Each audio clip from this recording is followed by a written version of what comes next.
The shareholder from Nanjugu is right. Now, because the Euro family company terminated its cooperation with us, we are stuck in a business quagmire. In this situation, if we cannot attract a huge investment in the short term, the Tengen Group will face the risk of bankruptcy. I don't understand why the Chin family, having the top technology products in the energy industry, would want to hide them. Yes, if General Chin insists on going it alone, I will consider divesting. The group of shareholders was emotional, and the situation was tumultuous. Facing this, Chin Mingyu also felt a bit helpless. It could be said that the Euro family indeed hit her weak spot at a critical moment. "Brother-in-law, can you help my sister?" Chin Ruhan couldn't help but plead quietly to Lingyu at the side. If she truly couldn't do anything, she hoped her brother-in-law could perform a miracle. She had started to acknowledge his abilities from some unknown time, and had unrealistic expectations of him. Lingyu also felt sorry for his wife and his mind was racing. He wasn't good at the business field, but at this moment, he had to find a solution for his wife. Alright, Chin Mingyu ultimately couldn't handle the pressure. She knew that if she didn't stabilize these shareholders, once they really started selling off stocks for withdrawal, the Tengen Group would truly be defeated, and she and her grandfather would be powerless. Unexpectedly, Lingyu took the lead and said, "Rest assured, even if the Euro family terminates cooperation, we can quickly find an alternative refining company. It will not affect our timely delivery of energy products." What? Hearing Lingyu's words, everyone present was shocked. Chin Mingyu was no exception. Did Lingyu, this fool, not realize what he was saying? Wasn't he aware of the current situation of the Tengen Group? Although the refining technology of the Euro family was not a monopoly, the companies that owned related technology were long controlled by a mysterious financial group. The Tengen Group couldn't compete with these companies in the short term. However, Lingyu disregarded this and continued confidently, "I promise here with Mingyu that we will definitely maintain last year's profits this year, and even increase them by 10%. So, you don't have to worry about your dividends." Lan Yong finally sneered at his words, saying coldly, "Who do you think you are? Why should we believe what you say?" Chin Ruhan was also stamping her foot in anxiety.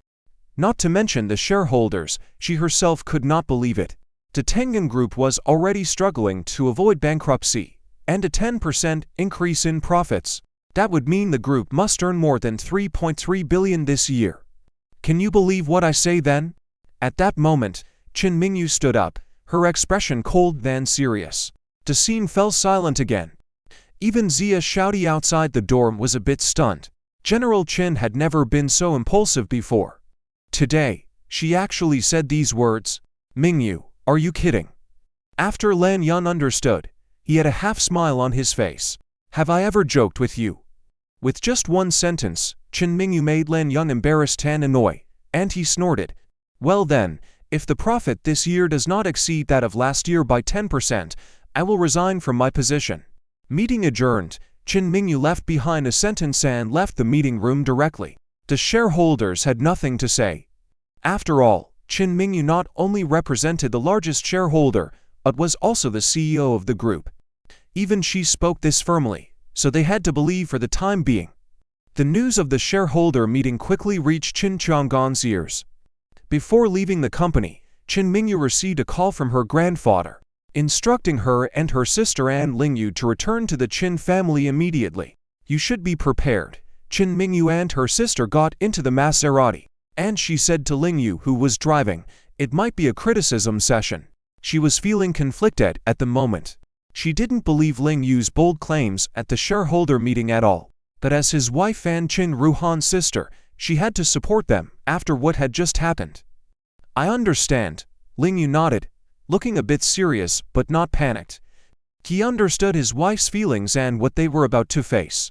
Although he had less emotional experience, in the face of such a storm, he oddly remained calm in a way that ordinary people didn't have. Chin Mingyu also noticed this trait of the fool, becoming increasingly curious about what he had experienced in the past. He didn't seem like a failed retiree soldier. The three returned to the estate of the Chin family, where the family members were already waiting in the main conference room. Chin Yuer, the eldest and the top sister in the legal world of Yunchun, had an expressionless face. Chin Jinzi, the second and and the Vice City Master of Yunchun, looked serious. Qin Honshu, the third and a big boss in the jewelry industry, appeared anxious and worried. Qin Qingji, the fourth aunt, saw Lingyu following Qin Mingyu and directly snorted, looking down on him. Qin Zmei, the fifth aunt, stared at Lingyu with such hatred that it seemed like she wanted to skin him alive. Ling Nafei was also present. Watching her daughter and Lingyu return together, her expression was the most complex one. Qin Chang'an's expression was also very serious. As the head of the family, he directly said, Lingyu, come sit beside me and tell me the key points of today's shareholder meeting. The shareholder meeting of the Tengen Group was of great concern to the Qin family above and below, as it determined the life and prosperity of the family's livelihood. Yes, Grandpa. Qin Mingyu's expression was cold as she briefly recounted the events of the day. Naturally, due to her nature, she only mentioned the main points, not delving into details, and certainly not explaining too much.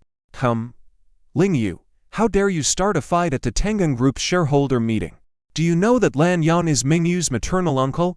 His mother is Mingyu's grandmother's sister. It was Qin Zmei who scolded Lingyu first in anger.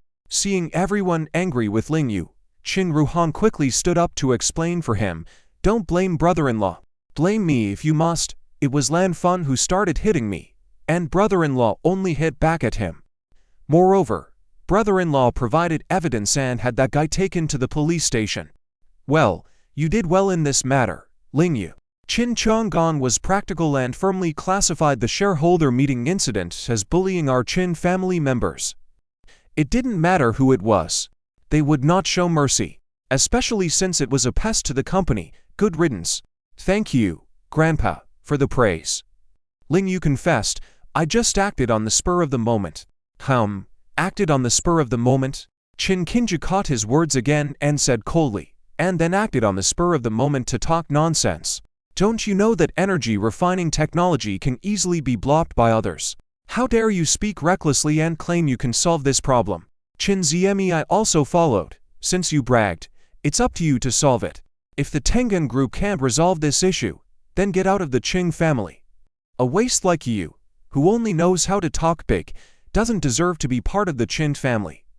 I really feel disgusted by a man like you. The Qin family is a very well-educated family.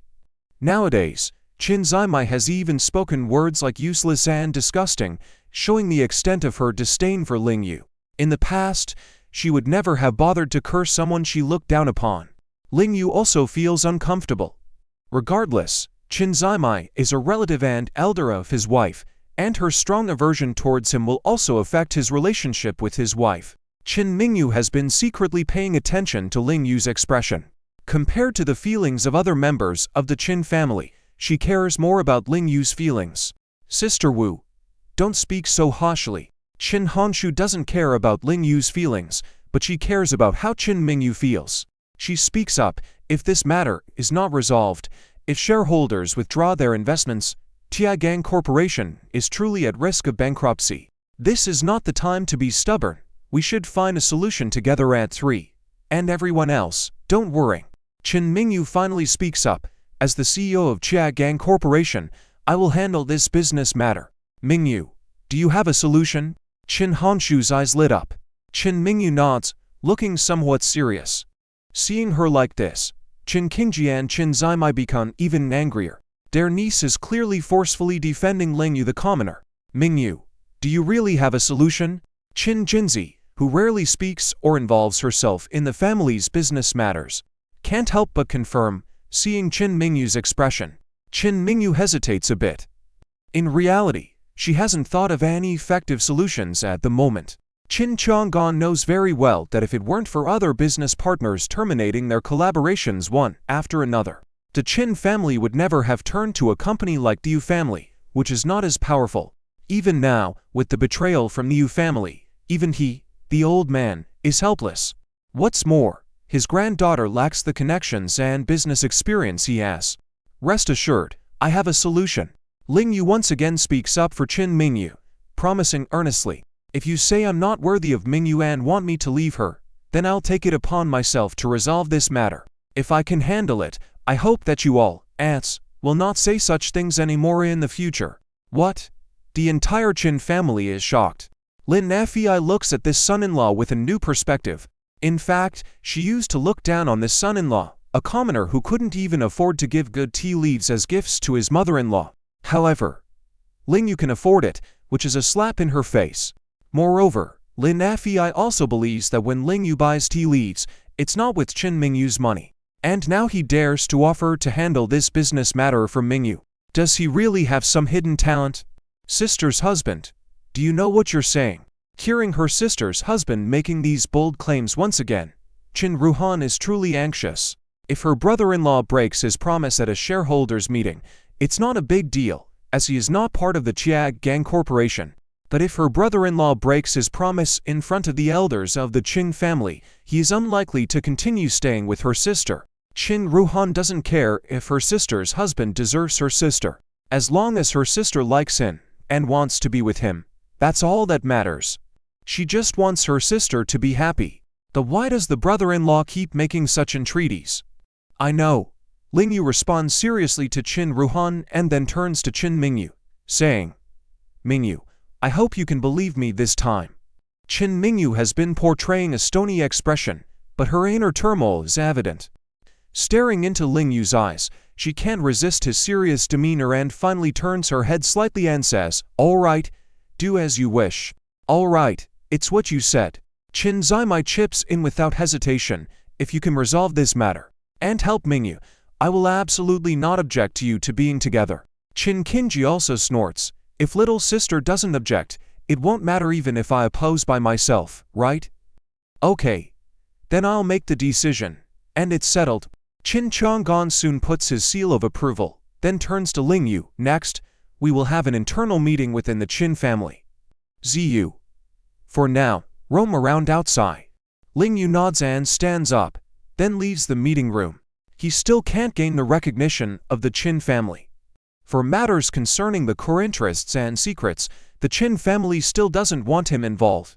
This feeling makes him very uncomfortable. He genuinely likes Chin Mingyu. When will he and his wife be able to have a normal relationship, like ordinary couples?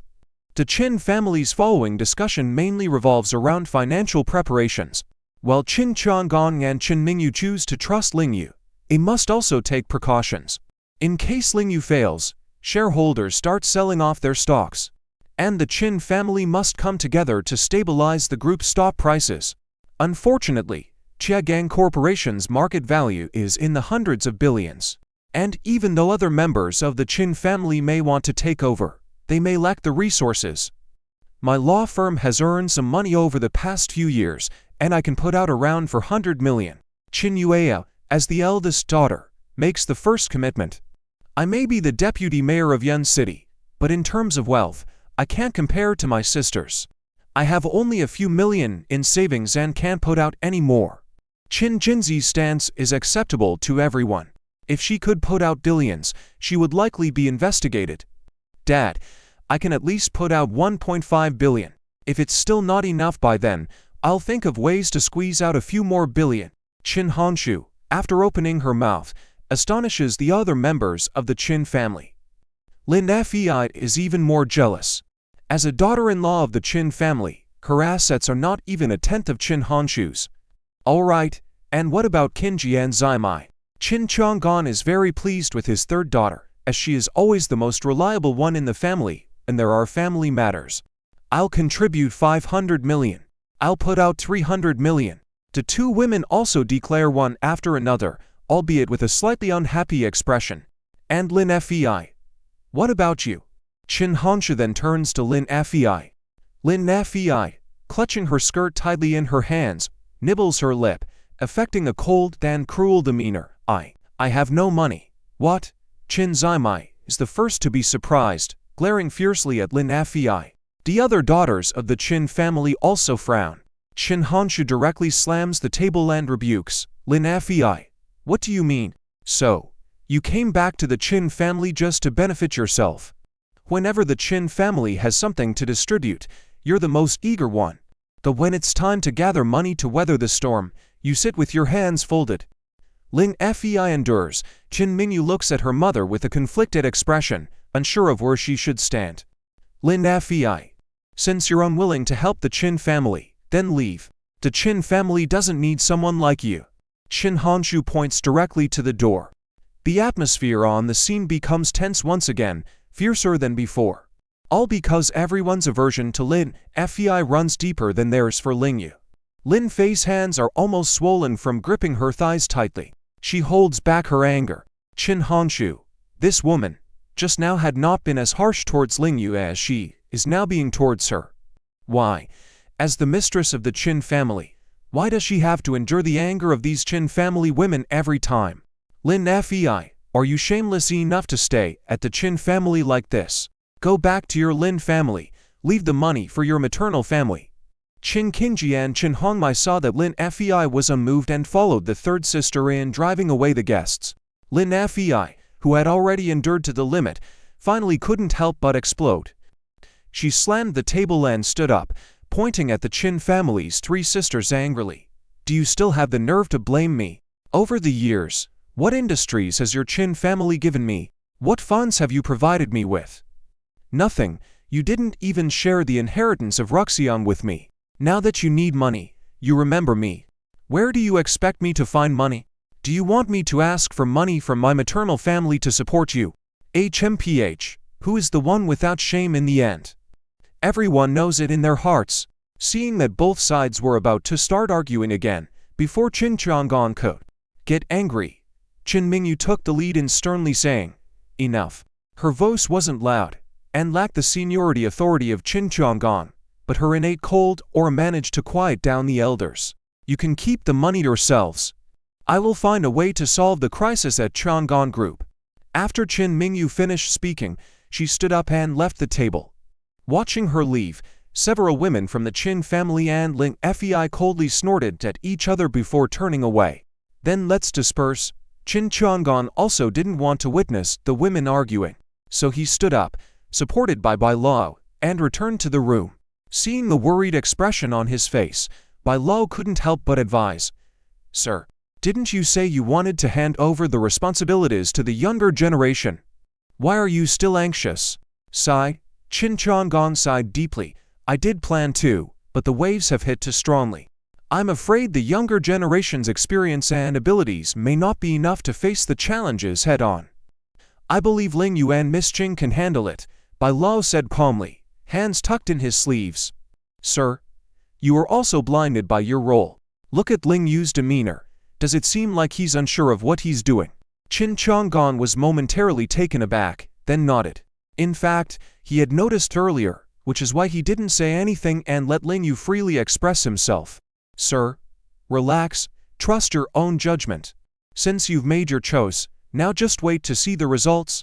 Ha ha, you're right, since the die is cast. Let's wait for the results to be announced. Qin Chang'an sighed and smiled.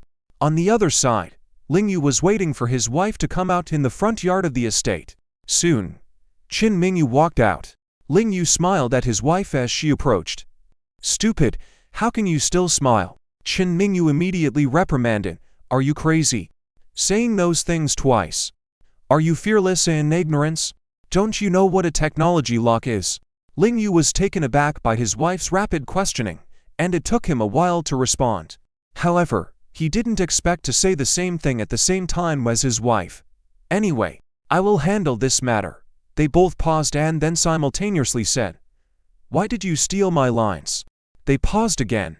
Qin Mingyu, unable to hold back a laugh anymore, finally chuckled. Lingyu, completely focused on his wife's current state, thought she looked incredibly beautiful. However, he didn't know that his sister-in-law, Qin Ruhan, had followed her sister out and witnessed the scene. Hey, my sister and brother-in-law are going to torture this single dog to death before they stop. Qin Ruhan was worried that her sister and brother-in-law were under too much pressure. But she never expected them to still laugh. Could this be the magic of love? Dig dummy. How are you going to handle this? If within 5 days, no company takes over our refining process, we will face heavy fines for late deliveries. After Qin Mingyu finished laughing, she deliberately put on an icy demeanor, exerting pressure on this man, to see if he was bluffing or not. 5 days. Lingyu furrowed his brow slightly, then nodded, It shouldn't be a problem. This idiot. How can you say that? After hearing his words, Chen Mingyu stared at him firmly, but it didn't seem like he was joking. Lingyu knew what she was thinking and gently held her fragrant shoulder, earnestly saying, "Mingyu, trust me this time. I genuinely like you and wouldn't joke about such matters." With a thud, Chen Mingyu was struck by the sudden confession from this man, rendering her momentarily rooted to the spot, like a puppet. From a close distance, watching his cold and beautiful wife, Lingyu suddenly felt his heart racing. As if pushed by a strange force, his face moved closer to hers. At the moment their lips were about to touch, a series of sobbing sounds suddenly came.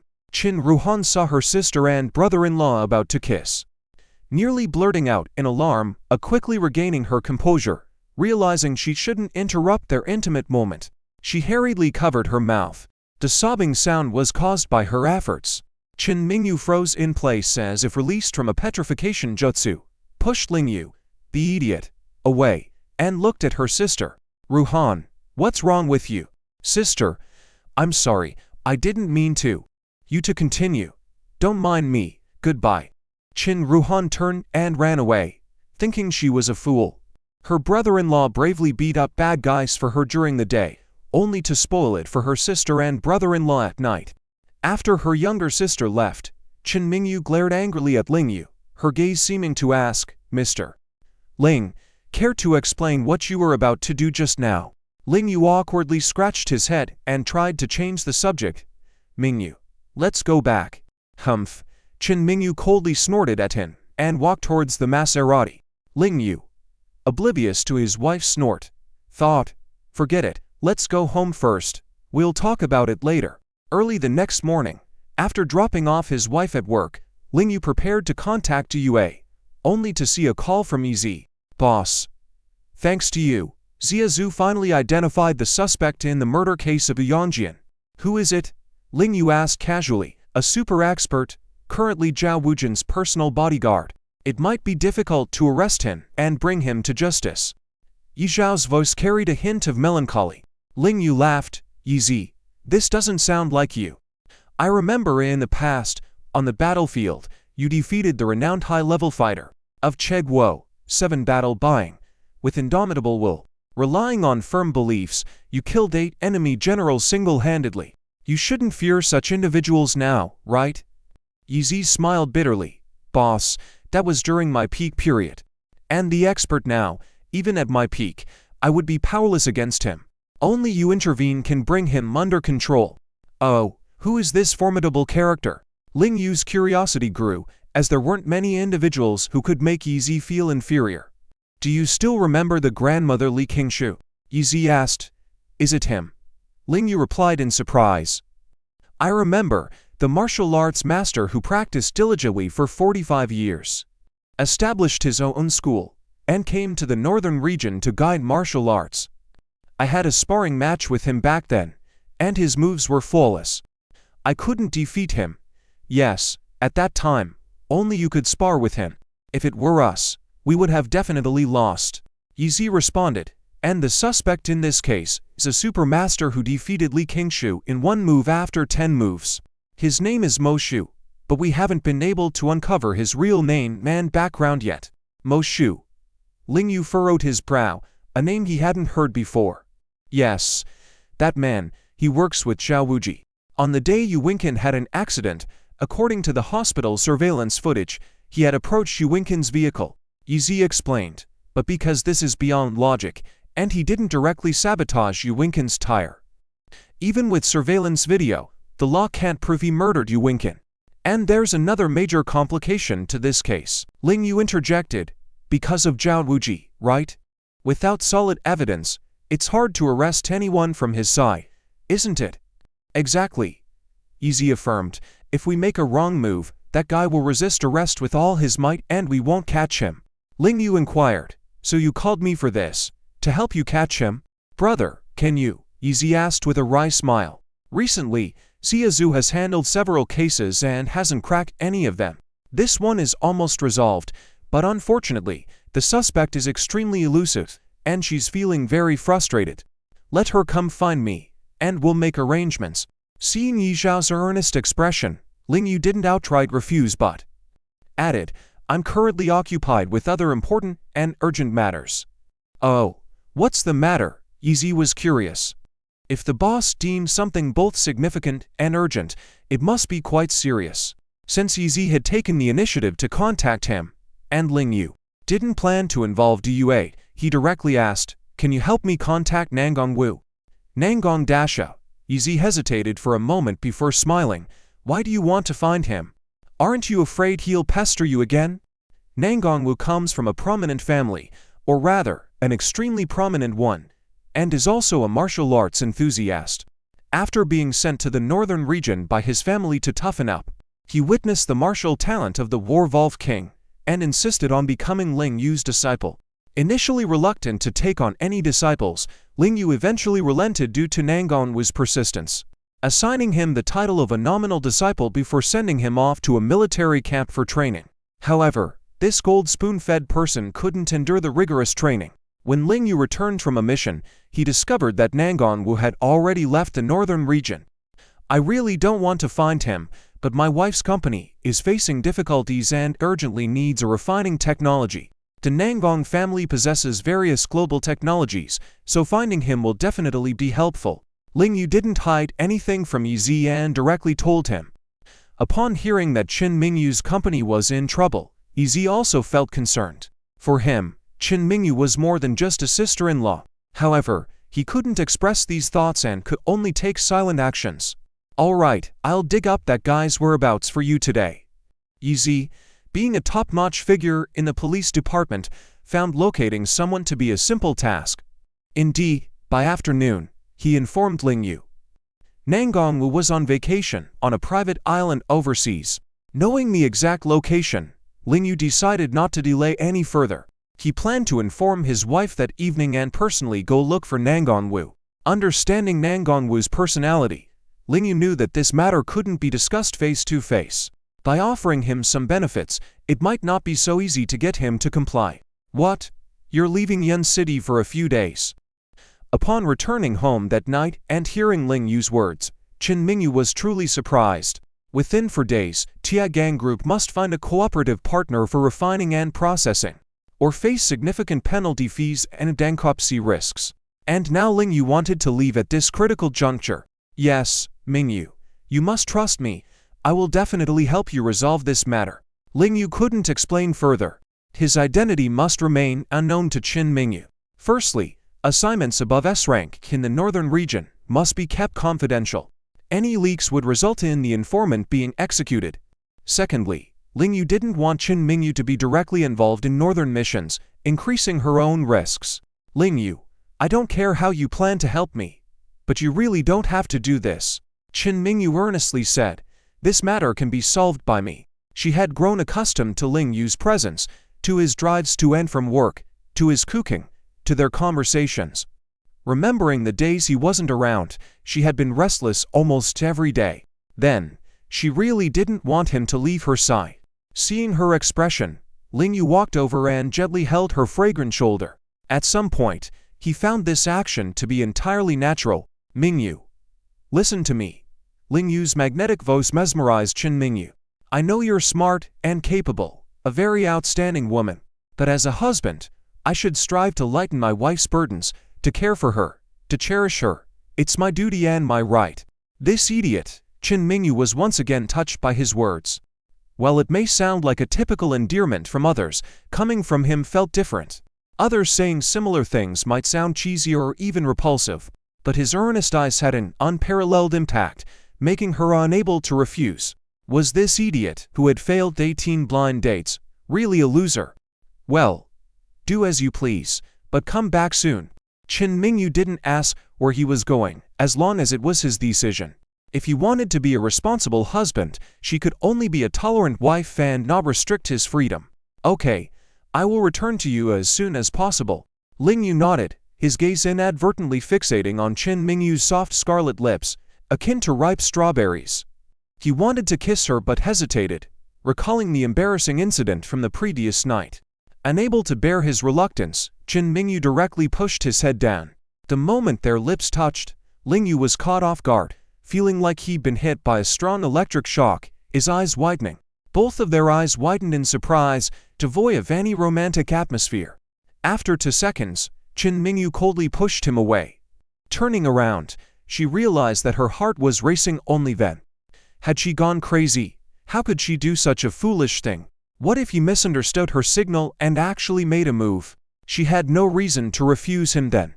Fortunately, Lingyu was indeed a fool with a dirty mind but lacking the courage to act on it.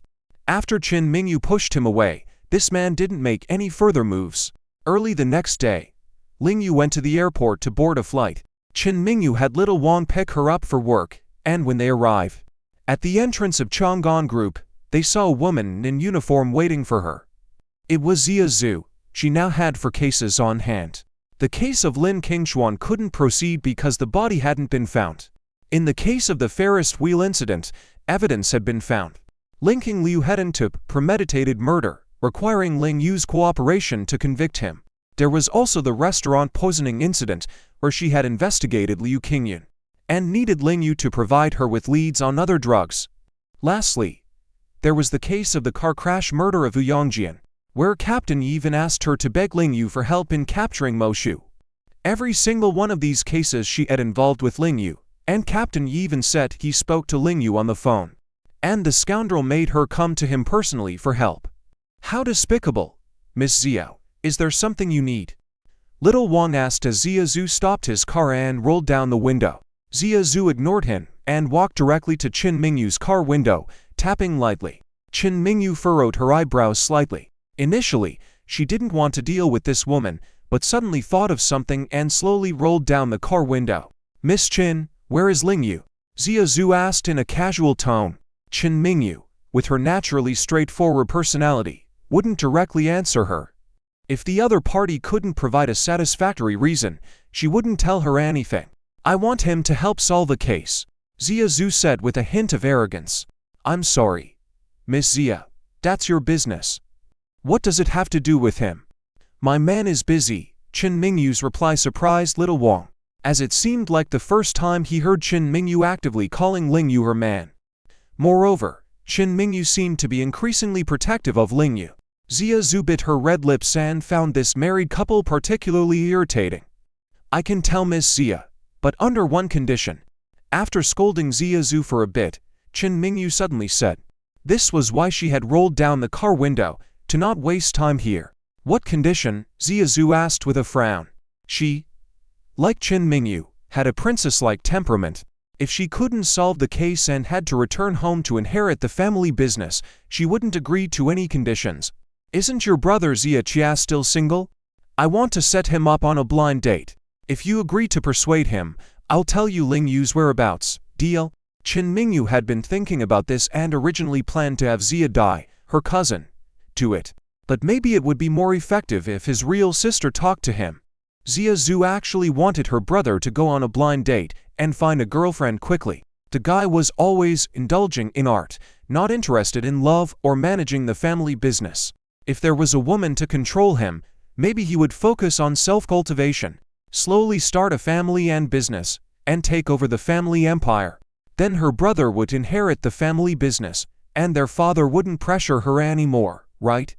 It was a win-win situation. Despite this, Zia Zhu didn't want to agree too easily, feigning hesitation. Unfortunately, Chin Mingyu, being such a clever woman, could see through her thoughts. She immediately closed the car window, saying, if Miss Zia is not willing, then forget it. Wait, I agree, Zia Zhu hurriedly agreed, feeling anxious. Little Wan saw this scene and couldn't help but laugh. This policewoman wanted to compete with Chin Mingyu's coldness, but it seemed she was destined to lose. Ling Yu has gone abroad to Barrett Island in country Y, Chin Mingyu said before closing the car window all the way. Zia Zhu became anxious, tapping on the window. When did he leave? What is he doing there? When will he come back? Unfortunately, Chin Mingyu only promised to tell her Ling Yu's whereabouts and would not answer any other questions. She instructed little Wan to drive Vin to the company directly. HMPH. What an annoying couple. Zia Zhu stomped her foot in frustration, feeling helpless. If Ling Yu didn't come back for 3 months, or even a year and a half, her chances of solving the case would be dashed. and she would have to go home to inherit the family business. Thinking about this, Zhu could only grit her teeth and decide to go after that guy and bring him back. On the other side, Lingyu had arrived in country Y and got off the plane. Because he had rushed, he hadn't exchanged currency from Longuo to country Y, and if he wanted to spend money here, even calling a car, he had to change currency first, as WeChat payment was not available. There was a currency exchange at the airport entrance, but the queue was quite long. Though anxious to find Nangongwu quickly, Lingyu abided by the rules and waited in line. Unexpectedly, just as it was almost his turn, a man and a woman blatantly cut in line. The woman was in a hurry, and her high heels stepped on his foot. Lingyu endured the pain and politely reminded her, "Miss, cutting in line is very uncivilized behavior, and you stepped on me." Surprisingly, the woman glanced at Lingyu, saw his casual attire, and disdainfully smiled, not taking him seriously at all. Thinking she might not understand Longuo language, Lingyu repeated himself in a foreign language. Unexpectedly, the woman got angry and slapped Lingyu in the face. Lingyu quickly dodged. "Honey, this perverted man touched me. Teach him a lesson." This was a case of beating someone before being accused. Moreover, she clearly understood the Longuo language. "Who dares to touch my woman?" Who as the Gouts, the woman's boyfriend was a tall foreigner, nearly 2 meters tall, muscular, and full of anger. He roared, glanced at Lingyu, and immediately threw a powerful punch. The force was immense. Lingyu frowned. It seemed this man wasn't just muscular, he had boxing training, explaining his audacity. However, such a punch wouldn't land on Lingyu. He moved aside, and the man's fist struck the wall beside Lingyu, making the wall tremble. People around were frightened and quickly scattered to avoid getting involved. Many bystanders who were misinformed earlier pointed and gestured at Lingyu. It turned out there were people in this country who harassed women. Such exchanges were open in country Y. If men wanted to touch women, they could find a place to vent by paying a little money. Why do such things in public? It's disgraceful. Lingyu wouldn't let the woman off easily and sternly said, "Are you also from Longuo? Cutting in line here, slandering others, and even letting your man resort to violence essentially tarnished the image of Longuo people." Lingyu then pointed to his shoe surface, which had almost been pierced by the woman's high heels. Some people with a sense of justice stood up to testify for Lingyu, confirming that he didn't harass the woman. It was the couple who cut in line. Those who had wrongly faulted Lingyu immediately changed their opinions, whispering, "See, how could someone harass a woman in country Y? Even if it were true, wouldn't they find a prettier woman? Who would harass a woman of average looks with her boyfriend around?" Hearing these words, the woman's face turned red with anger and embarrassment. "HMPH, I am definitely not one to be messed with. I have urgent matters to attend to, and I am a VIP at the Dragon Sovereign Bank, with the power of priority service." The woman, sensing the situation turning against her, then pulled out an impressive looking bank card and looked at Lingyu with a haughty expression. "See that, this exchange counter-collaborates with the Dragon Sovereign Bank. VIP customers receive priority service." With these words, the opinions of the surrounding onlookers shifted. Turns out she has some power. No wonder she's so arrogant. Yeah, that man can only endure it, right? Blame his lack of wealth. Lingyu remained expressionless as he said, "Since you have privileges, I will let you exchange first, but you must apologize to me because you stepped on me." Unexpectedly, the woman showed no remorse at all and instead looked proud and scornful. "Apologize to you? Are you kidding me? It was you who got in my way. I didn't make you kneel, which is already an act of mercy." Lingyu immediately frowned. How could there be such an unreasonable and arrogant woman? He could understand if she was in a hurry, but offering an apology for stepping on someone is basic courtesy. Isn't it taught from kindergarten? How could she not understand that? But thinking about his own time constraints, Lingyu, being a good man who avoids confrontation with women, decided to exchange currency quickly and then follow Yexiao's location to find Nangongwu. Therefore, he chose not to argue with the woman for now. To his surprise, while he intended to let things go, the woman mistook his lack of response as a sign of fear. She then arrogantly sent her boyfriend to exchange money while she stood there, taunting Lingyu leisurely. "Poor guy, are you scared now? Look at your rustic appearance. It's like you've never left the country or seen the world. You have no gentlemanly manners at all. Do you even know what lady first means?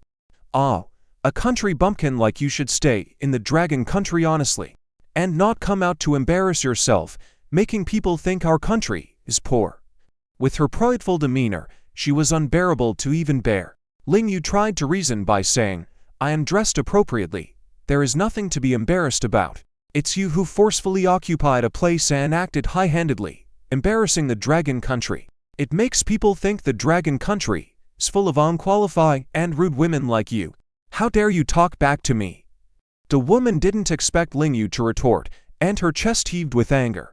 She was already dressed provocatively, and her oversized reaction made her assets nearly burst out. You did wrong. I reminded you. What's wrong with that? Hope you take care of yourself in the future. Ling Yu remained undaunted, with a calm and determined expression, in stark contrast to the woman's frantic demeanor. You go to hell. The woman's princess onus flared up again, slapping Ling Yu directly. Her eyes seemed to be daring him to dodge. But Ling Yu directly grabbed her wrist, gave it a gentle shake, and the woman lost her balance, taking a few steps back. Finally, she even deliberately fell to the ground.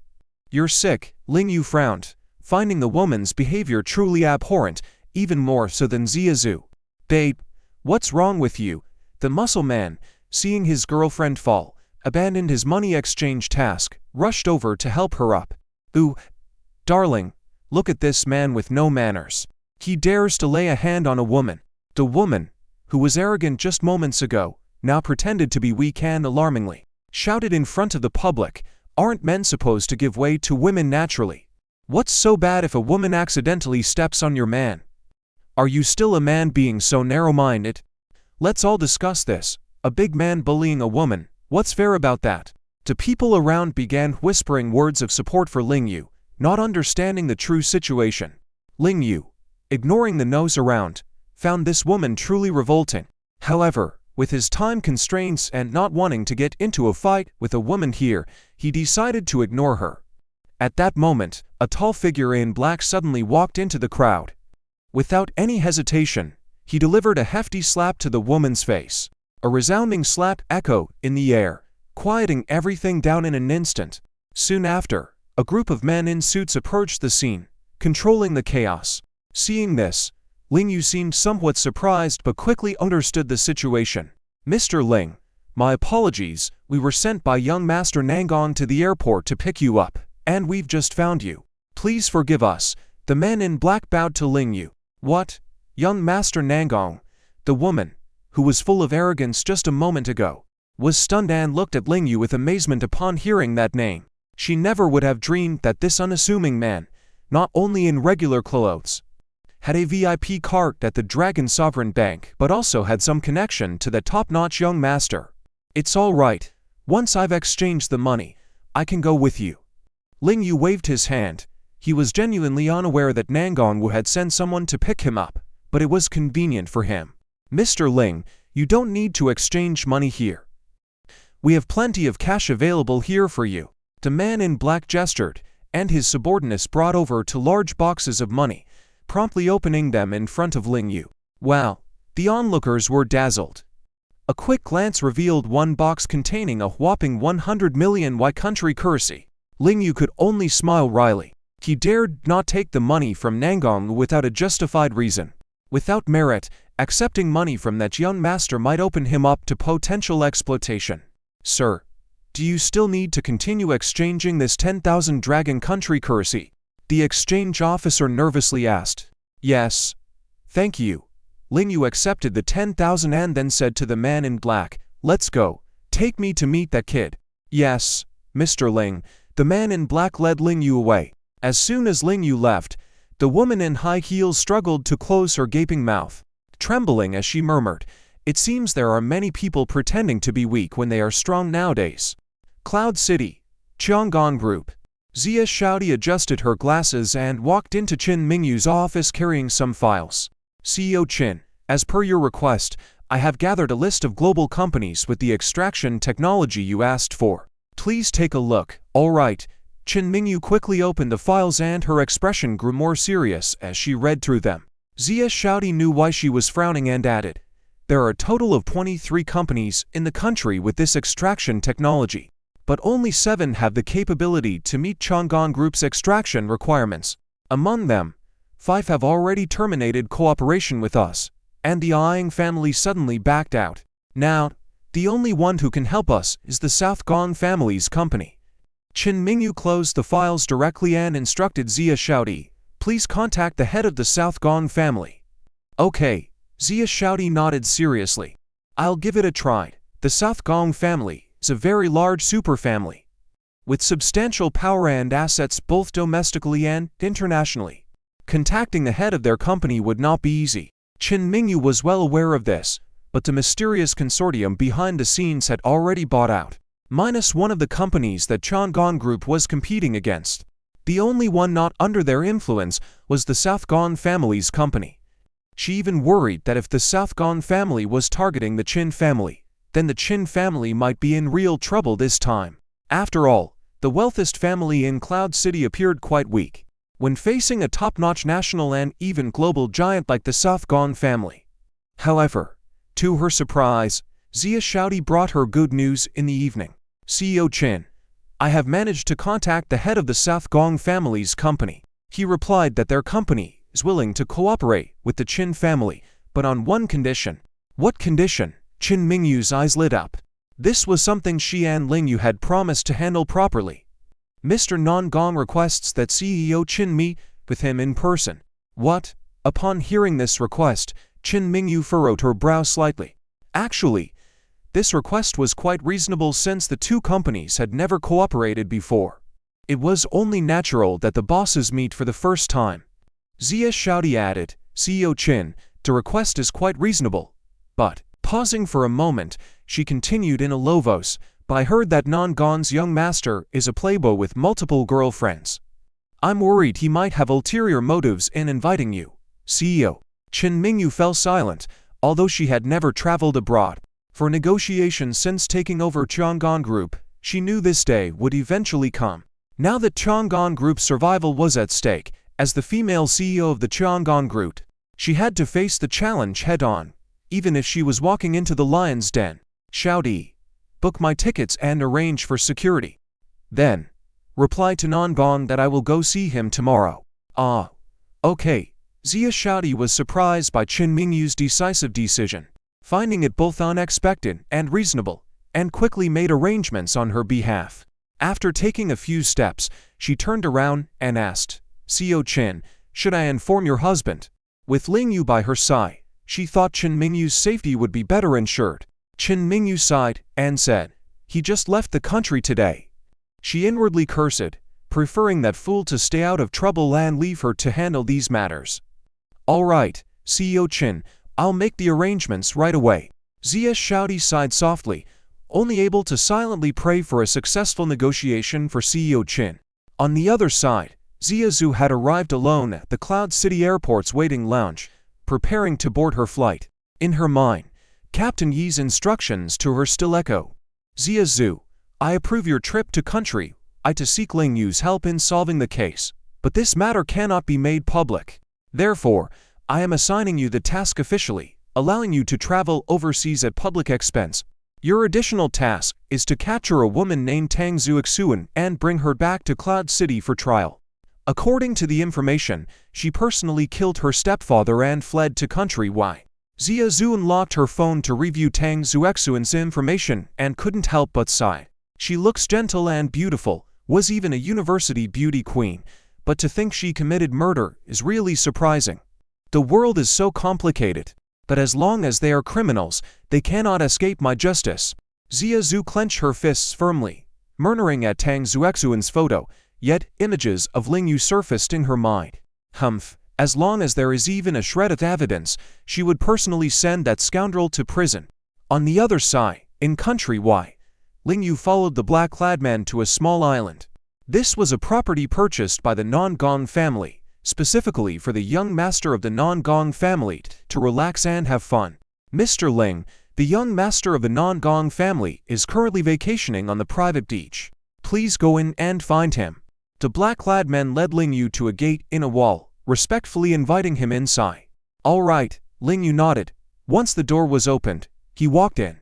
Initially, he had some guard up, but upon hearing the sound of the waves and delightful voices of women, he instantly froze as if immobilized. Before him was a private beach with a large group of beautiful women. The women weren't the focus. The point was that they were all in various revealing swimsuits, tall, short, thin, and curvy, with different hair colors and skin tones, each with her own charm and allure. Some women were sunbathing on the sand without a care, applying sunscreen without a second thought. Some were playing and frolicking in groups on the beach. It was truly a male paradise, a scene that many men wouldn't even dare to dream of, now vividly displayed before Ling Yu. Thanks to Ling Yu's background as a gynecologist and his exceptional composure. Otherwise, an ordinary man suddenly entering such a place might have had a nosebleed on the spot. Ling Yu wanted to leave, but he needed to find Nan Gongwu quickly to help solve the problem for his wife's company, so he reluctantly pushed through the crowd, looking for that Nan Gongwu guy. Was he really buried in a group of women? However, he was soon disappointed. There were over 70 women on the beach, but there was not another man besides him. What was going on? Had he been tricked by those black-clad men? Just as Ling Yu was figuring out the situation, a voice nearby suddenly sounded cold and stern. Hey! Who are you? This is not a place for a man like you to enter. Get out now. You can't possibly be a staff member at the beach, trying to sneak a peek at us under the guise of your job, can you? HMPH, we are the girlfriends of South Gon's young master. If you don't leave now, when the young master comes back, he'll definitely take care of you. A group of women noticed Ling Yu's presence and walked over, hands on hips, chests out, reprimanding him. Strangely enough, these women were not all from Dragon Country. Many of them were Western women, yet they all spoke the Dragon Country language. And these women were mostly tall and voluptuous models, with perfect curves, all dressed in skimpy swimsuits, standing together in a row, creating quite the visual impact. Although Ling Yu had confirmed that he was not Yang Wei, he had never felt any attraction towards women other than Qin Mingyu. So even in this situation, he remained calm and asked, Sorry, I'm here to find South Gongwu. Can anyone tell me where he is? HMPH, we won't tell you. Get lost. These women scolded him. Ling Yu sighed. He was not thick-skinned, so since these women did not welcome him, he had to temporarily leave. At the same time, he thought that South Gongwu was still as flirtatious as ever. His mind was always on women. How could he find time to study martial arts? Still, he wanted to learn martial arts from him. What a joke, however. Just as Ling Yu was about to leave, he was stopped by another group of women. HMPH, since you intruded, don't think about leaving. Yes. How long have you been sneaking in here? Did you take pictures of us secretly? I just changed clothes like that. Did you see everything? Sisters, be careful, someone might have seen your body.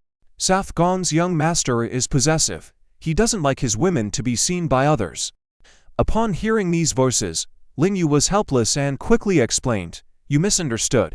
I didn't peek at you or take pictures. HMPH, why should we believe you? That's right, our bodies are not for the likes of lowly men like you to appreciate. Since you've trespassed, don't expect to leave easily. A group of women acted arrogantly in front of Ling Yu. Ling Yu got angry. Since these women wouldn't let him leave, then he wouldn't leave. He just lay back on a lounge chair, admiring the beach scenery, which made these women even angrier. Quick, let's call someone to deal with him. Yes, I'll inform South Gon's young master. Let him bring people to take care of this lowly person. HMPH, such a fool, it's my first time seeing someone like him. Does he really think we can't take care of him? A group of beautiful women began calling for help. They all knew that South Gongwu was very domineering. In the past, he had injured many men who touched his girlfriends. Now, this man had intruded and peeped at dozens of his girlfriends. Wouldn't South Gongwu take care of him? Little did they know, Ling Yu was actually hoping they would call South Gongwu. But after the women made calls with their phones, no one else showed up for a while. Ling Yu grew tired of waiting, so he closed his eyes, lay back on the chair and rested, taking advantage of the time difference. The group of women saw him relax and couldn't do anything about it, so they left him alone. After some time, Ling Yu heard a few women discussing beside him. Did you hear? It seems like South Gon's young master has a very powerful master. South Gon's young master comes from a prominent family, receiving the most elite education since childhood. What's so special about having a master? You're right, I don't know what's so special about that master, but I heard that South Gon's young master respects him the most. I heard he's coming and they're sending people to the airport to greet him, and he's even getting a 2 billion greeting gift. Wow!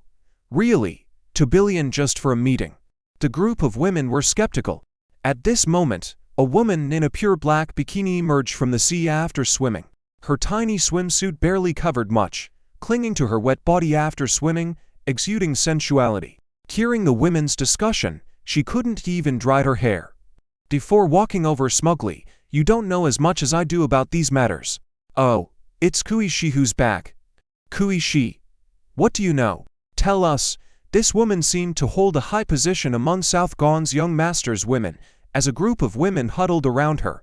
I heard that South Gon's young master's master is a super figure from the northern region, a war god who stands above all.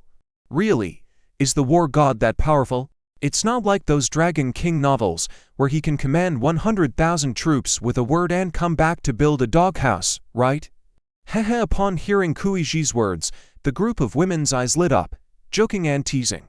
They were willing to be South Gongwu's girlfriends for the money and glory. But if the war god took a liking to them, they could truly rise like a phoenix. That must be a true war god. Otherwise, who could make South Gon's young master respect him so much? Although not as exaggerated as in Dragon King novels, it is said that he has executed several enemy war gods, achieved great success on the battlefield, instilled fear in the enemies, and is the belief of the northern region soldiers. Kuiji's words sparked the group of women's admiration. I really want to meet South Gon's young master's master. Yes, a war god must be mighty and domineering, right? Let's make it clear. I don't want to betray South Gon's young master, but if he gives me to his master, I'm willing. Ling Yu shuddered at these words, feeling a bit vigilant. Could South Gon really do that? Hehe. There's no need to think too much. Kuishi continued. Last night, I slept with the young master, and I heard that his master has physical defects. What? A defect? What kind of physical defect? The group of women became curious. I heard that South Gon's young master said his master doesn't touch women. Even when faced with the most beautiful women in the northern region, he's not interested. He's very likely a eunuch. Ling Yu was startled and sat up from the lounge chair. How could he have taken a liking to the granddaughter of the old general? Did it mean he was a eunuch for not being attracted to her? These women were really good at spreading rumors. The women chatted happily, not noticing Ling Yu's abnormal reaction, still gossiping and discussing. A war god is a eunuch, that's a bit pitiful. Why does a big shot always have to have an inhuman trait? It's like a novel, haha. The war god is definitely real, otherwise, why would South Gon's young master respect him so much? Although not as exaggerated as in the Dragon King novels, I heard he had executed several enemy or gods on the battlefield, displaying extraordinary feats and instilling fear in the enemies, becoming the faith of the northern region soldiers. Kuiji's words made the group of women dreamy. I really want to meet South Gon's young master's master. Yes, a war god must be powerful and intimidating, right? Just to clarify, I'm not trying to betray South Gon's young master. But if he gives me to his master, I'm willing. Ling Yu couldn't bear it, and discreetly turned his head away. Do not look without consent. Sisters, look, that man is sitting up again. Someone finally noticed Ling Yu and exclaimed all over again. Upon seeing the reaction of these women, Ling Yu was speechless. He didn't lay a finger on them, nor did he flirt with them. Why were they so on guard about what they were doing? It's as if they would lose a piece of meat just by him glancing at them. At that moment, Sissy flicked her long hair, took a long stride with her long legs, and walked towards Ling Yu. With a height of around 1.7 meters, her body curves formed a perfect S-shape. Because she had just come out of the water from swimming, there were still droplets of water all over her body, making her even more enticing. Her demeanor was prouder than anyone else's, like a queen on a procession, followed by other beautiful maids. Judging from various details, Sissy should hold a high position among the girlfriends of Non Gongwu. Look, Sister Sissy is going to personally teach that pervert a lesson. Heh, that's great. Who doesn't know that Sister Sissy comes from a prestigious family, has been trained in anti-pervert techniques since childhood, and is the primary girlfriend of Non-Gong Da Xiao. She's definitely going to stand up for everyone. Sister Sissy, beat him down, knock him out. The beauties were all rubbing their fists, cheering Sissy on. Sissy's expression was also quite angry. This was Non-Gong Da Xiao's private beach, and yet here appear other men. It felt as though, in her managed harem, a normal man appeared beside the emperor. Damn bastard! Sissy strode up to Ling Yu, bent down and grabbed his collar with one hand. She was in a swimsuit, so bending over like that, Ling Yu's view was extremely tempting. For other men, this scene would probably make them ecstatic, but Ling Yu remained indifferent. Are you here peeping? I'll teach you a lesson. Sissy raised her fist aggressively. Very fierce, however. This also aligned with Non-Gong Wu's aesthetic. After all, though he was lazy in his martial arts training, he still liked women who could fight. Ling Yu furrowed his brow, easily dodged her fist, and took the opportunity to explain. I came to find Non-Gong Wu, not to see you guys. You're being presumptuous, don't you think? These women felt good about themselves, casually slandering others, which made him very unhappy.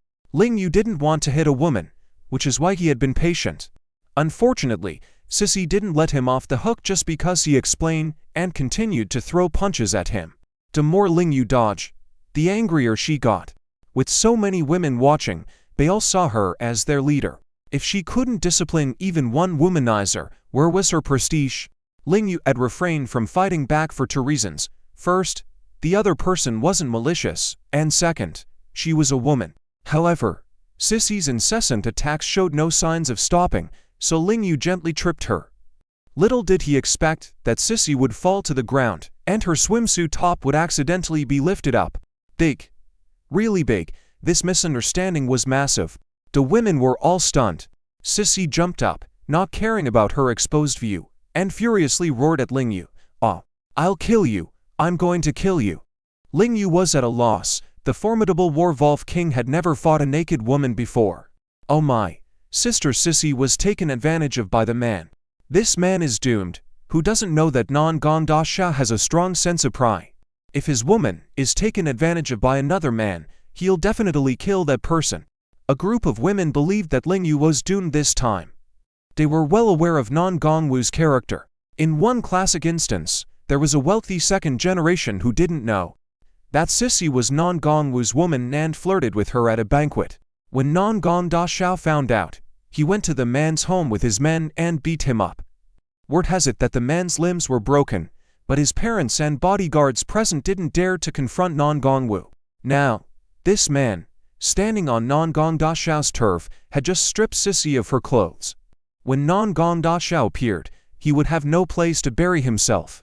Look, Non-Gong Da Xiao is returning on his yacht. Just then, a woman exclaimed in excitement. Everyone followed her gaze and indeed saw a man wearing shorts and a crop top, wearing sunglasses, rushing towards the shore. The women were puzzled by Non-Gong Xiao's urgent appearance. Had he found out his girlfriend had been assaulted by a man? Soon, Non-Gong Wu landed. Witnessing the scene on the beach, he immediately threw his sunglasses to the ground and ran over in excitement. Non-Gong Da Xiao, please come and bring justice for us. Yes, turn this perverted man who took advantage of us into pieces and feed him to the fish. The women quickly began to fawn over him. Some women even gloated, saying, if this man doesn't die a gruesome death, I should go jogging. In any case, everyone was excited, eagerly awaiting how Ling Yu would meet his end. Seeing Non-Gong Wu, Sissy stopped tangling with Ling Yu and quickly covered her chest, walked accusingly to Non-Gong Wu's side, and said coquettishly, Non-Gong Xiao, please stand up for me. That man stripped my swimsuit. The other women took the opportunity to butter up Non-Gong Wu, flocking around him and acting all sweet. Yes, Non-Gong Da Xiao, we were all peeped on by that man. Hurry up and gouge his eyes out. We could use the light from them as lamps. Ling Yu, watching this scene, couldn't help sighing. Non-Gong Wu really knew how to handle situations. He was like an emperor-favored concubine in modern times. Move aside. Don't block this lord's path. Ling Yu had never expected that Non Gongwu, usually charismatic, disregarded the group of swimsuit-clad beauties and pushed them aside ruthlessly to come directly in front of Ling Yu. The group of swimsuit-clad beauties looked at each other in confusion. What was going on? HMPH, Non Gongxiao must be so angry that he can't wait to sort out that man, which is why he finds us blocking the way. Sissy thought she was smart and guessed the truth. Surprisingly, the women around her agreed with her interpretation. Yes, that must be it. Non Gongxiao, please, don't be too cruel. Just break his limbs or disable his tool. No need to take a life. Killing is not encouraged. The women were acting pretentiously again. They were all left speechless, and Non Gongwu turned around and scolded them. Shut up. Whoever dares to speak nonsense again, this lord will kill them immediately. Hot. The group of women were left stunned, feeling that things weren't as they had presumed. Sissy also felt a sense of impending doom. The next moment, Non Gongwu knelt down in front of Ling Yu, excitedly exclaiming, "Master, you're alive after all these years. I've missed you so much." What? Master? Was this man Non Gong Master's highly respected master? The war god from the northern territories?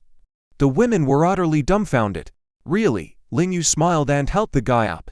He was worried that the guy wouldn't show gratitude for their master-disciple relationship, and it would be difficult to ask him to help his wife's company this time. But now, it seemed not difficult at all. Even pearls aren't that real. Ha ha. Non Gongwu laughed, then suddenly turned around angrily. Who insulted my master just now? Who said they wanted to gouge his eyes out? Who even said they wanted to kill him? Step forward. The group of women fell silent immediately. Some women reacted quickly, rushing over and hugging Ling Yu's hand flirtatiously. Great hero, please forgive me. Ignorance is forgivable. She didn't know just now. You can punish her however you wish now. This was Non Gong's young master's master, and moreover, he was so noble and handsome.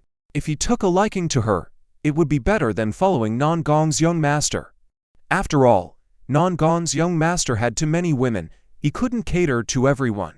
Ling Yu frowned, evading the physical contact of these women. Dare to be handsy with my master? Acting as if I don't exist. Do you want me to chop off your hands? Non Gongwu bellowed, making all the women stop. Not only that, Non Gongwu walked over and kicked the woman who had touched Ling Yu's arm. The woman tumbled on the beach, looking miserable. Ling Yu was speechless at Non Gongwu's actions. He didn't seem to have any sympathy or compassion, did he? All right, ignorance is forgivable. Don't make a big deal out of it. Ling Yu was afraid Non Gongwu would hurt someone and quickly stopped him. However, when he heard the way Ling Yu addressed Non Gongwu, the group of beautiful women gasped in shock again. In their eyes, Non Gong's young master was a superior figure. When did they ever hear someone address him like that? Surprisingly, Non Gongwu wasn't angry. He happily listened to Ling Yu and said, "All right, let's ignore these ladies. Let's go. I'll treat my master to dinner. We must have a few drinks tonight."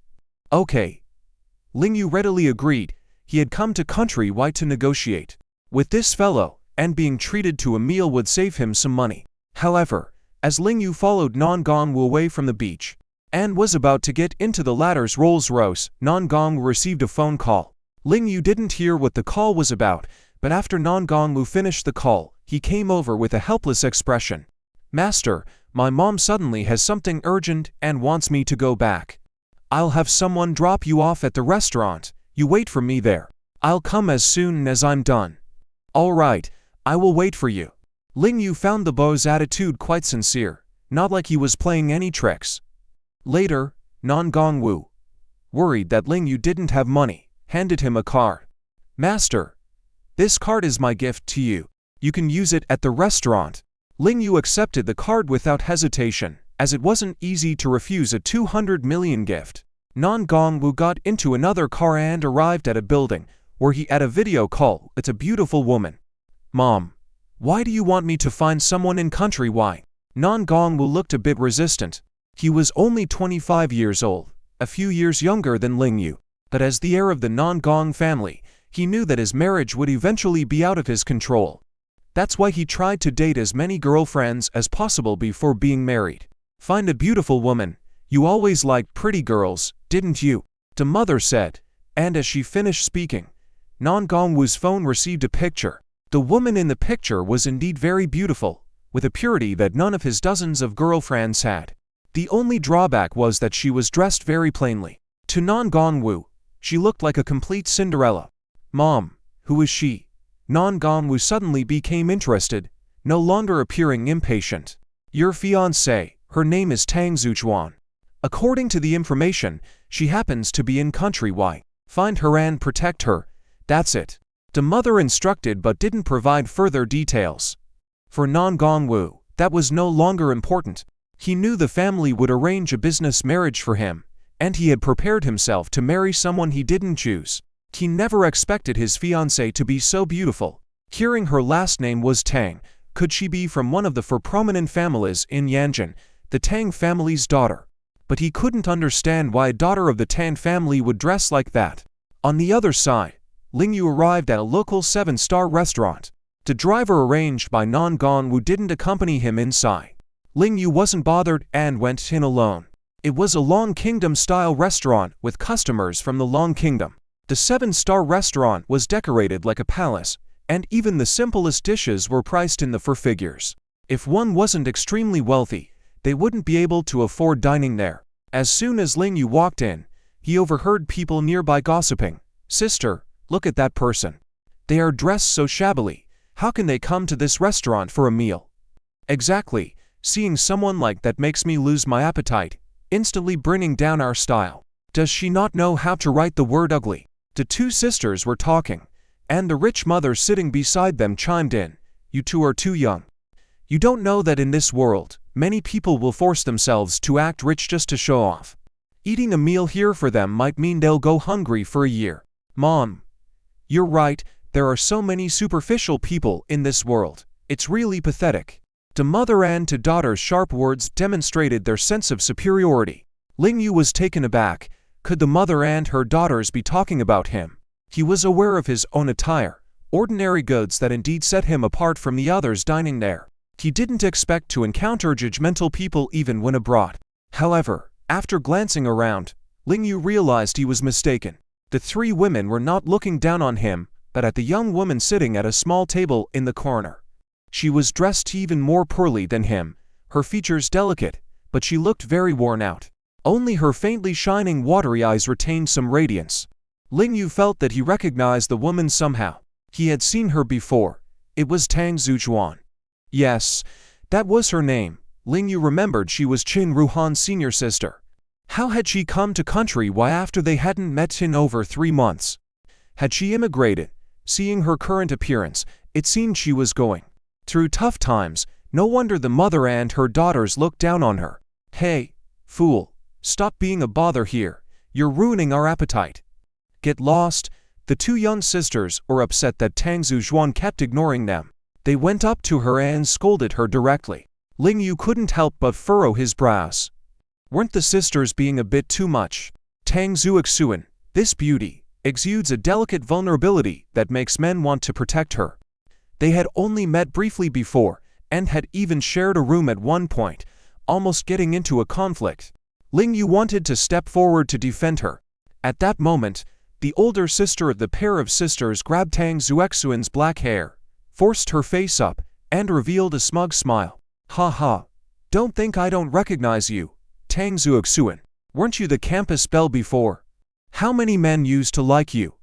You used to be so popular before. Why do you now look like a stray dog, running abroad? Has no man been supporting you? Have you gotten used to being pampered by wealthy playboys? And can't handle living a simple life, so you have to come here to spend money? Upon hearing these words, Lingyu was slightly stunned. It turns out they knew each other, and it wasn't just about the feeling of superiority towards rich second generation wanting to bully someone. None of your business. Tang Zuchuan acted out of character, pushed away the sister's hand, and continued to eat with her head down. Her eyes were more stubborn and poignant than before. Every bite she took seemed to tug at Lingyu's heart. Lingyu glanced at the dishes on her table, all quite expensive, and couldn't help but feel more curious. Seeing Tang Zuchuan's attire, appearance, and complexion, it was clear that she was not living well, So why would she waste money on a meal like this? It was really puzzling. What was she really thinking? Seeing Tang Zuoxuan like this, the older sister couldn't take it any longer and suddenly shouted, "Everyone, come and see.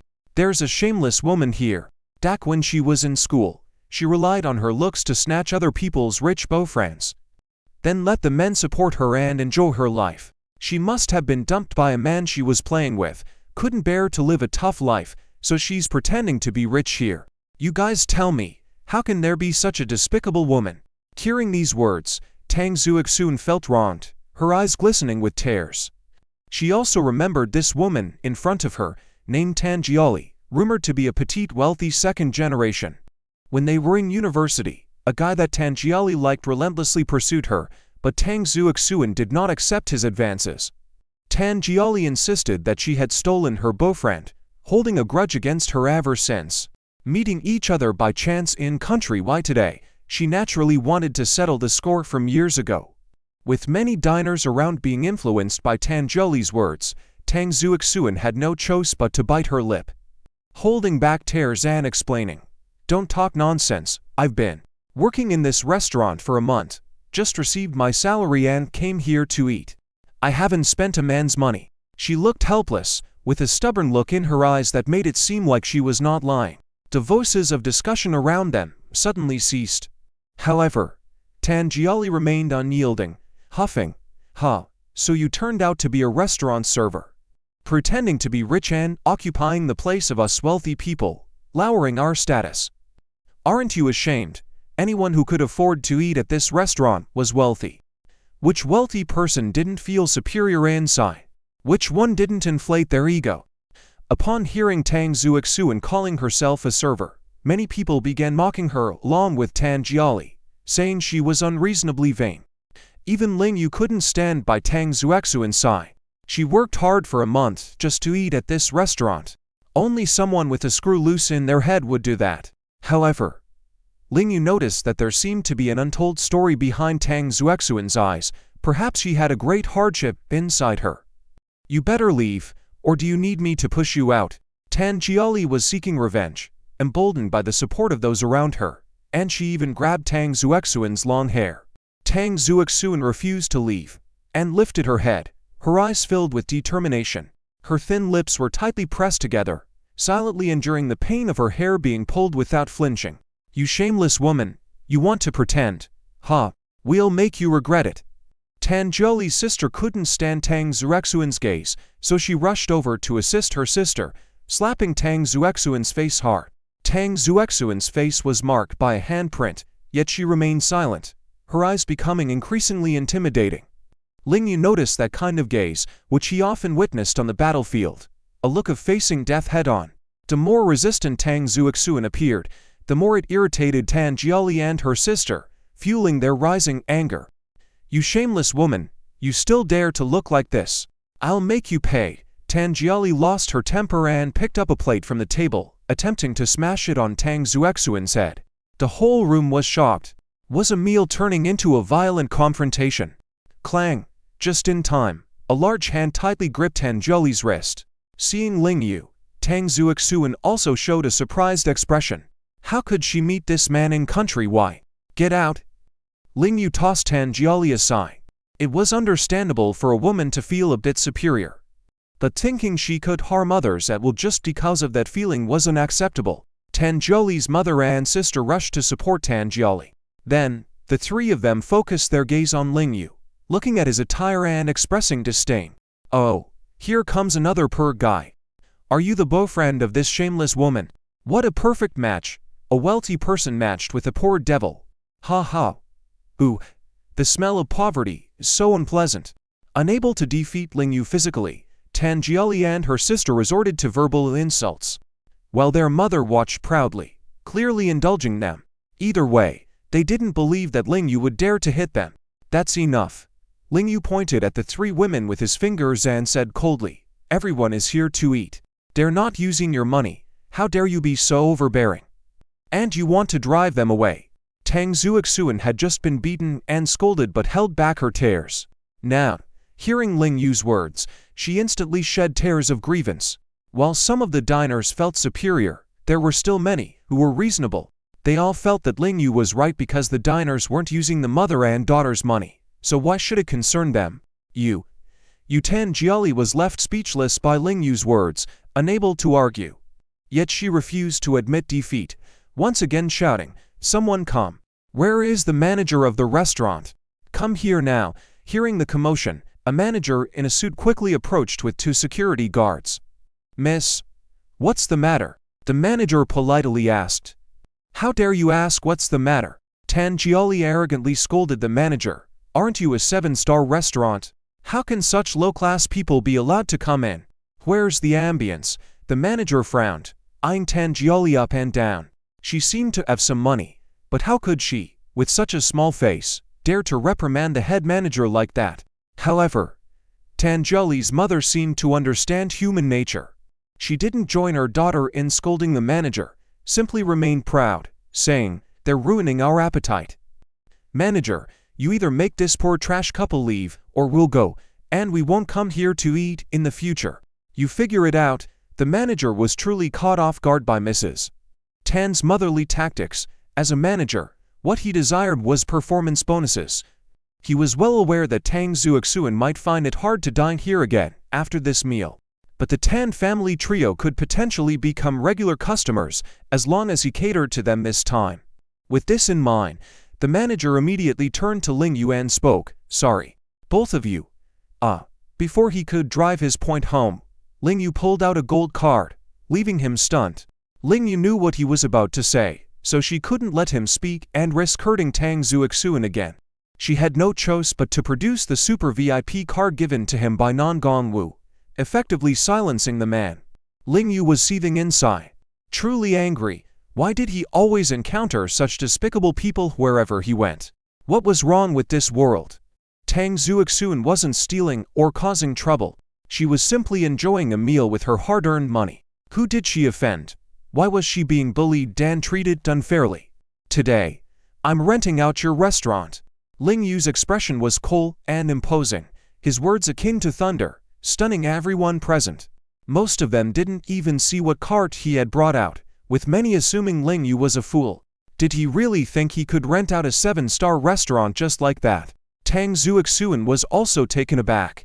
Having worked as a waiter in this restaurant, she understood the concept of renting out the entire place for a day, which came with an exorbitant price tag.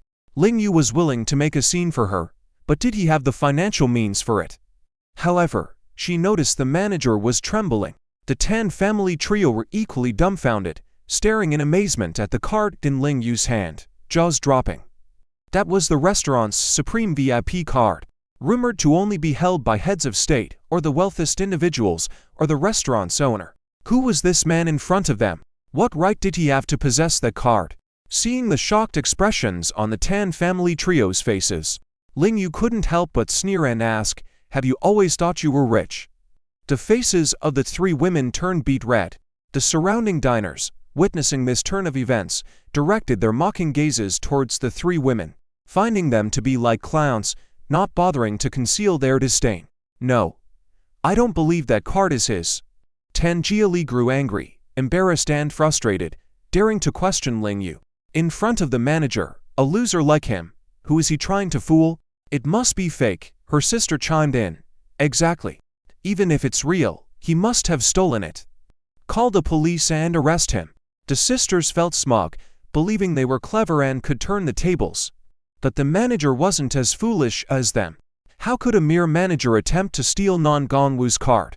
Who would dare to steal the card of the Non Gong family, let alone return to their restaurant to use it, essentially walking into a trap? Such a person with such capabilities, Non Gongwu, with his character, would surely appreciate.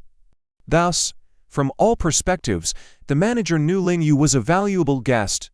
"If you don't know any better, I advise you not to speak out of turn. Otherwise, you won't be able to handle the consequences." When the manager spoke, the 2 sisters, who thought they were clever, fell silent out of embarrassment. Even in their foolishness, they recognized whose side the manager was on. Watching their current expressions, Ling Yu felt a strange sense of satisfaction, thinking that if someone captured this moment and hung it on a door, it could ward off evil spirits, right? Manager, since they say they won't leave, and they won't be dining here in the future, you should ask them to leave. Don't let them in again to avoid any more disruptions. Ling Yu directed the manager straightforwardly. Yes, sir, I understand what to do. The manager bowed 90 degrees to Ling Yu, showing utmost respect. Many were left stupefied by this scene. Tang Zuoxuan was no exception, wondering who this Ling Yu was. Last time in Cloud City, the Lord respected him. Now even the manager of a 7-star restaurant showed such deference.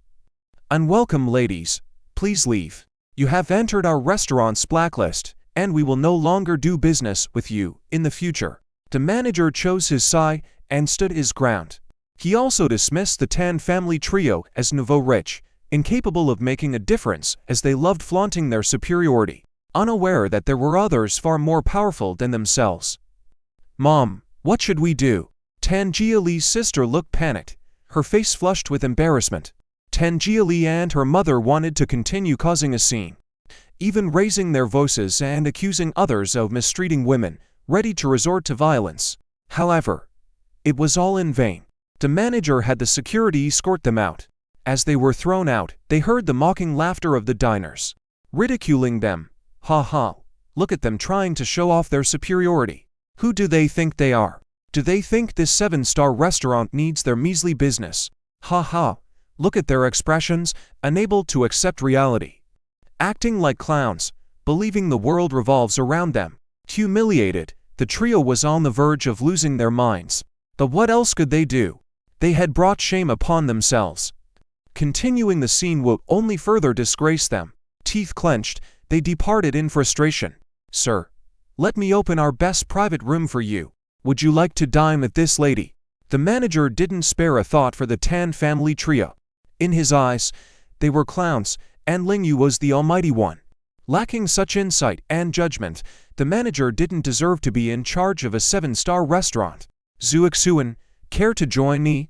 Ling Yu invited Tang Zuoxuan. Tang Zuoxuan's feelings were mixed, her eyes flashing with uncertainty. She had simply wanted to quietly finish her meal alone, but now she had become the center of attention, unable to remain unobserved in the hall. After some consideration, she nodded and entered the supreme private room with Ling Yu. The level of luxury in this private room was not inferior to the one Ling Yu had visited previously at Xianyan restaurant. In fact, it was even more extravagant, clearly reserved for someone like Nan Gongwu. Upon entering, Tang Zuoxuan couldn't help but feel like everything that was happening now was surreal. Delicious dishes quickly filled the table, accompanied by a professional violinist playing beautiful live music. To ensure she wasn't dreaming, Tang Zuoxuan discreetly pinched her thigh. To her surprise, Ling Yu caught her in the act. Ling Yu smiled and asked, "What's the matter?" Tang Zuoxuan momentarily couldn't find the right words to respond, wearing a beautiful yet bitter smile. But as she continued to smile, tears suddenly streamed down her face. "Miss Tang, are you okay?" Ling Yu was quite frightened by Tang Zuoxuan's unusual behavior. She seemed perfectly fine on the surface, so why was her behavior so abnormal? I'm fine." Tang Zuoxuan felt embarrassed at her outburst, quickly wiped her tears, and awkwardly said, "Mr. Ling, thank you for helping me once again. No one has ever been so kind to me from childhood to now." Ling Yu finally relaxed slightly. Was she crying out of gratitude? But then, Tang Zuoxuan's next words startled him. "If there's a next life, I'm willing to be a servant for Mr. Ling for a lifetime, but in this lifetime, it's not possible. Please forgive me for not being able to repay." TLFF. Just as Ling Yu had relaxed, he once again sprayed out a mouthful of water. "Miss Tang, are you ill?" Ling Yu asked instinctively. Judging from his medical skills, observing Tang Zuoxuan's complexion, she didn't seem to have any terminal illness, at most maybe slight malnutrition. Tang Zuoxuan shook her head and then nodded vigorously, saying, "Yes, I'm beyond saving. No one can save me." Ling Yu was truly puzzled by her, unable to help asking, "I can practice medicine. Would you like me to check your pulse?" "No need. Thank you," I said. "No one can save me." Tang Zuoxuan rejected Ling Yu's offer of help and began to eat voraciously. Ling Yu silently watched her. It was clear that the woman in front of him seemed gentle and pure, but now she was disregarding her image, eating as if it were her last meal. "Miss Tang, please eat slowly, there's no rush," Ling Yu couldn't help but advise politely. Tang Zuexuan's tears seemed to burst out like a dam again. "Enough, you don't need to pull me, please leave." Ling Yu casually gave a small tip to the violinist and asked them to leave. He knew the woman in front of him must have some concerns, and maybe if she spoke out, she would feel a bit better. "Miss Tang, if you have something on your mind, and don't mind, you can tell me. If you consider me a friend." Ling Yu felt he and this woman had some kind of fate. Although they were complete strangers, they had coincidentally met 3 times. Tang Zuexuan also seemed to feel the same way, thinking how Ling Yu had saved her 3 times today. Because of this, her fondness for Ling Yu far surpassed anyone else. After some thought, with tears still in her eyes, she lowered her head and said, "Mr. Ling, don't be surprised when I tell you. I am a bad woman. I am actually a murderer." "Oh my, how could Ling Yu not be surprised?" Very surprised indeed. Not that he was afraid of a murderer, but how could a delicate and beautiful woman like Tang Zuexuan be capable of murder? "Who did you kill?" Ling Yu followed up. I killed my stepfather." Tang Zuexuan didn't conceal anything, closing her eyes as she spoke. "Tonight, I took out all my savings, just to have this last meal at the restaurant. I wasn't satisfied. Why did I have to be laughed at even for my last meal after living in poverty my whole life? If I hadn't met you, Mr. Ling, tonight, I might really have been kicked out, unable to even enjoy my last delicious meal." "So that was the reason," Ling Yu nodded, finally understanding why she was eating at the restaurant tonight. Things that go against common sense often have a reasonable explanation behind them. "Why did you kill your stepfather?" Ling Yu was still curious. Tang Zuexuan found it difficult to speak, but after looking at Ling Yu, she finally bit her lip and said, "He was drunk that night and pinned me down. My stepmother saw it and they fought. He ended up beating my stepmother to a bloody pulp, and I." Recalling the past, Tang Zuexuan's delicate frame trembled violently, choking up in the end. Seeing this, Ling Yu quickly comforted her, saying, "All right, if you don't want to talk about it, then let's not."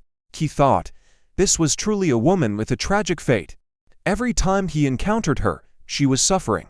Her fate seemed to be cursed by the heavens. "Mr. Ling, you're from the Cloud City too. How about you report me to the police and have me arrested?" Tears in her eyes, Tang Zuexuan looked at Ling Yu with a smile. "I don't want to run anymore. I'm tired. Please, end this life of mine." Ling Yu frowned, although he didn't know what kind of background she had, what stories she carried with her. He still persuaded her. "What nonsense are you talking about? It was self-defense killing. Even if you surrender yourself, you won't receive a heavy sentence." Tang Zuexuan forced a smile, clearly displaying a mix of fear and something else. Yet, she never fully confided in Ling Yu. Her twisted and mysterious past was something she couldn't explain in a short time. "Mr. Ling, I'd like to visit the restroom and wash my face." Tang Zuexuan suddenly stood up, about to leave the compartment. Ling Yu nodded, but after she had been gone for a while, he started feeling that something wasn't quite right with her. He hurriedly went out to ask the manager and found out that she hadn't even visited the restaurant. By this time, Tang Zuexuan had left the restaurant with a sorrowful expression, walking with her head down. According to her plan, after having her final meal tonight, she would find a quiet place to leave this dirty world. But then, a man and a woman suddenly stood in her way. The woman was wearing high heels, with curly hair, and the man was tall with muscles all over. They were the same pair Ling Yu had encountered at the airport. "Zuexuan, where are you planning to go all alone?" Tang Zuexuan quickly looked up and, upon seeing the woman with curly hair smiling at her, she turned and ran off. "Humph, found bias and still want to escape. Chase her." The woman with curly hair snorted coldly, as she and the muscular man chased after Tang Zuexuan on the street. Tang Zuexuan had no choice but to run back. When she was about to reach the road in front of the restaurant, she suddenly collided with a Bugatti that was about to stop. Bang! Tang Zuexuan fell to the ground, feeling pain in her knees and shins, cold sweat beading on her forehead, making it difficult for her to stand up.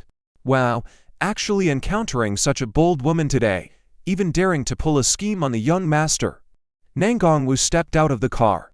After chatting with his mother, he rushed over to join Ling Yu for dinner and drinks. Little did he expect that in front of their own restaurant entrance, they would encounter a woman attempting to pull a fraudulent scheme. The scheme wasn't a big deal, except that the woman's figure seemed quite good at first glance. Slim yet voluptuous, her skin color seemed like she was from the Dragon Kingdom. But when Tang Zuoxuan finally looked up, Nang Gongwu suddenly froze. Oh my! What's going on? How can it be you? Wasn't she the fiancée his mother had just told him about? Nang Gongwu had planned to finish drinking with his master first and later find a way to meet her.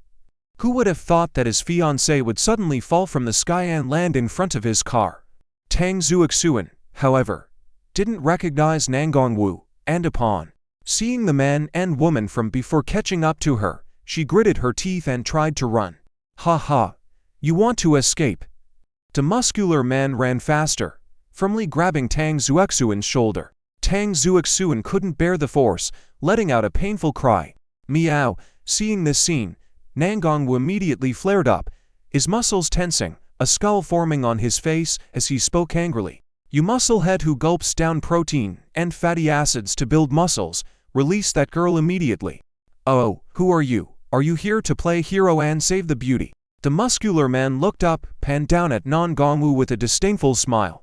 He was 1.9 meters tall, weighing 100 kilograms, while the guy in front of him barely looked 1.8 meters tall and definitely didn't weigh more than 70 kilograms. Even if neither of them had martial arts skills, he would still have an absolute advantage in terms of physical strength. Not to mention he was an expert in boxing and mixed martial arts.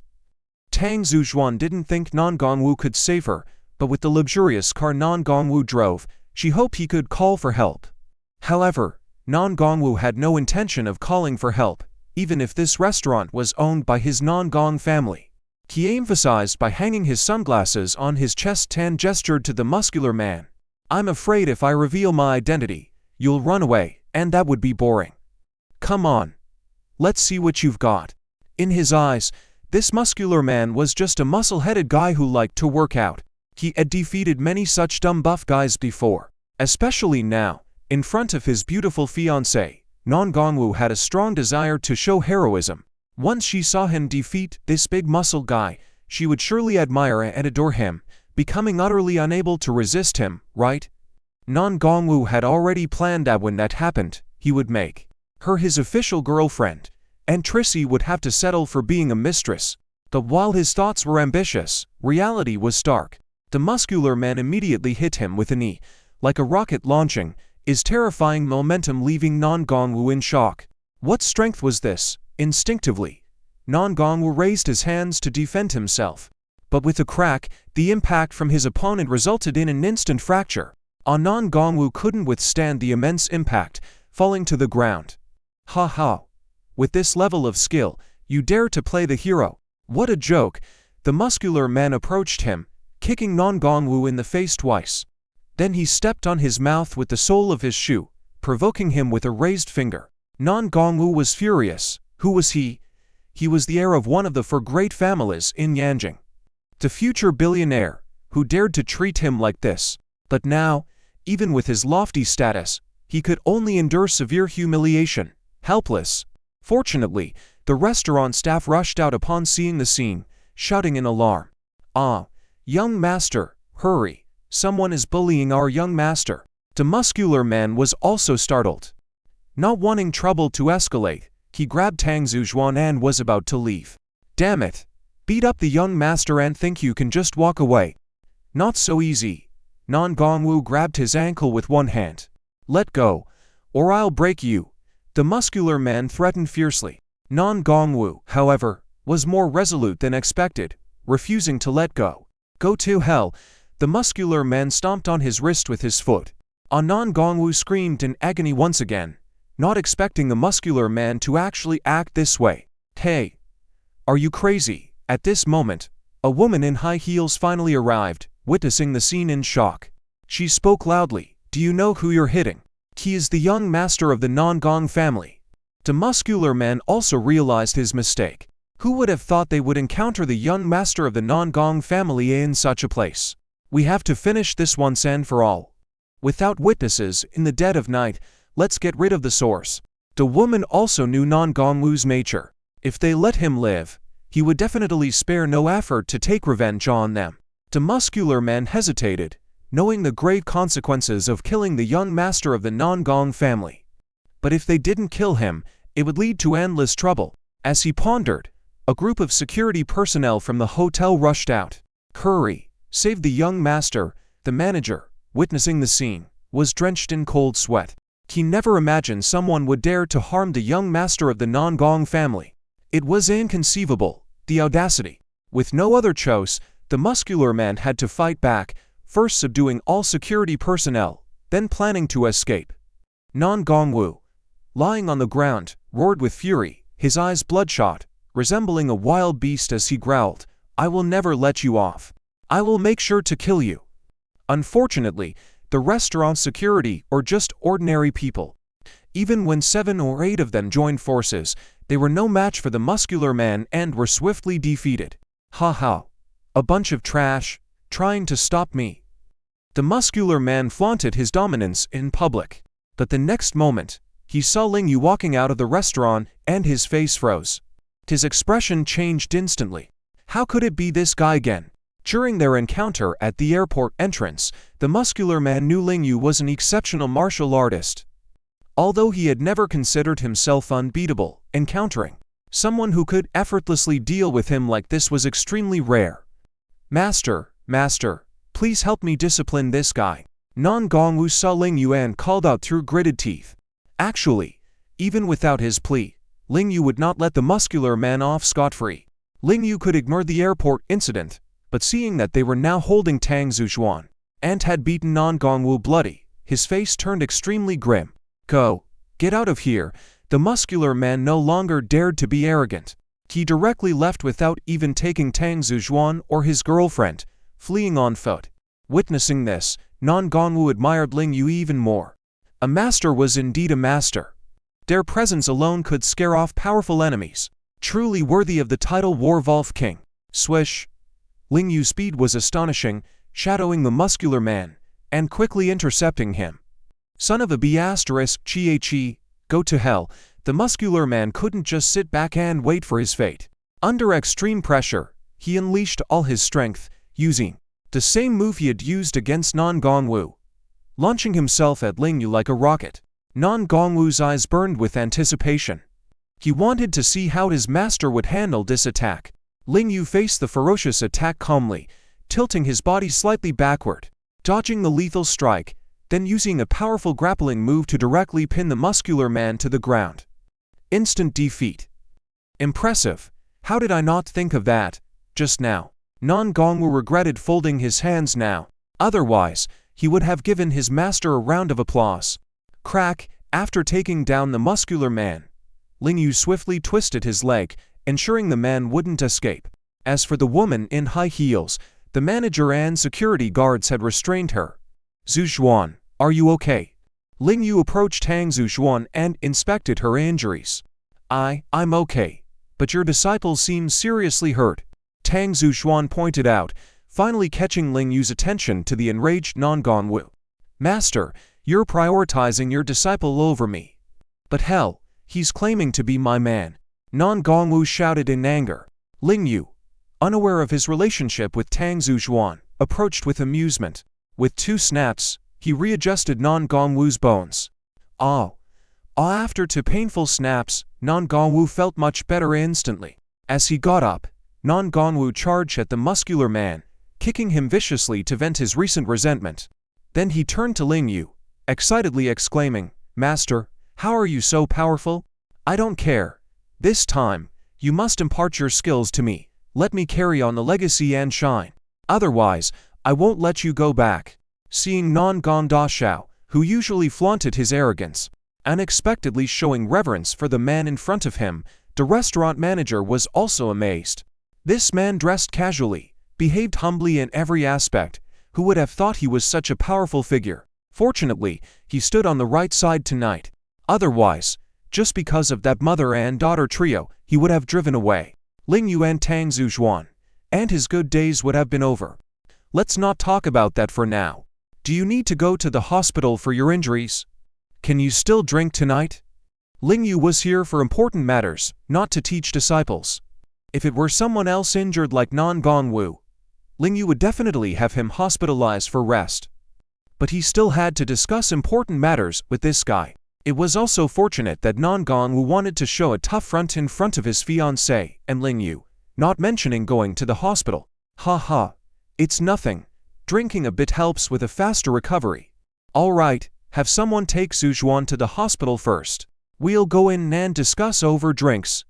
Ling Yu was straightforward, directly instructing his disciple to handle things. Nan Gongwu simply gave the manager a look, and the manager of the 7-star restaurant immediately knew what to do. The muscle man was bound tightly by security guards. When Nan Gongdasha relaxed, his fate was guaranteed to be grim. As for the woman in high heels, her treatment was slightly better. Although she was detained, she wasn't bound like the muscle man, so she could still touch her phone and secretly send out distress signals. Although she didn't want to be enemies with the Nan Gong family, at this point, there was no other choice. Their mission in Country Y was to take Tang Zhujuan back with them. Failure was not an option. Ling Yu's mind was focused on his wife's matters and wouldn't pay too much attention to the woman in high heels. After entering the VIP suite and having a few drinks with Nan Gongwu, Ling Yu got straight to the point. Ziwu, I came here specially to find you because I need your help. Haha, sure thing, Nan Gongwu readily agreed, but added, as long as Master teaches me all your exceptional skills, I can handle anything for you. Stop the nonsense, Ling Yu said seriously. My wife's company has been technically blocked, and I urgently need the Nan Gong family's enterprise's help. Oh, Master actually has a wife now. Nan Gongwu sounded surprised, as if he had heard something unbelievable. What? Am I not worthy of having a wife? Ling Yu mocked himself. Ha ha, so Master, you also know what kind of person you are. The Iron Man of the Northern Territories. A woman repellent, even back then. You rejected the granddaughter of old Shuai, who was so stunning. How could a man like you suddenly get married? Nan Gongwu teased. Ling Yu smiled bitterly and didn't want to explain too much. Why did everyone think he was either the Iron Man for not marrying old Shuai's granddaughter or Yang Wei? Alright, the situation is urgent. If you agree, I can teach you some powerful moves, including the move you used to take down the muscle man just now.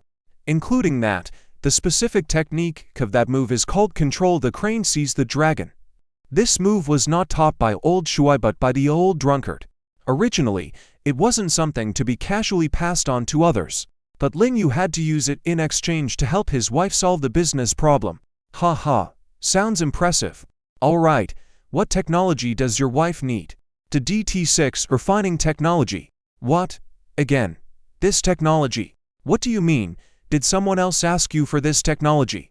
Ling Yu felt something amiss with his response and his heart skipped a beat. Master is sharp, that's exactly it. Nan Gongwu spread his hands and said, a beauty asked me for this technology, and wanted to cooperate with our Nan Gong family's enterprise.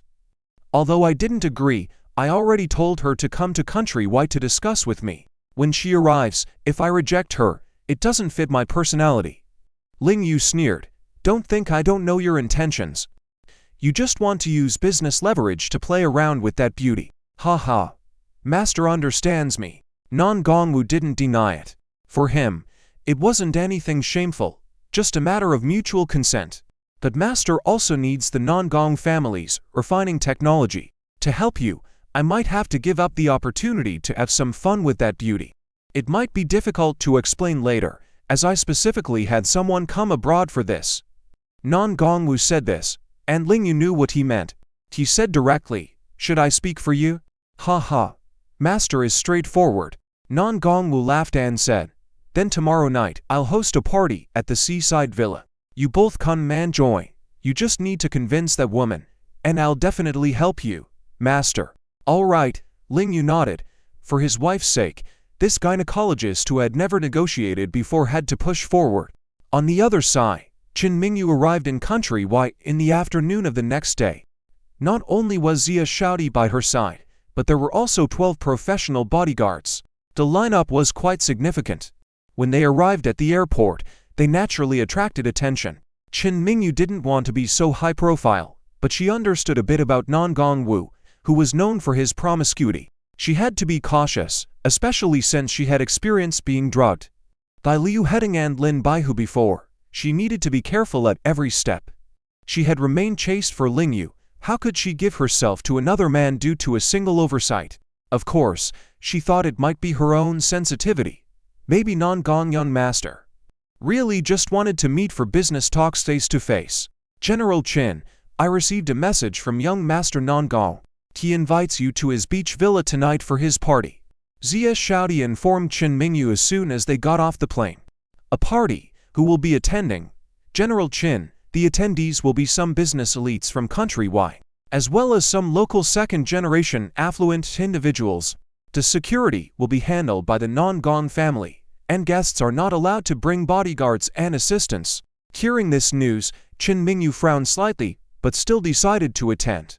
General Qin, there's one more thing. Zia Shaodi continued. Young Master Non Gong also mentioned that there are other people who need his DD6 refining technology, and you may have to compete with another man. Qin Mingyu's frown deepened upon hearing this unexpected news. Another competitor? Could it be that mysterious consortium was trying to block all avenues, even the last one for the Qin family? But as the CEO of the Chiagang Group, no matter how difficult the situation, she had to secure this cooperation. Shaodi, I understand. Arrange a car for me to go directly to young Master Non Gong's seaside villa. Yes. General Qin, Zia Shaodi nodded. She knew this situation was tricky, but she believed in Qin Mingyu's abilities. General Qin would surely outmatch the competition and return successfully. Qin Mingyu arrived at the seaside by car. In front of her was a standalone duplex seaside villa, shining with bright lights in the night, like paradise on earth. The Nangong family is truly a top family. Qin Mingyu couldn't help but sigh. Although the Qin family was a top family in Cloud City, there was still a noticeable gap in terms of wealth and status when compared to the Nangong family. To put it bluntly, local aristocratic families and national-level aristocratic families were simply incomparable. Excuse me, have you received an invitation? Before Qin Mingyu could even get out of the car, a guard from the Nangong family approached and requested to see their identification. Shaodi, please wait outside for me. I'll go in alone. After showing her identification and invitation, Qin Mingyu was led by the guard into the palace-like seaside villa. Private banquet had already started. The banquet wasn't too big but not too small either, divided into 2 floors, with handsome men and beautiful women competing for attention. Qin Mingyu didn't come dressed in formal attire, but in high-end office lady attire. Despite this, her unique, cool, and elegant demeanor attracted many eyes as soon as she entered. Who is that? A woman from Long Kingdom. So beautiful, her eyes carry a hint of pride, just the type one like. Many men and women whispered, and even some arrogant men walked towards Qin Mingyu. Beautiful lady, I'm Vanderaa. Can I have a drink with you? Dance a bit. Get to know you. In the end, a tall Western man was the first to approach Qin Mingyu. Other arrogant rich second generation saw Vanderaa also taking an interest in Qin Mingyu, and could only shake their heads in resignation, knowing they had no chance. Qin Mingyu could feel the commotion around her and the imposing presence of the Western man in front of her.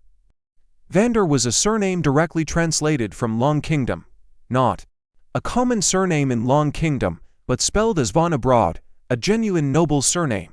Qin Mingyu knew that in Cloud City, she was seen as a goddess, but abroad, she was just an ordinary heiress of a wealthy family. The Western man in front of her must have had an extraordinary status. If she were to reject him outright like she would in Cloud City, it could bring trouble. I'm sorry, I already have plans. Qin Mingyu politely smiled. Despite her efforts to be gentle, she couldn't hide a hint of distant coldness.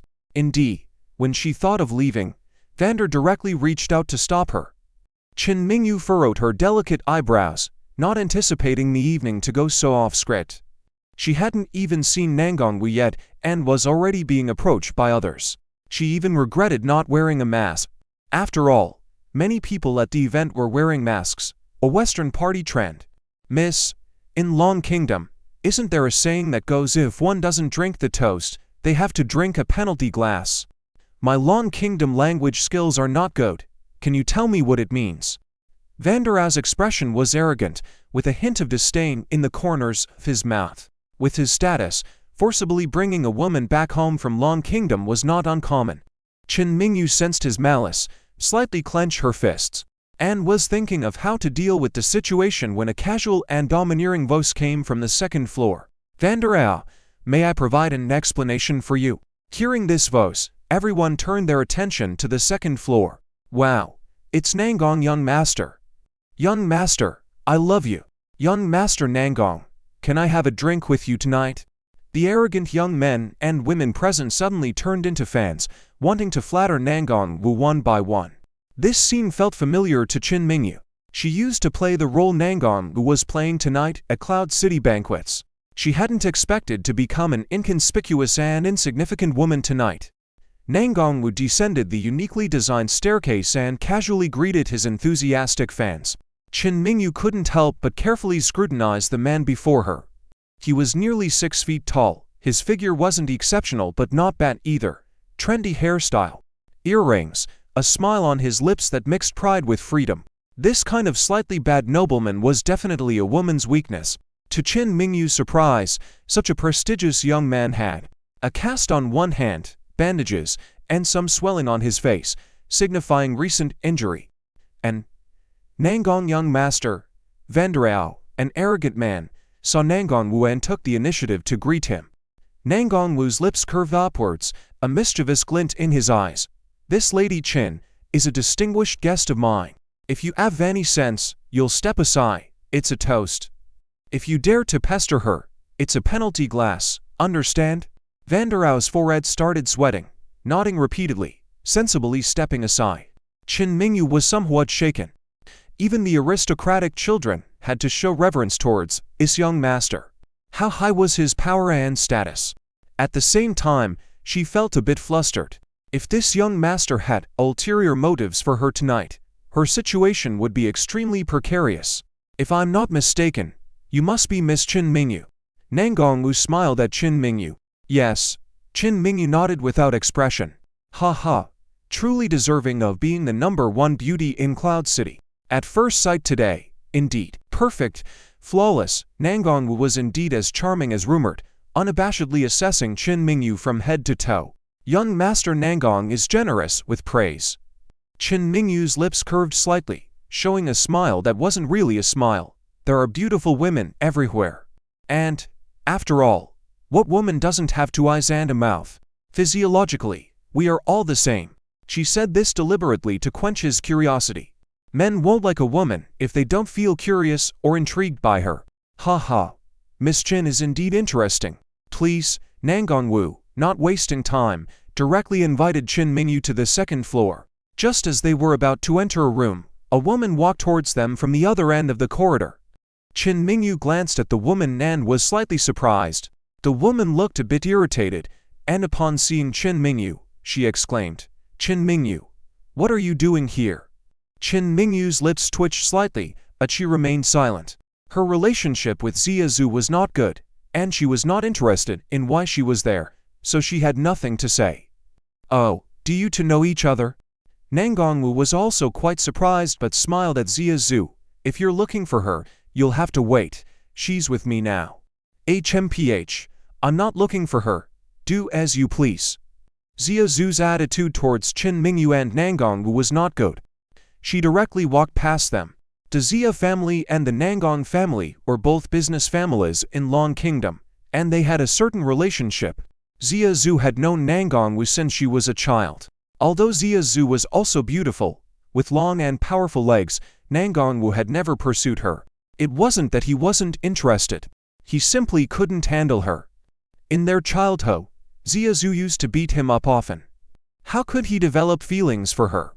Xia Zhu naturally wouldn't like Nangong Wu either. In her eyes, Nangong Wu is just a weakling, even a waste. Clearly born into a super family, meticulously cultivated by the family since childhood, even sent to learn from various masters. Yet that guy studied for nearly 20 years and still remained so incompetent. She only likes strong, mature, and charismatic men like Instructor Yi, and will never like weaklings who only like women. If a man cannot even conquer her, why should she like him? Today, She came to the banquet with two purposes. 1. To find out that Tang Zuoxuan was taken in by Nan Gongwu and bring her back to Yun City. 2. She heard that Ling Yu also came to this banquet. She wants to find that man. Just now, Ziazu negotiated with Nan Gongwu, telling him to obediently hand over Tang Zuoxuan. But the result was as expected, predictable in for words, asking for trouble. So when she saw Nan Gongwu again just now, she looked cold.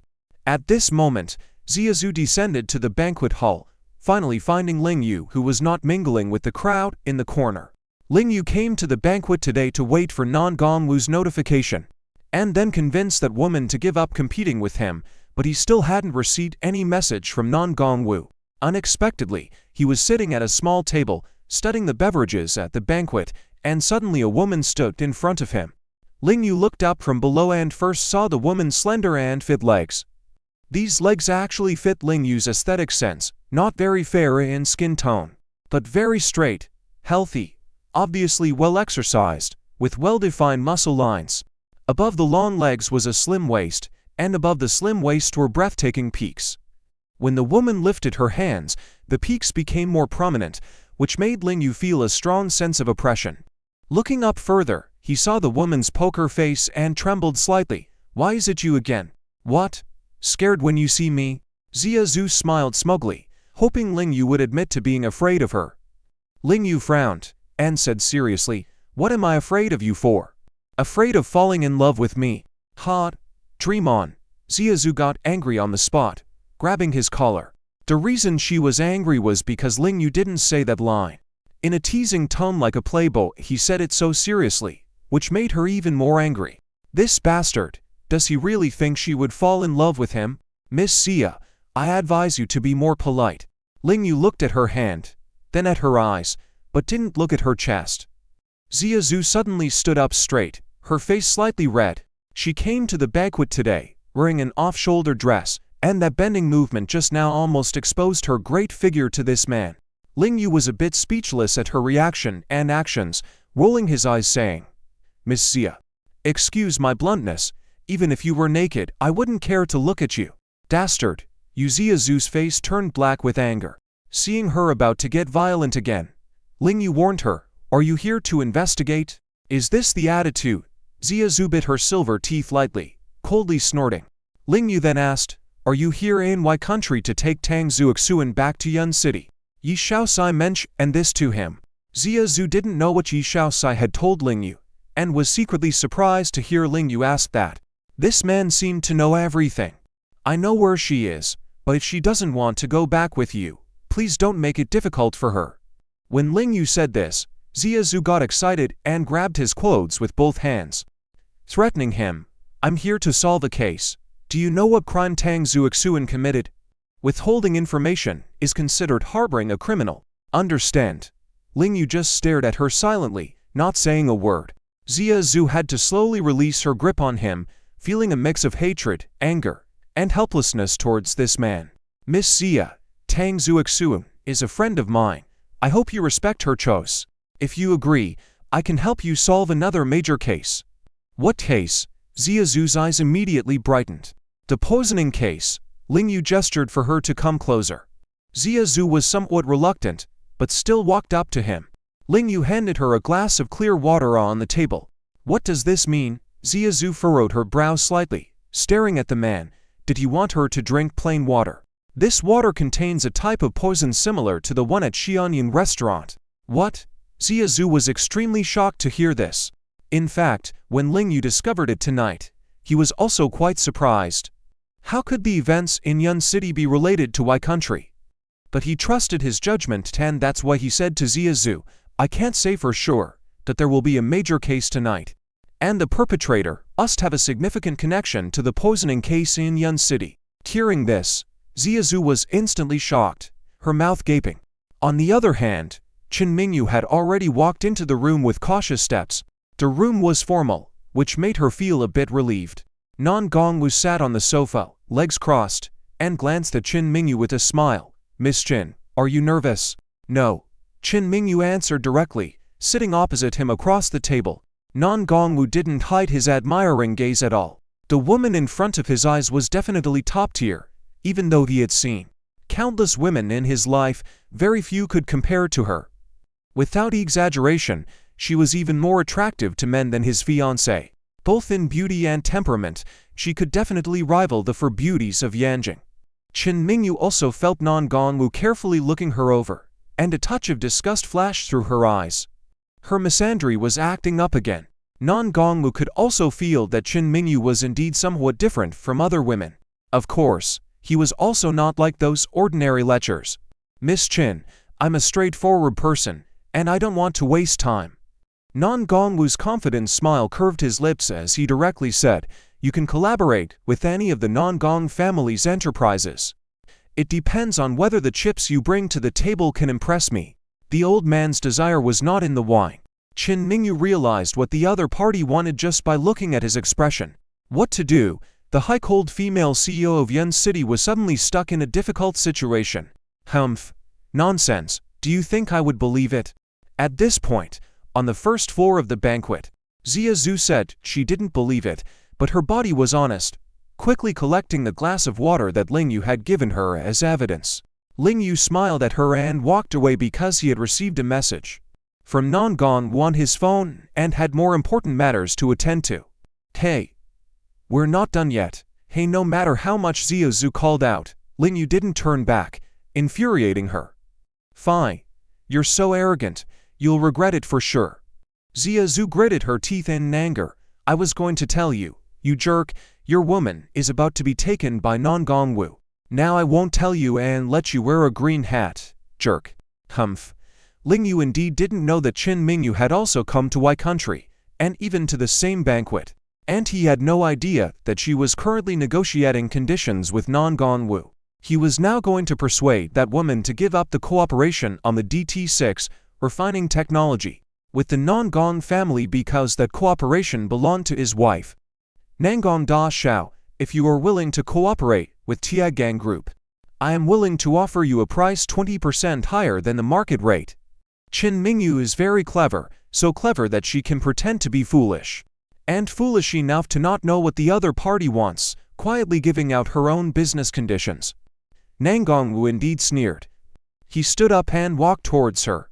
"Miss Chen, this lord is straightforward and doesn't like beating around the bush. I am craving for your body." Nan Gongwu lightly lifted Chen Mingyu's chin, revealing a bright and serious smile. "There are few women in this world who can pique my interest like you can. You should consider yourself fortunate. Please be respectful." Chen Mingyu slapped away his hand. Ouch, ouch. Nan Gongwu was already injured, and Chen Mingyu's slap was merciless, causing him great pain. "If young Master Nan Gong insists on such conditions, then I'm afraid I won't be able to accompany you. Goodbye." Chen Mingyu stood up coldly and turned to leave. She thought her difficulty this time was in defeating her competitors. But little did she expect that her biggest enemy would turn out to be this playboy. Nan Gongwu, however, still stood in her way. He had originally intended to hand this cooperation over to Ling Yu. But Chen Mingyu indeed stirred his nerves and disturbed his mind. Seeing this woman, he had an irresistible feeling, as if a child seeing a toy-like ant, wanting to have it at all costs, forgetting about everything else. "Miss Chen, as far as I know, Chiagang Group has signed a huge order. If they cannot process and deliver it on time, you will face a huge risk of bankruptcy, right? Is this not a concern for you?" Nan Gongwu forcibly pressed Chen Mingyu against the wall. Chen Mingyu tried to break free, but there was a slight difference in strength, and she couldn't free herself. "I admit, I am indeed a playboy, but sacrificing your body for the sake of the entire family business, smart women would do that, right?" This statement truly put pressure on Chen Mingyu. The Chen family had dozens of members relying on Tiagang Group, and thousands of employees in Tiagang Group relying on her. She carried the hopes of many people. But Chen Mingyu still coldly sneered. "I indeed cannot let Tiagang Group fall. But just because the Nangong family does not cooperate with us doesn't mean I have no other options. I'm not afraid to tell you, I have a husband, and I believe he can help me solve problems." "Oh, you have a husband?" Nan Gongwu was genuinely surprised because, according to the information his subordinates provided, Chen Mingyu was single. Nangong Da Xiao never pursued married women. That was well known. If he had known that Qin Mingyu was married, he definitely wouldn't have been so interested. That's right. Qin Mingyu tilted her head slightly, looking sacred and inviolable. Although he's just an ordinary man, he loves me, and I like him. I trust him. He is also abroad trying to help me solve problems, so even if I fail here, it doesn't mean I'm out of options. Wait. The more Nangang listened, the more uncomfortable he felt. Suddenly a thought occurred to him, so he asked, "Is your husband named Lingyu?" Qin Mingyu was momentarily stunned, not expecting this top-notch playboy to have investigated her. Since young Master Nangang knows, why pretend to be ignorant earlier? Oh. Well, Nangang quickly released her, as if struck by a sudden electrical shock, and swiftly moved a meter away from Qin Mingyu. Surprisingly, it was his master's wife. He had been flirting with his master's wife for so long. What a disaster! If his master found out, it would be all over. Qin Mingyu was also a bit puzzled. Why did this guy suddenly change? Even the way he looked at her was different. Ha, Miss Qin, to be honest, I was just testing your loyalty, not genuinely craving your body. Nangang quickly explained, even though it was hardly convincing. Qin Mingyu didn't believe him at all.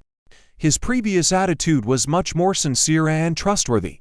Although she didn't understand what was happening, the sudden change in Nangang's attitude was a good opportunity for her, right? Well, after my assessment, Miss Qin is a super goddess of loyalty. Your husband is truly fortunate. Nangang made up a nonsensical excuse, but realized Qin Mingyu was staring at him with cold eyes, as if ready to freeze him. He quickly got to the point. Since Miss Qin is so faithful in love, I believe you are also loyal to your business partners. I have taken note of this quality in you, so I have decided to start cooperating with you immediately. Really? Qin Mingyu was pleasantly surprised internally, but maintained a calm exterior. How did things turn around so suddenly? This Nangang Dashao seemed a bit eccentric. Of course, it's true. Nangang said seriously, I will inform the head of the company right now to come and sign the contract with you. Qin Mingyu saw that he wasn't joking. Although she didn't understand what he was up to, she said, Thank you. Then Miss Qin, please wait here. This lord will take his leave for now. Nangang quickly left to avoid Lingyu barging in and Qin Mingyu revealing what had just happened, which would be a disaster. Though the Nangang family wasn't afraid of any power, at the peak of the Wolf King's power, he could take the head of a general like picking something from a bag. Even though the Nangang family was powerful, could they compete with international security forces? Once outside the room, Nangang breathed a sigh of relief. Just then, he saw Lingyu walking towards him. Ziwu. What's going on? Did that woman come? Lingyu asked when he saw him. Ha. Master, Nangang felt a bit guilty and couldn't let Lingyu see Qin Mingyu for now. He quickly stood on his tiptoes, put his arm around Lingyu, and led him to another room. What's going on? Why are you being so secretive? Lingyu sensed that something was amiss with this guy. Nangang feared that Lingyu would notice something, so he diverted his attention, saying directly, Master, I apologize, but I have agreed to cooperate with the other party. What? Lingyu was truly angry. He stared at him fiercely with his tiger eyes as if telling him, if you can't provide a reasonable explanation, be careful, or I'll kill you. Nangang also feared this murderous gaze, especially since Lingyu was one of the most formidable people in the past. So he quickly smiled and said, Master, I know you will not blame me for what I did, but allow me to keep you in suspense for now. I will tell you the truth later. With that, he quickly made his escape. Lingyu was about to teach him a lesson, but no matter how he calculated, he didn't expect this guy to dare play tricks on him. Fine. If this guy doesn't give him an explanation tonight and messes up his plans, Lingyu won't let him go. Although the Wolf King was no longer at his peak, dealing with Nangang would still be a piece of cake. After escaping from Lingyu's presence, Nangang finally felt relieved. At the same time, this young master is playful by nature. I wonder what expression his master will have when he sees that his so-called competitor is actually his wife. Ha, just thinking about it is so amusing. But this couple is truly something, seeking his help separately. Is that necessary? Nangang couldn't understand for a moment. Just as he walked out of the banquet hall, Nangang Dashao was surrounded by a group of guests. Nangang Dashao, Tonight is the banquet you hosted. How come you've been missing all day? Exactly. Who were you spending your time with? Is she better than her? Non Gong Da Shao, I heard some news that your warrior master has arrived. Is it true? As soon as the warrior master was mentioned, a whole banquet hall erupted into noise. The name warrior god was enough to cause a sensation, let alone if it's Non Gong Da Shao's master.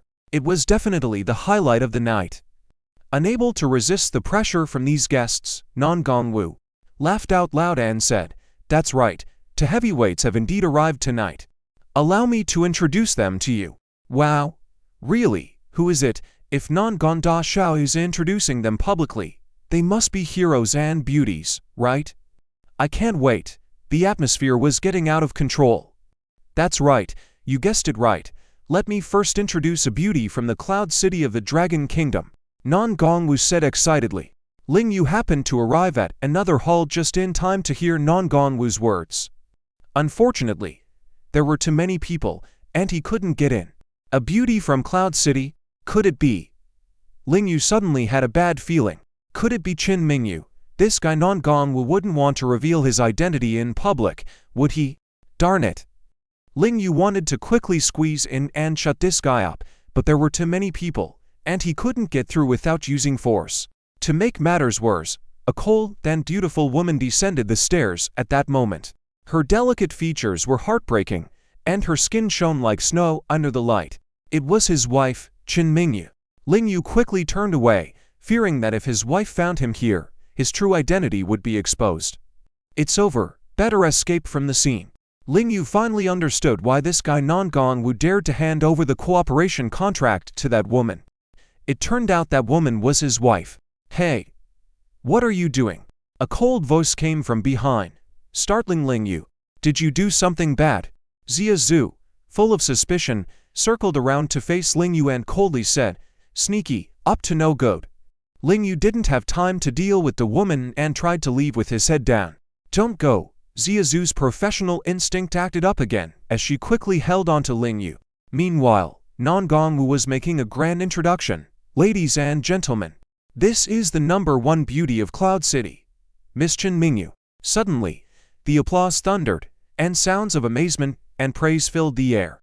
Men marveled at Qin Mingyu's beauty. Women, despite being jealous, had to give face to Non Gong Wu. Qin Mingyu, not knowing Non Gong Wu's intentions, had just signed a contract with him, so she cooperated to relieve any lingering concerns. Next, I will introduce a powerful figure to you all. Are you curious to know who it is? Non Gong Wu's words took the excitement to a whole new level. Non Gong Da Shao, is it your master? I heard he is a superhero, an invincible warrior god. Is it true? I really want to see him. Excited screams and cheers filled the room, piquing Qin Mingyu's curiosity. A warrior god? Could it be real? Does such a person truly exist? Ha ha, that's right. Non Gong Wu was also thrilled because he enjoyed being the center of attention. With arms spread wide, he exclaimed, he has been in the Northern Territory for 7 years, and achieved first-class merit 21 times, second-class merit 73 times, and third-class merit 221 times. When the southern country wanted to invade our southern border, he led a raiding team and killed the enemy commander, resolving the war invisibly. 4 years ago, when the northern region retreated on the western front, he led the elite Warval forces in a 3-day and 3-night battle without retreat, saving the Dragon Nation elites. For years, he used his medical skills to bring back hundreds of soldiers and generals from the brink of death. He inspired the soldiers of the northern region, defending the great mountains and rivers of the Dragon Nation. Non Gong Wu's detailed account ignited admiration in countless men and women. Zia Zhu, in particular, looked incredibly admiring, having heard the battalion commander mention this figure before, although she never had the chance to meet him. If she saw him tonight, she would definitely ask for an autograph. Qin Mingyu was no exception. Although she wasn't interested in wars and fighting, if there truly was such a hero, she wanted to see him. Of course, she wouldn't compare him to her own husband. They each had their strengths, and there was no need for comparisons. Non Gong Da Shao, who is he exactly? Is he here at the moment? Yes, I think I almost see him. I want to kneel down and worship him. Great hero, great hero, the crowd began to clamor. Ling Yu was becoming more anxious and angrier. If this guy Non Gongwu dared to reveal his identity, he would definitely take him down. It wasn't just about his relationship with his wife. It would disrupt the Northern Territory's plans. Ling Yu had already picked up a small spoon from the table, ready to assassinate Non Gongwu if he tried to expose his identity again. That's right, he is here at the moment. Non Gongwu didn't beat around the bush. He loudly proclaimed, "Let's welcome our kingdom's hero." Ling Yu was prepared and confident that he would strike Non Gongwu as soon as he pointed at him. However, to his surprise, Non Gongwu didn't point in his direction, but towards a tall man in military attire on the other side, wearing a masquerade mask. What's going on? The whole assembly was shocked. Ling Yu didn't care about Non Gongwu's antics anymore as long as he didn't expose his identity. Let him play. If this incident was revealed, it would actually provide a perfect cover for Ling Yu. Most importantly, his wife was present. If she was misled by Non Gongwu tonight, even if she was smart, it would be difficult for her to guess her husband's true identity. Is this the great hero of the North? His physique clearly shows that he has been through rigorous training, like a body of steel. Lord of War, can I please have your autograph? Can I take a photo with you? A group of people praised this hero like crazy. Xia Zhu was no exception. Ignoring the suspicious Ling Yu, she wanted to squeeze into the crowd. If this was truly the Northern War god, then he must be Captain Yi's older brother. The man wearing a mask was being surrounded by young men and women, gradually becoming proud. That's right, I am the invincible Northern War god. Before he could finish speaking, a bullet passed through his body, taking away his warmth. The whole place fell silent in shock until blood and brain matter splattered on the ground, and then the screams erupted. Xia Zhu was dumbfounded. This guy who could easily be mistaken for Captain Yi's brother. Is this the strongest in the North? What a joke! A peanut could send him to his death. Were the hundreds of thousands of troops from other countries before just made of straw? Assassin! Protect young Master Non Gong. The professional bodyguards immediately shielded Non Gongwu and escorted him out. Chen Mingyu stood by Non Gongwu's side, so of course, he pulled her along too. After all, she was his master's wife. Ling Yu quickly followed suit. These assassins were most likely targeting Non Gongwu, and it would be extremely dangerous for his wife to stay with him. However, he couldn't reveal his true identity in front of his wife. So, as he passed by the fallen fake war god, he picked up the mask and put it on himself. Outside the villa, there were sounds of footsteps, gunfire, and even explosions. As a police officer, Xia Zhu wanted to apprehend the criminals and uphold justice. But when she looked out the window, the explosions and fire under the night sky pained her eyes. What was happening? Escape. Someone's attacking the banquet. The guests attending the banquet scattered, in panic, trampling over each other in their rush to flee. The bodyguards shielded Non Gongwu for an escape through the back door, but as soon as the door opened, a barrage of bullets came flying. After a series of screams, the bodyguards protecting Non Gongwu fell one after another. What the hell? Who's playing such a big game? As the heir of a top financial conglomerate, Non Gongwu had encountered kidnappings before, but this blatant attack was a first. The strength of the opposing force indicated they were likely a globally known organization. In the chaos, the bodyguards forced Non Gongwu to escape from a different direction, leaving no time to care for Chen Mingyu. Despite her calm demeanor, Chen Mingyu couldn't help but feel a sense of panic at the gunfight unfolding before her. What to do? What if she perished here? What about the Chiagang group? Would Ling Yu be heartbroken? Just as her thoughts spiraled, a large hand suddenly grabbed hers. Follow me. Upon hearing the voice, Chen Mingyu realized she had been pulled far away by the masked man. Watching the figure of the masked man, she felt a sense of familiarity, but she didn't recall knowing anyone in country. Why? Who was he? Why would he risk his life to save her amidst the gunfire? Chen Mingyu's mind became increasingly chaotic. On the other side, one guard after another fell around Non Gongwu. It was evident that these thugs were after him. When he tried to break through a different door, the entrance collapsed, and a masked woman in black leather, wielding a machine gun and accompanied by several followers, barged in. There was a blood-red spider pattern on the woman's neck. Non Gongwu's expression shifted as he bitterly laughed. So, It's the infamous Blood Spider organization. Why have you come after me? As the heir of the Non-Gong family, he had heard of the Blood Spider organization. Rumor had it that they shared origins with the Holy Fire organization. However, while the latter focused on assassinations, it appeared that today's large-scale attack involved more than just the Blood Spider's killers. Hey, we were hired to snatch someone. The woman responded to Non-Gong while sporting an alluring and evil smile, her lips curling with malice, and to ask the Non-Gong family consortium for some money to spend a little help. Take Non-Gong away. Non-Gong Wu couldn't sit idly and, with the help of the closest bodyguard, made a desperate rush to break free and escape. From the woman's response, he gleaned some information. Could it be that these people were hired by the muscle man and the woman in high heels? Who were they, and what was their connection with his fiancée? Non-Gong Wu struggled to understand the situation. On the other side, Zhu drew her gun and engaged in a gunfight with the unidentified assailants. While skilled in marksmanship, outnumbered, she soon found herself forced into a corner, relying on cover to stay hidden. A few guests who had remained on site by relying on Zhu's cover managed to survive. Now, with Zhu running out of bullets and losing cover, the ruthless intruders callously shot down the remaining innocent people who had survived the initial onslaught. Damn it! Zhu, witnessing the brutality, felt her blood boil. The methods of this organization were heinously cruel. The thugs from the mysterious organization spread out, two of them armed with guns, advancing step by step towards Zhu's hiding spot, their faces twisted into a menacing smile. Duty. Stop hiding. Come out, or we'll send you west. The two male thugs neared her, grinning lecherously. Zhu gritted her teeth, realizing the dire situation. Her gun was empty, and although she was confident in her skills, the trained thugs were strategically positioned, making it difficult to engage both simultaneously. Closing in, the thugs aimed their guns at her hiding place, preparing to shoot. As she thought her fate was sealed, the thug suddenly fell in front of her with a dull thud. The banquet hall's cutlery embedded in the back of their heads. Blood oozed out.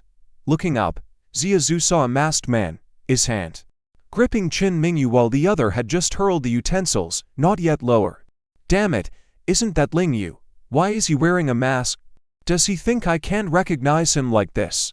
Ignoring Zhu, Ling Yu swiftly led Qin Mingyu and headed towards the side door. Damn it, owe that bastard a life-saving favor.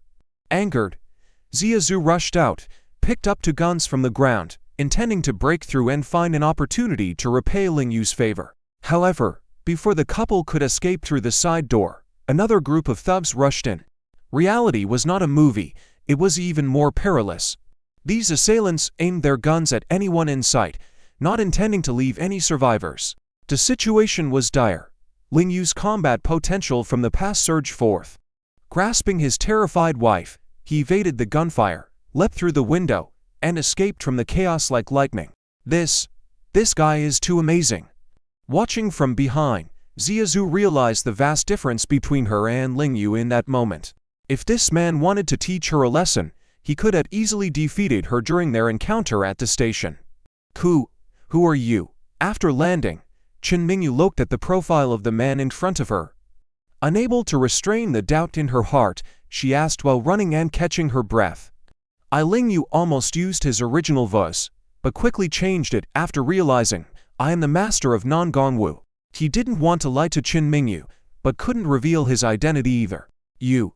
Qin Mingyu's beautiful eyes were filled with more surprise. Why did you save me? Ling Yu didn't know how to explain. Seeing that more organized thugs were appearing around them, he had no choice but to say directly, because I like you. What? What? Qin Mingyu trembled, unsure of her emotions. She was already a married woman, and happily married at that. She didn't want another man's affection, and owing this man a life debt would only complicate things for her in the future. Miss Qin, we need to get underwater to escape the encirclement. Ling Yu, however, didn't understand Qin Mingyu's complex thoughts.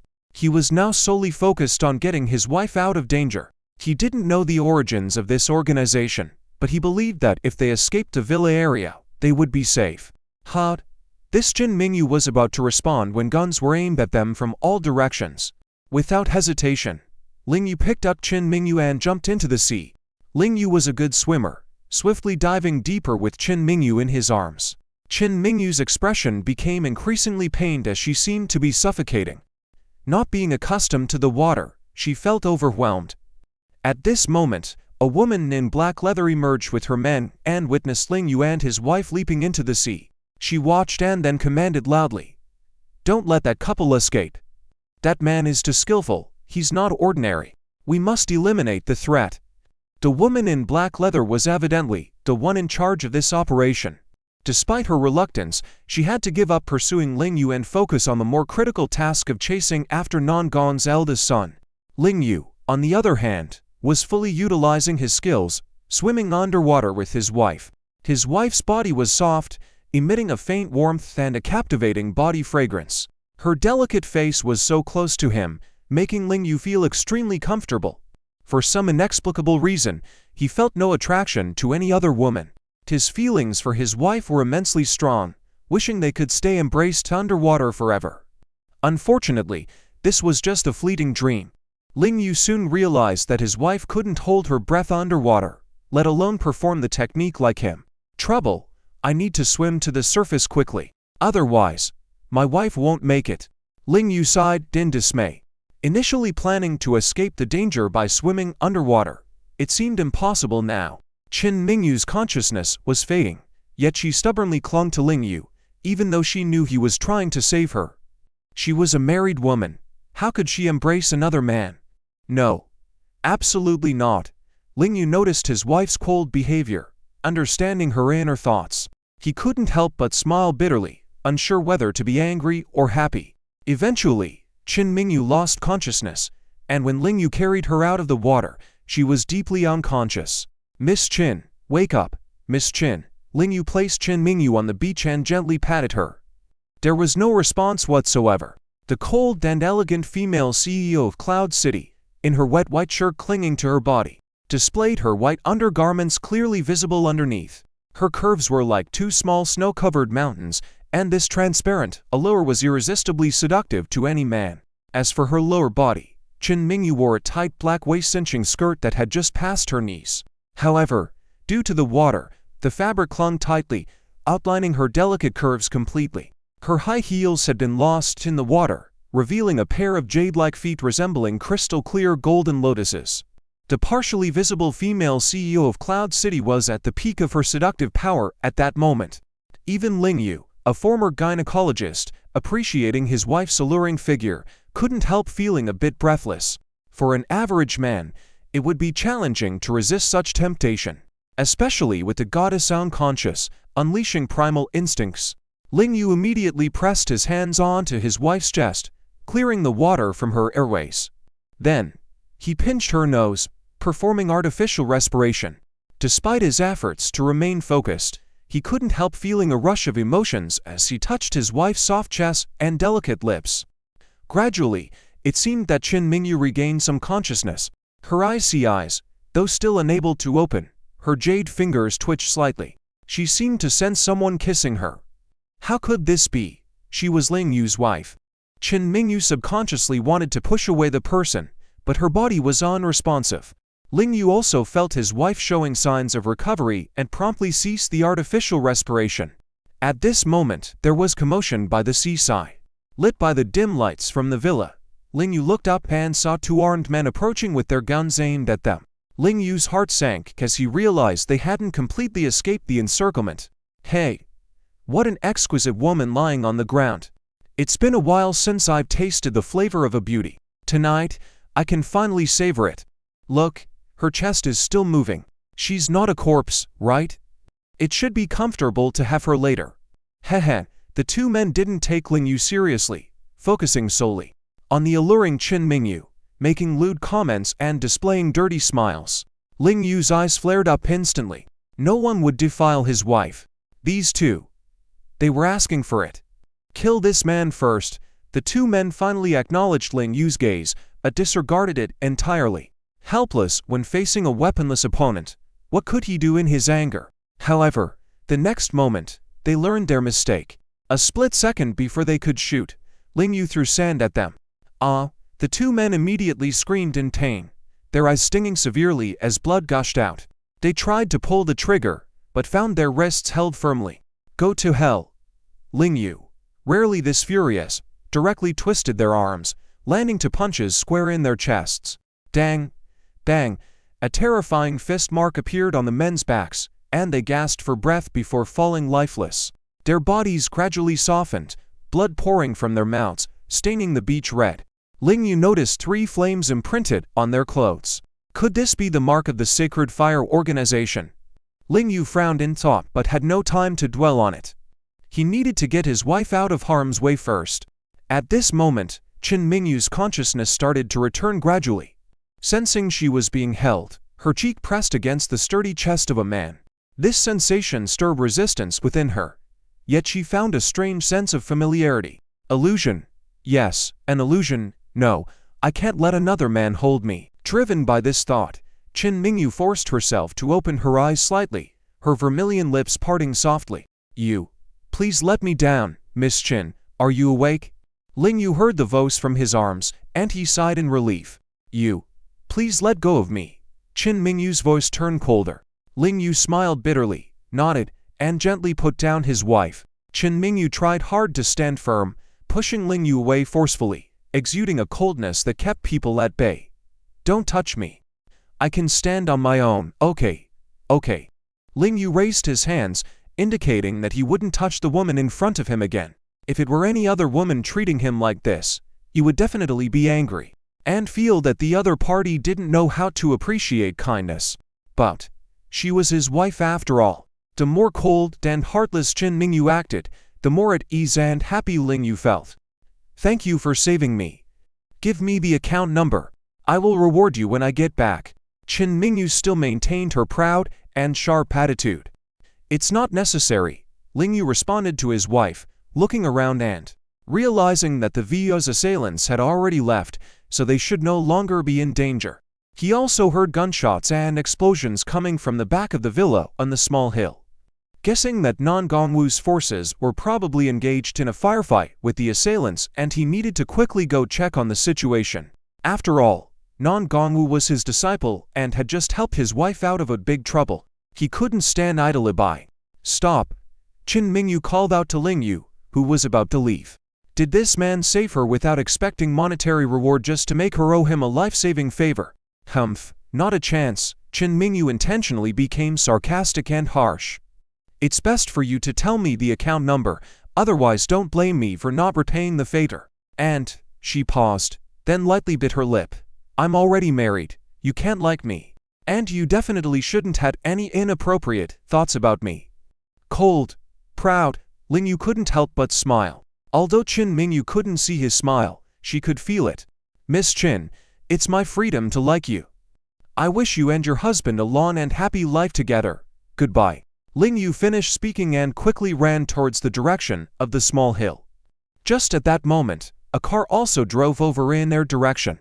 President Qin, Zia Shaodi found Qin Mingyu and rushed out of the car in relief, saying excitedly, "Thank goodness, President Qin, you're safe. I saw so many corpses just now, I was really worried." Not getting a response from Qin Mingyu, Zia Shaodi followed her gaze, but saw nothing. Turning back to Qin Mingyu, she noticed that President Qin seemed preoccupied. President Qin, what's wrong? I'm fine. Let's leave here quickly. Qin Mingyu finally came to her senses and quickly got into the car with Zia Shaodi and left.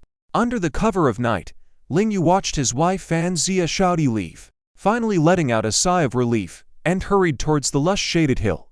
In the small hill, the protectors of the Nan Gong family were already surrounded by the assailant organization.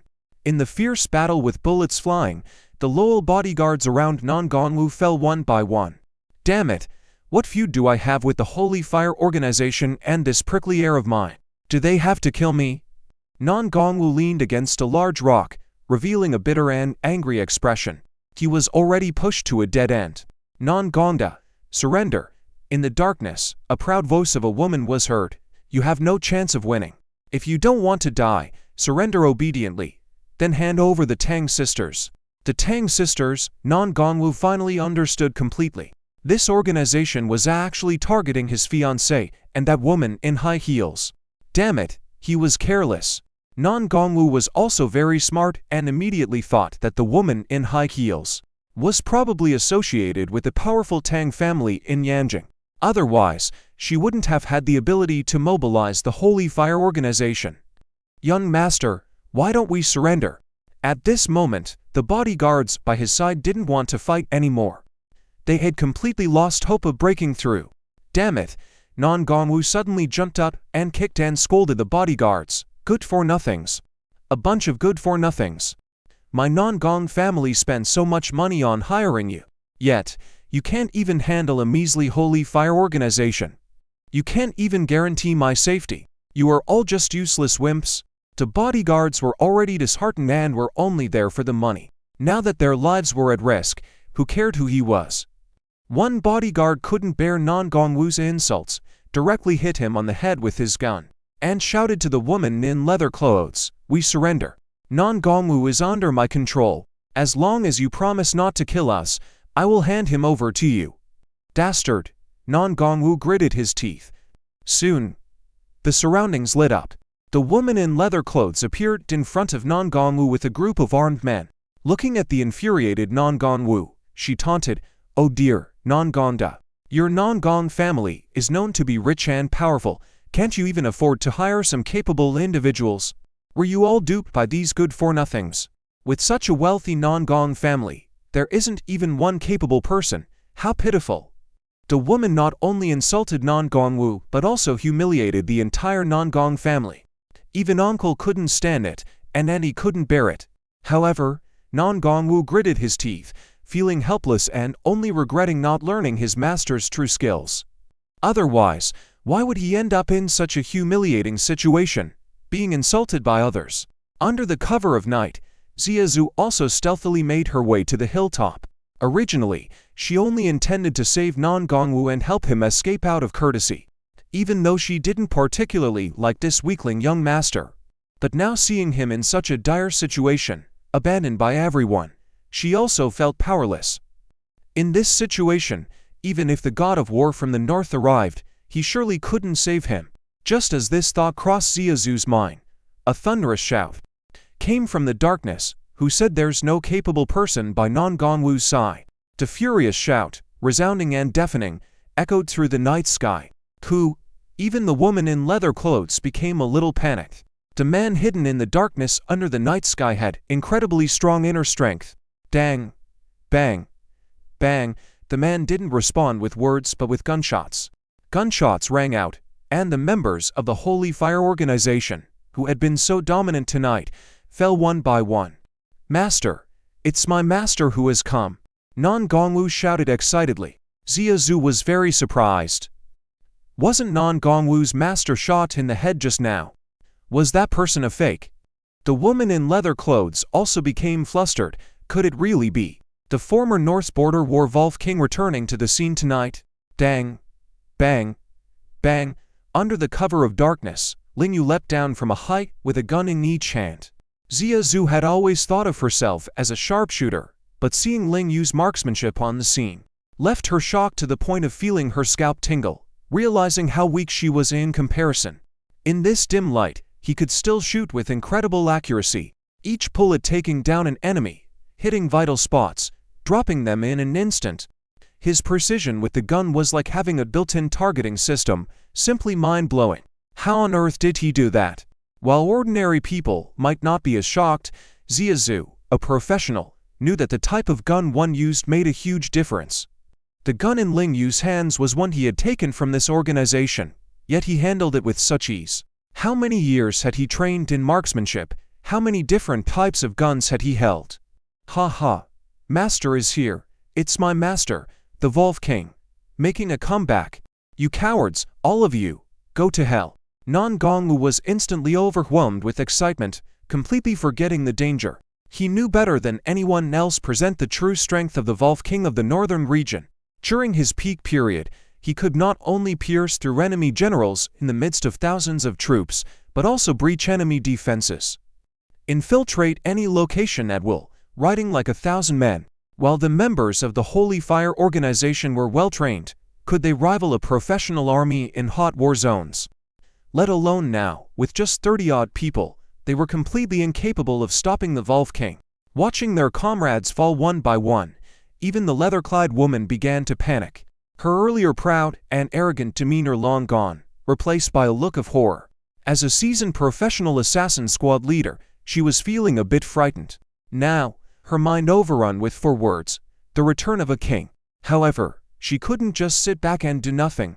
Quickly raising her gun to shoot at Ling Yu. No matter who you are, go to hell. Just as the leather-clad woman squeezed the trigger, the Wolf King managed to anticipate her move and dodge perfectly. The bullets shot out, all missing their target.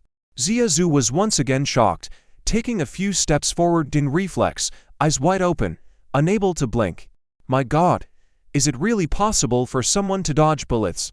Is he even human? Xia Zhu knew very well that Ling Yu's ability to evade bullets didn't stem from being faster than them but from possessing an extraordinary sense of life and death that normal people could not possibly have.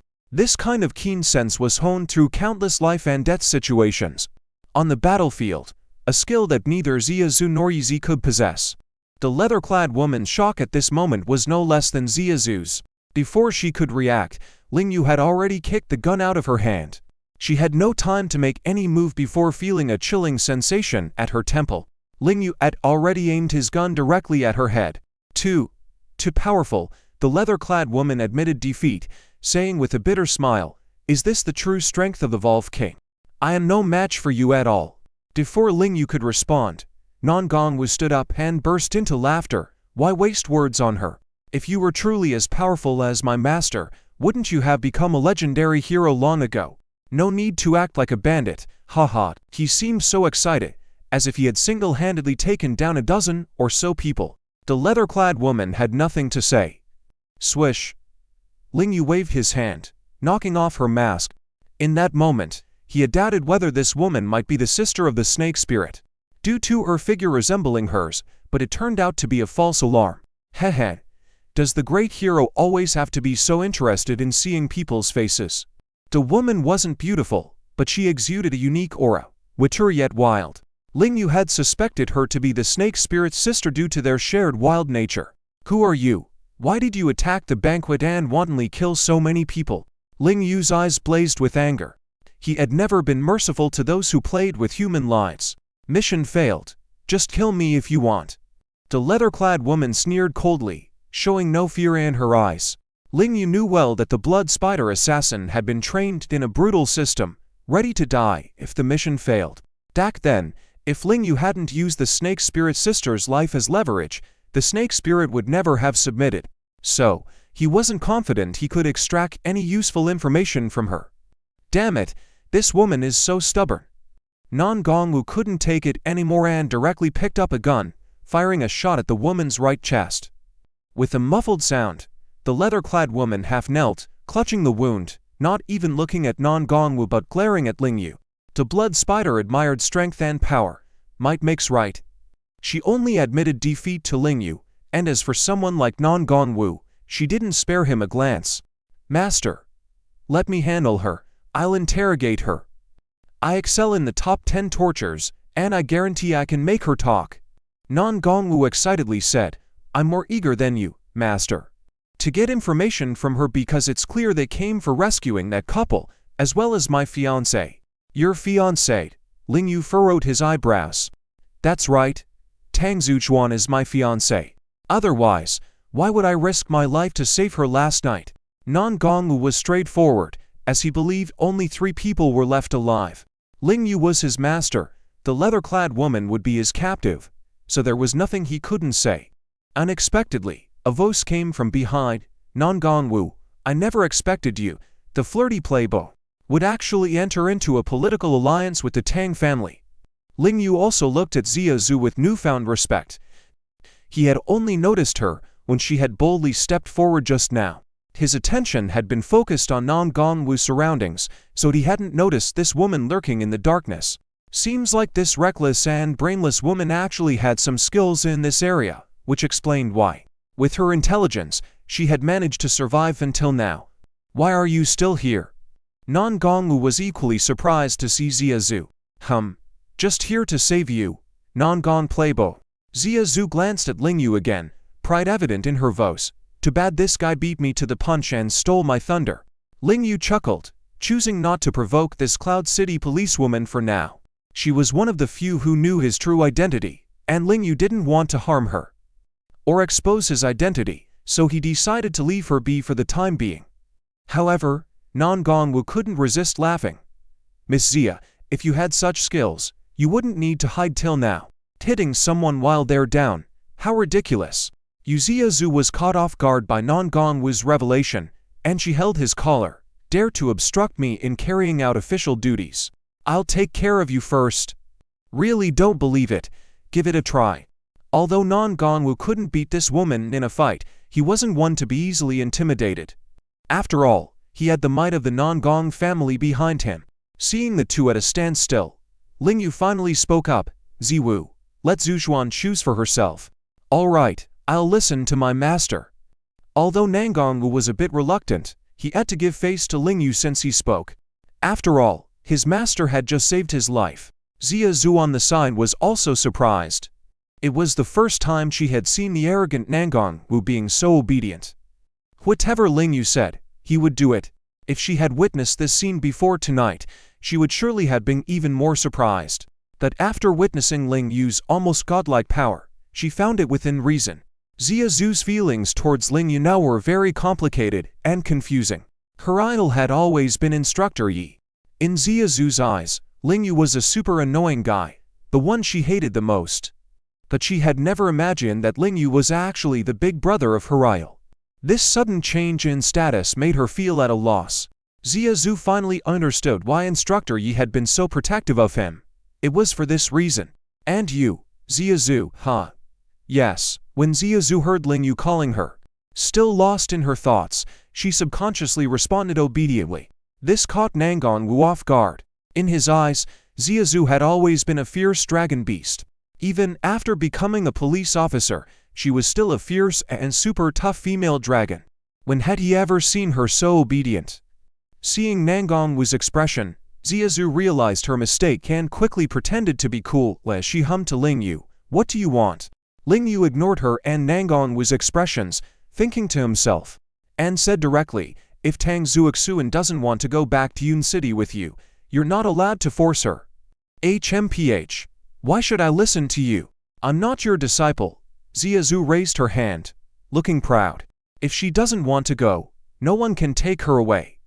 That's what I said. Ling Yu seldomly asserted his dominance. Zia Zhu shook her head in disagreement. Why not? Nan Gongwu's smile disappeared instantly, and he excitedly exclaimed, "You're the Wolf King, a hero of unparalleled stature. You can't go back on your word." Am I? Ling Yu chuckled. Wasn't it agreed before that if you shared that technology with me, I would teach you martial arts? But have you done that? Nan Gongwu suddenly looked dumbfounded. They had indeed agreed on that, but he had cleverly handed over the collaboration directly to Qin Mingyu and hadn't given anything to Ling Yu. Hey, master, you can't play word games with me. Isn't it all the same? How can it be the same? It's like keeping pocket money, hiding it from your husband and turning it over to your wife. They're completely different, right? Plus, I'm too busy to teach you right now. Ling Yu said with a smile. If the student can mess with the master can't teach the student a lesson, right? Too busy. Why would you be too busy? You can teach me right now. Right here. Seeing Nan Gongwu's excitement, Zia Zhu thought to herself, this useless playboy, his martial arts skills are pitiful, yet he's so passionate about learning martial arts here, where bodies are strewn all over the place. Next time, I'll teach you when there's a chance. Let's go. Let's go see Tang Zuoxuan. Ling Yu picked up the injured leather-clad woman, indicating that his mission was complete. He had dealt with Tang Zuoxuan's matter and needed to return to Yun City early the next morning. He was no longer the Wolf King but just a regular citizen of Yun City, Qin Mingyu's husband. Since his wife had been so helpful to his family, she always took priority in his life. Humph, why give her to me? Zia Zhu grumbled, feeling discontented but having to bow under Ling Yu's tyranny. She was starting to hate Ling Yu more and more. From the moment she met him until now, he had been bullying her. Nan Gongwu, on the other hand, admired his master even more. After knowing Zia Zhu for so long, he saw her looking so aggrieved for the first time. It turned out there were men in this world who could tame such a fierce woman. That night, the three of them cooperated with the local police to handle the villa case. Nangongwu did not hand over the leather-clad woman to the authorities. He concealed her identity. She had been so proud and arrogant in front of him, and he wanted to interrogate and deal with her personally. He wanted her to experience the taste of the Nangong's top 10 private tortures. Hehe. Early the next morning, Nangongwu took Ling Yu and Zia Zhu to a luxury hotel. Another one of the Nangong family's properties where Tang Zuoxuan was temporarily staying. I'm willing to go back with Zia Dudu. Once Tang Zuoxuan understood Zia Zhu's identity and purpose, she quickly made a decision. Nangongwu hurriedly said, Zuoxuan, if you don't want to go back, I can guarantee your safety. You don't have to be afraid of her. She was his fiancée. What if she went back and ended up in jail? But Tang Zuoxuan had a complicated expression. She looked at Ling Yu and said, It's my decision to go back. Ling Yu nodded, showing respect for her choice.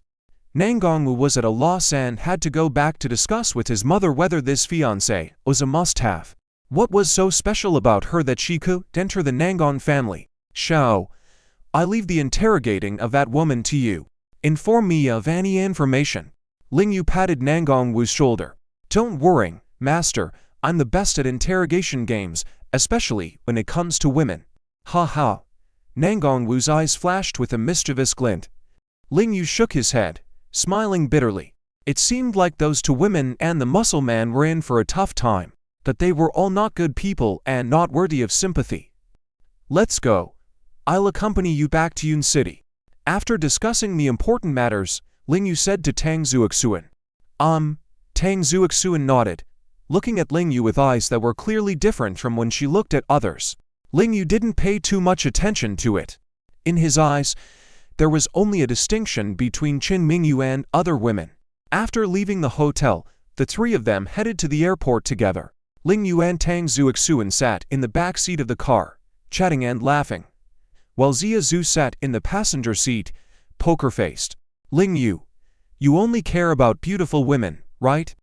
I really don't understand how a man like you became the Wolf King. So infuriating. That evening, the three of them landed at Yun City and were about to part ways. Surprisingly, Tang Zuoxuan seemed a bit reluctant as she said to Ling Yu, Brother Ling, thank you for saving me in country Y and for your help. Can we keep in touch in the future? I already consider you a good friend. Of course, Ling Yu readily agreed. After spending some time with Tang Zuoxuan, he found her personality and character to be quite nice and felt she was worth being friends with. Zia Zhu couldn't hold back and interjected, he already has a wife, so be careful about being just friends with him. Tang Zuoxuan felt awkward at the remark, looking a bit crestfallen. By the way, Violent Dragon Lady. Ling Yu finally initiated a conversation with Zia Zhu. What's the story behind the tattoo on your neck? Could it be that you are also a member of the Holy Fire Organization? This was something he had been wanting to ask Zia Zhu for some time, but their previous relationship was strained, and he hadn't found a good opportunity to inquire until now. Given the somewhat improved relationship now, it seemed like a good chance to figure it out. What Holy Fire Organization? Zia Zhu seemed bewildered, furrowing her eyebrows and nervously covering her neck, not wanting Ling Yu to see her tattoo. Hearing Zia Zhu's response and seeing her reaction, Ling Yu couldn't help but frown. It seemed like she wasn't pretending. Could it be that the snake spirit was lying before? Wasn't this the logo of the Holy Fire Organization? HMPH, it's none of your business. Zia Zhu retorted coldly to Ling Yu, you have a wife. Do you really need to be so interested in other women's bodies? After saying that, she took Tang Zuoxuan and left. Ling Yu found it all very puzzling. If she didn't want to talk about it, then so be it. What did it have to do with him being married? This woman was indeed abnormal. After parting ways with Ling Yu, Zia Zhu's expression remained quite complicated. She knew that Ling Yu was the Wolf King of the North and she really wanted to befriend him, learn martial arts and marksmanship from him, and even ask for his help in solving cases. He was someone even more formidable than Captain Yi, but for some reason, every time she tried to talk to him, her words came out harsh. making it seem like it was impossible to improve their relationship. Tang Zuoxuan, being a woman, understood Ziazu better than Lingyu. Seeing her distressed behavior, she couldn't help but ask, "Miss Zia, could it be that you are developing feelings for Brother Ling?" "What?" Ziazu was shocked and stopped in her tracks, angrily retorting to Tang Zuoxuan. "What nonsense are you talking about? He's the person I dislike the most, yes. Even if all the men in the world died off, I still wouldn't like him." Tang Zuoxuan just responded with an "oh" and then smiled, choosing not to continue the conversation. This reaction further frustrated Ziazu, making her appear as if she was being insincere. "HMPH, stop talking nonsense and come back to the police station with me obediently to give your statement." Ziazu didn't want to engage in further banter with Tang Zuoxuan, but she couldn't help placing a hand on her tattoo on her neck. "It seems like it's time to find a way to remove this damn thing," she thought to herself. The tattoo used to symbolize love for her, but now it was nothing but an insult. When she was 18, she met a man 6 years her senior. He came from a prestigious family, belonging to a rare traditional martial arts clan. He had been practicing martial arts since childhood and was hailed as a once-in-a-lifetime genius. Ziazu had once challenged him, but what had made many men lose face in front of her brutal martial arts was child's play. When he demonstrated his skills, his strength conquered her heart. Ziazu fell deeply in love with him, willing to do anything for him. He had her get a tattoo and later asked her to assist him with some tasks. These tasks were risky, but at that time, Ziazu was willingly complacent, even thinking that he loved her and that they would walk down the aisle together. But after completing the tasks for him, she heard the news of his engagement to a wealthy aristocrat's daughter. Ziazu was thunderstruck and confronted him only to receive a cold thank you. She realized that she had encountered what was known as a scumbag in popular culture. He didn't look like a typical villain from novels or TV shows. Instead, he had the appearance and powers of a protagonist, but in reality, he was a scumbag. Since that incident, Ziazu had no intentions of falling in love, and had become even more hateful, wanting to spend her life eliminating evil and injustice. If she encountered a scumbag, she would readily teach him a lesson. Thinking about the scumbag, her mind involuntarily drifted to Moshu, the suspect. After investigating, she had found him to be a top-tier scumbag, either playing with women or plotting to play with women all his life. She wanted to apprehend him at all costs, but she knew she didn't have the capability to do so. The man's strength surpassed even Captain Yi, let alone her. Just then, her phone rang. "Hello, Captain," Ziazu answered the call, eagerly stating, "I have brought Tang Zuoxuan back to Yun City. This time, I've fulfilled my duty without failure." With 3 consecutive unsolved cases, Ziazu had been under immense pressure, and this achievement helped alleviate some of it. Good job," Yi praised before getting serious. "However, I have some bad news to tell you. Moshu has left Yun City and is now with Zhao Wuji. If you want to apprehend him, it's going to be more challenging." "What?" Ziazu became visibly anxious. With Moshu leaving, it seemed that she couldn't solve any of the 3 cases on her hands. On the other side, Moshu was still driving his old Corolla with Zhao Wuji on the highway, heading towards an ancient town near Yun City. "Zhao Wuji, why did you leave Yun City at this time? Didn't you arrange a grand scheme to witness?" Moshu asked with a smile. Zhao Wuji replied with a smile. "Too, isn't it for you?" "For me?" Moshu was taken aback and then burst out laughing. "I am truly touched. I never thought anyone would care about me this much." "Zhao Wuji, then why exactly for me?" Zhao Wuji put away his phone, pushed his glasses up, and with a sly smile said, "The Qin family is on the verge of collapse. When that happens, Lingyu will surely have a bone to pick. Guess who he would go after?" "Well, he's definitely coming for you. That's none of my business." Moshu grinned, showing his yellow teeth. "I just followed your orders to take down Yongjian, which led to the downfall of Chiagang Group. All the schemes were planned by you. If he's not after the mastermind, why would he come for me?" "Ha ha." Zhao Wuji also laughed heartily. "Let me analyze 2 points for you. First of all, the case of Yongjian has been filed and classified as murder. The scene of you tampering with the tires of his vehicle was accidentally captured by video surveillance. So Lingyu will definitely help Yexioxian to retaliate against you. Secondly, you are my personal bodyguard. Even if Lingyu really comes after me, you cannot possibly not protect me, right? Zhao Wuji finished speaking, smiling as he looked at Machu. Machu burst into laughter.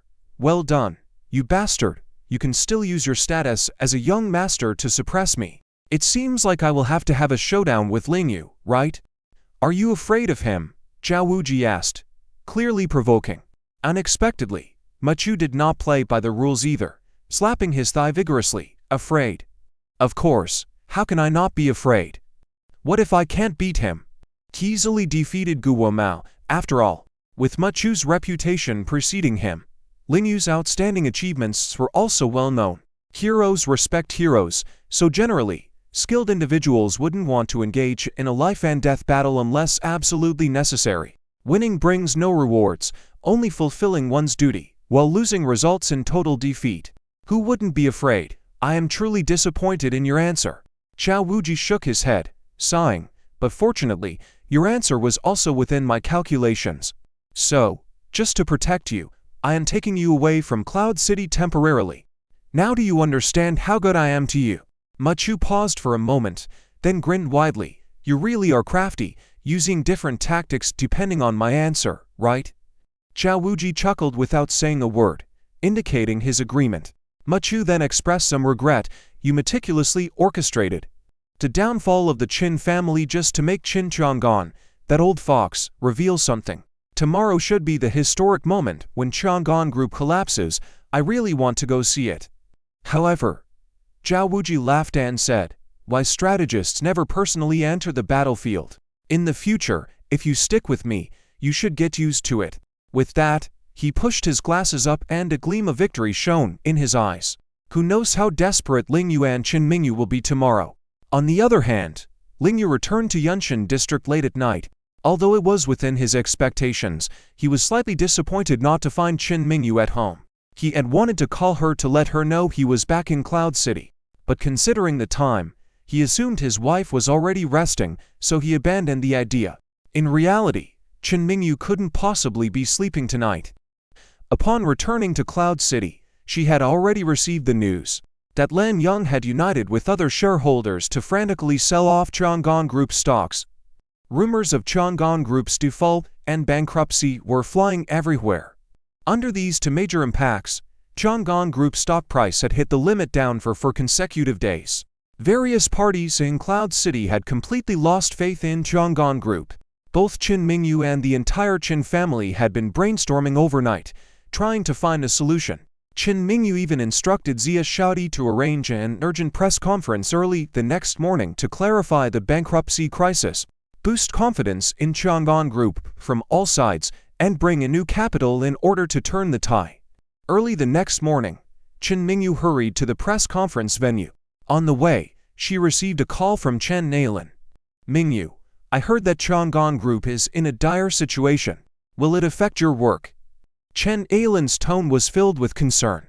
Qin Mingyu smiled bitterly, grateful that Chen Ailin was unaware of her true identity, and just thought of her as a high-ranking executive of Chang'an Group. Otherwise, she might have been even more worried. At the same time, Qin Mingyu felt a wave of emotion.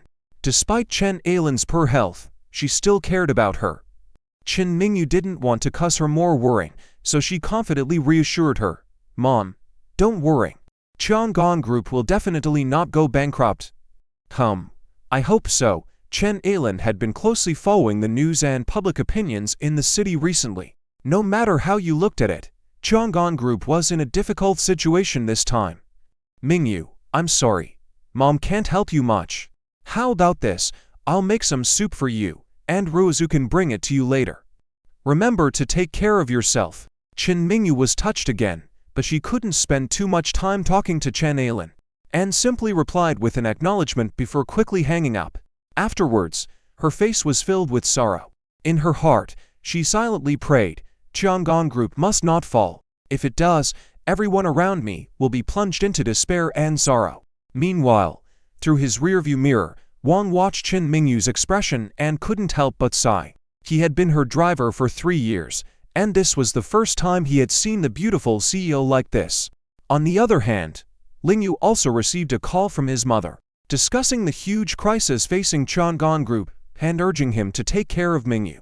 Soon after, his sister called as well. Xiao Yu, does Mingyu still need money for her family? Should I quickly sell the shop and provide funds for her?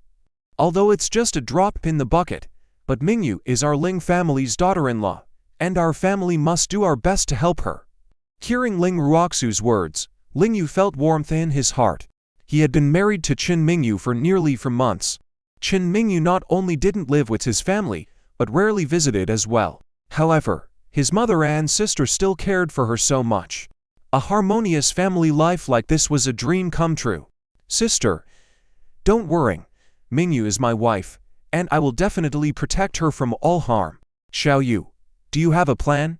Ling Ruoxu was a little incredulous at Lingyu's response.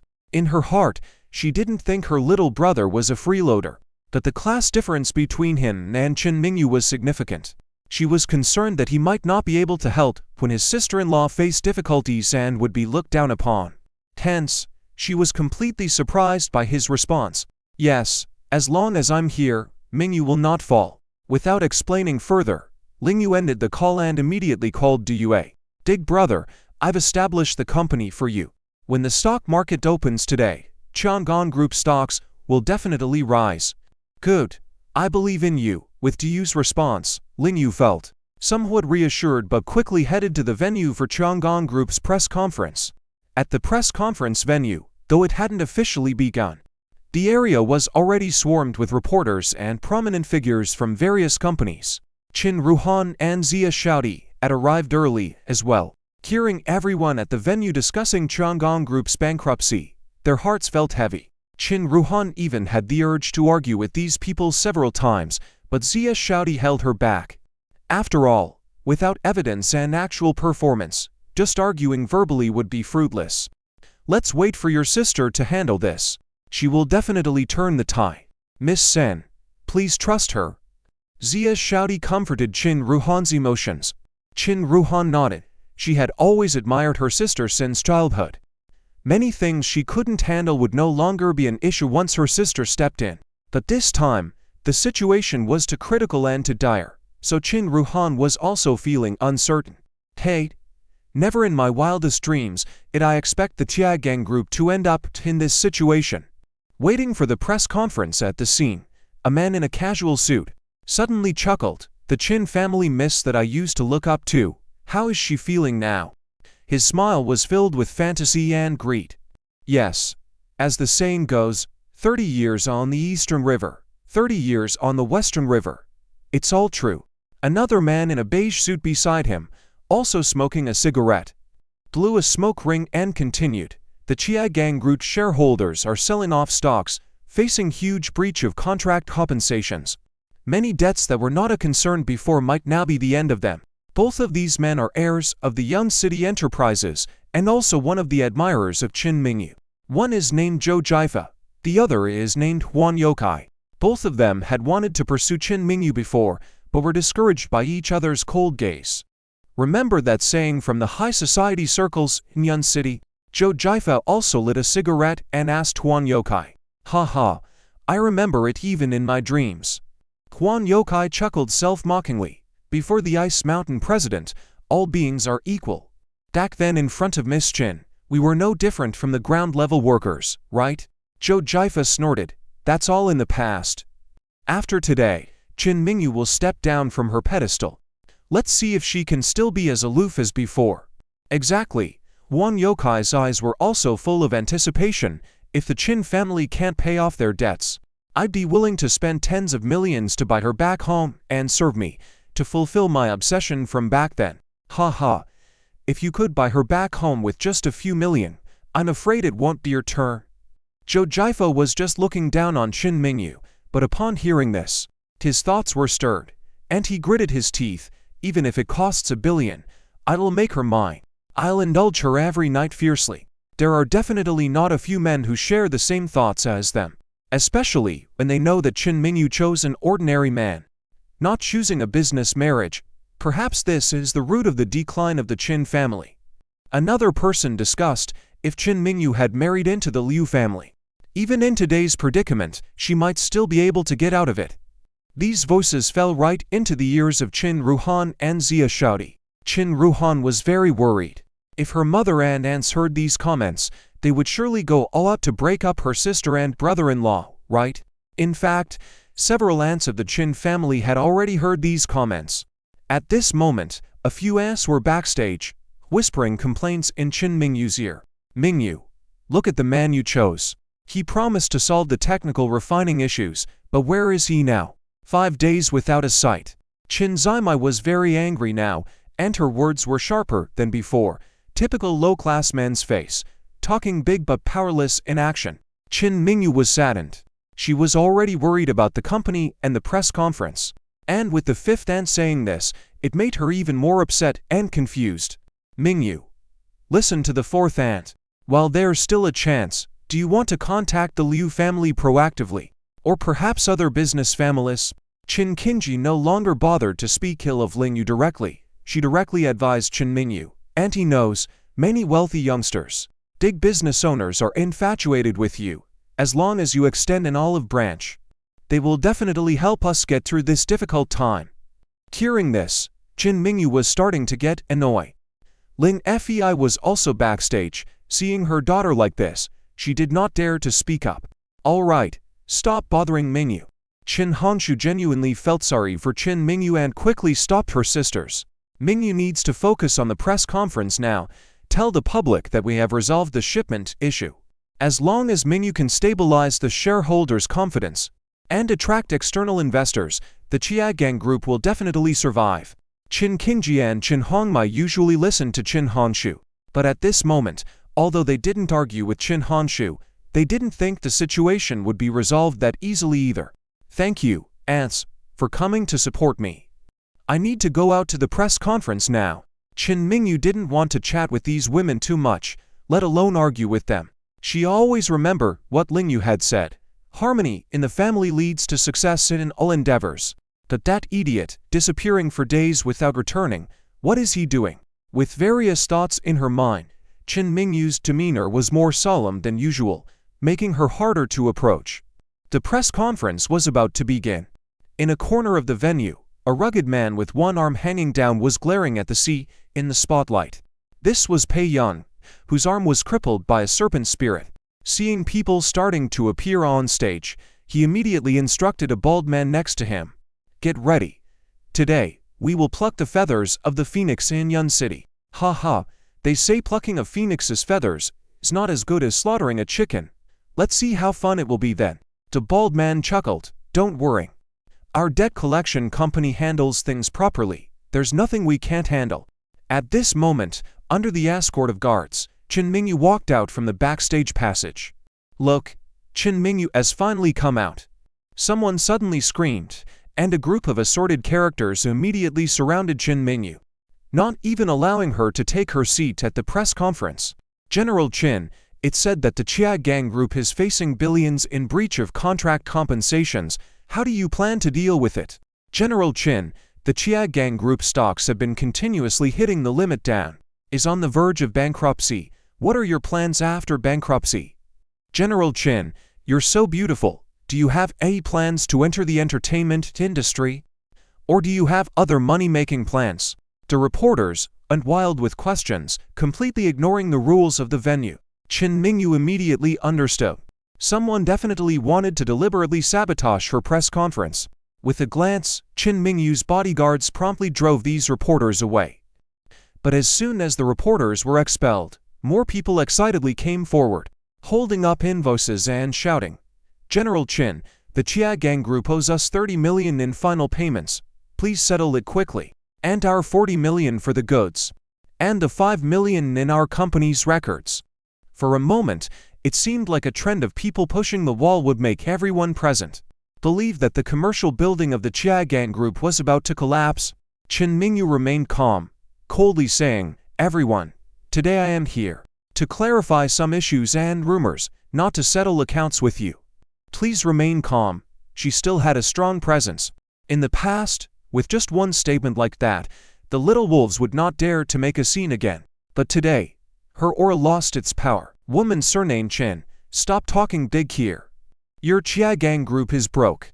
I think you might be on the verge of fleeing any moment. Return the money quickly. A man suddenly roared and rushed down, trying to shove Qin Mingyu, but was blocked by the bodyguards. With this lead, more and more people started to charge towards Qin Mingyu. The scene's order collapsed in an instant. Hurry! Hurry and protect Mingyu. Qin Honshu was still the one who loved and protected Qin Mingyu the most.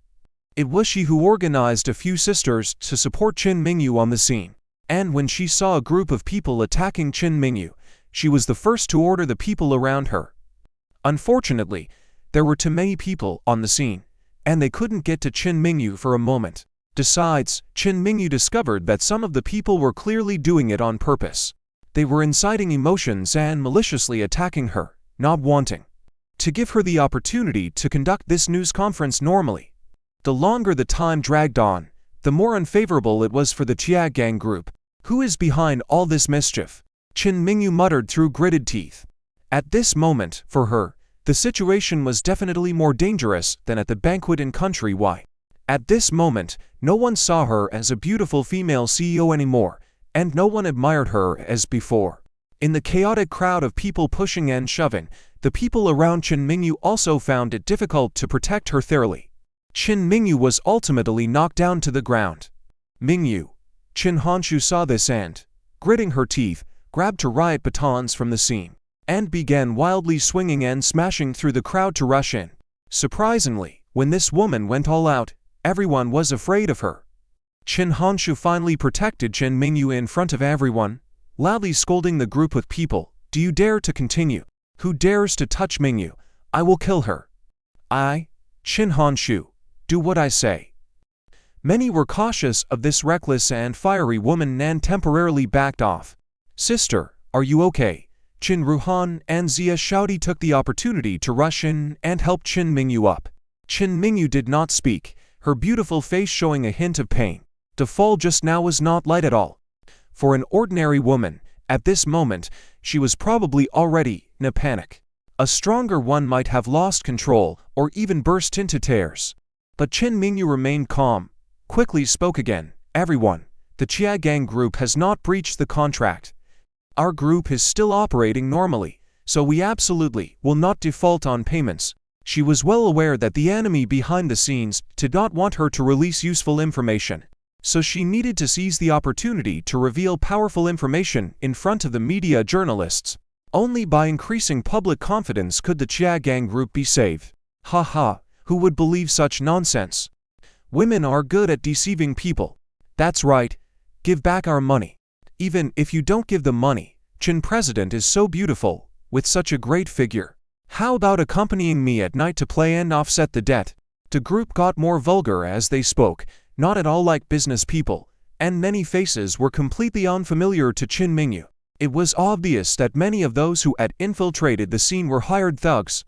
Miss Qin, if you can't pay up today, how about using your body as payment? At this moment, a bald man accompanied by a group of fierce-looking men shamelessly pushed through the crowd and approached Qin Mingyu.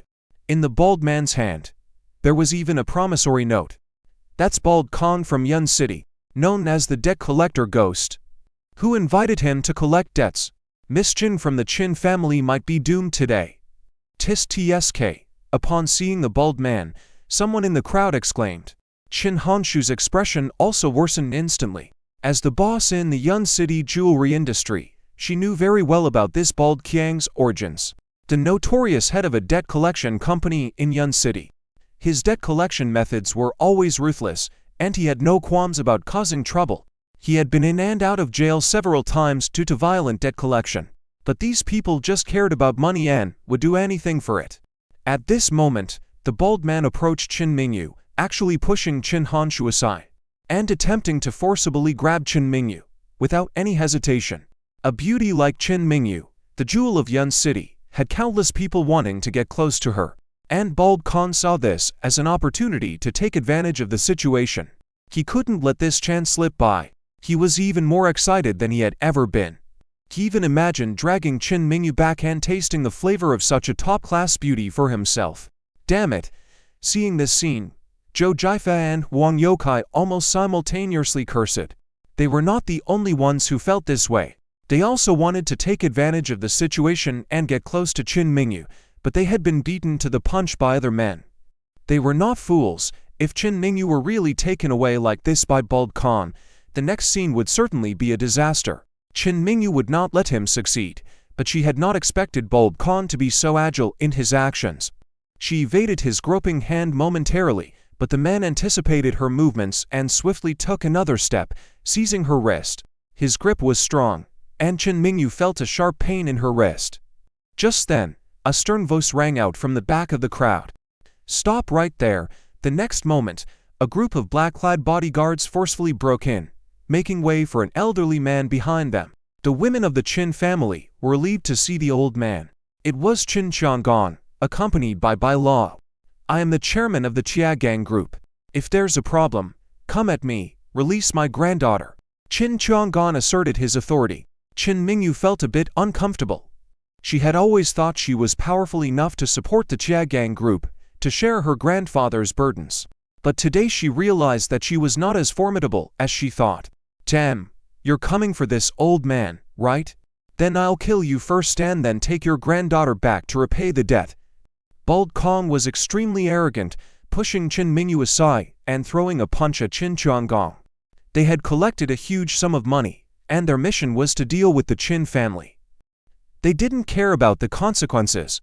Besides, they were convinced that the Qin family would definitely collapse today, so there was no need to be polite to them. "President Qin, Grandpa, Mingyu." At that moment, the women of the Qin family all exclaimed. They never dreamed that the Qin family would have such a day. Someone actually dared to target both steering figures of their family. At the critical moment, Bai Lao was about to act, but found that Bald Qiang's wrist had already been grabbed by someone. Subsequently, his stout body was hoisted up by one hand. Oh my god, such great strength, the crowd was stunned. The man who lifted Bald Kong with one hand, his face full of anger, seemed like an enraged king of wolves. Brother-in-law, seeing Ling Yu suddenly appear, Qin Ruhan exclaimed in surprise. Tae Young, who had been watching the show smugly, turned pale. "Who was this man again? Who dares to touch my wife and family? Die!" Ling Yu roared, delivering a fierce punch to Bald Qiang's body. Boom! Bald Qiang's overweight body was sent flying like a huge ball, knocking down all the followers behind him. The entire scene was in shock. This man was terrifying. Even the women of the Qin family, seeing this side of Ling Yu, felt a bit unfamiliar. No one had ever seen this side of the man before. As they watched Ling Yu, enveloped in killing intent, there was a moment of complete silence in the scene. "Mingyu, are you okay?" Ling Yu quickly approached, helping up his wife, his deep eyes showing a hint of pain. Qin Mingyu did not respond, her expression momentarily becoming quite complex. How could seeing Ling Yu at this moment make her inexplicably think of the man who saved her in Country Y? Absurd.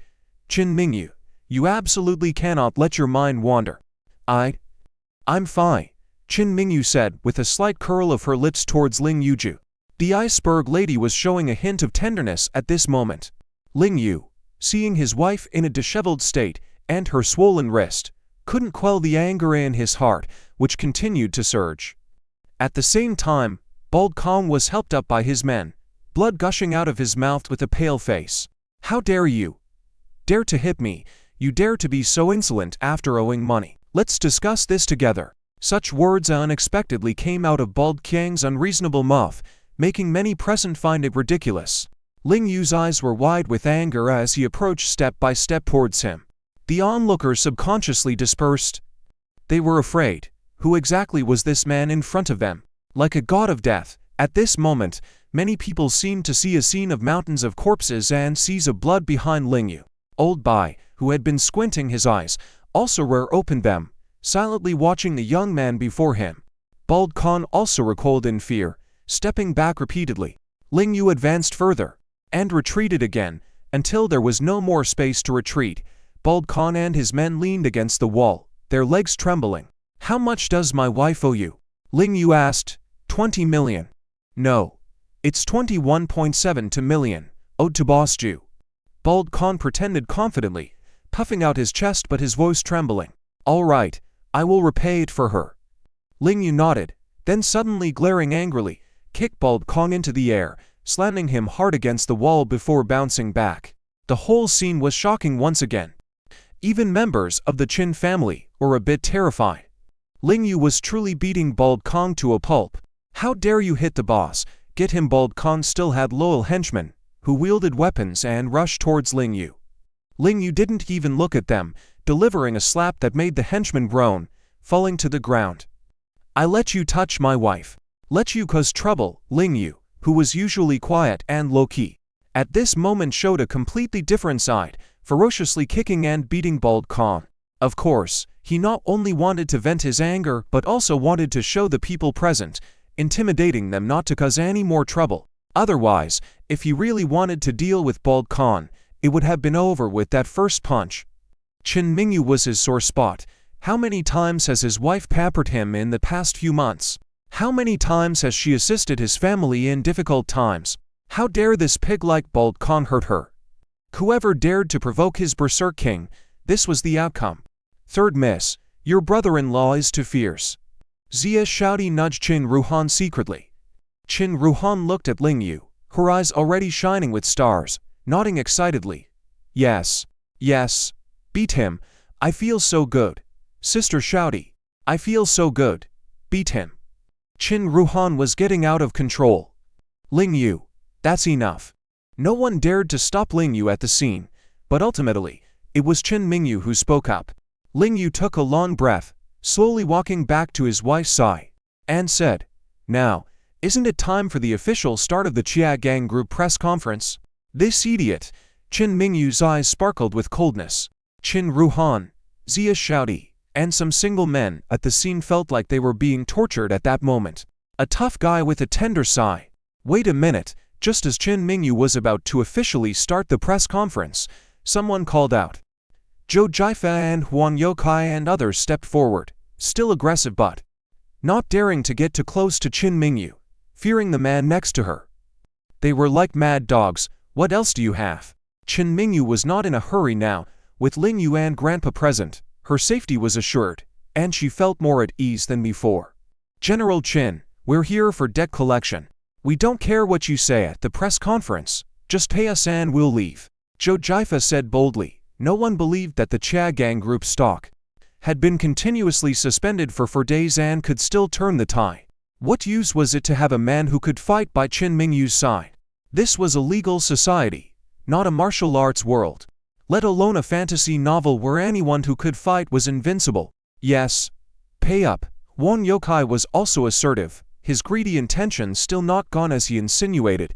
If General Qin doesn't have money, compensating in other ways is also possible. I am flexible here. Hehe. Disgusting. Qin Ruhan gnashed her teeth lightly. Why were all men in the world the same? Although the other women of the Qin family were also angry. They didn't want to ruin the press conference and restrained themselves from taking action. Done. After the press conference, we will immediately pay you and terminate the cooperation. Qin Mingyu didn't waste any words and said coldly. Seeing her firm attitude, some people at the scene were somewhat surprised. After all, while Ling Yu was tough, everyone thought he was just a rough person, but Qin Mingyu was different. She was the most famous female CEO in Yunchan, definitely not a rash person. Could it be that she really had confidence? At this point, Qin Mingyu didn't follow the official procedures directly, but took out a contract, showing it openly in front of the reporters and media. This is a cooperation contract I just signed with the Nangong Family Enterprise. Our order of tens of billions can be delivered on schedule. There is simply no issue of breach of contract. Her words were powerful and resonant. The whole scene was stunned. Everyone looked at each other, even gasping. Impressive. General Qin, how did you quickly negotiate cooperation with the Nangong family? The Nangong family is a top family in the Dragon Country, incredibly wealthy. Will there be further cooperation between you? Will the Nangong family invest in the Chia Gang Group and fully help the Chia Gang Group overcome this crisis? A group of journalists immediately clamored to ask, each wanting to get the headline. Sorry, these matters can't be disclosed at the moment. Qin Mingyu naturally didn't continue. She held this press conference to strengthen the confidence of shareholders and the outside world in the Chia Gang Group. boost the Chiagang Group stock price, break free from various financial constraints, and help the Chiagang Group get out of the recent financial crisis. But she also knew that by saying this, it had a downside. It would inevitably make people doubt the superficial nature of their cooperation with the Nangon family. At this moment, Ling Yu finally spoke. Whether the Chiagang Group will quickly overcome this crisis, you will know as soon as the stock market opens after this press conference. The whole scene was astonished. Even the women in the Qin family, including Qin Mingyu and Lin Afei, were secretly shocked. What confidence did this man have to say such words? Even if Qin Chiagang didn't have such confidence, he knew that once this press conference news spread, the Chiagang Group stock price would stabilize and even rise, but Ling Yu's inexplicable self-confidence was unmatched. The stock market has just opened, let's see. Huan Youkai also didn't believe that the Chiagang Group would instantly revive as soon as this press conference started. He wanted to crush Ling Yu and Qin Mingyu's morale. He wanted the Qin family bankrupt, so that he could take advantage of the debt relationship to embrace Qin Mingyu into his arms. Look, the stock price of Chiagang Group has really stabilized today. Many people on the scene opened the stock market. Soon they discovered that the stock price of Chiagang Group continued to drop when the market opened. But it quickly stopped and even began to rise back up to the level of the opening price today. How did this happen? The news from the press conference shouldn't have spread so quickly. Could it be that President Qin spread some insider information ahead of time? Many people on the scene were amazed and looked at Qin Mingyu with surprise, wondering what methods this outstanding female CEO used. Despite Qin Mingyu appearing cold on the surface, she was quite nervous inside. Not only her, but the entire Qin family was very nervous, especially Qin Ruhan, who even clenched her small fists. This was something the Qin family had planned in advance to coordinate with the release of contract information, use their financial power to catch the stocks being dumped in the market, and stabilize the stock price of Chiagang Group. Only by making the buyers in the market confident in Chiagang Group and convinced that the stock price had hit bottom and started to rebound would their funds swiftly flow in. But this was just a bold gamble. The Qin family had only raised over 3 billion. While Chiagang Group's market value was over 10 billion. If the total value of the dumped stocks exceeded this 3 billion, they would be powerless in the aftermath. It's stable, it's really stable. Impressive indeed, Chiagang Group truly lives up to being the chief group in Yuncheng, with a solid foundation that can weather any storm. President Qin's methods are really effective, tailored solutions that command admiration. A chorus of praise erupted on the scene. Nobody knew exactly what Qin Mingyu had done behind the scenes, but after overcoming this risky situation, the credit will undoubtedly go to her. And she would definitely receive widespread praise from the public, making her a legendary figure in the business world of Yuncheng. Qin Mingyu let out a sigh of relief in secret and began accepting media interviews as usual. The women of the Qin family also breathed easier. Although they had sweated and sacrificed a lot this time, as long as the great tree of the Qin family stood strong, they would be able to recoup their losses in the future. Ha ha! Ling Yu, this kid, being able to predict that Chiagang Group would stabilize is quite impressive. Not as clueless as I thought. Qin Chang'an looked at Ling Yu somewhat satisfied. When his wife was being bullied, he gallantly stood up without hesitation, publicly rebuked the other party, showing courage and spirit that not just any ordinary man possessed. Furthermore, he had not been involved in the internal discussions of the Qin family. Being confident in predicting the actions of the Qin family indicated a level of strategic thinking. Sir, can we leave now? White Lao squinted his eyes again and said, with Ling Yu, by the young lady's side, the young lady's safety is guaranteed. Yes. Qin Chang'an nodded. That was also the reason he chose Ling Yu for his granddaughter. Qin Qingji and Qin Zaimai stood behind Qin Chang'an and overheard his conversation with White Lao, feeling quite disdainful in their hearts. One could easily find bodyguards who could fight by just paying money. Why did their father want to find a bodyguard husband for Mingyu? If not for the united efforts of the Qin family this time, and with Mingyu's capabilities, how could Chiagang Group have averted the crisis with the Nangon family business within 5 days? In their minds, Ling Yu was never a match for Qin Mingyu and had even become a thorn in their eyes. They hoped that Qin Mingyu would marry into a wealthy family, so that next time the Qin family faced a business crisis, they would not be so passive. Zhou Jiafe and Huan Youkai, seeing this scene, were also dissatisfied. They especially disliked Lingyu. They couldn't understand why Qin Mingyu chose this man. Was it just because he could fight? Humph, a coarse man, but with the situation at Chia Gang Group stabilizing, they couldn't do anything about their dislike for Lingyu. They were just frustrated. Wait, the stock price of Chia Gang Group is plummeting again, falling rapidly. Is it going to break through again? Suddenly, someone exclaimed. Zhou Jiafe and Huan Youkai, seeing this turn of events, were extremely pleased. They never expected this twist. Qin Mingyu quickly stopped the interview and focused on the stock market screen. Everyone on the scene began to watch the fluctuations in the stock market. Indeed, it was thrilling. This was what they called big ups and downs. The feeling that life and death could change in an instant was truly unbearable for the heart. Qin Chang'an indeed clutched his heart tightly and watched the scene unfold, speechless for a moment. Sir, Dad, Grandpa, the members of the Qin family gathered around, and Lingyu was ready to perform first aid on Qin Chang'an.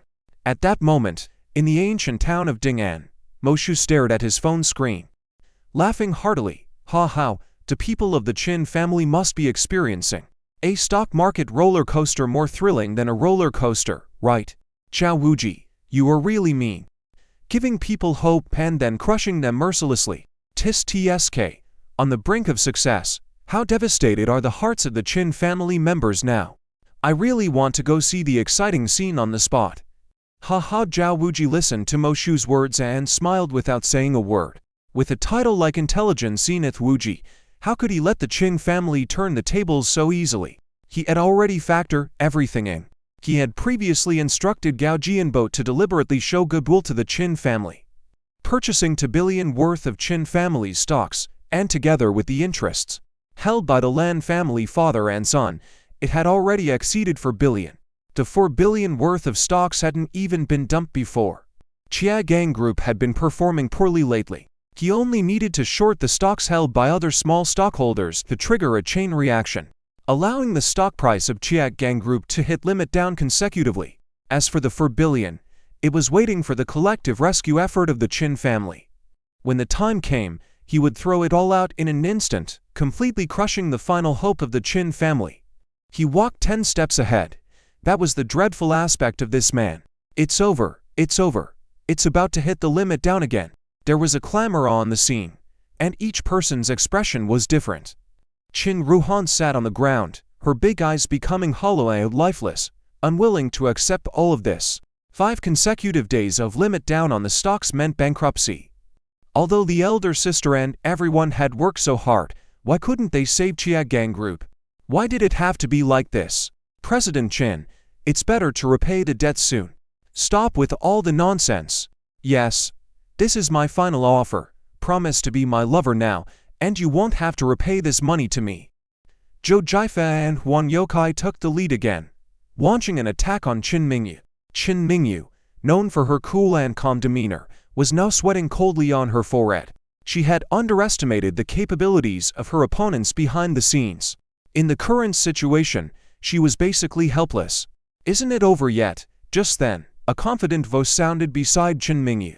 It was Lingyu. His lips curled slightly as he said, "The stock hasn't hit the limit down yet. The real battle has just begun." What? As soon as the words fell, all eyes were drawn to him. Qin Qingji and Qin Zaimai gritted their teeth in anger. This man could talk big without blushing or his heart skipping a beat when he said grand things. Did he think the stock market was a game? Qin Mingyu couldn't help but stare at the man beside her. At that moment, he felt somewhat alien to her. Could the man she had been married to for months be hiding some incredible power? It was impossible, absolutely impossible. If that were true, how come she hadn't noticed it all this time? Ha ha. What a fool. Do they have to hit a wall to truly value their life? Look, at this rate, in just 2 more minutes, Chia Gang Group stocks will hit the stop loss for the 5th day. By then, Chia Gang Group will be beyond saving. A group of people on-site clamored. Zhou Jiafe and Huan Youkai shouted particularly loudly because they were closest to Lingyu. and they harbored a natural animosity towards men associated with Chin Mingyu. Also present, Li Yejian appeared. He watched the scene, a slight smirk forming at the corner of his mouth, genuinely curious to see if Ling Yu's words would come true. The next 2 minutes would reveal whether Chin Mingyu's judgment was right or wrong. Shameful for the Chin family. Chin Zimai already had her hand on her forehead, her gaze towards Ling Yu filled with resentment. She knew that Chia Gang Group was facing this crisis not because of Ling Yu, but because Qin Qianggong and Chin Mingyu had chosen this man, leaving Chia Gang Group with no other recourse. They could have chosen a son of a wealthy family instead. Wasn't there still someone who could save Chia Gang Group now? Qin Qianggong had just undergone Ling Yu's emergency measures, and by law had also given him a heart-saving medicine. At the moment, he was out of danger. He was more eager than anyone to see if Ling Yu's words would come true, even though he did not believe in such a commercial miracle. Quick, look, the downward trend has stopped again. Suddenly, someone on site screamed. Chin Mingyu was also surprised to see a sudden influx of funds rushing in, crazily buying Chia Gang Group stocks. They caught it. The faces of the people on site turned for the third time. This time, even the Chin family members were shocked. The first time they caught the thrown stocks, they were prepared, but who were the backers behind this second capital inflow? Oh my! There truly is mysterious financial power, holding up over 3 billion in thrown stocks alive. Not only that, Chia Gang Group stock price is still rising. Back to normal levels, still rising. No. It's about to hit the ceiling. It hit the ceiling. The exclamations on site kept coming one after another. Everything that happened during the press conference today, along with the incredibly varied and exciting expressions from hundreds of people, could hardly be captured in a blockbuster movie. Until they saw the stock hit the ceiling, the people on site were increasingly surprised, looking at each other, speechless. Even though it was still the same group of people on site, it felt like they were no longer the same. The people remained, but their thoughts were completely different. Chia Gang Group was stabilized. The birth of Yun City's commercial miracle arrived. Chia Gang Group not only avoided bankruptcy, but also stabilized orders, completed the change of ownership, and witnessed a surge of new capital flows, akin to a rebirth. Looking at the stock market, with more and more funds lining up to buy shares, everyone knew that Chia Gang Group had not only stabilized but could potentially climb even higher. Would you two still like to collect debt? Ling Yu finally spoke, addressing Zhou Jiafe and Huan Youkai. Ow. This? Zhou Jiafe was momentarily at a loss for words. They had never dared to offend Chia Gang Group before, and now that Chia Gang Group was only going to grow stronger, what were they to do? No. No. No. A man in his 50s or 60s quickly rushed in from the crowd. Chin Mingyu recognized him as Zhou Jife's father. Zhou's father grabbed the debt note and tore it into pieces right there. Then he started apologizing desperately to Chin Mingyu. General Chin, my son is a bit crazy. He was just joking. Please don't take offense. Chin Mingyu's gaze turned icy, clearly not intending to let it go. Zhou Jiafe and Huan Youkai were just being aggressive towards her. And if she didn't hold them accountable, wouldn't everyone start disrespecting her? Chin Mingyu, in the future. Ling Yu could obviously understand his wife's expression and coldly chuckled at Zhou's father. You say he's crazy, right? If he eats the debt note, I'll believe you. Huh? Zhou Jiafe was shocked and angry, eyes widened. Zhou's father, without saying a word, stuffed the debt note into his mouth. If Chia Gang Group held a grudge over this, their company would be shutting down in minutes. Zhou Jiafe struggled but dared not resist, swallowing the paper in agony, his face turning purple. Huan Youkai was terrified, watching goosebumps forming on his skin. But his fate was no better, as without Ling Yu or Chin Mingyu saying a word, his own father hurriedly broke through the crowd, smacking him hard on the back of his head. You foolish child, what are you standing there for? Swallow the debt note quickly. After speaking, Huan's father tore the note in half, giving one half to his son and taking the other half himself. It looked like he wanted to finish it before Zhou Jiafe could. Ha ha. The scene brought laughter from the onlookers. Reporters were taking photos like crazy. After Zhou's and Huan's father-son duos finished eating the debt notes, they took the opportunity while Chin Mingyu hadn't spoken yet, and escaped as if nothing had happened. That concludes today's press conference. Thank you everyone. With everything resolved, Chen Mingyu didn't want to waste any more time. She immediately announced to leave the scene. The aloof female CEO was even more aloof than before. After the press conference, the Qin family returned to their mansion. Qin Chang'an arranged a grand feast. During the gathering, Qin Chang'an was very pleased and insisted on toasting Ling Yu, the only man present. Ha ha! Ling Yu, you're amazing. How did you know that our Chia Gang Group stocks would make such a comeback? After downing another glass, Qin Chang'an turned to Ling Yu for an answer. The entire Qin family was eager to hear Ling Yu's response, especially Qin Mingyu. Could it be you just made a lucky guess? Qin Zimai muttered quietly. In her eyes, Ling Yu embodied the characteristics of an underprivileged person. Broke, no skills, a braggart, blindly optimistic, and reckless. What kind of reasoning did this man have at that time? She thought he just read too many novels and comics, thinking that the plot would unfold just like in those feel-good stories. And she resented him for being right. Yes, it was just a lucky guess. Ling Yu was also annoyed, and went along with Qin Zimei's words, openly admitting, "Oh, and you actually guessed right?" Qin Chang'an pretended to believe and laughed heartily, raising his glass once again. "It looks like you truly are a lucky star for our Qin family." Here, another drink. Ling Yu had toast with him. With his grandfather passing away early, he was beginning to see Qin Chang'an as a surrogate father. "Ling Yu, your performance in protecting Mingyu today has impressed me. From now on, I entrust Mingyu to you," Qin Chang'an said, in continuation.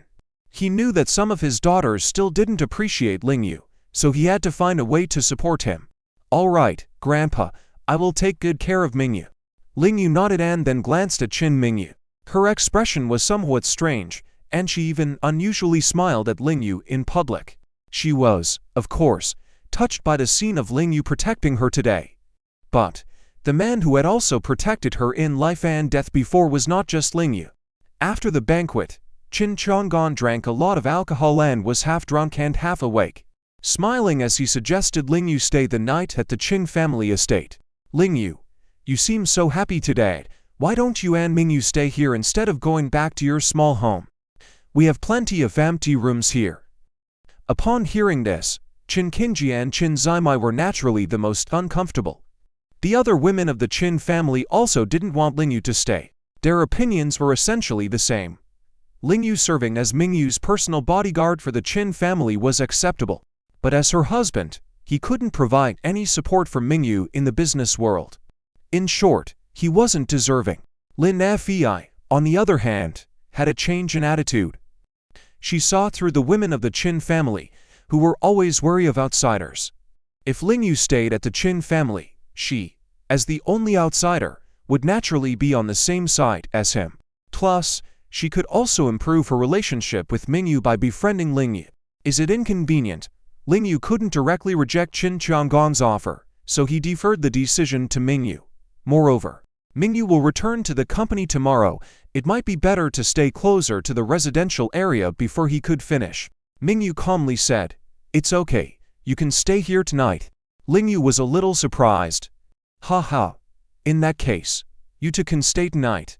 Qin Chang'an, seemingly drunk, nudged Ling Yu and said, "You can sleep with Mingyu tonight." When Ling Yu hesitated, the sly old man continued, "In her room." Ling Yu felt a bit embarrassed. How could he possibly share a room with Mingyu when they had been living in the same residential area for months without sharing a room?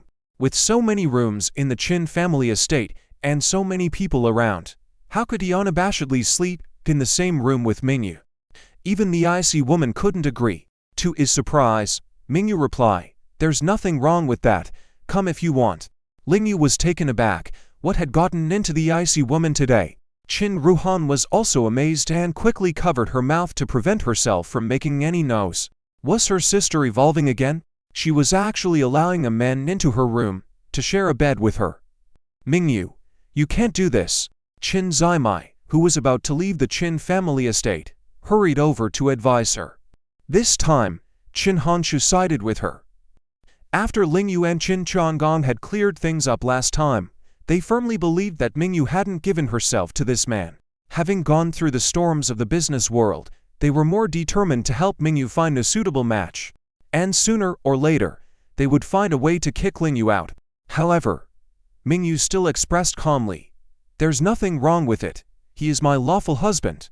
With that, she headed towards her room. The rest of the people were left dumbfounded. They all sensed that Mingyu was acting unusual today. "Ha ha, then Lingyu, my beau, tonight you will sleep in the same room as Mingyu." Qin Chang'an, the most delighted in this situation, pushed Lingyu and staggered back to his room. Bai Luo quickly came to support him. The other women of the Qin family were full of words they wanted to say but couldn't stop this from happening. All they could do was gape in shock. "Master, what do you think of this Lingyu?" After helping Qin Chang'an to his room, Bai Luo couldn't help but ask. He rarely questioned Qin Chang'an, but today's events made him curious about this young man. After observing Lingyu closely, he wanted to talk to someone about this young man. "Ha ha. Of course, I have high hopes for him. Otherwise, I wouldn't insist on giving my granddaughter to him. His character is absolutely trustworthy." Qin Chang'an laughed heartily. "Master, that's not exactly what I meant." Bai Luo rolled up his sleeves and continued, "Oh." Qin Chang'an gradually sobered up, showing no signs of drunkenness. "You mean in terms of his abilities?" "Exactly." Bai Luo couldn't hold back. "Every time I see him, his skill has improved significantly from the last time. It's quite odd. And how do you think he compares to you?" Qin Chang'an asked with interest. "I don't know. Maybe the younger generation excels." Bai Luo humbly replied, then added, "Master, do you suspect that he is hiding his true identity?" "Ha ha, do we need to suspect that?" Qin Chang'an laughed. "That boy is definitely not ordinary, as I've said before. As for his true identity, we will naturally find out when the time comes. There's no need to investigate anything.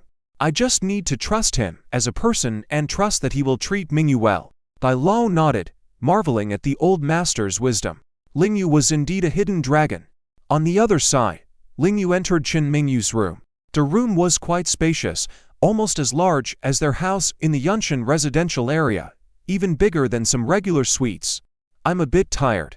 I'll go take a shower first," Qin Mingyu said to Lingyu, then entered the bathroom. Lingyu couldn't fathom Qin Mingyu's thoughts. He felt she had become burdened with something since returning from Y country. In the bathroom, Qin Mingyu took off all her clothes, tilted her head back, closed her eyes, and bathed in the hot water. Her jade-like body emitted a faint white glow amidst the mist. Her gentle body curves were the most perfect painting in the world. Despite experiencing worldly affairs, she still possessed a sense of purity that could only be attained through unworldly experiences. However, she felt unclean. This kind of impurity couldn't be washed away with water. No matter how clean she became or how much water she used, it wouldn't suffice. This impurity had already entered her body. With her eyes closed, she could recollect the scenes of being embraced tightly by that man. In the sea, pressed against his chest on the shore, and the kisses. Although those weren't initiated by her, they were genuinely happening events. She didn't know how to confess to Lingyu, let alone whether she needed to confess. She was confused, especially since Lingyu had protected her so well today, making her feel guilty towards him. She felt disloyal to Lingyu. She had only now realized that she was such a traditional woman, so strict with herself about her body. Lingyu had been waiting outside the bathroom, constantly checking the time on his phone. It had been almost an hour. What was his wife doing in the bathroom? Although he knew the Ice Queen was meticulous about cleanliness, she had never taken such a long time to shower at their home in the residential area. "Mingyu, what's wrong?" After waiting for over an hour, nearing 11 o'clock, Lingyu finally couldn't help but knock on the bathroom door. After a while, came Mingyu's response, I'm fine, I'll come out." "All right," Lingyu casually replied. He didn't expect that shortly after, the bathroom door actually opened, and Qin Mingyu walked out wearing only a silk robe. She hadn't worn anything inside, fully exposing her shapely body. Lingyu blushed and tried to turn his face away, but Mingyu said, "What are you shy about? I am your wife, right?" Lingyu awkwardly chuckled a bit. He was nervous. Whenever he was with Qin Mingyu, he would have improper thoughts about her body. But this woman happened to be his wife, so even mentioning it was laughable. Qin Mingyu just looked at him without saying a word. Then, I'll go take a shower. Ling Yu wanted to head to the bathroom, but suddenly felt something was off.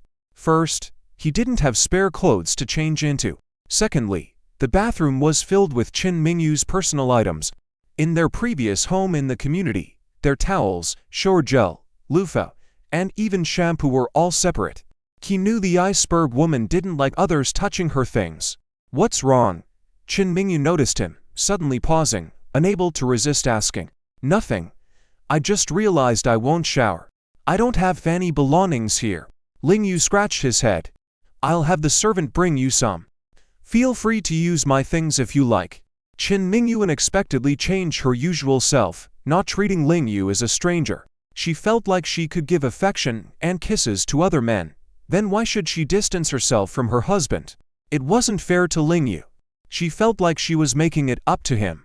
Of course, she also sent a voice message to inform the servant to bring the items immediately. I'll wait for the servant to bring them. I'll shower then. Ling Yu insisted on not using her personal items. Firstly, out of respect for Qin Mingyu. Secondly, he wasn't used to using a woman's things. But Qin Mingyu frowned and asked, "Do you mind my items?" She became more sensitive than before. Of course not, Ling Yu quickly explained. Mingyu, I hope you won't get mad at what I'm about to say. I think your scent is lovely, so anything you've used would also have that same fragrance to me. I fear I might soil your things. I don't mind. Qin Mingyu lightly pursed her lips, but Ling Yu could tell something was off. Furrowing his brow, he asked, Mingyu, you seem a bit off today. Are you tired? I said I'm fine. Qin Mingyu showed slight impatience, and suddenly asked, while in country why for a few days, what did you actually do there? She still had that bit of fantasy in her heart, thinking that the man wearing a mask was Ling Yu. She really wanted to hear related information from him. Oh, I heard there was a company with DT6 extraction technology, so I had a friend introduce me and went for a visit. Ling Yu had already planned what he would say, anticipating Qin Mingyu's question. It wasn't exactly lying to Qin Mingyu, as he did get the information from Yi Zhao and went to country to discuss with the Nangong family. What friend? Did you attend a banquet there? Qin Mingyu continued pressing for answers. Just an old buddy. I was running around country. Why? When would I have time for a banquet? Ling Yu had no choice but to lie to Qin Mingyu. He couldn't reveal his true identity under any circumstances. Oh, Qin Mingyu looked disappointed. Her eyes dimmed. I promised to give you enough freedom. I shouldn't have asked you so many questions. It's okay, you're my wife. And I should be the one apologizing for not handling this matter properly. Thankfully, you've secured the cooperation with the Nangong family. Ling Yu smiled. He felt that Qin Mingyu was different from usual, and he was certain she had something on her mind. Qin Mingyu's lips gently curled, showing a hint of bitterness. At that moment, the servant knocked on the door, received permission, and brought the new items over, including a new bathrobe for Ling Yu. Mingyu, you rest first. I'll go shower. Ling Yu held a pile of items, saying to Qin Mingyu, you sleep on the bed tonight. I'll take the couch. It won't disturb your rest. After saying that, he prepared to turn around but heard Qin Mingyu subconsciously asking, why do you want to sleep on the couch? Well, Ling Yu was truly baffled by Qin Mingyu tonight. You're my husband. Don't you want to sleep with your wife? Of course, I do. Ling Yu was straightforward and didn't beat around the bush, admitting, I thought you might not want it. So, I'm fine with it, Qin Mingyu blurted out, but then she was a little nervous, crossing her arms and lightly clasping her fingers, murmuring, it's up to you. Ling Yu was truly at a loss now. Should he sleep with his wife tonight or not? Making the wrong choice might turn a simple decision into a complicated matter. Mingyu, do you have something on your mind? Ling Yu put down the items and walked towards his wife, saying directly, I don't want to see you looking troubled and unhappy. This simple statement touched Qin Mingyu's heart again. Unable to resist, she took the initiative to lean towards Ling Yu, tilting her head slightly and closing her beautiful eyes. Her jade-like face and naturally red lips drew Ling Yu in deeply, making it hard for him to resist. Ling Yu glanced at his delicate wife, her silk robe making her figure subtly visible, incredibly enticing. Tonight, the iceberg woman was a fiery iceberg woman. Aren't you going to make a move? Qin Mingyu with her eyes closed asked. Well, Ling Yu hesitated, It was impossible not to feel the itch in his heart. He'd thought many times that if Qin Mingyu agreed, he would definitely exercise his rights and duties as a husband. After all, making his mother's wish of becoming a grandma sooner come true was a priority, and Qin Chang'an had pressured him multiple times to give them a grandchild soon. However, Ling Yu sensed something off about Qin Mingyu tonight. It didn't feel like a natural progression. "Hurry up," Qin Mingyu coldly commanded. She wanted Ling Yu to kiss her to see if the feeling was the same as the day she was forcefully kissed by that man on the beach. Mingyu. Ling Yu ultimately didn't kiss her but instead tightly embraced her, saying gently, "Do you have something on your mind? You can boldly tell me, because I'm your husband, and I'll always be by your side." Qin Mingyu was moved once again, not resisting the hug either. This embrace was entirely different from the one she received underwater that day. That man, 100% couldn't be Ling Yu, right? How could she have such absurd thoughts? Qin Mingyu also gently embraced Ling Yu. Ling Yu felt the softness and warmth around his waist, making him incredibly comfortable. They hugged for a while, and then Qin Mingyu gently pushed Ling Yu away, saying, "I'm tired. I'll rest first." "Okay." Ling Yu watched her turn her back and silently lamented his own uselessness, feeling the attraction, but not acting on it. After his shower, Ling Yu found Qin Mingyu already asleep on the bed, so he obediently went to sleep on the couch. One reason was his lack of readiness to take that step. Another reason was how visibly exhausted Qin Mingyu seemed, and he didn't want both of them on the same bed to disrupt her rest. A night of silence. The next morning, Ling Yu prepared to drive Qin Mingyu to work. Qin Chang'an, however, was already waiting in the front hall. When he saw Ling Yu, he gestured for him to come over. "So, did you succeed last night?" The old man had a bit of a mischievous look, thinking that his assistance should have been effective. Ling Yu just scratched his head and smiled bitterly. Seeing him like that, Qin Chang'an got angry and directly kicked his leg, scolding, You little rascal, when do you plan to get it done?" Ling Yu didn't dare to dodge or escape. Before Qin Mingyu had walked out to the front yard, he quickly reassured his grandfather, "I'm not useless. When the time is right, I will definitely make it happen. Grandpa, trust me." After saying that, he quickly made his getaway. "This brat, he's like mud that can't stick to a wall. Looks so tall and imposing, but turns out to be so lazy. He's really getting on my nerves." When Qin Chang'an got angry, he resembled a child. Bai Lao was tugging on his sleeves and couldn't help but laugh. Qin Zimai didn't leave the estate with her older sisters like Qin Honshu last night. Instead, she stayed at the Qin family. She, along with Qin Honshu and Qin Qinji, had discussed and decided that they must find a way to get Ling Yu away from Qin Mingyu so they could help Qin Mingyu find a better husband. After going through this storm, they were well aware of how important alliances between prominent families were. Qin Mingyu's marriage wasn't just her own affair anymore. It belonged to the entire family. Seeing the scene of Qin Chang'an and Ling Yu arguing, Qin Zimai understood that her father truly wanted to accept Ling Yu into the Qin family. Therefore, she needed to act quickly. Qin Zimai discreetly followed Ling Yu out of the front yard. Due to the distance, Ling Yu didn't pay much attention and quickly arrived at the car. Qin Mingyu had already gotten on the car. When Ling Yu got into the driver's seat, she lightly asked, "Grandpa scolded you again?" Ling Yu felt a bit embarrassed and chuckled, nodding his head. Qin Mingyu didn't say anything further. Her mind was heavy. In her lifetime, she had been saved by two men. One was the fool in front of her, and the other was the Wolf King of the Northern Territory. She was now married to Ling Yu and couldn't possibly divorce him, at least not actively. Therefore, a romantic involvement with the Wolf King was out of the question. She had promised to repay him with money, but he didn't want it, leaving her indebted to him for saving her life.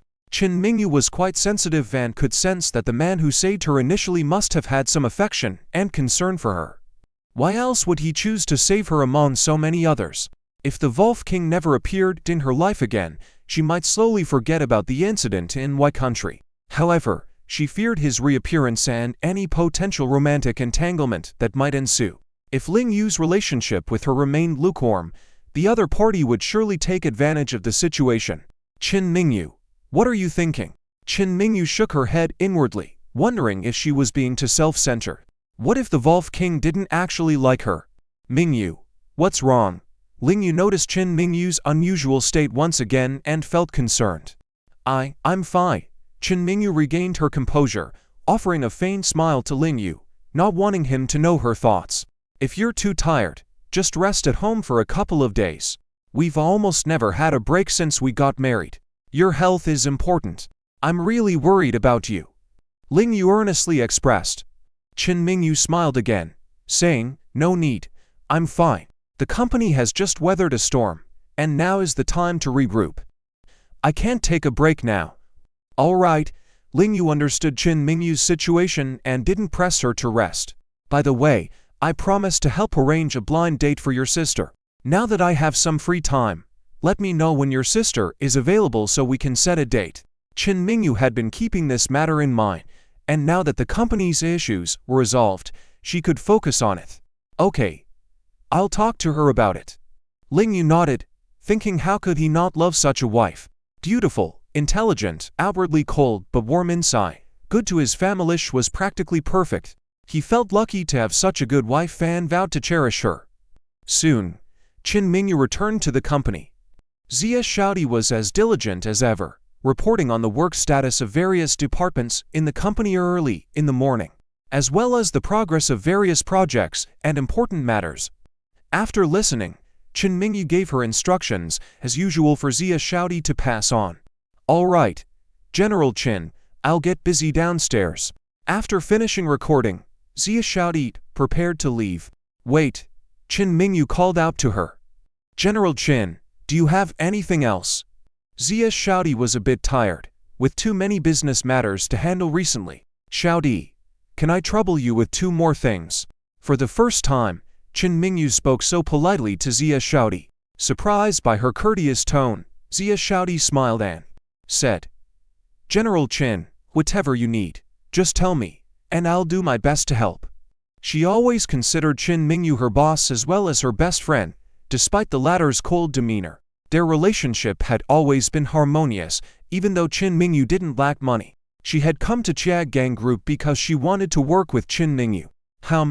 The first thing is to spend some money to increase exposure, or use other methods to amplify yesterday's press conference, make it more sensational, and expand its coverage. I understand, General Qin. Xia Shaodi quickly nodded. She knew these were tasks she was good at handling. She then asked, General Qin, are you looking to strengthen the public's confidence in Chiagang Group? Exactly. Qin Mingyu nodded, then purposely turned expressionless and said, the incident where Lingyu got angry for the sake of a beauty must be hyped up. How? This Xia Shaodi was a bit puzzled. Weren't these kinds of scandals what General Qin disliked the most before? Now, she. TSK. General Qin changed so quickly. Is that all right? Qin Mingyu didn't elaborate and just asked directly. She wanted this to reach Nan Gongwu so that his master would know. She already had a devoted husband, putting an end to any lingering thoughts he might have. Okay. No problem at all. Xia Shaodi made a gesture, her smile turning slightly teasing. Worried that she might mock her, Qin Mingyu quickly moved on to the second thing. Your cousin-in-law had promised me to persuade your cousin Xia Tiat to come to Yun City for a blind date with Lingyu's sister. Help me make that happen. Hearing this, Xia Shaodi couldn't contain her surprise, her expression lighting up and showing her astonishment. Really, I will do everything to make that happen. Xia Shaodi actually is just like Xia Zhu, both really hope that summer can hurry up and settle down, no longer be like in the past, just messing around. After all, he's the only son of the Xia family in this generation, and according to common sense, the Xia family is counting on him. Moreover, Ling Roxu is Lingyu's sister. If their relationship works out, then in the future the Xia family and the Qin family can be considered related. Maybe the two families can cooperate with each other starting from this point. No matter who you ask, this is a huge opportunity. On the other hand, Lingyu also had a phone call with his sister. Xiao Yu, I've been busy with starting a business recently, you should know that. I really don't want to go on blind dates. Ling Roxu sounded a bit hesitant. Lingyu understood the feeling of being forced to go on blind dates the most, so he laughed bitterly. Sis, I understand your feelings, but you should learn from me. I've been set up on blind dates by mom 18 times, and it was through blind dates that I found Mingyu. Shouldn't this be motivating for you? That's true. Ling Roxu was easily convinced by his words. Sis, Mon, and I both hope that you find happiness soon. Hope you can be more proactive. Fine. As long as he comes to Cloud City, I can go meet him anytime. Ling Roxu didn't refuse. Anyway, she just go on blind dates. She's been to the Yu family's place before. What other monsters or ghosts should she fear? Besides, her current reputation has been spread around by the Yu family. Which man would dare approach her after knowing about it? After getting this sentence from his sister, Ling Yu relayed the information to his wife, waiting for good news from his sister. Ling Yu was about to drive home to check on Chen Ailin's condition, but he found a car tracking him, even blocking his car. Ling Yu frowned, wondering if Zhao Wuji had sent someone to deal with him, but he found the car in front of him somewhat familiar. Soon, a driver in formal attire got out of the car, approached Ling Yu's car, and tapped on his car window. Miss Five wants to see you. Come with me. Not only was the action rough, but the words were also impolite. Miss Five. Ling Yu furrowed his brow, not planning to give the other party face. But his eyes were sharp. He saw Miss Five sitting inside through the rearview mirror. Knowing that it was Qin Zaimai, and decided to give her some face. After all, she was Qin Mingyu's fifth aunt, his elder. Causing troubles could make things difficult for Mingyu. Soon, Ling Yu followed the other party to a private club and sat in a small room. Auntie Five, what can I help you with? Ling Yu's attitude was neither humble nor aggressive. Qin Zaimei's attitude was more cold and arrogant, her gaze slightly disdainful, directly asking Ling Yu, tell me, how much money do you want to leave Mingyu's side? Ling Yu was stunned, frowning. Auntie Five, I still don't understand what you mean. Stop pretending. Qin Zaimai directly slammed a stack of documents on the table in front of him, coldly saying, You, a man who has been on 18 blind dates, must be looking for a wealthy woman all along, right? You just want to deceive money through marriage. I can help you make it happen, as long as you are willing to divorce Mingyu. How much money do you want? The speech was almost the same as what Lin Fei had said before. Of course, Ling Yu also knew that this was the mindset of many people. Even Qin Mingyu had taught the same of him at the beginning. Are you willing to give as much as I ask? Ling Yu also had a temper. Since Qin Zaimai was so disrespectful, he didn't feel like talking nicely to her. Humph, showing your true colors, eh? But you are straightforward. Go ahead. Qin Zaimai stared at Ling Yu contemptuously. Really didn't expect that her intelligent niece could be deceived emotionally by such a man. Well, 100 billion. Ling Yu purposefully raised a finger. What? The feeling good Qin Zaimai immediately jumped up on the spot, glaring at Ling Yu with anger. Are you insane? Didn't you say you'd give as much as requested? Not wanting to be polite to someone humiliating him, Ling Yu said seriously. The world follows the principle of equal exchange. In my heart, Mingyu is worth more than billions, but I'm giving you a discount because you're her aunt. If you can't afford it, please don't say such things again in the future. You bastard. Qin Zaimai finally couldn't hold back from cursing. Her upbringing couldn't control her emotions. Ling Yu, however, remained calm, and said, Who's the bastard? You know deep down. Auntie Five is an educated woman. Surely you understand the saying, better to have your child beaten than to have your wife snatched. Mingyu and I treat each other with respect, get along harmoniously, and have passed the adjustment period. Why do you want to make things difficult? HMPH, Qin Zaimai couldn't help but sneer again, looking down at Ling Yu. From a higher vantage point, so audacious words come out of your mouth. Past the adjustment period. Are you still ashamed? Ling Yu also didn't back down, directly saying, I completely don't understand Auntie's meaning. Don't understand? Then let me be blunt. Qin Zaimai's emotions escalated. Pointing directly at his nose, Mingyu is the female CEO of Chiagang Group. Dealing with numerous affairs every day, what can you do for her? You experienced the commercial crisis this time, right? 6 days ago, you vowed to solve the issue for Mingyu. Did you succeed? Ling Yu was momentarily startled. There were some things he couldn't openly explain. No, you couldn't have possibly done it. You're just a smooth-talking liar. Qin Zaimai sneered in contempt. You can't help Mingyu at all. You're just a burden on her life. A stumbling block, always ready to pull Mingyu down from the mountaintop to the valley. You're not worthy to be Mingyu's man, let alone stay by her side. If you want to save face, leave yourself. I can give you some benefits, or else, if it escalates, you definitely won't leave unscathed in the end. The torrent of words fell heavily on Lingyu like a storm. Lingyu clenched his fists slightly, feeling very uncomfortable. The unexplainable frustration is the true frustration. The DT6 technology, refining, is what he helped Qin Mingyu solve. In Country Y, he desperately saved Qin Mingyu. At the press conference, he protected Qin Mingyu at all costs.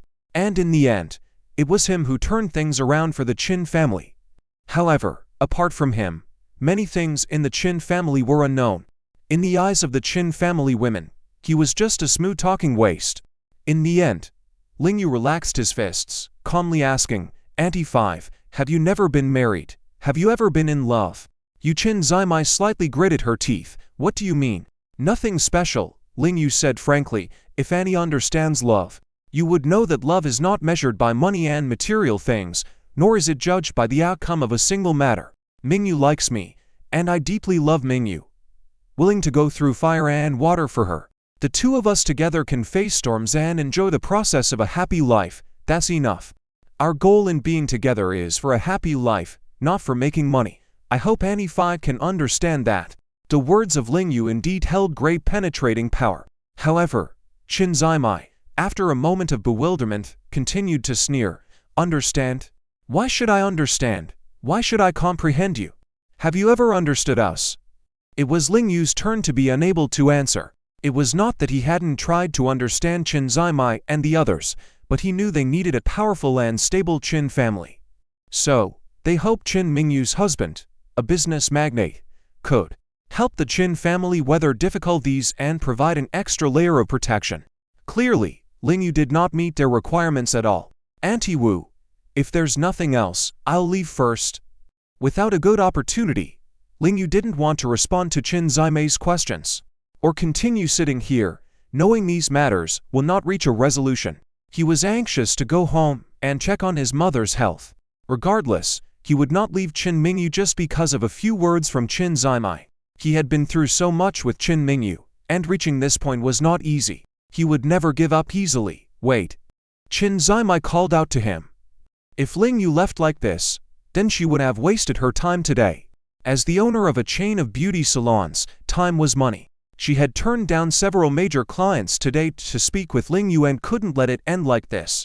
Is there something else, Auntie Wu?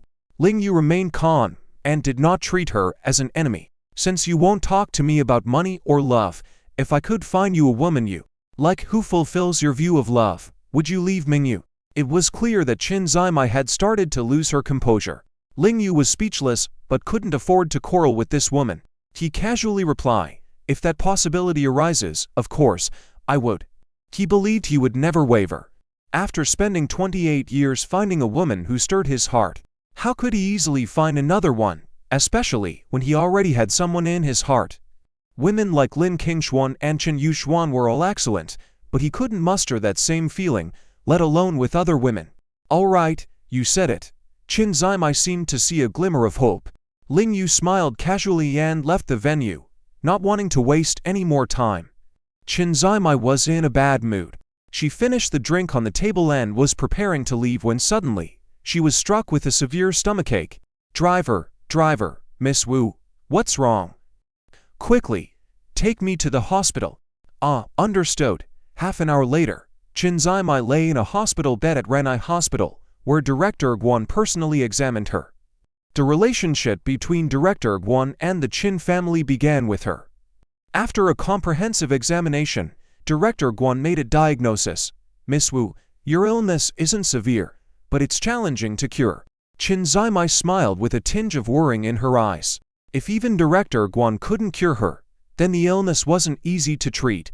Miss Wu, your stomachache is due to a cold body constitution combined with excessive exposure to cosmetics, causing a complex condition that is not immediately life-threatening, but I don't currently have a method to cure it. Director Guan said, and then suddenly exclaimed, yes, I know a young person who might be able to cure your illness. No, he definitely can. Seeing how excited he was, Chen Zimai was also curious. Director Guan, who is more skilled than you in the medical field? Why haven't I heard of him before? Haha, you definitely know this person. I'll make an appointment with him and check when he's available to see you. Director Guan teased, feeling surprised. How could Chen Zimai, Chen Mingyu's aunt, not know how talented Ling Yu was in medicine? Chen Zimai knew that Ling Yu once saved Lin Qingshuan's life, but because Ling Yu wasn't involved in business or medicine and couldn't help Chen Mingyu, she branded him as incompetent. With this bias, how could she remember his abilities? Not at all bothersome, just a small favor. Director Guan waved it off. Before he could contact Ling Yu, Chen Zimai's eyes flickered, and she suddenly said, Director Guan, you've been so kind to me. I feel like repaying you as well. Your daughter is still single, right? Has she found an ideal partner yet? Director Guan sighed. It's a headache. Ruru is excellent in every way, but she doesn't like socializing. We arranged blind dates for her, but she refused. So she remains single. Chen Zimai's eyes lit up. Then let me introduce a miraculous doctor to you, and you can help me with a young man for your daughter. How about that? Ruru should like him. She was completely unaware of Ling Yu's relationship with Guan Ruru and even thought about hiding the fact that Ling Yu was already married from Director Guan and his daughter. Although she looked down on Ling Yu and thought he wasn't worthy of Chen Mingyu, she could still recognize talent. Maybe Director Guan's daughter would like this kind of man. That sounds good. Director Guan clapped his hands. Miss Wu is a high-class individual, and the man you introduce might be to Ruru's liking. He initially wanted to introduce doctors from the hospital to his daughter, but Guan Ruru was too familiar with them and didn't like any. So he confidently rejected the blind dates. That the man Chen Zimai was introducing would certainly be unknown to her. Let's see what excuses she have then. That's settled then. I'll confirm the time. Chen Zimai smiled contentedly. As long as she could match Ling Yu with Guan Ruru, perhaps that man wouldn't pursue Mingyu anymore. She knew Guan Ruru was a pure and beautiful woman, not as stunning as Chen Mingyu, but not as cold either. Men were creatures of appetite, after all. She firmly believed that nothing had happened between Ling Yu and Chen Mingyu yet. If Ling Yu showed interest in Guan Ruru, or if she sensed any clues, she would leverage that to force him away from Chen Mingyu. Chen Zimai had decided, for the sake of her niece and the Qing family's foundation, she would take on this villainous role. Whatever labels came her way, she would accept them. On the other side, Ling Yu was almost home. Just as he was about to enter, he received a call from Director Guan. Xiao Yu, I hope you're well. I have a request for you. Director Guan, you're being too serious. Just tell me what's going on. Ling Yu and Director Guan have always had a good relationship, and Ling Yu has always respected this esteemed director. It's like this. Today a patient came to see me, but unfortunately her condition is something I can't cure. If you use your acupuncture treatment, I think it should work. Are you willing to help? Ling Yu thought for a moment, realizing he didn't have much on his plate lately, so he replied, Sure, let's do it tomorrow then. Ha, great. I'll let her know right away. This patient is very special. You'll definitely be able to help her. Director Guan hinted at something. Ling Yu wasn't really curious about who the patient was, but he decided to do Director Guan a favor. After Ling Yu agreed, Director Guan immediately called Chen Zimai. By that time, Chen Zimai had already returned to her residence. Chen Honshu heard that she wasn't feeling well, so out of sisterly love, she declined some social engagements and rushed to visit her. Just as the two sisters finished discussing Ling Yu's situation, Director Guan called. Miss Wu, the young miraculous doctor has agreed to treat you. Do you have time tomorrow? Ah, thank you, Director Guan. Chen Zimai quickly thanked him, then added, You scratch my back, I'll scratch yours. I'll work on arranging the blind date with Ling Yu right away and let you know later. Ha. No rush. Director Guan wasn't in a hurry, but Chen Zimai was. She had just discussed with Chen Honshu that no matter the cost, they had to get Ling Yu away from Chen Mingyu quickly. Otherwise, feelings would deepen, making it harder to separate them in the future. On the other hand, Ling Yu had just entered his house. After checking on Chen Ailin and confirming that his mother was fine, he left his phone aside to prepare lunch for his mother. As he was washing vegetables in the kitchen, his phone rang again. Xiao Yu, there's a call for you. Seems like an unfamiliar number. Chen Nailin happened to walk by and called out to Ling Yu.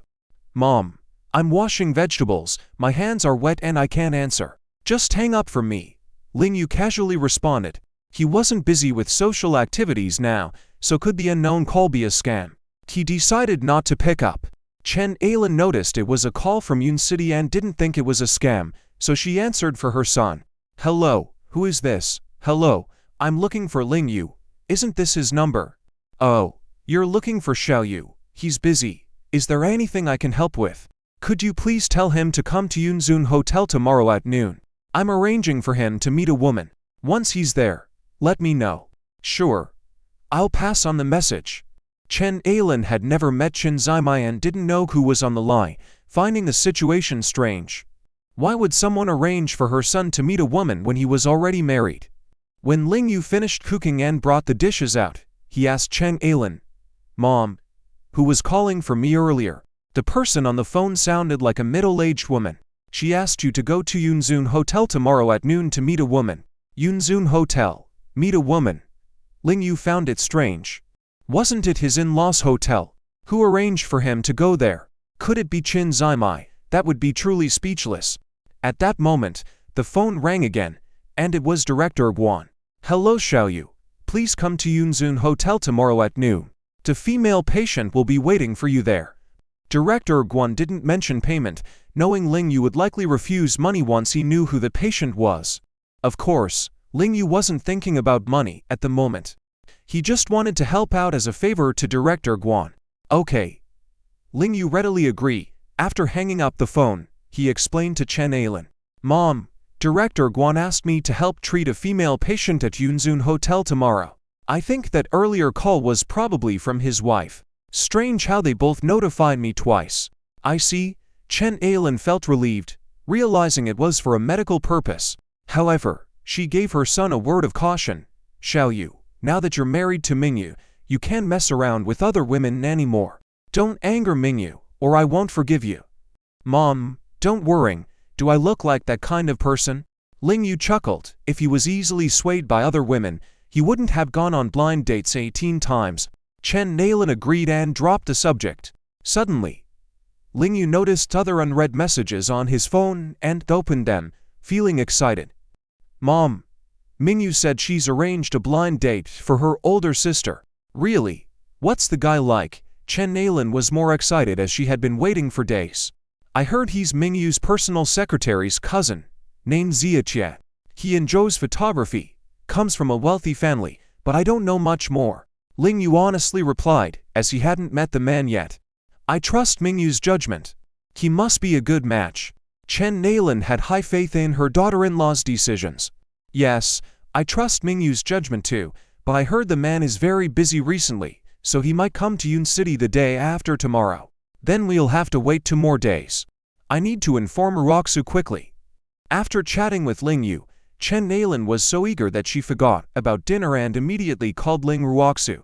Seeing this, Ling Yu couldn't help but smile. It seemed pretty clear that his sister wouldn't be going on that blind date this time. On the other side, in the evening when he returned home, Director Guan informed his daughter, Guan Ruru, about the blind date arrangement with Chen Zimai's prospective suitor. Guan Ruru frowned upon hearing this. Another blind date? Dad, are you in such a rush to push someone out? Don't jump to conclusions. Director Guan's face turned serious. This is your Aunt Zimai's good intention. She says the man is very talented, and you'll surely like him. If you dare not go, Dad will be really angry. Guan Ruru had no choice but to pout in annoyance and retreat to her room, closing the door behind her. Humph, bring it on. Scare one away, I'll scare another. Let's see who's afraid of whom. Guan Ruru muttered to herself. Last time, her failed cooking couldn't deter the blind date suitor, but ended up introducing her to Ling Yu, which was embarrassing and aggravating for her. She felt like it was all because of the mysterious blind date suitors. Humph, no matter who you are, let's see how you handle my special dark cooking. With a final cold huff, Guan Ruru made up her mind. She knew that her father would surely praise her cooking in front of the suitor, but as they were going for a blind date at Yunzun restaurant the next day, how else could she showcase her skills? Her only option was to prepare lunch in the morning and bring it over for the suitor to taste. As long as it didn't harm him, but just made him afraid of her. Would he still die on Saturday? Ruru was busy in the kitchen early in the morning. Ruru, what are you doing? Guan, the dean, walked into the kitchen and asked his daughter. Dad, I'm making lunch boxes. Ruru replied. Why bother making lunch boxes? Guan, the dean, frowned. We're going to the Yunzun Hotel for a blind date today. Do you really need to cook yourself? Ruru didn't answer immediately. She quickly closed the lunchbox, put it in her handbag, and walked over with a sweet smile. Dad, don't you often praise my cooking skills? I'm worried that words alone might not be enough. By preparing lunchboxes, the other party can taste my cooking, right? Ruru proudly tapped the lunchbox, thinking that her father had indeed given her a clever way out. Well done, my Ruru is truly thoughtful. Guan, the dean, chuckled. He had no idea about the thoughts of young women, and he was very pleased with his daughter's cooperation this time. Ruru suddenly felt a little guilty towards her father, but she couldn't help it. She didn't want to go on a blind date or get married. She could only say to herself, Dad, I'm sorry. On the other hand, Lingyu was getting ready to go out as well. As the Chia gang group was currently undergoing a rejuvenation, Chen Mingyu was busy working at home on Saturday.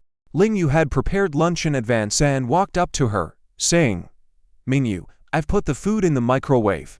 Remember to have your meal on time, okay? Chen Mingyu elegantly raised her head, casually adjusting her bangs, and smiled faintly, presenting a beautiful image. I understand. Where are you going? Chen Mingyu asked. Dean Guan said there's a female patient with stomach pain who needs my assistance for treatment, so I'm going to take a look. A female patient with stomach pain? Chen Mingyu furrowed her brow slightly. It sounded like her fifth aunt. Yesterday, Qin Hanshu briefed her on Qin Zimei's condition and mentioned that Dean Guan couldn't cure her and needed outside help. She realized that the person Dean Guan had found was actually her husband. Chen Mingyu found it amusing. Her aunt could have directly asked her nephew-in-law to treat the illness, but she chose a roundabout way, making a spectacle out of it. All right, good luck, came the encouraging words from Chen Mingyu. The words good luck from her mouth were quite motivating. Perhaps that was the charm of a goddess. Lingyu nodded with a smile and then prepared to leave. At that moment, the phone rang, and it was from the same unknown number as yesterday. Since it wasn't Lingyu who answered the call yesterday, he had no impression of the number and answered it. Hello. Lingyu, I found a beautiful and pure girl for you. Come over quickly. Aunt 5, is this you? Of course, it's me. Why pretend? Anyway, I'll find a way to match you two. I won't let Mingyu know for now. Once you two are together, remember the promise you made. What nonsense, Lingyu finally lost his temper. I've said that I like Mingyu. Please don't bother trying. Thanks. He hung up hastily and then left the house. Chen Mingyu caught a glimpse of the situation and probably guessed what had happened, showing a slight frown and a hint of annoyance. What was Aunt 5 up to? This was too much. Meanwhile, Qin Zimei, upon hearing Lingyu's response, was also very angry. She slammed her phone on the table. That kind of man, marrying for wealth and now pretending to be faithful, wasn't he just after money and beauty, putting up a front of fidelity? It made her furious. Qin Zimei sat on the luxury sofa, sulking by herself, unsure of what to do next. After some time, her phone rang again, this time from Dean Guan. Hello, Miss 5. Ruru and I have arrived at Yunzun Hotel. Ah, all right. Come up to the suite on the top floor. Qin Zimei let Dean Guan and his daughter Ruru go up first to apologize because she had misjudged Lingyu. She didn't expect that man could act so well. Before long, under the guidance of the hotel's gentlemanly service staff, Dean Guan and Guan Ruru entered the hotel suite. Upon entering, both father and daughter were amazed. The suite was romantically decorated with a couple's theme. Guan Ruru's still vivid teenage heart was suddenly stirred, thinking that it wouldn't be bad to have a blind date with a man she liked in such a place. Unfortunately, the man she fancied was Lingyu, and she doubted she would find a man better than him. Dean Guan, Ruru, you're here? Please sit down. Qin Zimei invited the two to sit down, getting ready to apologize, But unexpectedly, her driver called at that moment. She had instructed him earlier to wait at the hotel entrance and inform her as soon as Ling Yu arrived at the hotel. Qin Zimai had to find a way to match Ling Yu and Guanruru. If that failed, even if she had to be a villain, she would make sure to break them up with Ling Yu and Qin Mingyu. For the sake of the Qin family's fortune, they couldn't let an ordinary man marry into the family. What? He's here. After a moment of confusion, Qin Zimai quickly responded, "Okay, I got it." She hung up and then actively suggested to Dean Guan, "Dr. Guan, let's go to another room. You were supposed to treat a patient for me today, right?" Dean Guan nodded. "All right, let's go." Qin Zimai was satisfied with the current situation. Before leaving, she smiled at Guanruru and said, "Ruru, you stay here and wait for your ideal husband. I'm sure you'll be pleased with the person Ant introduces to you." With a smile, but mostly with disdain. She knew Ling Yu must have been with Mingyu just now, so he pretended to be indifferent. As soon as they left the house, he returned to sneak around. Men were all the same, they only cared about money and beauty, right? "Okay, Aunt Zimai," Guanruru obediently nodded. Her mischievous side was showing with her fangs showing. She willingly said, "Tell him that I made lunch for him, and it's delicious. Let him know he has something to look forward to." Dean Guan laughed happily, appreciating his daughter's rare cooperation. Qin Zimai also smiled and sent a message to Ling Yu as a reminder. Subsequently, the two left a room and went to another one to wait. As soon as they left, Guanruru quietly hid, planning to let the man taste her dark cuisine first. When the time came, she wouldn't need to reject him herself. After experiencing her explosive culinary skills, that man would surely flee on his own. Right? Ha ha. Ding dong. At that moment, the elevator door opened. Ling Yu stepped out and saw a new message on his phone. "I've introduced you to a beautiful girl with exceptional cooking skills. She's prepared lunch for you. You're in for a treat." After reading the message from Qin Zimai, Ling Yu furrowed his brows even tighter. Was Aunt Five crazy? He had already rejected her introduction. Why was she sending such messages? Ling Yu arrived at Suite 8. Just before Master Guan took him in, he received a message informing him that the female patient was already waiting for him in Suite 8. Ling Yu pushed the door and found it unlocked. "Is anyone here?" Ling Yu called out, but there was no response. He glanced around the suite, frozen in shock as it looked exactly like the one Mr. Guan and his daughter had been in earlier. What in the world? What kind of room is this? For treatment, or a date, Ling Yu may be slow to catch on emotionally. But his analytical skills were sharp, and he immediately realized where he had gone wrong.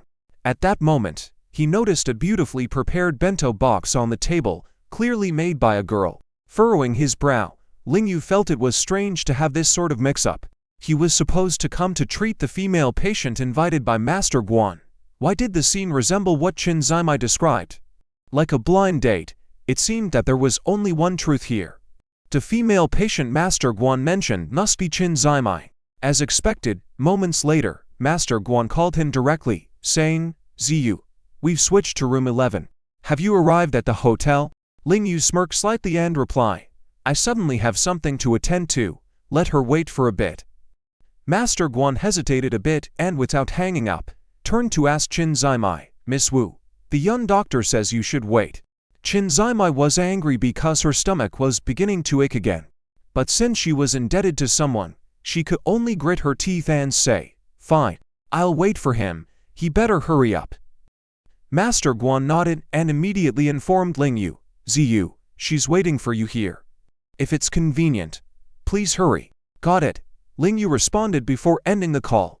The Miss Five mentioned by Master Guan must be Qin Zimai. Ling Yu always had a strong sense of time, and never arrived late, but now, he suddenly wasn't in a rush. Letting Qin Zimai suffer a bit, as she seemed intent on breaking him and Mingyu apart. Let her taste some bitterness. He simply sat down in front of the table in Suite 8, and opened the bento box. Ling Yu smirked. There was no need to guess now. This bento box must be from Guanruru. Who would have thought? The world is indeed small. The beautiful woman Qin Zimai wanted to introduce him to was none other than Guanruru. However, the woman didn't lie. In Ling Yu's eyes, Guanruru was indeed very gentle and pretty. Unfortunately, his heart only had room for Qin Mingyu. No matter how good Guanruru might be, she wouldn't be able to sway him. Thinking back to the last time he missed out on tasting Guanruru's cooking, Lingyu was actually curious to try it out. Just how skilled was she in the kitchen? Hehe. At that moment, Guanruru, who was hiding in the bathroom, also cracked the door open slightly to peek at the situation outside. With Lingyu facing away, she couldn't see his face. She decided to let him taste her dark cuisine before revealing herself. Oh my! What dish is this? Why is it so salty? Even pigs cook better dishes than this, right? In the next moment, Lingyu indeed couldn't stomach it and spat it out. Guanruru quietly pumped her fist in victory, feeling as though she had cleared the first level of a game. At the same time, she inwardly thought, hurry up and eat those shrimp meatballs. Let's see if you can handle the spiciness. Ha! How dare he say pigs cook better dishes than hers?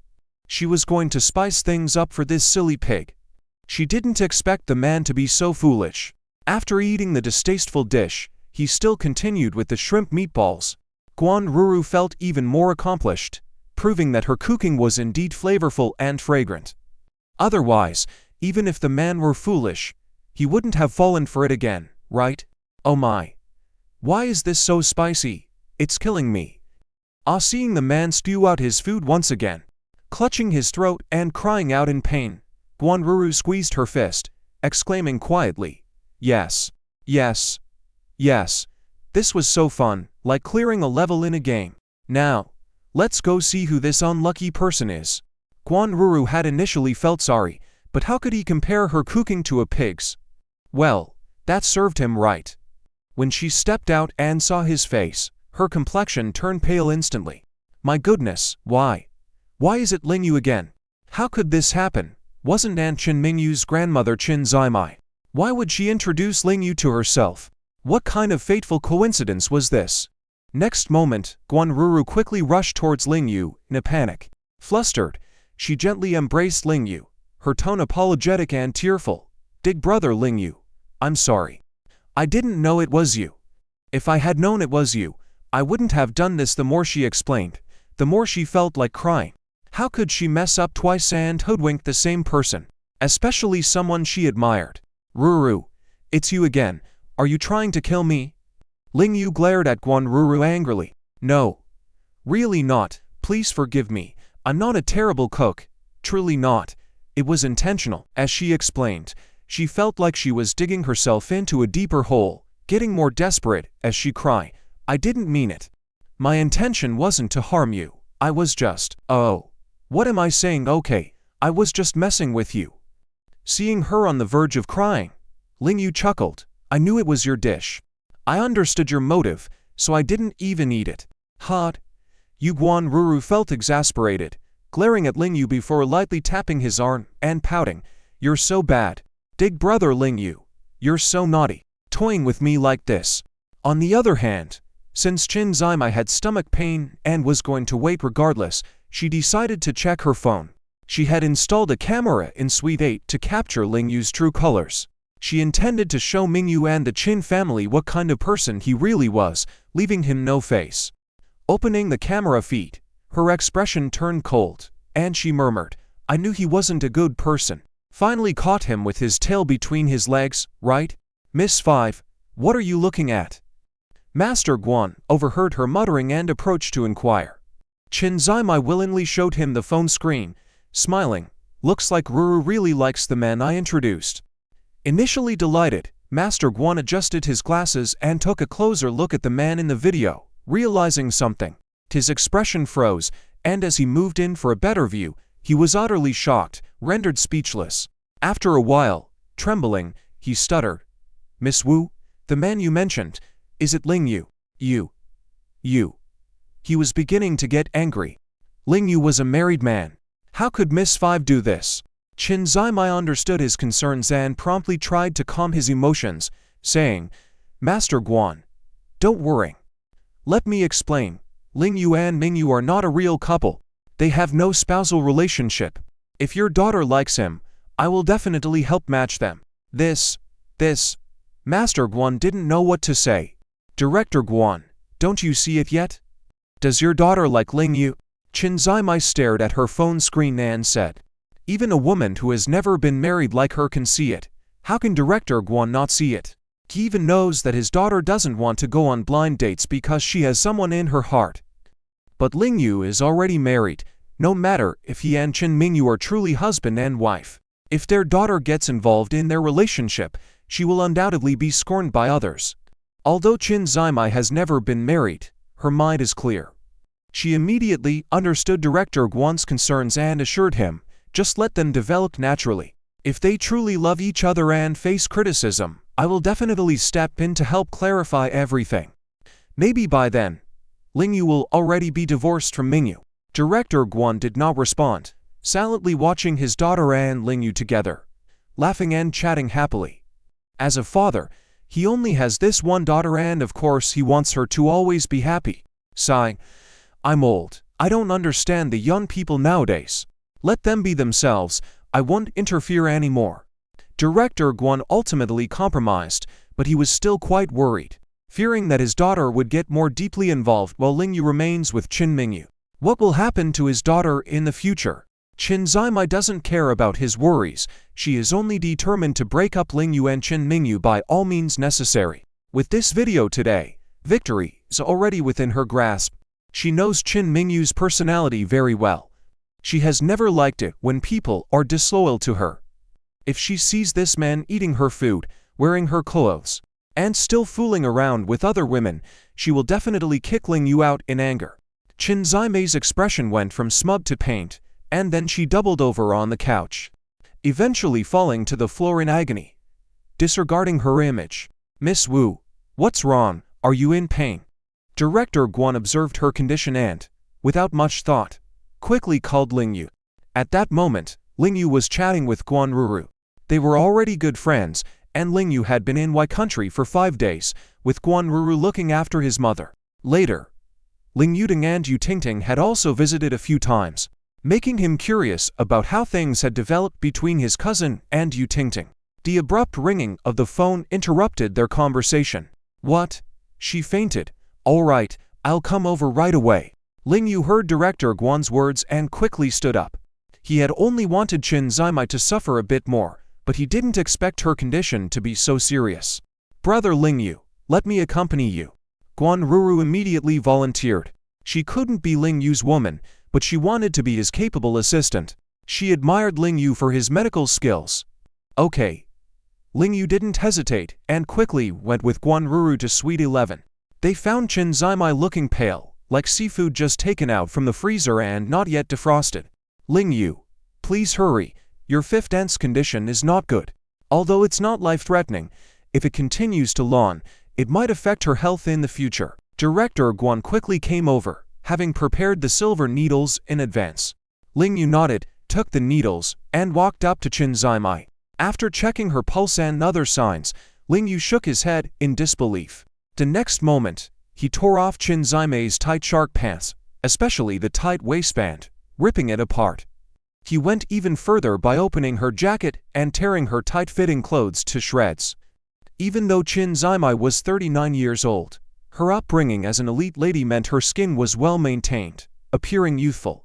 Additionally, her slightly plumped figure was appealing, making many men gaze longingly. Fortunately, the Guan family members present were medical professionals and not suspicious of Ling Yu's intentions. Otherwise, they would have doubted his motives. Ling Yu hadn't even started the treatment yet, with these simple actions already restoring color to Qin Zimai's face. She cared more about beauty than her own life. Even though she had poor blood circulation due to her cold body, she insisted on wearing tight clothing, further hindering blood flow. Of course, this was just a temporary solution. To truly cure her, Ling Yu would need to use the 9-yang acupuncture method taught to him by his master, a ghost doctor from Shengnu Valley. This method involved 9 specific needles. Although Ling Yu hadn't mastered all of it, he could easily treat Qin Zimai's condition of cold body and chemical toxicity. However, acupuncture necessitated removing clothing. Luckily, Guan Ruru was there too, so Ling Yu instructed, Ruru, help her change into a bathrobe for easy needling. Sure, Guan Ruru immediately took action. Having been a nurse before, she knew that seriously ill patients had no privacy in front of doctors. She promptly helped undress Qin Zimai, while Lingyu and director Guan averted their gaze. After dressing her in a bathrobe, Lingyu returned to administer the treatment. Guan Shen doctor watched as if he were an apprentice, entranced by Lingyu's skill. It wasn't due to Qin Wu's once smooth skin, but rather Lingyu's unbelievable technique. The silver needles seemed alive in his hands, moving like dragons and still as virgins. Lingyu's acupuncture technique was steady as an old master's, as though he had decades of experience, far from what one would expect from someone under 30. Guan Shen doctor, not a martial artist, found it hard to understand how Lingyu achieved such skill. Guan Ruru was once again captivated by Lingyu, thankful to have the opportunity to witness his medical brilliance. Done. After about 10 minutes, Lingyu removed the needles, calmly stating, "The cold energy has dissipated from her body, and the chemical toxins from cosmetics have been expelled. She shouldn't suffer from the same illness for at least a few years." Though his tone was casual, Guan Shen doctor and his daughter were fixed on the cluster of silver needles. It was like a white needle in, black needle out. "I have other matters to attend to, so I'll take my leave." Lingyu didn't want to stay longer, fearing the awkwardness if Qin Zimai woke up and saw him. Despite Guan Shen doctor's and his daughter's attempts to detain him, his hand was already raised, and the words were left unsaid. As expected, not long after, Qin Zimai woke up feeling extremely comfortable, no longer enclosed in a freezer. She then realized her clothes were torn to bits, replaced by a loose bathrobe. She couldn't help but feel a bit panicked. "Miss Wu, your clothes were torn off by the young doctor during the emergency, and as for the bathrobe, Ruru helped you put that on. Don't worry, your privacy was well protected," Guan Shen doctor quickly reassured her. Qin Zimai was different from ordinary patients, being a well-connected woman in Cloud City. Dealing with her if she caused trouble would be very difficult. "Young doctor?" Qin Zimai immediately asked out of curiosity. "Auntie Qin." "He's already left." Guan Ruru intentionally didn't reveal to her who the young doctor was, treating it as a form of revenge for not informing her earlier. She had felt embarrassed in front of Lingyu, not knowing he was her blind date today. 2 days later, early in the morning, after Lingyu got up, he had breakfast with Qin Mingyu while watching the news. When he saw himself on TV, Lingyu was stunned. "Dutiful CEO's wife bullied, husband rushes to defend her honor." The headline was very eye-catching. The report was about Lingyu beating up Bold Khan that day. The anchor even commented that the two of them were a loving couple, a hero paired with a beauty, envy of Mandarin ducks, but not immortals. After watching the entire news report, Qin Mingyu still ate Lingyu's lovingly prepared breakfast with a blank expression. Lingyu was surprised. "Mingyu, why is the focus of this news so strange? What's strange about it?" Qin Mingyu pretended not to know. "The focus of this press conference shouldn't be about you turning the tide and saving Tengen Group. Why is there such a long report about me?" Lingyu curiously asked. "How would I know? I'm not a journalist." Qin Mingyu still pretended to be indifferent. Lingyu felt that his wife was acting a little strange, but unfortunately, he had no evidence. "I've finished eating. I'll go to the Qin family now." Qin Mingyu suddenly stood up and said, "Shall I drive you?" Lingyu also got up. "No need. I'll have Ziwan come pick me up. You have a free day today," Qin Mingyu said and left. Lingyu always felt that his wife was acting strange, but unfortunately, he still had no evidence. After going out, Qin Mingyu's expression became a bit dull. Today, it was Qin Hanshu who called her back home. Although she didn't explicitly say not to bring Lingyu, Qin Mingyu, being a smart woman, could guess her aunt's intentions. It must be targeting Lingyu. There must be something to discuss with her. Although Qin Mingyu didn't want to go back, she had a good relationship with Qin Hanshu, and it was not good to leave things unresolved, involving relations between both sides.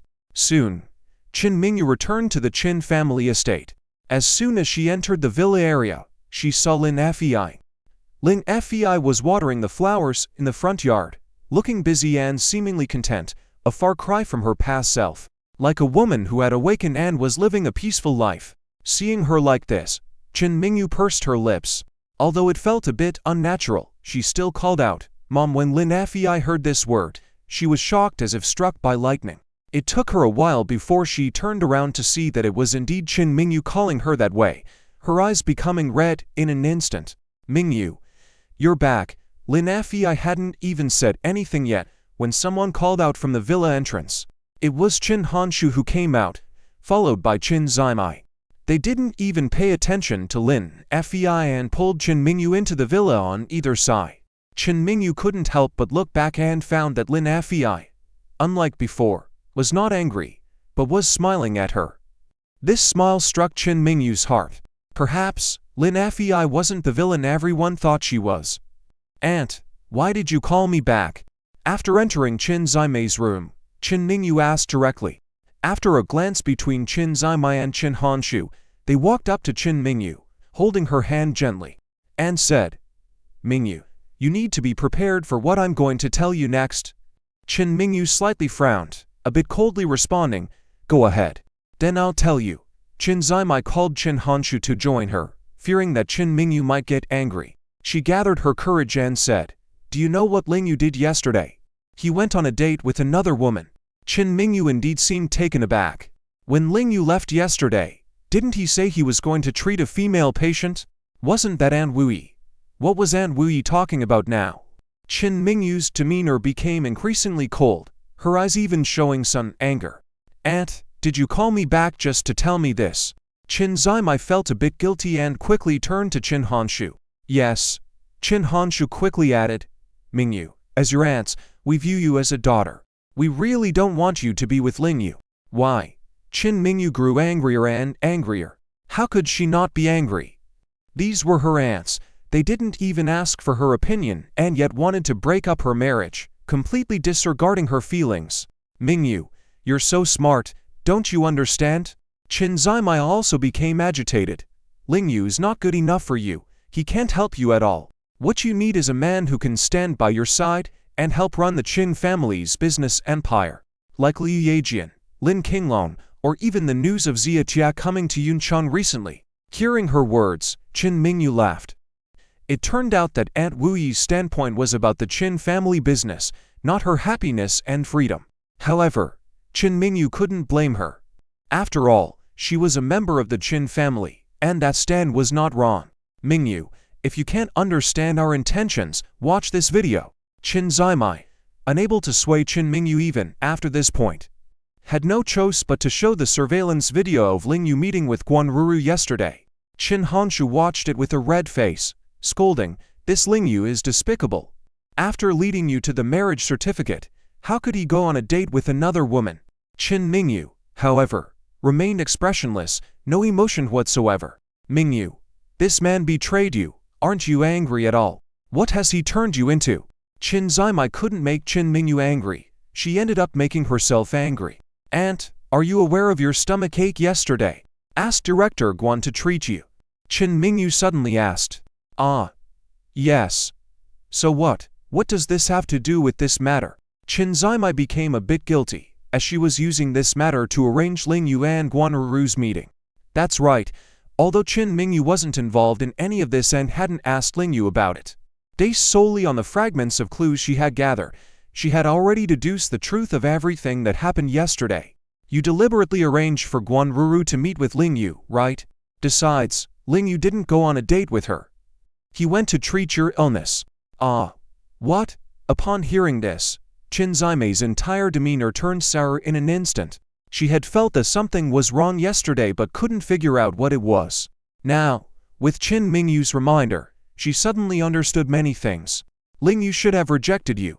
He wouldn't meet any other woman, would he? This is actually your doing. No wonder Lingyu, he healed you. How can you repay his kindness by reporting him to me? Qin Mingyu grew angrier as she spoke, becoming extremely icy. Qin Zimai, looking at her cold and electric eyes, paled in fear, continuously retreating and muttering, "How could this be? How could it be like this?" The man she had always looked down upon had turned out to be her savior. Was his medical skill even better than that of Director Guan Mystic Healer? On the other side, after Qin Mingyu left home, Lingyu headed to the Yunbai shopping mall. Today was the big day for his sister's blind date, and Lingyu happened to be free, so he was ready to cheer his sister on. Arriving at the Yunbai shopping mall, it was only 10 in the morning. Iceberg Woman had mentioned that the blind date was at 12 p.m. at the Yunzun Hotel not far from the shopping mall. Ling Yu went directly to his sister's branded store, which had just been renovated and looked much more eye-catching than before. This branded store specialized in women's clothing, including clothes, shoes, bags, and the store itself was quite spacious. Seeing his sister busy and chatting with the only female salesperson, Ling Yu didn't want to disturb her. But with a glance from the salesperson, Ling Yu turned around and saw her. "Xiao Yu, you're here and didn't even call me." Ling Ruoxu walked over with a frown. "I saw you were busy. Didn't want to interrupt you," Ling Yu said with a faint smile. Seeing his sister deeply immersed in her business after a failed marriage made him happy. Ling Ruoxu knew why he was there. After checking the time, she glared at him. "Did Mom send you to supervise me on the blind date? Ha ha. How could that be?" Ling Yu scratched his head, grinned, and said, "I came on my own, but indeed, I'm here to supervise my dear sister." In case his sister didn't go, wouldn't it be a waste of iceberg woman's intentions? Ling Ruoxu thought the same, so she decided she had to go to this blind date, whether she wanted to or not. "Sis, dress nicely, okay? I hope you can bid farewell to your past and find a man who is truly suitable for you," Ling Yu said, picking up a light pink stepmother's skirt and compared it in front of Ling Ruoxu. He knew his sister still had a girlish heart, and this long skirt would suit her tall figure. "What are you doing? How can I wear this skirt?" Ling Ruoxu quickly pushed her brother gently. It's not that she didn't like it, but the skirt was too revealing. It accentuated her curves too much, not at all her style. Unexpectedly, as the siblings were comparing the skirt, a couple walked in. Ling Ruoxu, standing near the entrance, was about to welcome them. When she saw their faces and instantly swallowed her greeting, her eyes widened. Seeing his sister's expression, Ling Yu also turned to look and was equally surprised. Can you believe it? The man was Uji, and the woman was his 18th girlfriend, Zhang Milan. What kind of situation was this? Ling Yu and his sister couldn't understand why these two people were in such a relationship. They knew Uji had some performance issues. Why was he with another woman? Zhang Milan and Uji were also stunned to see the siblings. Later, Zhang Milan's eyes turned resentful, and she jokingly said, "What a coincidence, is this called a narrow road for enemies?" Ling Yu's mood instantly dampened, ignoring Zhang Milan and hanging back the dress. "Oh, what's the matter, can't afford it?" Zhang Milan walked over intentionally, picked up the dress Ling Yu hung back, compared it with her own body, and asked Uji, "Darling, does this dress suit me? It's quite expensive, costs several thousand. Some poor women might not afford it." She then smugly glanced at Ling Ruoxu. Ling Ruoxu was both angry and amused. Was this woman insane? How could she say that Ling Ruoxu couldn't afford the clothes in her own store? It looks good. Uji's gaze also filled with resentment. Said through gritted teeth, "When worn on you, it's definitely much better than on some hag. I suggest you watch your mouth." Ling Yu couldn't let Uji insult his sister openly, but was gently stopped by Ling Ruoxu. "Uji, we are in the past now. I hope we can keep our distance in the future, and I wish you find a woman who suits you." Ling Ruoxu spoke to Uji in a calm and impartial tone, not out of guilt but a bit of sympathy for the man. After all, he had just lost his father, and the Uji family might face extinction. She didn't want any more conflicts to ruin her mood because of a few words. However, the more she said this, the more Uji's self-esteem was hurt, and his emotions became more agitated. "Ling Ruoxu, what do you mean? Are you mocking that my current girlfriend is not as good as you? Are you mocking me for picking up rubbish?" Upon hearing this, Zhang Milan's anger surged. She and Uji's relationship could be attributed to Ling's siblings. Thanks to their destruction at her and Landi's wedding, her relationship with Landi collapsed. After hearing about Uji's divorce from Ling Ruoxu, her mother quickly found a matchmaker, and they met. She didn't care whether Uji was incompetent, as long as he had money, especially considering he had just inherited his father's company. Uji heard that she was once Ling Yu's girlfriend, and seeing her outstanding figure, he found having her by his side quite prestigious, so they got involved. Neither of them expected to meet Ling siblings on their first outing together. What was this? This was fate. I didn't mean that, but you can interpret it however you want. Little brother, let's go. Ling Ruoxu didn't want to say another word to the couple and pulled her brother's hand to leave the store. She still had to go on her blind date, Seeing Uji again, she felt that no matter who she encountered next, even if it was a pig, it would be better than her ex-husband. Heh. Leaving so soon, unexpectedly. While attempting to leave, John Milan blocked the doorway on purpose. John Milan, what do you want? Ling Yu frowned. He had never encountered a woman he despised to this extent. Heh. Nothing. Just wanted to ask you, how does living off someone feel? John Milan coldly stared at Ling Yu, mocked, even if you eat a lot of soft rice, you only have this bit of ability. Can you stand as straight as Uji, who makes his own money, and can buy clothes and bags for women, while you can't even buy a skirt for your dear sister? Ling Yu laughed sincerely, but could also understand John Milan. This woman probably fantasized about putting him under her feet to wash away the previous embarrassment. Salesperson, I'll take this dress. Pack it up for me immediately. After taunting Ling Yu, John Milan arrogantly pointed at the stepmother's skirt, instructing little Li. Uji also glanced at Ling Ruoxu with pride and said, Ruoxu, I didn't expect that after leaving me, you'd have such a rough time that you can't even afford a dress you like. Uji was now exuding a strong desire to perform. Not only could he flaunt his wealth in front of his new girlfriend, but also humiliate his ex-wife intensely. What money could be better spent than this? Little did he know, both Ling siblings were momentarily stunned. They both wanted to laugh but felt it was inappropriate to do so. Yeah, both sets are nice, and I also want them. Okay. Buying it, as long as my woman wants it, I will buy it for her. Uya looked proudly at Ling Ruoxu and said. John Milan was also extremely proud, looking up arrogantly at Ling Yu, smirking.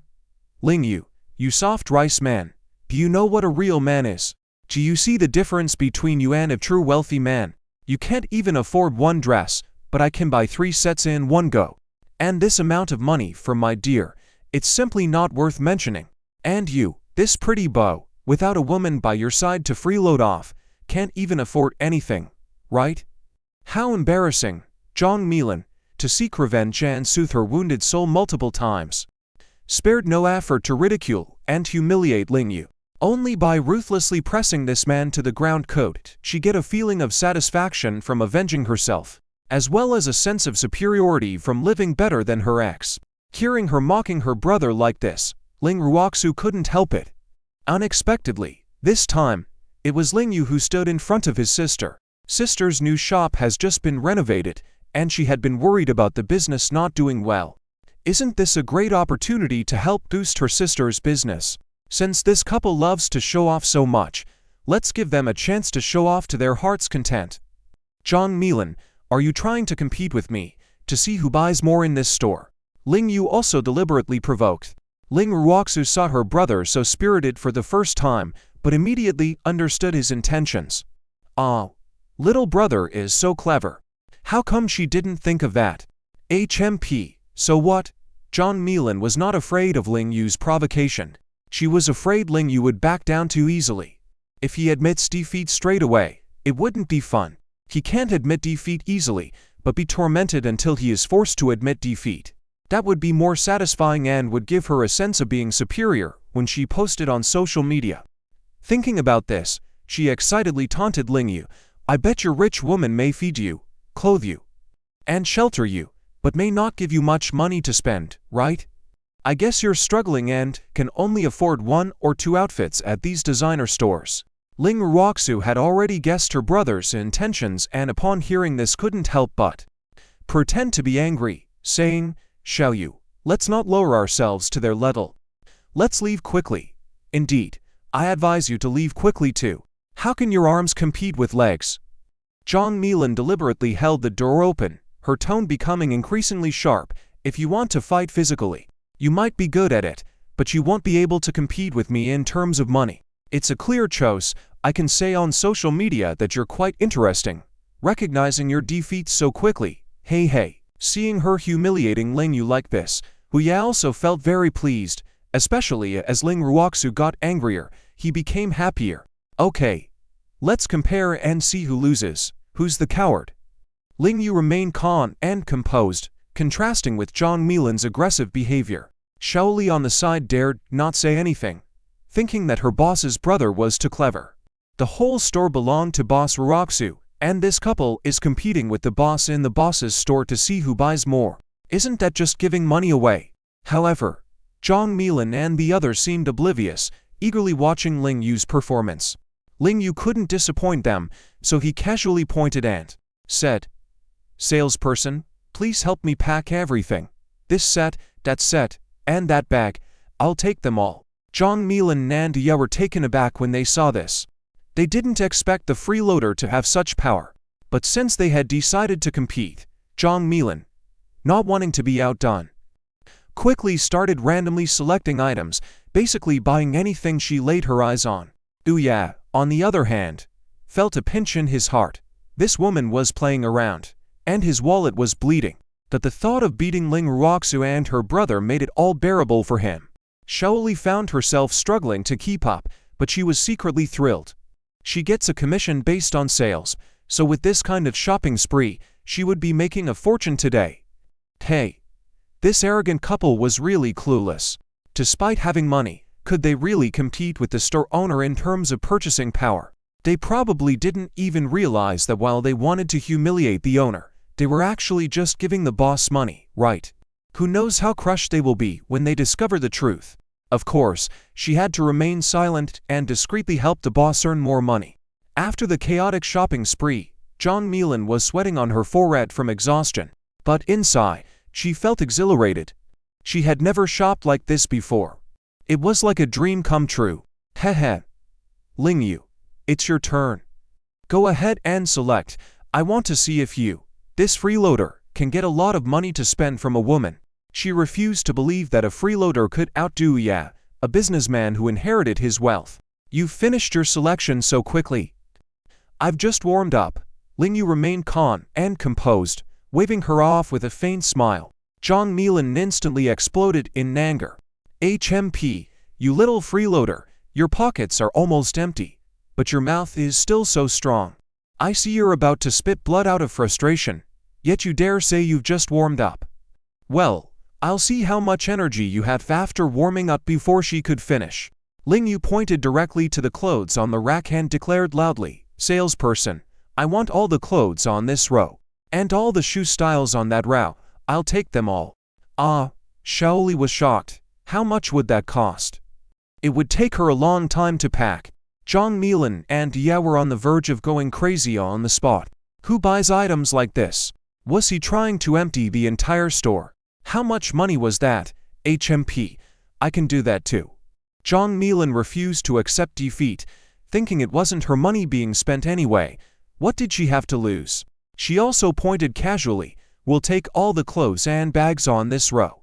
Shaoli couldn't hold back any longer. She quickly calculated with the calculator, then hesitantly asked, "Miss, with these purchases, the total comes to 763,000. Is that okay?" Hearing this number, Ya was secretly taken aback. This is insane. Going shopping with this woman could cost hundreds of thousands in one go. If his mom found out, she would surely kill him. Zhang Milin, however, held his arm, smiled sweetly at him, saying, "Darling, this amount is nothing to you, right?" After speaking, she winked at him with her eyes to signal him.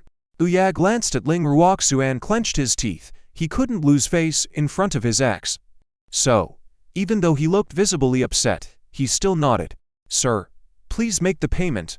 We will pack everything for you right away." Shaoli was also quick-witted, bringing the POS machine over to Ya to process the transaction. Ling Ruoxu also looked at Ya. Uji's hands trembled as he handed over the card. He had never spent so extravagantly before. Although he inherited his father's company, the Ayu family had limited assets and couldn't afford to be so extravagant all the time. But fearing Ling Ruoxu's ridicule, especially with the commotion of the four people, which attracted many onlookers outside the door, he gritted his teeth and paid up. "Wow, what a big spender!" exclaimed the crowd outside. Ling Ruoxu's brand store, recently renamed as Qin Dynasty Wine Nan Snow, was just opening on its first day, and passers-by were curious to see what's new, only to witness this scene as they gathered around. Many sighed in amazement, pondering how poverty restricts imagination, realizing that this is how wealthy people shop. This shop truly had an auspicious opening. "Ha! Ling Yu, We just spent over 760,000. What about you? How much did you spend? Jong Mi-lin heard the voices outside the door and saw the envious and jealous expressions of the crowd, feeling very pleased. With so many spectators now, if Ling Yu backed down, she could definitely make him lose face. She even took out her phone and started filming. Well, take a look at mine. Ling Yu just smiled casually. Ha ha. Great. Please begin your performance. Jong Mi-lin laughed loudly. Seeing that Ling Yu did not choose anything but instead turned back to Ling Ruoxu, she taunted loudly. Hey, Ling Yu, what's wrong with you? Giving up already? Hey, a man who lives off a woman like you still dares to compare with me. Yaje. Young master who is very wealthy now, you can't even imagine. And Ling Ruoxu, do you regret now being dumped by such an excellent man? You witch. You must regret not serving young master well before. Otherwise, you would have been the one being tampered by him now. Uya was very satisfied with Jong Mi-lin's words, feeling that spending money on her was not in vain. As long as he could strike at Ling Ruoxu hard, it was worth every penny. Little did he expect, at that moment, Ling Yu walked up to Ling Ruoxu and suddenly asked, Sis, can I empty your store on credit? How? Jong Mi-lin widened her eyes in astonishment, momentarily not reacting. Uya was the same. What did it mean to empty the store on credit? It wasn't until Ling Ruoxu nodded and smiled, saying, Of course, what's mine is yours. That Jong Mi-lin and Uya were dumbfounded. An extremely ominous feeling surged within them. Shaoli. Pack up for these two. Let's close early today. Well done. Ling Ruoxu instructed directly to Shaoli. Yes, boss. Shaoli replied as Uya and Jong Mi-lin stared at Ling Ruoxu, petrified in their places. Damn. So they had been acting like fools in front of the boss all along, pretending to be high and mighty, and ended up wiping out over 760,000 worth of goods. Ling Yu and Ling Ruoxu treated them as fools all this time. Well, thank you for coming. Ling Ruoxu finished speaking and left with her brother. The crowd outside was excited, pointing and laughing at Uya and Jong Mi-lin incessantly, feeling ashamed. Uya even had a fleeting thought of murder, not caring about Jong Mi-lin, and just left. If it weren't for Ling Yu by Ling Ruoxu's side, he feared he wouldn't be able to control the disgraceful anger within him, and might have harmed Ling Ruoxu. Ling Yu and Ling Ruoxu, however, had no interest in dealing with that couple any longer, as they had just spent quite some time there and needed to rush to Yunzun Hotel. Little did they expect that as they walked out of the shopping mall, they saw a familiar car pulling up. Mingyu. Ling Yu and Ling Ruoxu stopped as they saw the car park. Sure enough, at the next moment, under the protection of bodyguards, Qin Mingyu got out of the car.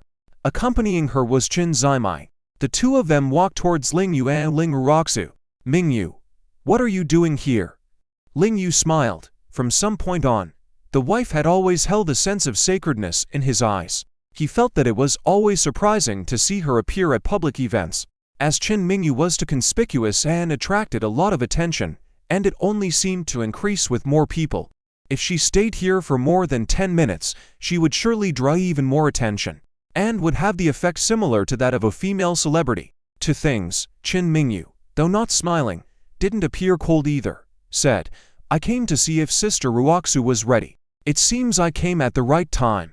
Ling Ruoxu smiled apologetically, as she should have left early, but if she did, Qin Mingyu would have made the trip in vain. And, my fifth M wants to thank you, Qin Mingyu said, looking straight at Qin Zimai. Qin Zimai didn't seem very enthusiastic at first, but when she noticed everyone's eyes on her, she forced out a smile and said, Ling Yu, thank you for saving me yesterday. If I hadn't purposefully asked Director Guan again, I wouldn't have known it was you. You're welcome, Ling Yu just responded politely. He was a straight man but not foolish and could easily see that Qin Zimai's gratitude wasn't genuine. Or, if it was, she still held hostility towards him. Her presence was annoying to her, something that would not change anytime soon. Ruoxu, do you need me to accompany you? Qin Mingyu asked proactively. Ling Ruoxu felt pleasantly surprised and quickly shook her head. I wanted to go with you. But little Yu said you've been busy with work lately, so it's better for little Yu to accompany me. She actually thought that if that Ziachia wasn't a good man, Her little brother going with her would make her feel safe, and rejecting was also straightforward. If Chin Mingyu went along, even though she didn't like that man, she still had to give face to Chin Mingyu. Alright then, Chin Mingyu nodded and then turned to Ling Yu. Remember to inform me if there's anything. I'll wait for you at home. Okay. I'll hurry back to cook dinner. Ling Yu smiled and nodded. Chin Zimai watched them. Even though she was clueless about love, she still saw an invisible radiance between Ling Yu and Chin Mingyu. This brilliance was affectionate. Was this what they called love? Ling Yu and Ling Ruoxu left the scene. Chin Mingyu was about to get back into her car. At this moment, Chin Zimai noticed a woman rushing out of the shopping mall. My dear, Bu shout, Ye, wait for me, I can't carry all these things by myself. She shouted as she ran, but her man seemed to have left without waiting for her to get in the car. Woo, I'm so mad. Ling Yu, you bastard, I won't let you off. The woman squatted on the ground, clenching her teeth in anger, a pitiful look on her face. Hearing her cries and seeing her hands full of many Qin dynasty wine and snow clothes and shoes, Chin Zimai couldn't help but furrow her brow slightly. Fifth aunt, aren't you getting in the car? I'll take you back. Chin Mingyu suddenly turned around and called out to Chin Zimai. Ah, no need. I want to walk around a bit. I'll have my driver come pick me up. Chin Zimai smiled. Chin Mingyu furrowed her brow slightly, but did not say anything. Instead, she got into the car and drove away. After her car was far gone, Chin Zimai took the initiative to approach the woman crouching on the ground and asked slowly, "What's your name?" Zhang Milan slowly lifted her head and caught a glimpse of Chin Zimai, feeling slightly surprised. This kind of woman judges a person's status and wealth silently at first sight, so when she saw Chin Zimai, two words immediately popped into her mind. Noble lady, my name is Zhang Milan. Get up. Chin Zimai ordered directly, making Zhang Milan feel an irresistible force and obediently stand up. Follow me, Chin Zimai commanded once again, then turned and entered the mall. Zhang Milan obediently followed her, not even caring about the things she dropped on the floor. What is your relationship with Ling Yu? Chin Zimai asked Zhang Milan as they found a cafe in the mall to sit down. Tim.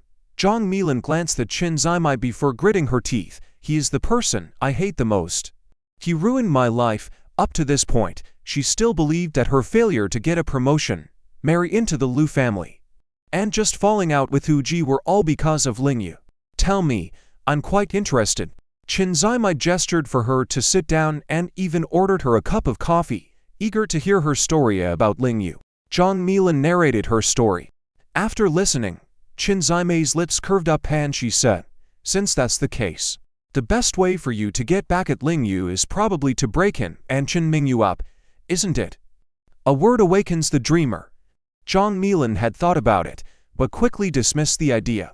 As a lower-class woman, it was difficult for her to even get close to an ordinary rich second generation, let alone have the confidence to face Chin Mingyu. But things were different now. With the help of this noble lady, maybe she could really succeed in breaking up Ling Yu and Chin Mingyu. By then, seeing Ling Yu, this freeloader, won't he cry to death? Hehe. On the other side, Ling Yu and Ling Ruoxu had arrived at the Cloud Respect Hotel. Sis, I'll wait for you at the entrance. I won't go up with you. Ling Yu knew the rules of blind dates. Everyone preferred to be alone. If you bring someone along, it shows distrust towards the other party. Ling Yu had been on blind dates 18 times before, and the girls he met were mostly alone, so he respected his sister's blind date. Alright, after Ling Ruoxu tittied up, she walked into the hotel. When she got off the elevator on the 4th floor and walked out into the corridor, looking for the table at the restaurant, she heard that everything had been arranged by Xia Shaodi. But before Ling Ruoxu reached the designated table, she noticed people gesturing and whispering at her. As soon as she glanced over, the service staff quickly fell silent. Ling Ruoxu's brow furrowed slightly, guessing what they were talking about, but she didn't mind and found her table to sit down.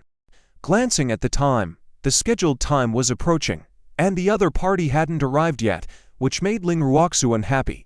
This was their first date, and the man was late, which was simply unreasonable. The restaurant at Cloud Respect Hotel wasn't too crowded, but there were also quite a few empty tables. The service staff were sufficient, and as soon as Ling Ruoxu sat down, A woman with dark skin and less attractive appearance approached her. "Oh, is that you, Judami?" Ling Ruoxu immediately recognized this service staff.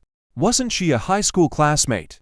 But Judami showed no warmth, even ignored her attempt to chat and directly asked in a cold tone, "Miss, may I take your order?"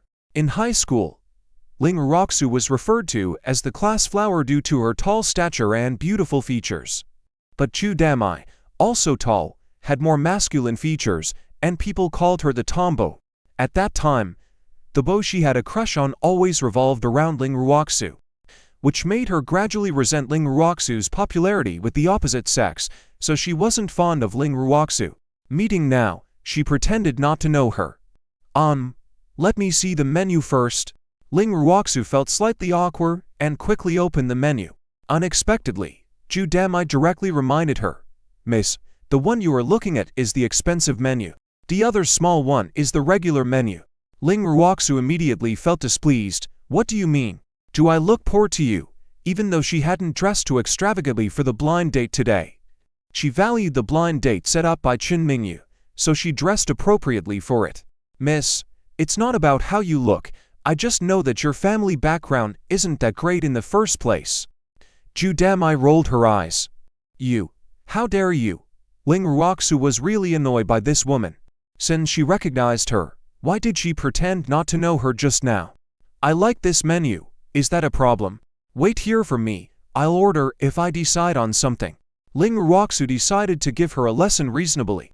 After all, since the man hadn't arrived yet, she was considering whether to leave or stay. Now that she had someone to keep her company, Ling Ruoxu could delay a bit longer, since she had not had lunch yet.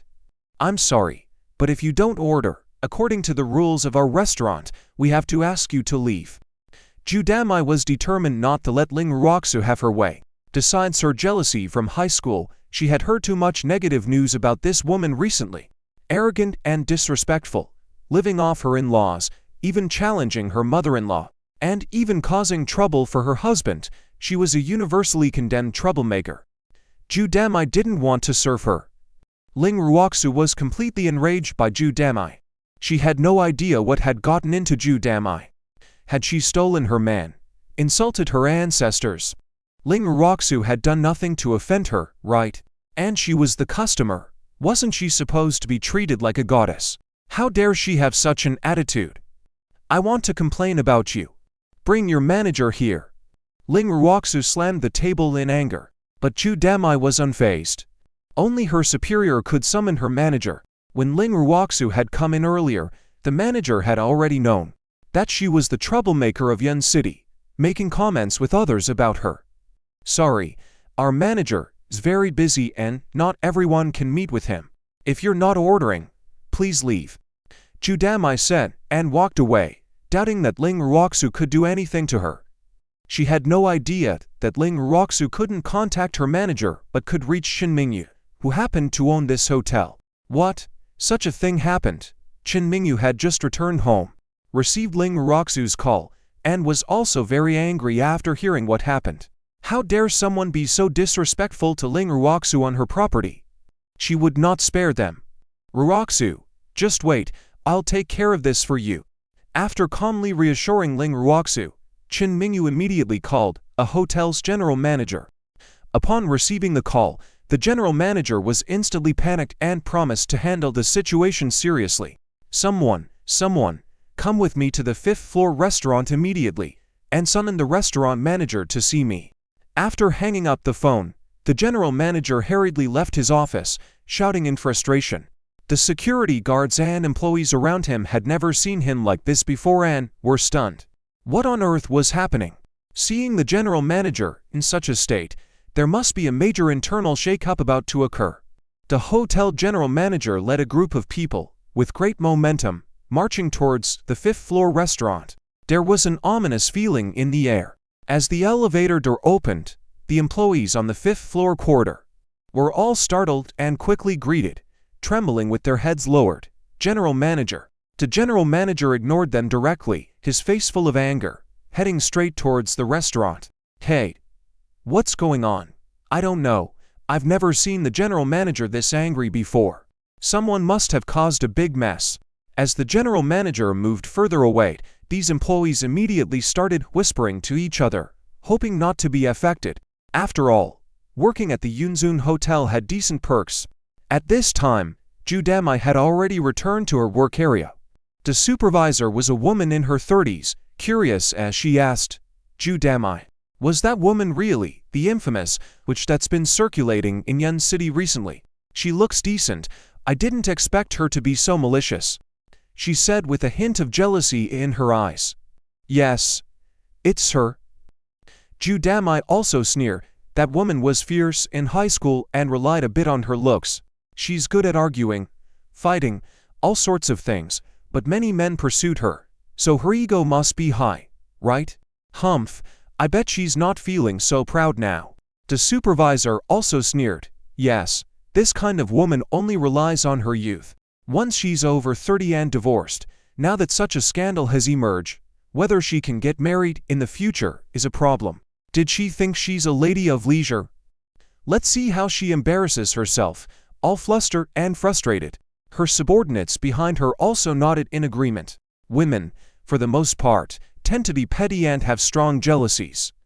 Even without any personal grudges, just by hearing some rumors, they can easily dislike another woman. In their small circle, many female celebrities or public figures are deemed as public enemies. However, as soon as the supervisor finished speaking, another subordinate hurriedly ran in, shouting, "Miss, it's bad this time. The manager wants you to leave immediately, and who served the guests at table 13 just now. Both of you, get out." "What? Get out?" Hearing these 3 words, supervisor he couldn't help but get angry, and slapped the subordinate across the face. "Are you being ridiculous? How dare you tell me to leave?" Supervisor he had been working at the hotel for almost 10 years, starting as a service staff, and only became a supervisor last year. It was inevitable for her to have a little taste of power getting to her head. When she was a service staff before, she had been scolded and slapped by supervisors many times. Who hadn't gone through that? The service staff couldn't say a word, looking aggrieved, as she was just relaying a message. Why should she be hit? "Miss you should go find the manager quickly." The general manager also came downstairs. "This situation doesn't seem simple." Another service staff hurried over and said. Missy finally felt something was wrong, glaring at Ju Damai. Ju Damai had a bewildered look on her face. Could it be because of Ling Ruoxu? Impossible. She thought she knew Ling Ruoxu's background very well. She was just an ordinary person from a humble family.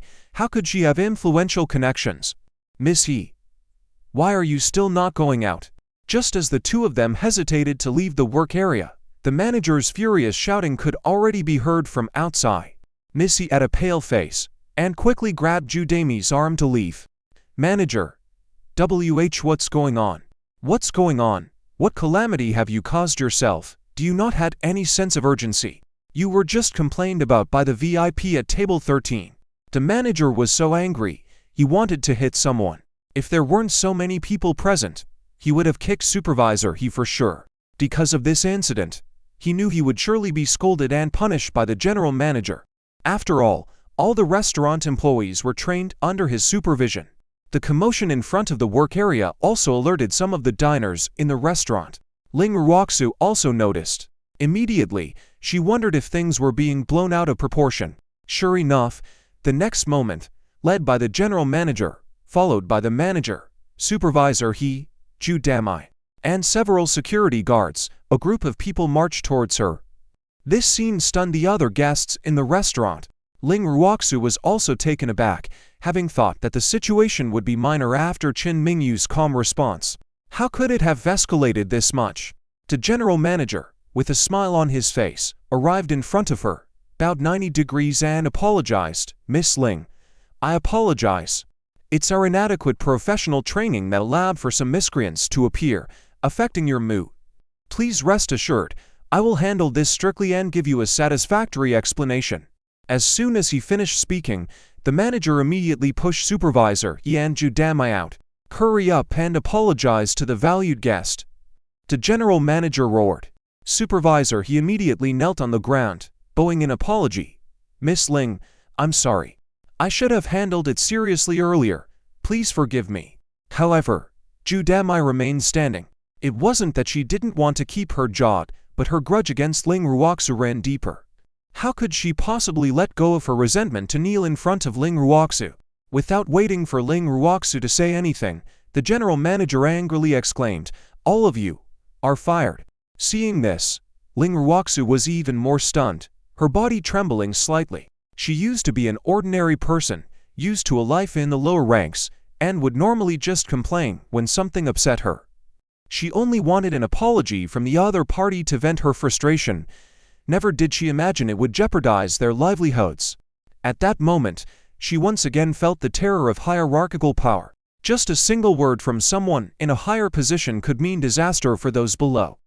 Ju Damai finally regretted, tears streaming down her face. She didn't intend for this to happen, to lose her job. She lacked education, looks, and charm, and because of her relation to Supervisor He, she finally managed to work as a service staff at the Yunzun Hotel. Losing this decent job, what would she do in the future? Enough. General Manager, please don't make a big deal out of it. Unexpectedly, it was Ling Ruoxu who came forward to plead on her behalf in the end. Let her continue taking my order. We can all disperse. I still want to eat. Yes. Yes. The general manager immediately agreed and breathed a sigh of relief.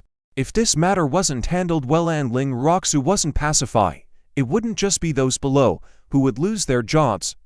The group quickly dispersed. Supervisor He kept her head down, but her eyes flashed with determination. Today's embarrassment couldn't just end like this. The surrounding customers continued to sneak glances at Ling Ruoxu, wondering if this woman had an extraordinary background that caused the Yunzun Hotel to serve her like this. "Miss Ling, I'm really sorry. It's my fault." After the two remaining persons, Ju Damai finally sincerely apologized to Ling Ruoxu. She realized she had always misunderstood the woman before her, finding out that she wasn't the kind of person who was arrogant and bullied others. Had she been in Ling Ruoxu's shoes, she wouldn't have spoken up for herself like that, and would have likely been kicked out by the general manager to vent his frustration. "All right, help me order some dishes, a few of the restaurant's signature dishes. I won't take too long to choose." Ling Ruoxu had gotten angry quickly but calmed down just as fast, mainly because she discovered that Ju Damai was apologizing sincerely. They were all old classmates after all. There was no need to sever all ties. In contrast, Supervisor He's apology was too exaggerated, and her eyes still held a hint of malice, revealing insincerity. Ling Ruoxu was worried that such a person would seek revenge in the future. "All right, I'll arrange it for you right away." Ju Damai's attitude towards Ling Ruoxu was completely different from before. She had a complete change of impression of Ling Ruoxu, even thinking that the rumors and gossip about her were malicious attacks. Ling Ruoxu must be a vicious woman. She wouldn't have done that just now, right? Ju Damai considered herself a lower-class person, ugly-looking, and utterly useless to Ling Ruoxu. Unexpectedly, as she turned around, Ling Ruoxu called out, "Damai, wait, can you do me a favor?" "Oh, what is it?" Ju Damai turned back, only to see Ling Ruoxu take out 10,000 yuan in cash, causing her to be stunned. "Damai, as long as you help me with this favor, this will be your reward." This Damai was shocked. She had just been thinking about losing her job, and now, why was Ling Ruoxu being so kind to her? She was so moved she wanted to cry. Meanwhile, at the hotel downstairs, Ling Yu looked at the time. It had been half an hour since his sister went into the hotel for the blind date, and he couldn't help but get out of the car and go up to the 5th-floor restaurant to check on them. To his surprise, when he arrived at table 13, there was nobody there. Only a woman who looked unimpressive and rather rough sat there. "What's going on? Where did my sister go?" Ling Yu was puzzled and hurriedly went back downstairs to see if his sister had already finished the blind date. However, to his surprise, he still couldn't find his sister. At that moment, two men got out of a car. Their outfits were quite odd. One had long hair and was dressed expensively, looking decent, but untidy, exuding an artistic vibe, and had a professional camera hanging around his neck.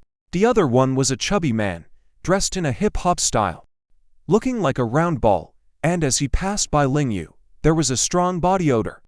Ling Yu quickly avoided them. The two men didn't pay attention to Ling Yu and directly went into the elevator, ready to go up to the 5th-floor restaurant.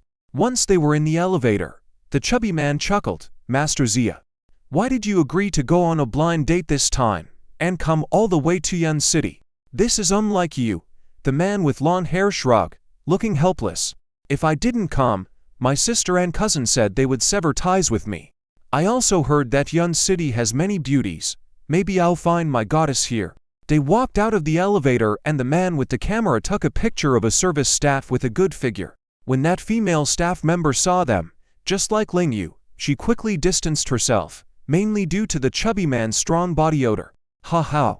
I heard that Master Zia's blind date this time was arranged by Miss Chin, the #1 beauty in Yun City. Miss Chin is exceptionally beautiful. I bet she has good taste, right? The chubby man said with anticipation. In fact, Zia came to Yun City for this reason. Firstly, Miss Kin's reputation, this eastern city's great lady, was well known to him. As a wealthy man, he knew she was a stunning beauty. Unfortunately, he couldn't ask her to be his model.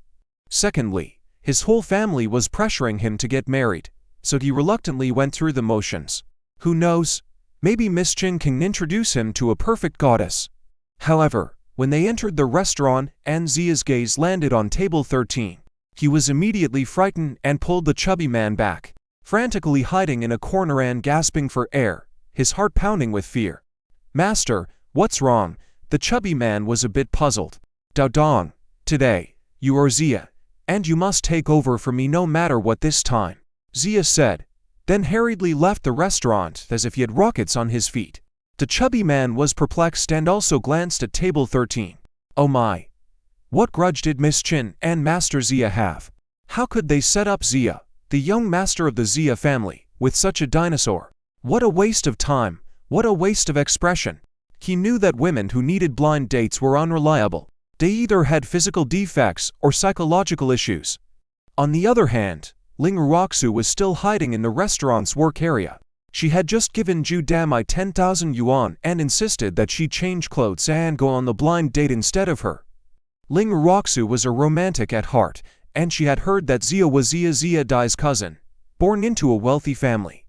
She was worried whether he would be handsome, and she indirectly left to avoid disaster.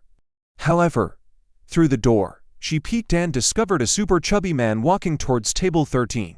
No way!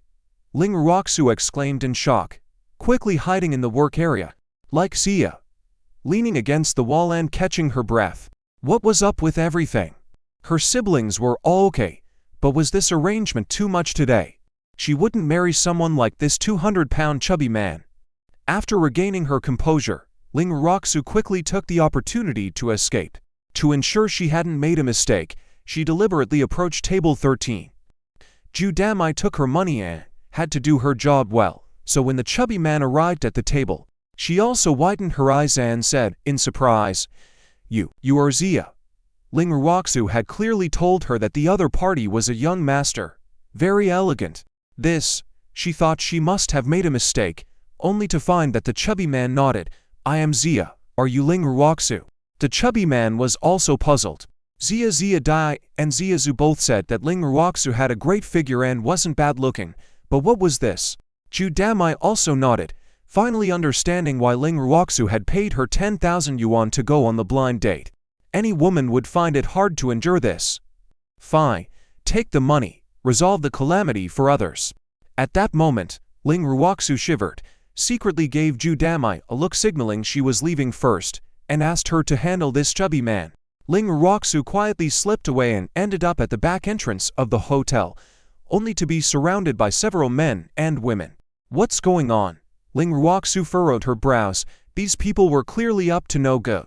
What do you want? Ling Ruoxu asked coldly as she backed away. HMPH. You. The villainous woman who killed her husband. You should be put in a pig cage. How dare you come to Yunzun Hotel pretending to be someone? Today, we'll deal with you once and for all. The lead woman pointed at Ling Ruoxu angrily. You lunatics! Ling Ruoxu's expression darkened, and she pushed them away to leave. She didn't know these people at all. Could it be that they were hired by the Yu family?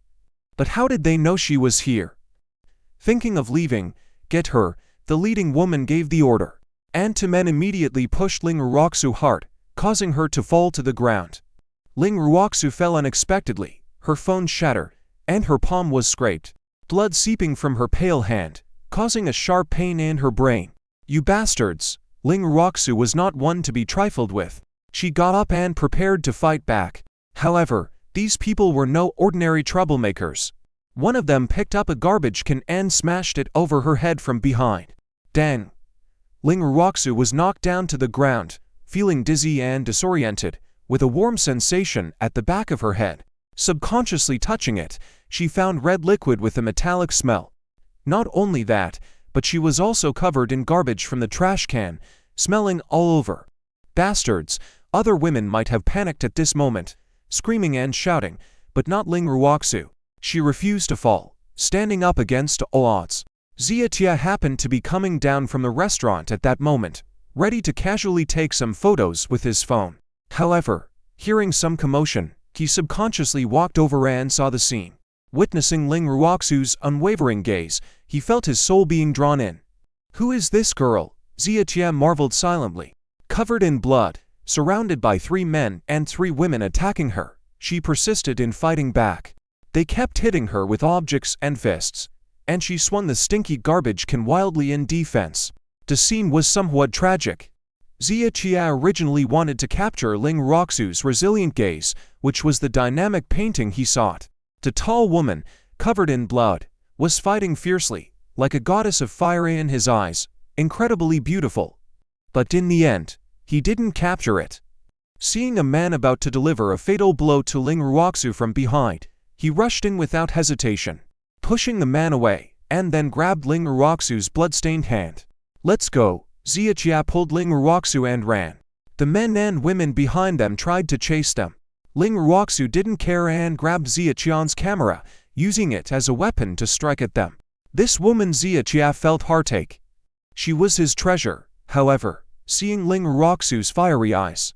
He was deeply enchanted, almost stumbling on the road due to not paying attention. In the end, it was Ling Ruoxu who threw the camera backward, seizing the opportunity to pull him onto the main road. Seeing them entering a populated area, the men and women finally gave up the chase and retreated. They were actually sent by Ms. Qi. Ling Ruoxu had embarrassed her earlier, and although she complied on the surface for work, she held a grudge inside. Afraid to confront directly, she hired some thugs to retaliate against Ling Ruoxu. Squeak, squeak, Xia Tia, relieved from the threat, leaned against the wall outside gasping for air. After running frantically, he was exhausted. On the other hand, Ling Ruoxu, covered in blood, was still breathing heavily, showing she was more resilient. Who are you? Why did you save me?" Ling Ruoxu gritted her teeth. "I am Xia Tia," was about to answer, when Ling Ruoxu suddenly blacked out and collapsed straight to the ground. "Hey!" Xia Tia hurriedly caught her, realizing she was not light as she pinned him down. With much effort, he managed to take out his phone from his pocket and called 120. Meanwhile, Ling Yu tried calling his sister, but the call kept ringing with no answer. "What's going on?" Ling Yu furrowed his brows, suspecting his sister might have chickened out at the last minute. Damn it, how will he explain to King Yu and Mother when he returns home? After searching in vain, he had no choice but to head back home. "How was it? Was your sister's blind date a success?" Upon entering the house and seeing King Yu drinking coffee in the hall while staring at the computer screen, Ling Yu inquired. The iceberg lady had changed a lot. She had never been so proactive before. But Ling Yu had no time to contemplate. He smiled bitterly, saying, "It seems my sister didn't go on the blind date. I can't find her." "What?" King Yu frowned slightly, surprised that Ling Ruoxu, whom she had matched with her brother, didn't give her face. "King Yu, I am sorry." Ling Yu quickly apologized on behalf of his sister. If she didn't want to go on the blind date, she should have said so directly, rather than waste the goodwill of the iceberg lady. "Let me ask Shouty what happened with Xia Tia first." King Yu still wanted to clarify things and immediately called Xia Shouty. "What? Such a thing happened?" Xia Shouty was also angry. She had repeatedly urged Xia Tia and Xia Zhu to go on the blind date. Wouldn't it be that he didn't show up at all? "General Cheng, I will investigate and report back to you immediately." After responding to King Yu, Xia Shouty quickly called Xia Tia, At that moment, Xia Qiao was outside the emergency ward of Ren AI Hospital, where Ling Ruoxu had fainted due to excessive blood loss on the street, and he had kindly brought her to the hospital. Ling Ruoxu hadn't woken up yet, and the two hadn't exchanged any words. "Cousin, what are you doing? Ziliu said you didn't go on the blind date with Ruoxu." After receiving Xia Xiaoti's call, Xia Qiao was even more excited than her. "Hey, are you still asking me what I'm doing? Yuan Xia Zhu deceived me, saying the blind date was with a beauty, causing me to eagerly come to Yunshan. But guess what? It turned out to be a big fat guy and a black woman." A black woman? Xia Xiaoti was instantly dumbfounded. She had seen Ling Ruoxu before, and while she might not be as stunning as General Cheng, she was undeniably beautiful, with fair and rosy skin. How did she become a black woman in her cousin's eyes? "Cousin, do you need to get your eyes checked?" "Hot. It's you who needs to get your eyes checked. My artistic cells are the best." Xia Qiao insisted that his aesthetic judgment was fine, and the problem lay with the two women in Xia family and that woman named Qingyu. "However, I didn't come to Yunshan empty-handed this time. I encountered a goddess of fire, and I feel like I might like her." "Really? You're saying you like her just like that?" Hearing Xia Qian's words, Xia Xiaoti was speechless. How would she explain to General Qing now? Unfortunately, the outcome was awful, but she had to report it truthfully. "What?" Upon hearing Xia Xiaoti's report, Qingyu was also quite surprised. Who in the world would think Ling Ruoxu was a black woman? Were that man's standards so high? "Xiaoti, I feel like there's a problem in between. Fetch the restaurant surveillance video for me immediately." Yes. General Cheng. Upon hearing Qingyu's instructions, Xia Xiaoti also felt something was fishy and went to follow her orders. After hanging up the phone, Qingyu immediately turned to Ling Yu, saying, "Xia Qiao claims he saw your sister and thought she was a black woman." "My sister is a black woman." Ling Yu was equally shocked. If Xia Qiao were present, he would probably pick a fight over that statement. How dare he insult his sister like that? "I think there's a story behind this." Qingyu directly expressed her judgment. Ling Yu thought the same. Upon reflecting, the woman sitting at table 13 did have dark skin and a large frame, somewhat fitting the description of a black woman. Soon, Xia Xiaoti sent over the restaurant's video surveillance footage. Ling Yu and Qingyu were taken aback at the sight. What on earth? They had arranged for Xia Qiao and Ling Ruoxu to go on a blind date at table 13. But how did a fat man and a black woman end up sitting there for the blind date? "Oh, these two. They really are a perfect match." Qin Mingyu couldn't help but comment afterwards. Obviously, it was Ling Ruoxu who arranged for someone to take the blame. When Xia Qiao saw that the original prospect didn't suit his taste, he found a stand-in at the last minute. They actually had the audacity to try to match up this man and woman, even more difficult than reaching the heavens. Ling Yu was speechless and quickly called his sister again. Unfortunately, there was still no answer on the phone. By now, Ling Ruoxu had woken up at Renai Hospital and opened her eyes to find a blonde-haired man sitting by her bedside. Her gaze immediately turned cautious. "You're awake." Xia Qiao saw Ling Ruoxu wake up and appeared very happy. "Did you bring me to the hospital?" Ling Ruoxu asked. "Yes. You were bleeding profusely from a head wound and fainted from blood loss. Luckily, we got you to the hospital in time, otherwise, the consequences would have been unimaginable." Xia Qiao still had some lingering fear.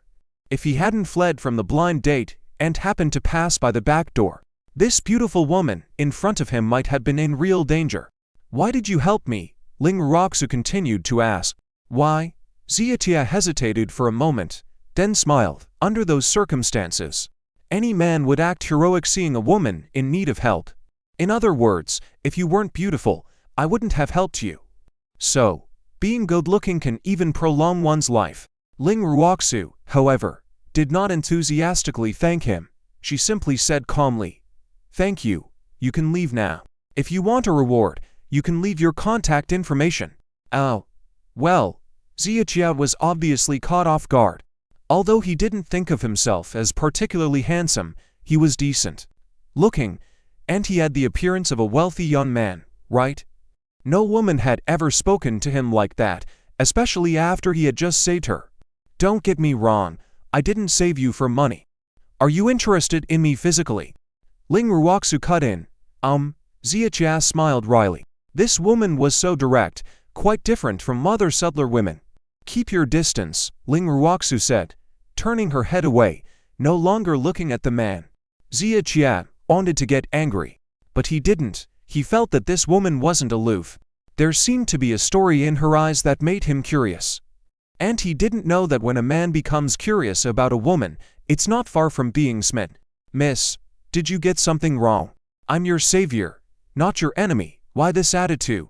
Ziachia decided to reason with her. Just stay away from me. I'm not a good woman. I'm doing this for your own good. Ling Ruoxu said coldly, still not glancing at him. Oh, Ziachia hesitated for a moment. Instead of leaving, he moved a bit closer, smiling. This is the first time I've heard a woman say that about herself. Your words interest me. I'd like to hear more about how bad you are. I cut off my ex-husband's manhood. Ling Ruoxu didn't beat around the bush and said it directly. These days, she had heard too many people calling her a witch, some saying it openly, some whispering, but everyone who knew her thought of her as a demon. More and more people were avoiding her, except for her closest family. Even her former friends and classmates shunned, scorned, and even cursed her. She was now Cloud City's most wicked witch. Ziachia felt a sudden chill, subconsciously covering his own crotch. He couldn't believe it. Miss, are you serious? Do you think I would joke with a stranger man? Ling Ruoxu turned her head to stare at him, her eyes very serious. Ha ha, probably. Ziachia wanted to disbelieve, but feeling Ling Ruoxu's sharp gaze again, he raised his hands in surrender. Okay, I believe you're not lying, but I still don't think you're a bad woman. Bad women don't have your kind of eyes. It was Ling Ruoxu's turn to tremble slightly. She felt a bit touched, but soon she speculated whether this man was just interested in her body, deliberately saying such things to gain favor. Go away. Don't disturb my rest. My head still hurts. Ling Ruoxu continued to dismiss him. All right, get some rest. Ziachia stood up, leaving his contact information on the table. Contact me when you're feeling better. I suddenly feel the need for a reward. Ling Ruoxu glared at him again. This guy, indeed not a simple, good-hearted person. Goodbye. Ziachia didn't care how she saw him. He smiled before leaving the ward. When he exited the hospital, Fatty was already waiting in the car at the hospital entrance. Young master, I took your place on the blind date. That woman wasn't interested in me at all. She even said not to contact her again in the future. Hey. Fatty chuckled. Ha ha, that's great. Ziachia thought of that woman again and couldn't help but shudder, glad that the blind date had passed. He planned to rant about those matchmakers pulling strings behind the scenes when he got back. What a rip-off, young master. Should we head back to the eastern city? Not yet. I saved a woman, and she's quite special. Young master, what's so special about her?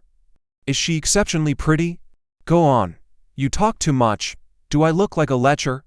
Ziachia slapped Fatty's head lightly. Fatty continued muttering, I don't know if you're such a lecher, but you've had a lot of women before as models for photography, most of them barely clothed, or not even covering more than a palm size. Go. That's called art. You wouldn't understand. Ziachia didn't hit him this time, just sighed deeply, feeling like he had no one to share his thoughts with. What's wrong with taking off clothes for a shoot? That's the beauty of Venus. He did want Ling Ruoxu to be his model. Her height, figure, and innate temperament made her the perfect choice in his mind. He just hoped she would agree.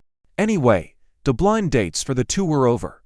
Ling Yu finally learned about Ling Ruoxu's situation by Reliance calling him to say her elder sister had been hospitalized. Ling Yu quickly came to the hospital with Qin Mingyu. They didn't tell Ling Ruoxu that the fatty wasn't Ziachia at all, as they felt it wasn't necessary. Young people understand young people. They knew that Ling Ruoxu was not in the right state of mind to think about marriage, so they decided to let things be and focus on seeking revenge for her as the top priority. As for the matter with Chen Ailin, to avoid worrying their mother and to temporarily halt pushing for his elder sister to get married, Ling Yu called Dan and informed her that the blind date was ordinary, and both parties were still in the process of getting to know each other, so let nature take its course. The couple returned home from the hospital, and it was nearly 11 p.m. Qin Mingyu went to bed after a shower, and Lingyu was also getting ready to sleep when he suddenly received a call from Qin Chang'an. "Hello, Ziyu. Do you have any free time tomorrow? I want you to accompany me somewhere." "Grandpa, where to?" "Haha, don't ask for now, that place is quite interesting. I won't take anyone else, just you to accompany me." Qin Chang'an was mysterious, like he was when he married Qin Mingyu to him. Lingyu frowned, wondering what the old man was up to. After Qin Chang'an hung up the phone, he let out a sigh. Bai Lao stood behind him, squinting, and said, "Master, are you really planning to retrieve that thing?" Qin Chang'an nodded, saying, "Yes, to retrieve it for safety. Awan's family has been targeted by thieves for 2 consecutive days. It's clear that someone is eyeing them." Bai Lao nodded. "I wonder who is so skillful, actually guessing that the heart of the sun is with Awan. But even if they guessed right, they definitely won't be able to get it." "Master, there's actually no need to retrieve it." Qin Chang'an smiled and said, "I've said before, it's time to pass it on to the younger generation. Awan and I are getting old. And now that the Chang'an group has eliminated the traitors, it's time to grow stronger. Handing those things to the younger ones might actually bring out their true value." As the chairman of the Chang'an group, Qin Chang'an has always known that the Lan family father and son are triads. Unfortunately, they have been hiding for many years and have not shown themselves, and there is a layer of family relationship, so he couldn't kick them out of the shareholders' meeting. Now that they have voluntarily sold their shares, it has relieved the Qin family of a major threat. "But I wonder, who are the new major shareholders now?" expressed Bai Lao's concern. Qin Chang'an remained calm. "Yes, perhaps they are relatives of my Qin family. Otherwise, they wouldn't have come to the rescue when Chang'an Group was about to go bankrupt. Based on this, they should follow us to prosperity with no complaints. Ha ha. By bringing the Heart of the Sun and the 9 Palace Energy Diagram to the market for commercial development of new energy products, Qin Chang'an believes that it will surely bring tens of trillions in long-term benefits to the Chang'an Group. However, he has no intention to do so, only to pass these things on to the successor. As for what will happen in the future, it's not something this old man can control. He is almost 70 years old, halfway into the coffin. Money is just a string of numbers to him. Well, since Master has decided, I won't say more." Bai Lao nodded and added, "Also, Master, it's been many years since you've returned to Ding'an ancient town, hasn't it?" "Yes, more than 10 years. "Oh." Qin Chang'an let out a long sigh. The last time he went back to Ding'an ancient town was probably the year Qin Ruxian passed away. The memory of the scene, the white-haired sending off the black-haired, is still heart-wrenching. Wealth can't be returned to the hometown. Before leaving this world, he should revisit the people and things of the past. At this moment, Ding'an ancient town was quiet. In the remote mud brick houses, various vegetables and fruits were planted and the leaves were dripping with dew in the deep night of spring. A man with an odd appearance entered, muttering complaints while patting the dew off his body. "Zhao Wuji, there are good accommodations in this town. Why choose to stay in a place like this? It's so far, you don't need to work, but running around has exhausted me. Most importantly, this place lacks women, forcing him to suppress his enthusiasm for charity." Listening to his complaints, Zhao Wuji smiled and turned around, pushing his glasses, and asked, "Where are the things?" "Couldn't get them again." "Of course not." Mo Shu spat on the ground. "I seriously doubt your intelligence and information. Who told you the Heart of the Sun is with that mine foreman? I've ransacked his house twice, found nothing valuable, not even a beauty." Zhao Wuji smiled. "If it was that easy to find, it wouldn't be our turn to steal it." Although Mo Shu was angry, he spoke logically, nodding, "True." Zhao Wuji continued, "As far as I know, over 50 years ago, Qin Chang'an and the foreman named Lan Wang were like brothers. Qin Ruxian even found the Stone of the Sun accidentally at his mine back then.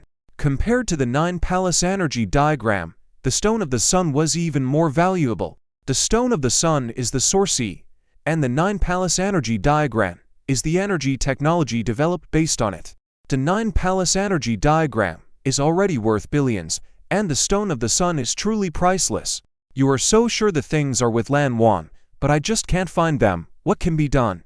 Mo Shu, feeling helpless, said, I might be skilled, but I'm not a thief. You asked me to do such things that I'm not good at. This is a fact, not an excuse. Don't dare say I'm useless. Zhao Wuji smiled. I knew you weren't good at it, that's why I've called in other professionals to help. Oh, who? Mo Shu was curious. A woman. Zhao Wuji replied. A woman? Mo Shu's eyes lit up. Finding this trip to Ding, an ancient town, with Zhao Wuji boring, having a woman would make it more interesting. As the saying goes, men and women collaborating make the job less tiresome. However, the next moment, he was disappointed. Young Master Wuji, I came to this broken place specifically not to help you find things, but to kill someone. With a proud voice, another woman entered. She wore tight clothes, her figure impeccable, but she appeared tough, with short hair, resembling a tomboy. This was clearly not Mo Shu's preferred type. Zhao Wuji, who is this tomboy? Lan Shengnan, Lan Ji's sister. Zhao Wuji admitted, she is much uglier than her sister. Mo Shu immediately gave his honest opinion. However, Lan Shengnan burst into rage, glaring at him fiercely. What did you say? Say it again, if you dare. Of course, I was speaking Longwo language. Can't you understand? Even though the hostility was evident in her, Mo Shu continued to grin. Since you insist on hearing it again, no problem. I said you're ugly. Your figure doesn't tempt as much as your sister's, naked. You'd still not interest me. Before he could finish his sentence, a dark light flashed towards his neck.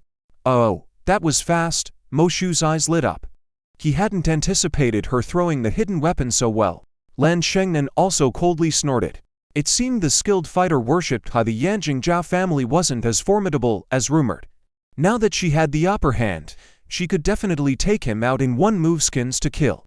With a clang similar to metal striking, Lan Shengnan's triumphant eyes turned instantly to surprise. And seeing Mo Shu raise his hand slightly, she quickly retreated in panic. Snap! Mo Shu did not attack her but casually raised his hand and smashed a mosquito, flicking at her, grinning with yellowed teeth. Although you're ugly, your kung fu is quite good, especially that fleeing skill. Ha ha ha! Lan Shengnan clenched her teeth, visibly angry, yet quickly suppressed her arrogance. Complimenting, Ironclad Dragon, indeed lives up to its name. Admirable. Ha ha, if you were a bit better looking, tonight I'd let you experience my unbreakable body. Unfortunately, such a pity. With each word Mo Shu uttered, Lan Shengnan had the urge to chop him into pieces and feed him to the pigs. Unfortunately, she knew she couldn't kill this man. He was too strong. Young Master Wuji, who exactly killed my sister? Tell me immediately. I want to chop them into 18 pieces. Lan Shengnan decided to ignore Mo Shu and instead questioned Zhao Wuji. Ha ha. You. Woman, I admit I underestimated you. Before Zhao Wuji could respond, Mo Shu grinned and said, I can't ignore the fact that you have a bad temper just because you're ugly. You bastard. Lan Shengnan couldn't bear it anymore, and despite knowing she couldn't win, she was determined to fight Mo Shu halfway. Miss Lan, please stop. Zhao Wuji quickly intervened, then said to Mo Shu, with your own looks, stop calling others ugly. Do you have any shame? This statement finally struck a chord with Lan Shengnan and made her stop. Mo Shu just grinned, unfazed by Zhao Wuji's intervention. The one who killed your sister is called Ling Yu. He arranged for his subordinates to kill your sister. In order to preserve your sister's dignity, I chose not to report this to the police but to inform you to collect her body. However, Ling Yu is powerful. If you come alone, it may be difficult to exact revenge. This provocation worked, and Lan Shengnan immediately wielded a strange hidden weapon, cleanly cutting off Zhao Wuji's golden-framed glasses. The weapon then pierced through the wooden door behind him, flying out crisply. Even Mo Shu and Zhao Wuji didn't see clearly what the hidden weapon looked like. Quite impressive. If you had pierced Zhao Wuji's head, it would have been more impressive. Mo Shu clapped. Zhao Wuji smiled slightly, not getting angry, silently crouching down to pick up his glasses. Lord Wuji, do you still think I can't help my sister get revenge? Lan Shengnan seemed deliberate as she displayed the flame mark on her back, arrogantly saying, how about you? Are you confident you can lead my enemies here? And are you sure the heart of the sun is in this ancient town? Zhao Wuji confidently replied, if your enemies don't arrive or the heart of the sun doesn't come to light, Feel free to take my life. Fine, I'll wait. Lin Shengnan remained as arrogant as ever. I'll give you 3 days. During these 3 days, I'll obey your orders. But if any one thing doesn't go as you planned, I'll kill you. With that, she left the scene. Moshe then approached Zhao Wuji and asked, Lord Wuji, where did your confidence in what you just said come from? I've ransacked the old Wang family twice and haven't found the heart of the son. And why would Ling Yu come to this middle of nowhere? My confidence comes from here. Zhao Wuji pointed to his head. Smiling, letting you ransack the old Wang family was a ploy to draw the snake out of its hole. The true owner of the heart of the son will definitely come to check the situation. And an old man like him, once he feels uneasy, he will pass on the treasure to a young person. This is a normal human psychology strategy, also known as baiting the enemy in military tactics. He paused briefly, making sure Lan Shengnan had left the room before continuing in a low voice. If Lan Shengnan can kill Ling Yu, it would be a great boon for us, eliminating a major threat. If she fails, it would still be beneficial for us because that woman is with the Holy Fire Organization. Hearing this, Moshe finally understood, excitedly patting Zhao Wuji's shoulder. You clever little guy. Are you also planning to use another's hand to kill? If Lan Shengnan kills Ling Yu, the Holy Fire Organization will surely retaliate, right? Ha ha. Zhao Wuji, feeling almost dismantled by the pats, quickly stepped aside. Thinking it's not easy being in his position with these martial arts experts, none of whom seemed to have a good temperament. The next morning, after Ling Yu dropped Qin Mingyu off at the company, he said, Mingyu, I need to go out with grandfather. Please stay connected at all times. Okay, Qin Mingyu just nodded, but inside, she had many doubts. She couldn't fathom what the grandfather wanted to do with Ling Yu. Was he planning to secretly hand something over to Ling Yu? If it were other members of the Qin family, they might not think the same way. But the old man had even given his granddaughter to Ling Yu as a wife, so what else wouldn't he give to him? Ling Yu, the fool, was truly lucky. Ling Yu, unaware of his wife's thoughts, drove directly to the Qin family manor. Surprisingly, Qin Changong was dressed very plainly today, looking like a rustic old man, with even his nobility hidden. Grandfather, where are we going? Ling Yu grew increasingly curious. Ha ha, you'll know when you come with me. Let's go. Qin Changong arranged for Ling Yu to drive a Wuling Hongwang, seemingly aiming to conceal wealth to the extreme. Ling Yu didn't mind and followed suit. To him, driving a Wuling was easier than driving a Maserati. Sir, had a safe journey. Let me know if you need anything. Bai Lao rolled up his sleeves, squinting as he spoke. Sure. Listen to my arrangements. After Qin Changong nodded, he got into Ling Yu's car. Sir, where are we going now? Ting'an ancient town. Navigate there. Okay. Ling Yu nodded and obeyed. As the car drove slowly on the road with few people around, the scenery along the way was quite nice on this sunny day. Ling Yu, do you know why I'm going to Ting'an ancient town? Grandfather, I have no idea. Ha ha, as soon as I hear a young man calling me grandfather, my mood inexplicably improves. Qin Changong seemed more open today, laughing. Bing'an ancient town is my family's hometown. I moved from there to Yuncheng 50 years ago. It's been half a century in a blink of an eye. He sighed, took a deep breath, and continued. My hometown is a place with strong traditional values. People there don't care how rich you are. They care about how many sons you have. Prosperity and posterity go hand in hand. Sons always take precedence over wealth. If you have no sons, no matter how much wealth you have, you can't take it with you.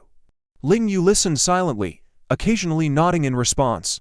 The old man's thoughts were quite normal, considering he had weathered decades of life storms and had learned deeper lessons than the younger generation. Why do I want you and Mingyu to have a son? It's because I also want to return to my hometown in style. Qin Changong's attitude this time was different from before, feeling a bit heart to heart. Since my sons passed away, I've never returned to Ding'an ancient town, afraid of being mocked. They will surely say, old gang, heard you made a lot of money. Who will inherit it in the future? Your son, your grandson.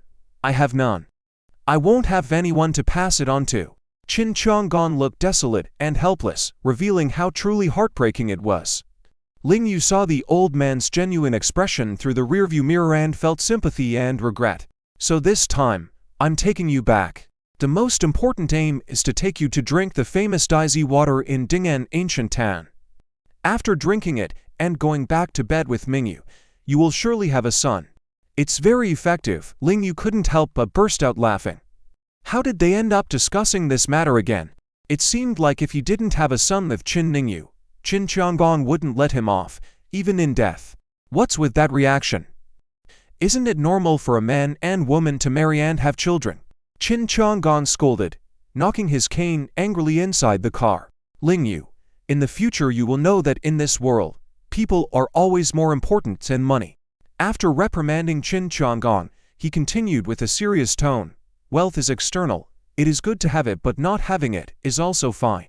However, the importance of people cannot be compared with money. Without family ties, without love, a person will lose their support and live in this world like a lost soul. Leaves will eventually return to their roots. My Qin family's roots are in Ding'an ancient town.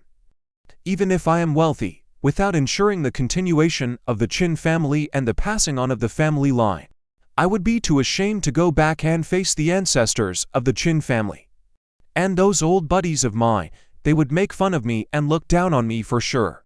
The old man in his 70s spoke from the heart at that moment, feeling like a helpless middle-aged man. Ling Yu deeply felt Qin Qianggong's desire for a great-grandchild and quickly reassured him. Grandpa, don't worry. Mingyu and I are still young. We will definitely have children. Besides, haha, that's what you say. Qin Qianggong seemed to be waiting for this response, and interrupted excitedly. Ling Yu, as a man, your words must hold weight. I give you 3 months. You must make Mingyu pregnant. Ow. Ling Yu suddenly felt like he was being trapped. I really don't understand you. When a man wants his wife, why so much fuss? Qin Qianggong was displeased once again. Back in my time, with Mingyu's grandmother, in that conservative era, wasn't I embracing her and kissing her in a dark, windy night in the cornfield, and then naturally getting bolder with my hands, then just going with the flow? Why are you so hesitant? These words coming out of the mouth of a man in his 70s made Ling Yu feel somewhat uncomfortable, especially coming from the wealthiest man in Cloud City. However, it was quite intriguing to hear. Ling Yu couldn't help but wonder if there was something wrong with him. Although he had embraced and kissed Qin Mingyu before, why didn't he feel the urge, as Qin Qianggong described, to be more intimate with her and undress her? Ling Yu, Grandpa is really old now. Time waits for no one. You wouldn't want to see me go to the afterlife with regrets, would you? Qin Qianggong used both soft and hard tactics. Within 3 months, if you can get Mingyu pregnant, I will give you all my savings. Promise kept. Ling Yu smiled bitterly. Somehow, his heart was beating fast. Just hearing about Qin Qianggong's challenge had him fantasizing about moments with Mingyu, which in turn made his blood rush and his throat dry. Now, seeing Qin Qianggong's determination, he could only nod and say, Grandpa, if Mingyu is willing, I will give it a try. Ha ha. Good. You said it. I have it noted down. There's no turning back now. Qin Qianggong was thrilled like a child. Seeing him like that, Ling Yu could only shake his head and smile ruefully. It seemed like he had fallen into the old man's trap again. But why was he feeling so good, even a bit nervous? If Mingyu didn't object, could he really be as bold as Qin Qianggong was with her grandmother back then? Well, the difficulty level seemed quite high. The conversation about sex education between the old and the young went on cheerfully. After a journey of more than 4 hours, they finally arrived at a quaint town. Although Qin Qianggong dressed modestly for his hometown visit, the two of them chose the best nearby restaurant to have a meal. Ling Yu even booked a private room because, when they entered the restaurant, they noticed that most of the diners seemed rough and tough, making them wonder if that was the local atmosphere or if thugs ruled the place. What would you like to order? The waitress serving them was a young girl, not exactly a beauty, but with a lively and fragile appearance. Let's have a boiled fish pot and some authentic local dishes. After casually placing the order, the girl left, but upon turning back, she returned to the private room. What's the matter? Ling Yu asked curiously. Sir, there is someone outside who claims to know you. Should I let him in? The girl asked. Know me? Ling Yu found it strange. How could someone here know him? Could it be that the girl mistook him for knowing Qin Chang'an instead? Ha ha, let him in. Qin Chang'an was quite hospitable. After all, it was his hometown, and he was pleased to treat others for a meal. All right, the girl's expression was somewhat off as she turned and left. Soon, voices could be heard from outside. Little Red, I didn't get it wrong, right? I've traveled far and wide, have friends all over the place. Upon hearing this voice, Ling Yu was suddenly surprised, realizing who was outside. All right, fatty, I know you have thick skin, hanging around our restaurant every day, and finally got the chance to dine in. What are you talking about? You act as if I don't usually eat here. Ha ha, if you can afford to eat here, why do you wander around but never come in? Don't you like Little Red? Someone was teasing Fatty from outside. As for Little Red, she remained silent, probably shy. I don't feel like talking to you. Let me eat first. I could eat a whole cow right now. After saying that, Fatty rushed in. As expected, it was his junior brother, Shen Xiaopeng. Senior brother, it's really you. I missed you so much. Shen Xiaopeng rushed towards Ling Yu as soon as he entered. But halfway through, his stomach suddenly rumbled loudly like drums, and eventually released a long rumble like a gas leak. How embarrassing! After hearing this sound, Qin Chang'an just laughed, thinking that his disciple was simply hungry. Ling Yu, on the other hand, tensed up, quickly stood up, and pressed Shen Xiaopeng down, whispering, "Remember, eat only soft foods, no hard foods." Shen Xiaopeng nodded. Ling Yu hurriedly shouted, "Waiter! Waiter! Coming quick, sir, what's wrong?" Little Red hurried in, and upon seeing what Shen Xiaopeng was doing, she was stunned. He had poured all the condiments on the table into his mouth, and to everyone's surprise, even the pot of decorative flowers was being chewed on. "Quick, bring a big bowl of white rice. It must be quick, if you want to save your restaurant's table." "Oh, okay."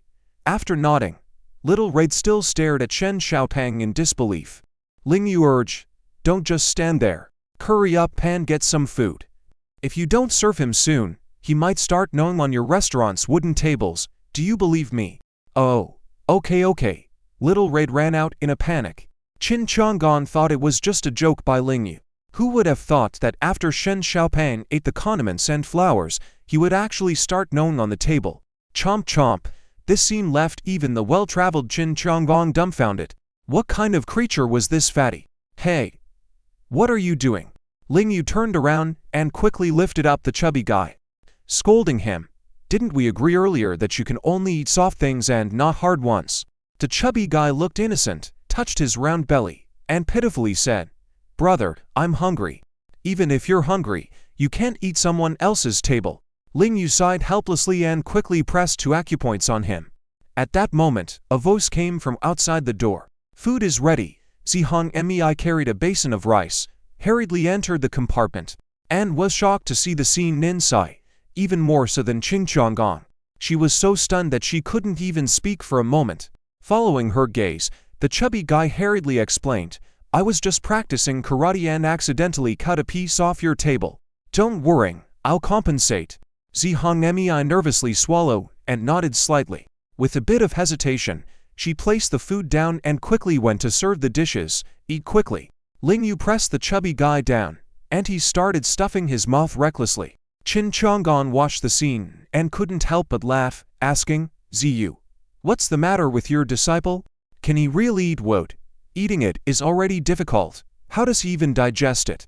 Ling Yu understood his implied question and immediately explained, "My junior brother stole our ancestors' secret manual when he was young. Practiced secretly and got into trouble with cultivation, which led to this strange illness. He can eat anything when he's too hungry." "Ah, so that's it." Qin Chang'an still found it quite amazing, realizing that there are indeed many talented and unconventional people in the village. "Chubby, how did you end up in Ding'an ancient town?" After the chubby guy ate half a basin of rice, Ling Yu finally sat down and asked, "Brother, shouldn't I be asking you that? I'm a transporter, always running deliveries to Ding'an Mine. How did you end up here?" The chubby guy spoke with his mouth full of rice, but surprisingly, he was still understandable. "Oh, You run deliveries to the mine.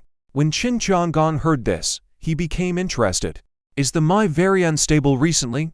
It is indeed. The chubby guy nodded and then pointed at Qin Chang'an, saying, "Oh, it's Lord Wealth. What are you doing in this place?"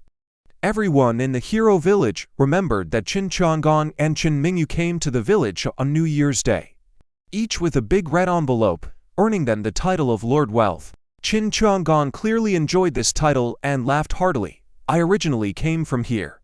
"Oh, I see." The chubby guy nodded, answering his question. "The mine is in a terrible state recently, right? I heard that troublemakers come every day. The foreman's house was also ransacked. Both ends couldn't be taken care of, and now they are both shut down. Otherwise, I wouldn't be idle and hungry now." Hearing his words, Qin Chang'an looked quite worried, but didn't say anything further for the time being. "Everyone, the dishes are ready." At this moment, the door to the compartment was pushed open, and a middle-aged woman walked in carrying dishes.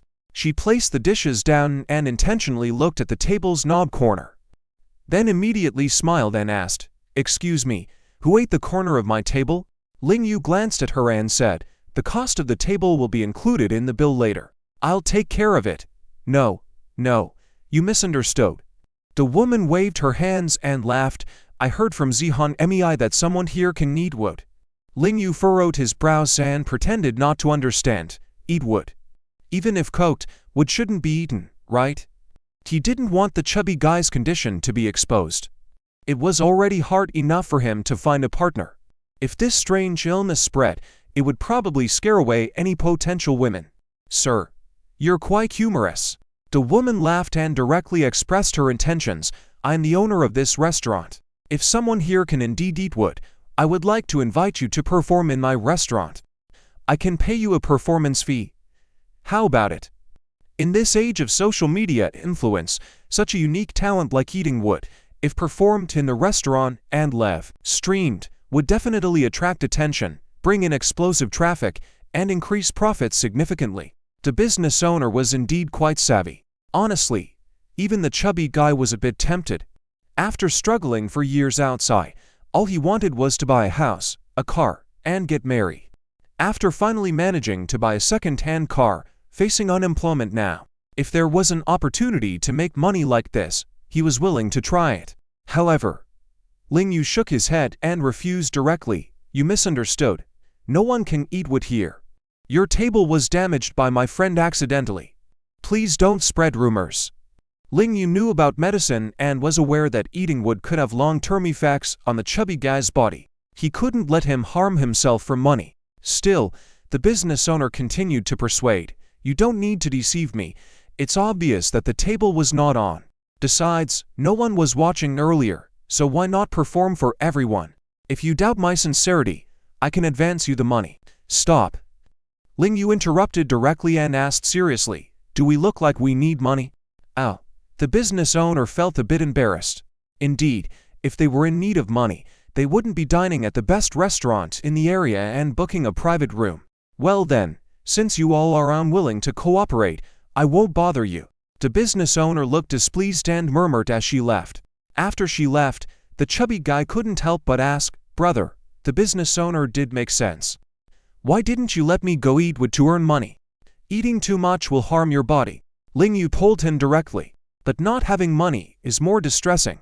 The chubby guy delivered a profound statement that left Ling Yu momentarily speechless.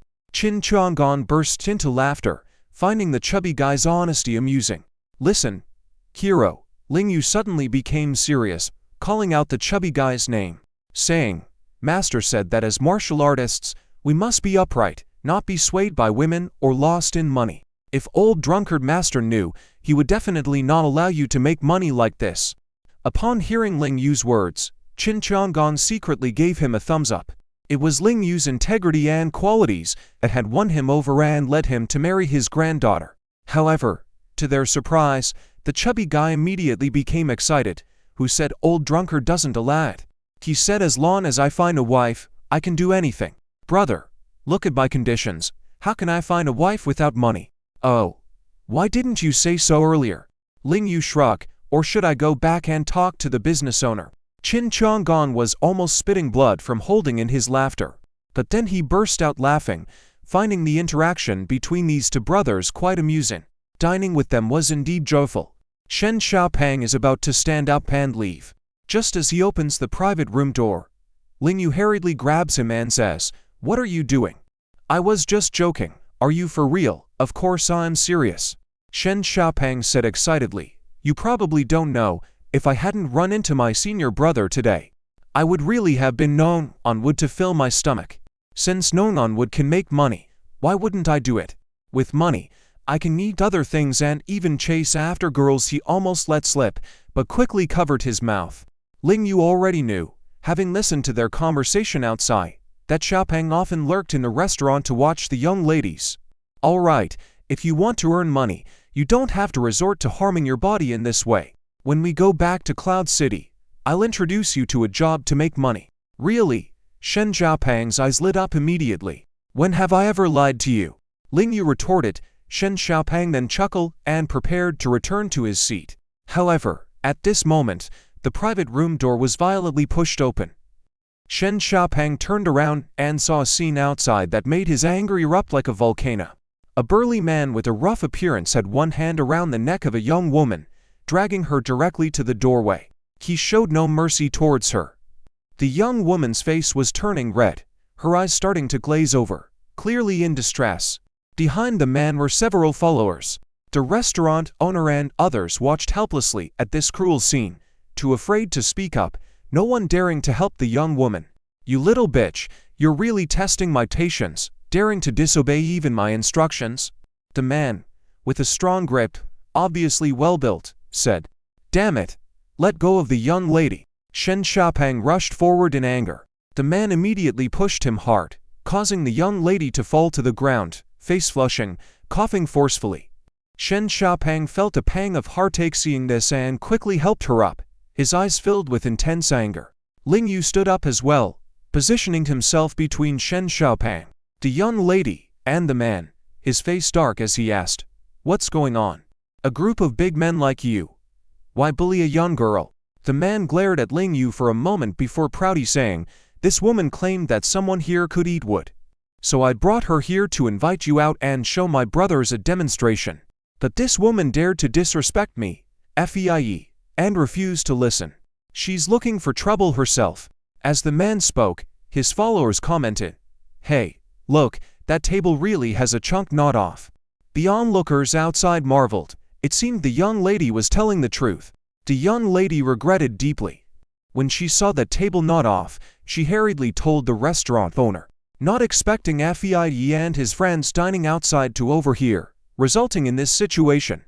Ling Yu stared at FEIE, showing no respect for this arrogant bully, saying directly, "To bully a weak girl like this, and you still talk about dignity.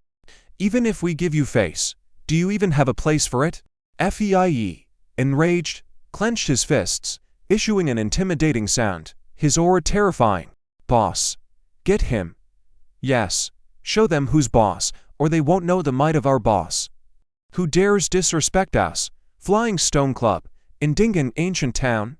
We will crush anyone who doesn't show us respect." A group of his followers joined in the arrogance. If it were anyone else, they would have been intimidated by this scene. But Ling Yu remained undaunted, standing alone at the private room entrance, observing these troublemakers. Clearly, these people were used to being bullies in this town. Qin Chang'an sat quietly in the room, observing everything. Whether this was a coincidence or a setup, how did they manage to provoke the thugs in this town right after they arrived in Dingan Ancient Town? The restaurant owner felt anxious, fearing that FEIE and his gang might cause harm here, which could lead to trouble for her. So, she quickly approached Ling Yu, advising, "You should apologize to FEIE, and listen to what they have to say, or when they resort to violence, you'll suffer." Even though the young lady didn't voice it, her eyes pleaded with them. They all knew these thugs ruled the town and loved to display their brutal strength, not hesitating to leave people severely injured. Ling Yu and his companions couldn't see the situation clearly, and the consequences would surely be severe. "Apologize? Why should we apologize? What did we do wrong? It's them who did wrong, right?" Ling Yu responded seriously, feeling a bit amused by the absurdity of the situation. Being bullied, Anne asked to apologize to the bullies. Heh, it seems we encountered some troublemakers today. Looks like a good chance to practice. Fei walked in, cracking his knuckles, and said, "Boss lady, you better step aside, or I might accidentally hurt you, and that would be really regrettable." "Oh, Fei, please don't cause trouble," the restaurant owner pleaded, but Fei ignored her plea, barking a command to leave. She quickly ushered the young lady out of the room, unable to manage Ling Yu and his companions any longer. They refused to agree to a performance outside, as initially requested, so who could she blame now? Fei, no need for overkill with these weak players.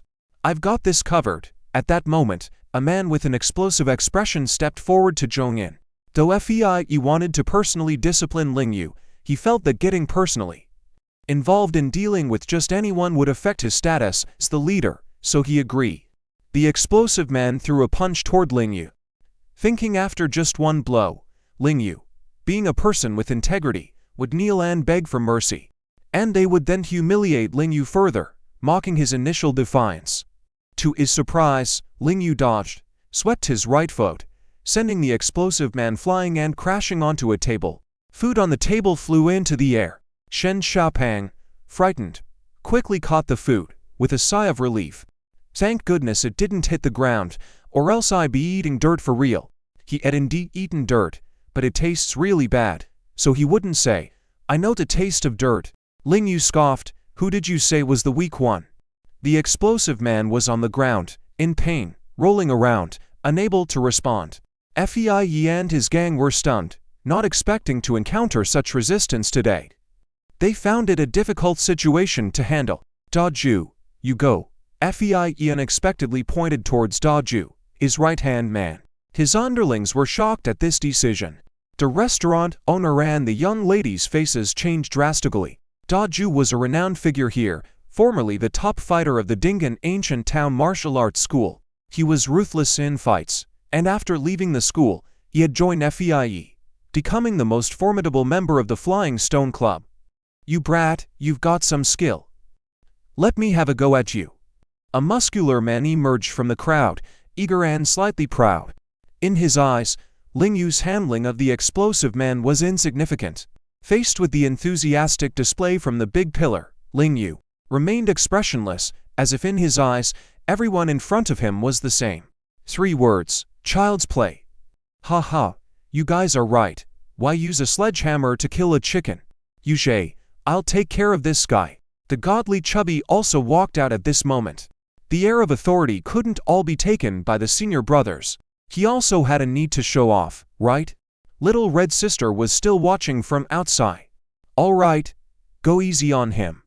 Ling Yu nodded and walked away. This statement angered the guys behind.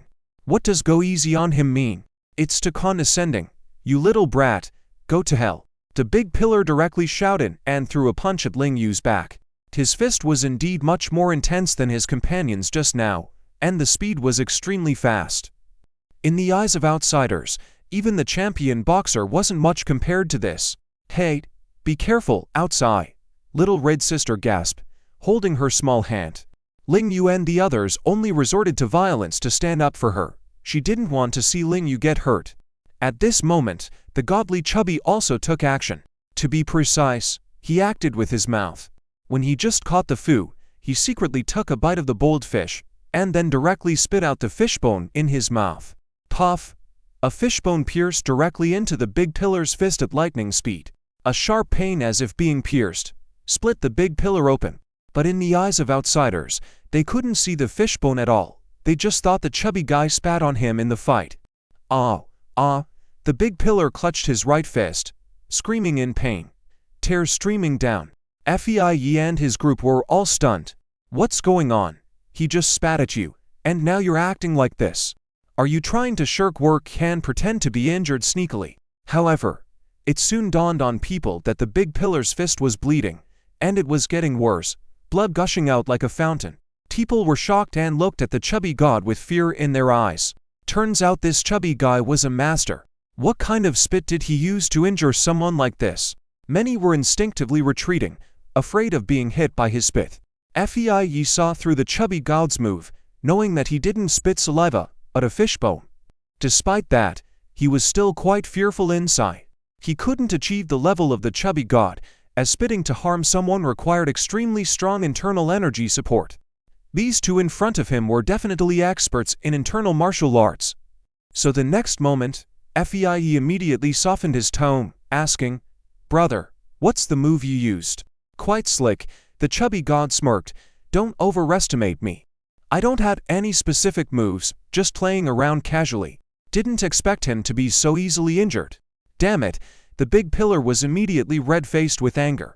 "You can hit me, you can embarrass me, but you can't hit me and then embarrass me. That's too unfair." Of course, the chubby god wouldn't just stop at embarrassing him. He looked at Fei and said with a smile, "You want to test my moves? How about trying the next move? I'll be more serious this time." Tsk. Ling Yu couldn't help but sigh for his junior brother. The chubby god had not only improved his kung fu over the years, but also excelled in showing off. Too showy, and too provocative, the boss lady thought the chubby guy was too good at acting, that his act was high quality and quite smooth, right? Fei subconsciously took a half step back. Seeing the expressions of his brothers behind him, he felt embarrassed, then quickly tried to save face, saying, "Okay, I really want to learn, but unfortunately, I have something to do today because my old sa at home is about to give birth. Consider yourself lucky. See you next time." With that, he turned to leave. "Stop." Ling Yu suddenly spoke up, his momentum steady. Fei was actually nervous, but he still turned back bravely, deliberately looking fierce. "Brother, what else?" Ling Yu ignored his expression and coldly said, "First, don't call me brother. I don't have a brother like you who bullies others relying on power. Second, you just hurt my friend's female friend. Do you think you can just walk away like this? At least apologize." He was helping his junior brother. Otherwise, relying on him alone, it might take forever to find a girlfriend. Even the old drunkard master couldn't wait, right? After Ling Yu said that, Fei felt a slight chill. Although Ling Yu didn't reveal his skills, the chubby god called him senior brother, implying that he might have superior martial arts skills. Alas, Fei felt really trapped today. If it weren't for those many pairs of eyes watching, he would want to kneel and beg for forgiveness. But now, he couldn't lose face. So, even though he had to force himself, he still asked with a stern tone, "What if I refuse?" "What can you do?" Ling Yu quickly signaled to the chubby god. This was a great opportunity for his divine hero to show off. He must perform well in front of little Raid sister to win her favor. "Ha, we don't want anything." The chubby god understood his senior brother's intentions, raised his thumb secretly, and said to Fei in a reasoning tone, "Why wait for another day, when we can make a fuss today? Don't talk about next time anymore. You bullied little Raid sister today. If you won't apologize, then line up nicely and let me teach you a lesson on her behalf, alright?" What the hell? Want to beat them up and still ask if they are okay with it? It's too much of a provocation. Now, the chubby guy wants the members of the Fei club to line up to get beaten. Mind your own business. Fei was also red-faced with anger, but didn't dare to say anything for a moment. Seeing their expressions, the chubby god felt he played his part really well. First, the girl he liked was there. Secondly, wasn't his word stylish? It appeared to be elegant, rational, and quite innovative. Fei and his brothers, hearing his words, probably felt guilty if they weren't beaten by him, right?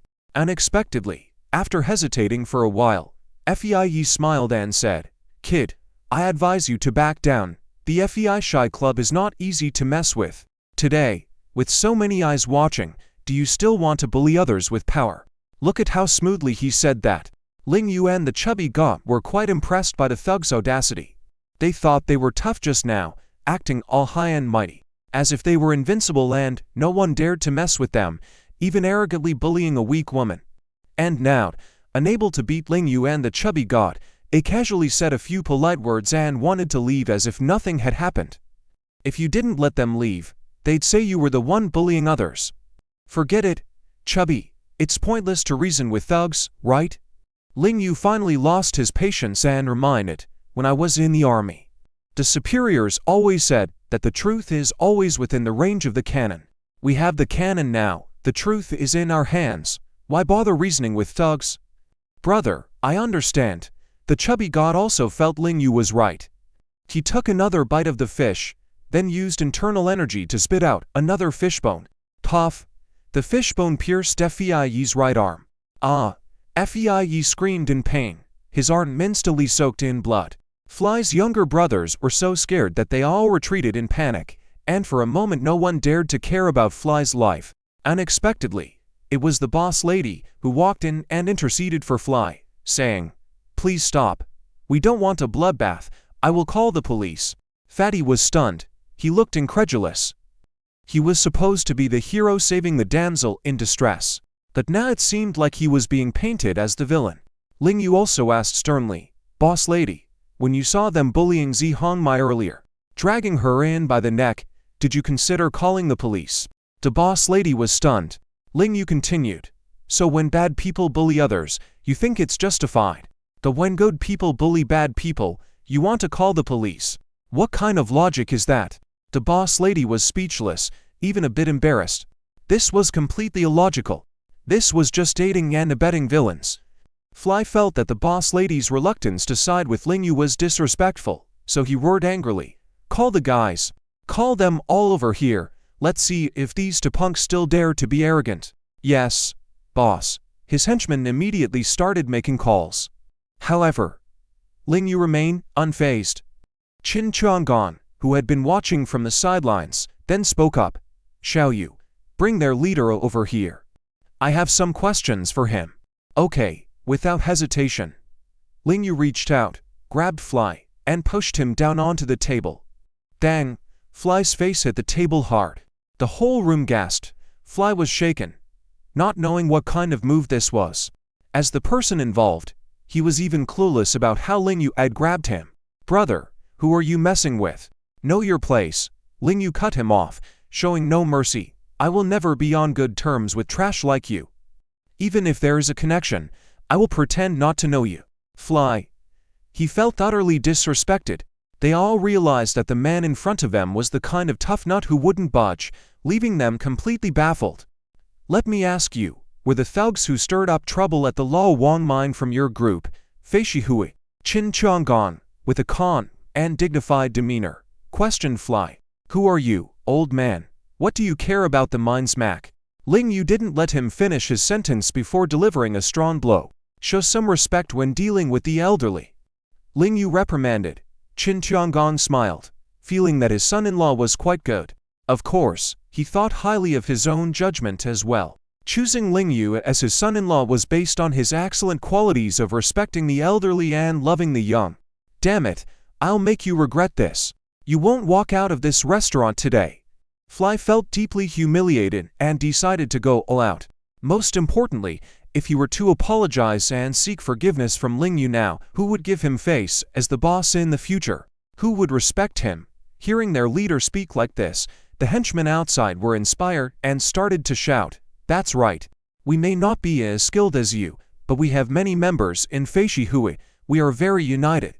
Let go of our leader if you had any sense, otherwise, once our people arrive, we'll fight to the death." We had experts too. The 8 Trigram sect master has a solid relationship with our leader. You heard our leader, he won't spare you. Ling Yu ignored their words. Qin Chang'an, however, brightened up and asked, "Oh, do you have a connection with the 8 Trigram sect master? Is it Baikan?" Baikan. Fly was curious and looked up at Qin Chang'an, asking, "Who are you? You actually know the old sect master of the 8 Trigram sect? Oh, so the 8 Trigram sect has been passed on to a fool?" Qin Chang'an expressed some surprise. "It seems you really know the old sect master of the 8 Trigram sect, but now the sect is no longer the same. And the sect master is no longer Bai Shidao, it's his brother, Bai Chiwu. He is quite close to me." Fly intentionally said this, hoping to put pressure on Ling Yu, who in Ding'an ancient town didn't know about the 8 Trigram sect. Even in the Jianhu community in Longuo, this sect was quite renowned. However, Ling Yu wasn't affected at all. He found the names of the 8 Trigram sect members amusing. Calling everyone a fool was quite funny. "All right, Xiao Yu, let's go." Qin Chang'an stood up and said, "Oh, are we leaving now?" Ling Yu was surprised. Did the old man already get the information he wanted? Yes. Are we really leaving? You haven't finished eating, have you? Actually, you haven't even eaten at all, have you? Shen Xiaopeng widened his eyes. They had ordered so much food, and now they were leaving without eating much. It seemed wasteful. No, he wanted to pack the food to go. As Qin Chang'an was actually leaving, Ling Yu casually tossed Fly aside. Fly crashed into a corner like a dog eating excrement. Boss. Several henchmen rushed in from outside and helped Fly up. Damn it, we can't let them leave like this. I must kill them. Fly felt like he had lost all face today. He had softened earlier, but he didn't expect the other party to be unyielding. If he let them leave like this, how could he have any face in Ding'an town in the future? Ling Yu completely disregarded Fly and his group. And as they walked out of the private room, Ling Yu looked at Zi Hongmai shivering in the corner. Zi Hongmai, why don't you come with us? Ling Yu knew that Fly and his men were ruthless, and once he and Shen Xiaopeng left, they would most likely take their anger out on Zi Hongmai. The chubby man wanted to speak up as well, but seeing Zi Hongmai made him blush and feel awkward. Zi Hongmai glanced at Ling Yu and nodded in agreement. They thought the incident was over, but to their surprise, as the four of them left the restaurant, a crowd of dozens of people gathered in front of them. None of you are leaving. Who hurt Brother Fly? I'll kill him. Anyone who dares to provoke our Feishi Hui must have their limbs removed. These people, with their menacing appearance, held weapons in their hands, making Zi Hongmai tremble with fear. Shen Xiaopeng quickly reassured her. Zi Hongmai, don't be afraid. With us here, no one can touch you. I'm not scared, Zi Hongmai replied, but she hid behind Ling Yu. Shen Xiaopeng was dumbfounded. I said that to protect you. Why are you hiding behind my master? I'm so fat and warm behind me. Unfortunately, he didn't dare to speak up. Ling Yu didn't waste time with the people in front of him and took a step forward. The scene felt as if an earthquake had struck. Ling Yu's gaze and aura made the men in front of him, who had been aggressive just moments ago, instinctively step back, silently sighing to themselves. This guy's presence is overwhelming. Get out of the way, we're leaving. Who dares to stop us? Ling Yu's cold shout made the dozens of people in front of him subconsciously step back. Zi Hongmai was extremely astonished by the man before her. What kind of man was he? A single sentence made dozens of people retreat. How cool was that? Ling Yu moved forward step by step, causing the group of people to step back. If one didn't know better, they would have thought Ling Yu was seeking revenge on them. Damn it, I'll kill you finally. A big man felt embarrassed and raised his knife to rush towards Ling Yu. Without even looking, Ling Yu threw a punch, sending the man flying backwards and knocking down a large group of people. Hiss. Dozens of people at the scene all gasped in shock. They couldn't win against him.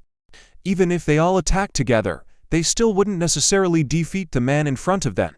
And those who impulsively charged forward would definitely meet a tragic end. So, no one dared to act again and could only watch as Ling Yu and his group walked out of the encirclement. This scene shocked everyone around the restaurant. What does it mean to be a fierce person? This is true fierceness. Qin Chang'an got into Ling Yu's van. Zi Hongmai got on the second-hand mountain bike of Shen Xiaopeng and left the scene. Almost at the same time, on the other side, Zhao Wujin, who was sitting in an old Corolla, received information from the restaurant side, a slight smile appearing on his lips. Heh, look at you laughing like an antagonist. Have you received some good news? Mo Shu teased. Indeed, it's good news. Ling Yu and Qin Chang'an have arrived at Ding'an ancient town. Zhao Wujin replied. What? Mo Shu was startled subconsciously, then laughed in amazement. Zhao Wujin, you are something. It's only the second day, but Ling Yu has really come to the ancient town. It's nothing. I've said that within 3 days, the heart of the sun will inevitably appear, and it will come true.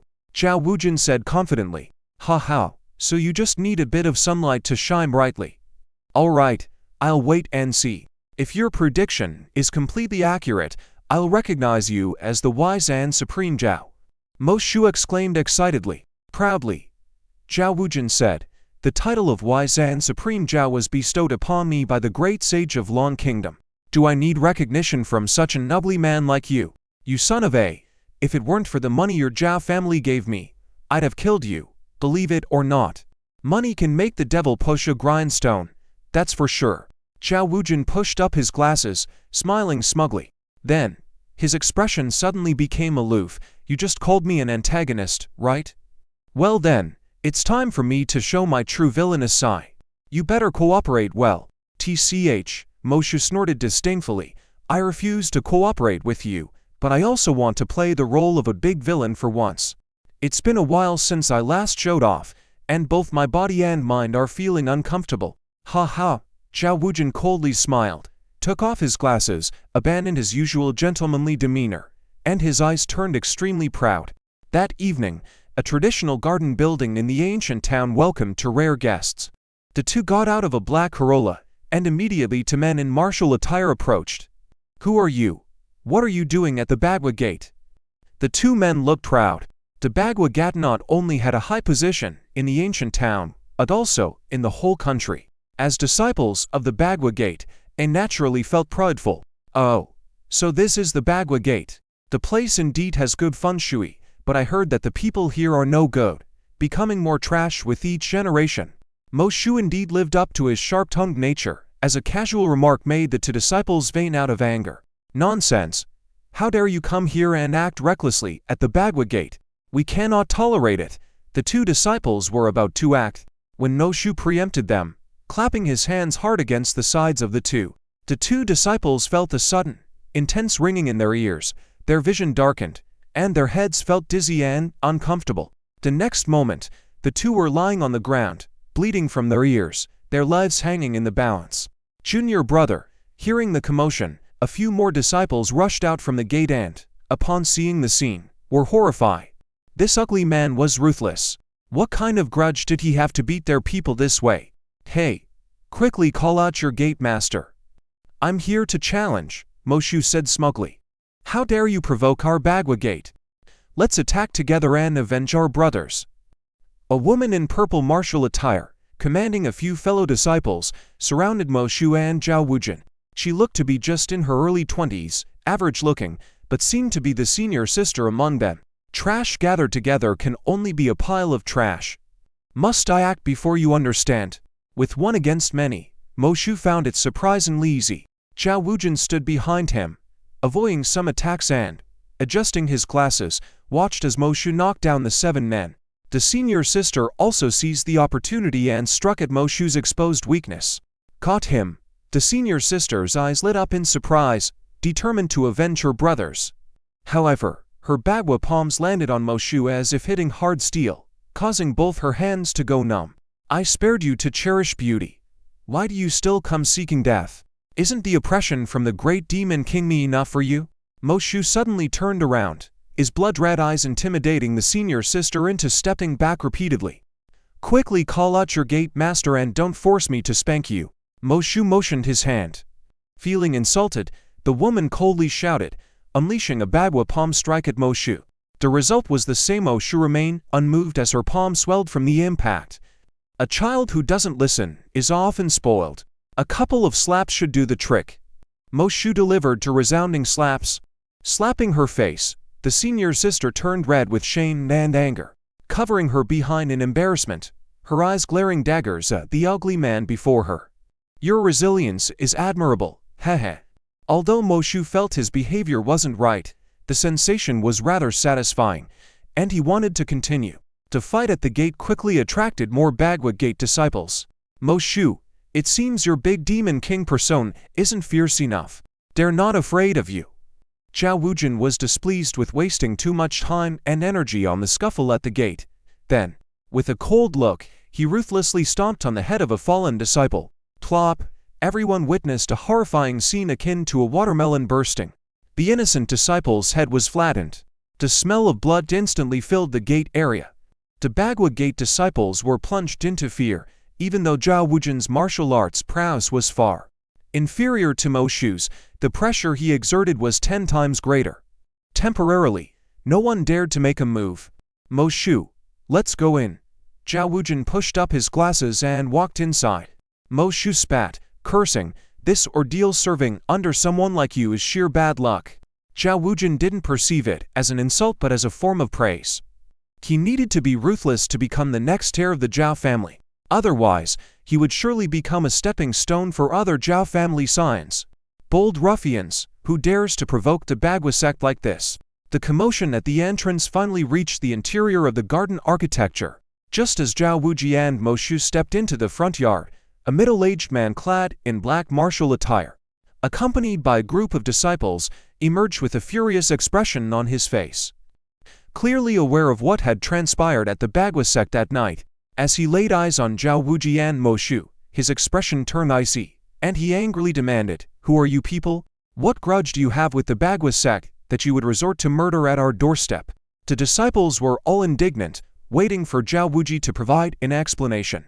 However, Zhao Wuji simply smiled nonchalantly and said, "There's no grudge. It's just that you all seemed too weak, so I thought I'd have a little fun." What? This was a downright insult. It must be noted that the Bagua sect was once one of the 8 major martial sects in Lungguo. "I am Zhao Wuji of the Zhao family in Yanjing. I came to find you, the idiot Wushu master, to handle some matters for me. I had thought of bribing you, but then realized you were not worth it, so I decided to save some expenses," Zhao Wuji candidly stated. If the earlier remarks were mere insults, this statement was a direct affront to the core of the idiot Wushu master.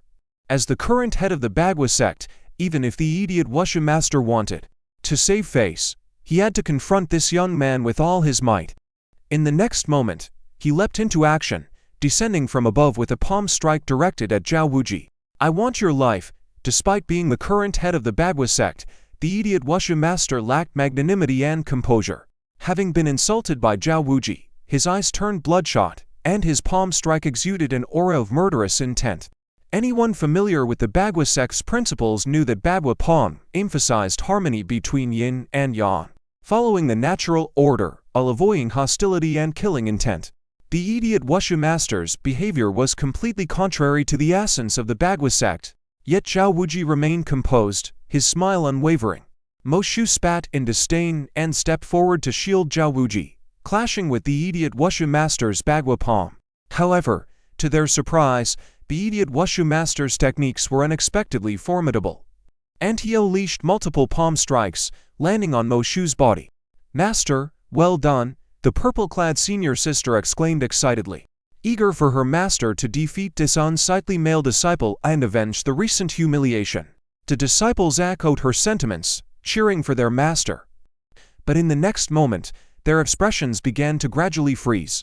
Mo Shu emerged unscathed, even flashing a toothy grin and mocking, "Idiot Wushu master, right? You are too weak. No wonder Zhao Wuji insulted you. The Bagua sect having someone like you as its head is unworthy of respect." The idiot Wushu master was seething with rage. He launched consecutive palm strikes, each filled with great force and blending hardness and softness. Boom, boom, 8 continuous strikes. Mo Shu deftly parried every blow. The idiot Wushu master smirked arrogantly, thinking he had succeeded. His disciples clenched their fists in excitement, believing that their master's 8 palm strikes could kill an elephant, let alone a mere ugly man. Little did they expect Mo Shu to shake his head and comment, "To trashy. Compared to Bai Gan and Bai Kong, even calling you trash would be an overestimation." "What?" The idiot Wushu master was taken aback. As Mo Shu spoke, he suddenly delivered a brutal punch to the idiot Wushu master's abdomen. The master's eyes bulged, veins protruded, and in agony, he doubled over and collapsed to the ground. Seizing the opportunity, Zhao Wuji stepped forward and placed his foot on the master's head, firmly subjugating him. "Master!" the disciples shouted in unison, forming a shrinking circle around Mo Shu and Zhao Wuji, yet none dared to approach. If even their master couldn't match this unsightly man, fighting alongside him will only lead to their doom. This unsightly man was too powerful. "Idiot Wushu master, I'll give you a chance. Let's have a private chat, shall we?" Zhao Wuji spoke from a position of superiority. The idiot Wushu master clenched his fists, his veins showing, still brimming with defiance. "Why have you come to me?" Despite his proud demeanor, the tone of his voice was hostile. "Idiot Wushu master, I'll give you a chance to assist me in dealing with 2 individuals. Help me confront Qin Chang'an and Ling Yu." Zhao Wuji maintained his commanding stance. Humph! Why should I listen to you? The idiot Wushu master turned away in anger. While he wasn't particularly principled, he understood Zhao Wuji's status and influence. If Zhao Wuji offered him incentives to help deal with these individuals, he would likely agree. However, Zhao Wuji treated him like a dog, which was unbearable for the idiot Wushu master. You will assist me, Zhao Wuji asserted confidently. Those two individuals, one is called Qin Chang'an, and the other is Lingyu. Qin Chang'an, the idiot Wushu master visibly trembled. Indeed, the same person who sheltered the traders of your Bagua sect back then. He has returned to Ding'an ancient town. Furthermore, he just dealt with the Flying Lord today. Zhao Wuji chuckled, clenching his fists. The idiot Wushu master's mind involuntarily revisited past memories. The Bagua sect had long been divided into black and white factions, with black representing yin and white representing yang. Upon joining, disciples had to choose a faction to cultivate. Only the head of the sect could harmonize both yin and yang systems, mastering the Bagua art to its full potential. 30 years ago, the previous sect leader had chosen Bai Kong, with superior talents, as his successor. However, Bai Gan, the younger brother, contested for the leadership position. Not only that, he illicitly learned techniques from the black faction, uniting yin and yang to master the Bagua art. Unexpectedly, Bai Kun successfully united the Bagua sect in defeating him.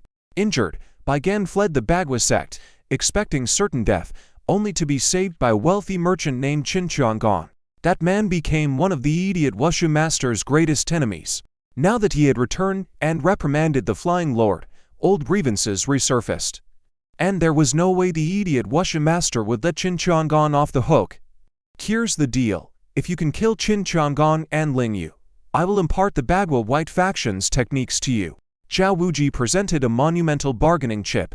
The idiot Wushu master was taken aback but eyed Zhao Wuji with skepticism. How do you possess the Bagua white faction's techniques? You don't need to concern yourself with that. You're not worthy to ask. Zhao Wuji, aware of the idiot Wushu master's character and past, knew that the title of sect leader is not rightfully obtained but rather seized through deceit from his brother, Bai Gan. Such a person wasn't worthy of friendship, but only as a tool for his schemes. Hence, Zhao Wuji used this method to make the dog work for him. Agreed. Deal. The idiot Wushu master begrudgingly accepted, issuing a stern warning. Do not deceive me. Even if I die, I will make sure you suffer. Unimpressed, Zhao Wuji sneered. Moshu, a dog barks aimlessly. Slap him twice, and let us be on our way. Got it. Moshu swiftly followed orders, delivering two resounding slaps to the Bagua sect's leader, before departing alongside Zhao Wuji. Clutching his cheeks, the idiot Wushu master watched them leave, his teeth gnashing in frustration. Nevertheless, the vast disparity in martial prowess left him helpless against this unsightly man. The rumors were indeed true. This unsightly man had defeated 6 grandmother-level figures single-handedly. It seemed no one could match him in the realm of martial arts. The road to Ding'an ancient town is very narrow, with many roads being one-way streets where only one car can pass through. Lingyu was driving a Wuling minivan, following behind Chubby on his mountain bike.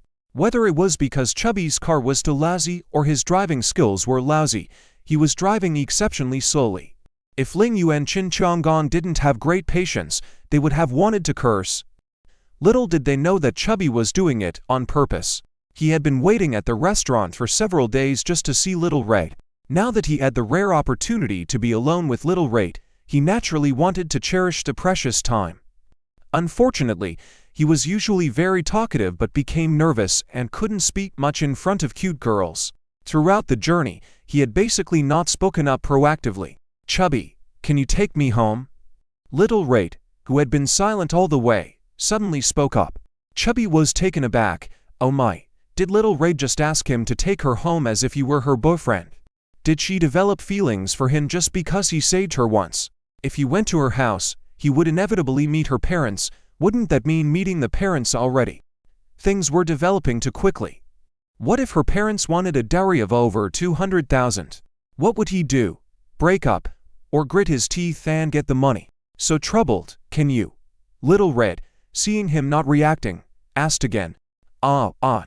Yes, I can. but I'm not ready yet. What else do you need to prepare? Little Raid was puzzled. What more did he need to prepare if he was just taking her home? I haven't bought anything. It's my first time meeting your parents. I mean, your folks. I can't just go empty-handed, right? Heh. Chubby scratched his head embarrassedly, looking like a fool.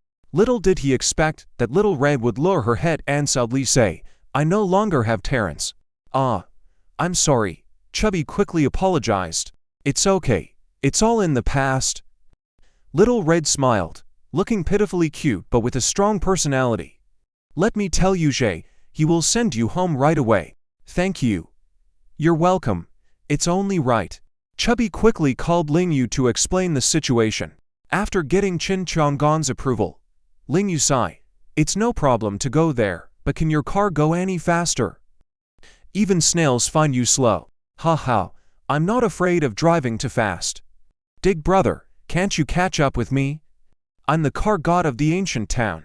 Chubby was bragging but suddenly froze. Little Ray actually took out a tissue and reached it towards him. Oh my. Was Little Raid trying to wipe his sweat for him? How considerate of her towards him, the car god of the ancient town. Nervous, Chubby's steering wheel veered off course like a snake, but he corrected it in time. Little did he know that Ling Yu behind him was about to curse. He had asked him to drive faster, and here he was pulling serpent-like maneuvers. If Ling Yu hadn't reacted quickly, a rear-end collision would have happened for sure. Sorry, I suddenly saw food on your chin and wanted to help you wipe it. Little Red apologized, embarrassed. Chubby realized how awkward it was to forget wiping his mouth after eating. Would Little Red think he was a messy guy? What if she didn't like untidy men? How could he change her perception? Chubby, focus on driving. Look ahead quickly. Little Red suddenly warned. Chubby only then noticed that the car almost hit a large stone on the roadside, immediately steering away just in time. Ling Yu behind him, with his exceptional reflexes and driving skills, would have crashed if not for his quick reaction.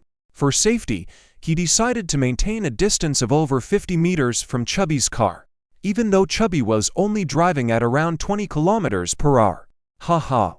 I really envy young people nowadays. Qin Chang'an sat in the car, still calm, and even laughing despite the thrilling journey. At his advanced age, he already knew what had happened with the driver up front. It was normal for a man to be a bit emotional in front of a woman he liked. Finally, the two cars parked in front of a small house in the town's impoverished area. Chubby, thank you for taking me home. Would you like to come in? Little Raid extended a casual invitation. Again, Chubby was surprised. Oh my, was Little Raid inviting him to stay overnight? He wasn't the kind of guy who would take advantage of a situation when dropping a girl off at night. Seeing his lack of response, Little Red couldn't help but frown. Was Chubby medley ill? Ignoring him, Ling Yu understood this chubby guy. After so many years, he hadn't changed a bit. Little Red blushed slightly. She knew Chubby liked her, but when Ling Yu explicitly mentioned it, she felt a bit embarrassed. Ha. Since you're here, if you don't mind us, let's come in and have some tea. Qin Chang'an was in a good mood, eager to reconnect with friends in his hometown after more than 10 years. Where would I mind your simple home? Please come in for some tea. Little Red invited graciously and stole a glance at Ling Yu. In the past, Ling Yu wouldn't have been sensitive to such gazes. But after dealing with Lin Qingshuan and Yu Tingting, he felt this gaze was somewhat familiar. Was this woman starting to have feelings for him again? She was the woman Chubby liked. Ling Yu pretended not to notice, maintaining distance from Little Ray. Jiali, you brought someone home again? As soon as they entered the house, they heard an elderly woman's voice. Full of anger on her face, the expression immediately softened upon seeing Little Ray bringing someone home. Ha. Sister, we apologize for intruding. If we're not welcome, we'll leave right away. Qin Chang'an greeted the old lady warmly. She looked a few years older than him. Maybe they knew each other before, but he couldn't remember. Grandma, they are my friends who brought me home. I invited them in for tea. Little Red hurriedly went to help the elderly woman. Oh, I thought your sister was bringing some troublemakers home again, and I was ready to kick them out. The old lady was very angry at the mention of her sister, but immediately turned hospitable and approached Qin Chang'an with a smile, asking, Young man, who are you? You look familiar to me. The term young man made Qin Chang'an even more delighted, saying, I come from Ding, an ancient town, and have been away for many years. Just back to my hometown to visit. Sister, don't you know LNWNG? At the mention of this name, the old lady's expression changed again. Frowning, she asked, What's your relationship with LNWNG? Qin Chang'an didn't shy away, admitting, He's my childhood playmate, my brother. Upon hearing the word brother, Ling Yu was also slightly surprised. In Yun City, countless wealthy businessmen and tycoons longed to be called brothers by Qin Chang'an, but he had never acknowledged anyone. Now, this LNWNG could make him so openly call him brother. What kind of emotional bond did they have? Brother. The old lady stared at Qin Chang'an, looking doubtful. How could you possibly be his brother? Dig sister, he is indeed my brother. Qin Chang'an said excitedly. We not only played together since we were young, but his sister is also my wife. How could it be fake? Upon hearing this, Ling Yu began to understand a lot. The fact that Lan Yun and his son could become major shareholders in the Chang'an group probably relied on this relationship. The old lady was even more puzzled, regardless of Qin Chang'an's identity, and directly reprimanded, Awan Bagong is such a good person. Since you are his brother, his Mai has been in trouble lately. Why didn't you come back earlier to help him? Qin Chang'an let out a long sigh, looking troubled, but he didn't say anything for a while. Ling Yu speculated that perhaps there were stories between them that couldn't be easily shared with outsiders. Forget about it, let's not talk about this for now. Qin Chang'an forcefully changed the topic. I'm a bit hungry, can I have a meal at your place? He was also very friendly towards this big sister. After all, they both knew Wang, and he was eager to chat with her about the things that had happened in the ancient town over the years, so he wanted to stay here. However, they found that the old lady and Sha Han both had difficult expressions. They wanted to agree, but the family was poor and they really had no food to serve guests. Ling Yu glanced at Sha Han's home, which was bare, and understood their predicament, so he quickly said, I'll go buy some food. Grandpa, you chat with the old lady, and little fatty, you chat with Sha Han. Got it. Little fatty quickly agreed. Qin Chang'an was very satisfied with this son-in-law. He could understand medicine and knew how to live. Impeccable. It was only those women like Simai who had never been married that would dislike such a man. After Ling Yu left, Qin Chang'an sat in a corner with the old lady and chatted happily about the affairs of the ancient town. Little fatty also wanted to strike up a conversation with Xiao Hong, but what should he say? Would it make her feel old-fashioned if he talked about everyday things with her? Would she think he was showing off if he talked about high-end topics? He overthought it and ended up unable to speak. At this moment, a tall, young woman walked in. Little Fatty's eyes immediately lit up. The woman looked about 18 or 19, bore a striking resemblance to Xiao Han, but was taller and had livelier complexion. Although she didn't have Xiao Han's delicate feeling, and she had dyed her hair blonde, wearing denim shorts that showcased her long, white legs. She was like an upgraded version of Xiao Han. Xiaoli, you're back, Xiao Han greeted her with a smile when she saw her younger sister. But the old lady angrily knocked her cane and scolded loudly, You little brat, where have you been messing around again? You didn't come home all day. I thought you were going to spend the night with a man again. Xiaoli immediately pouted and retorted, Grandma, do you just not like me? You scold me as soon as I come back. How come I never see you scold my sister? The old lady asserted confidently, Your sister is sensible, goes out to work and earns money to support this old lady. Why would I scold her? You loaf around all day, spending the night with those men. I wish I could beat you to death, you brat. Saying that, she actually lifted the cane threateningly. Come and beat me, Xiaoli said rebelliously, not backing down, and even moved towards her. Since we are so poor, there's no point in living. Can't buy anything, can't enjoy anything. I hate this home so much. You, the old lady was so angry she almost became breathless. Qin Chang'an hurriedly comforted her. Big sister, the little girl doesn't know any better. Don't get so agitated. Xiao Hong and little Fatty also quickly went over to soothe them. Xiaoli not only didn't appreciate Qin Chang'an speaking out for her, But after giving him and little Fatty a once-over, she coldly snorted and said, "Grandma, you're biased.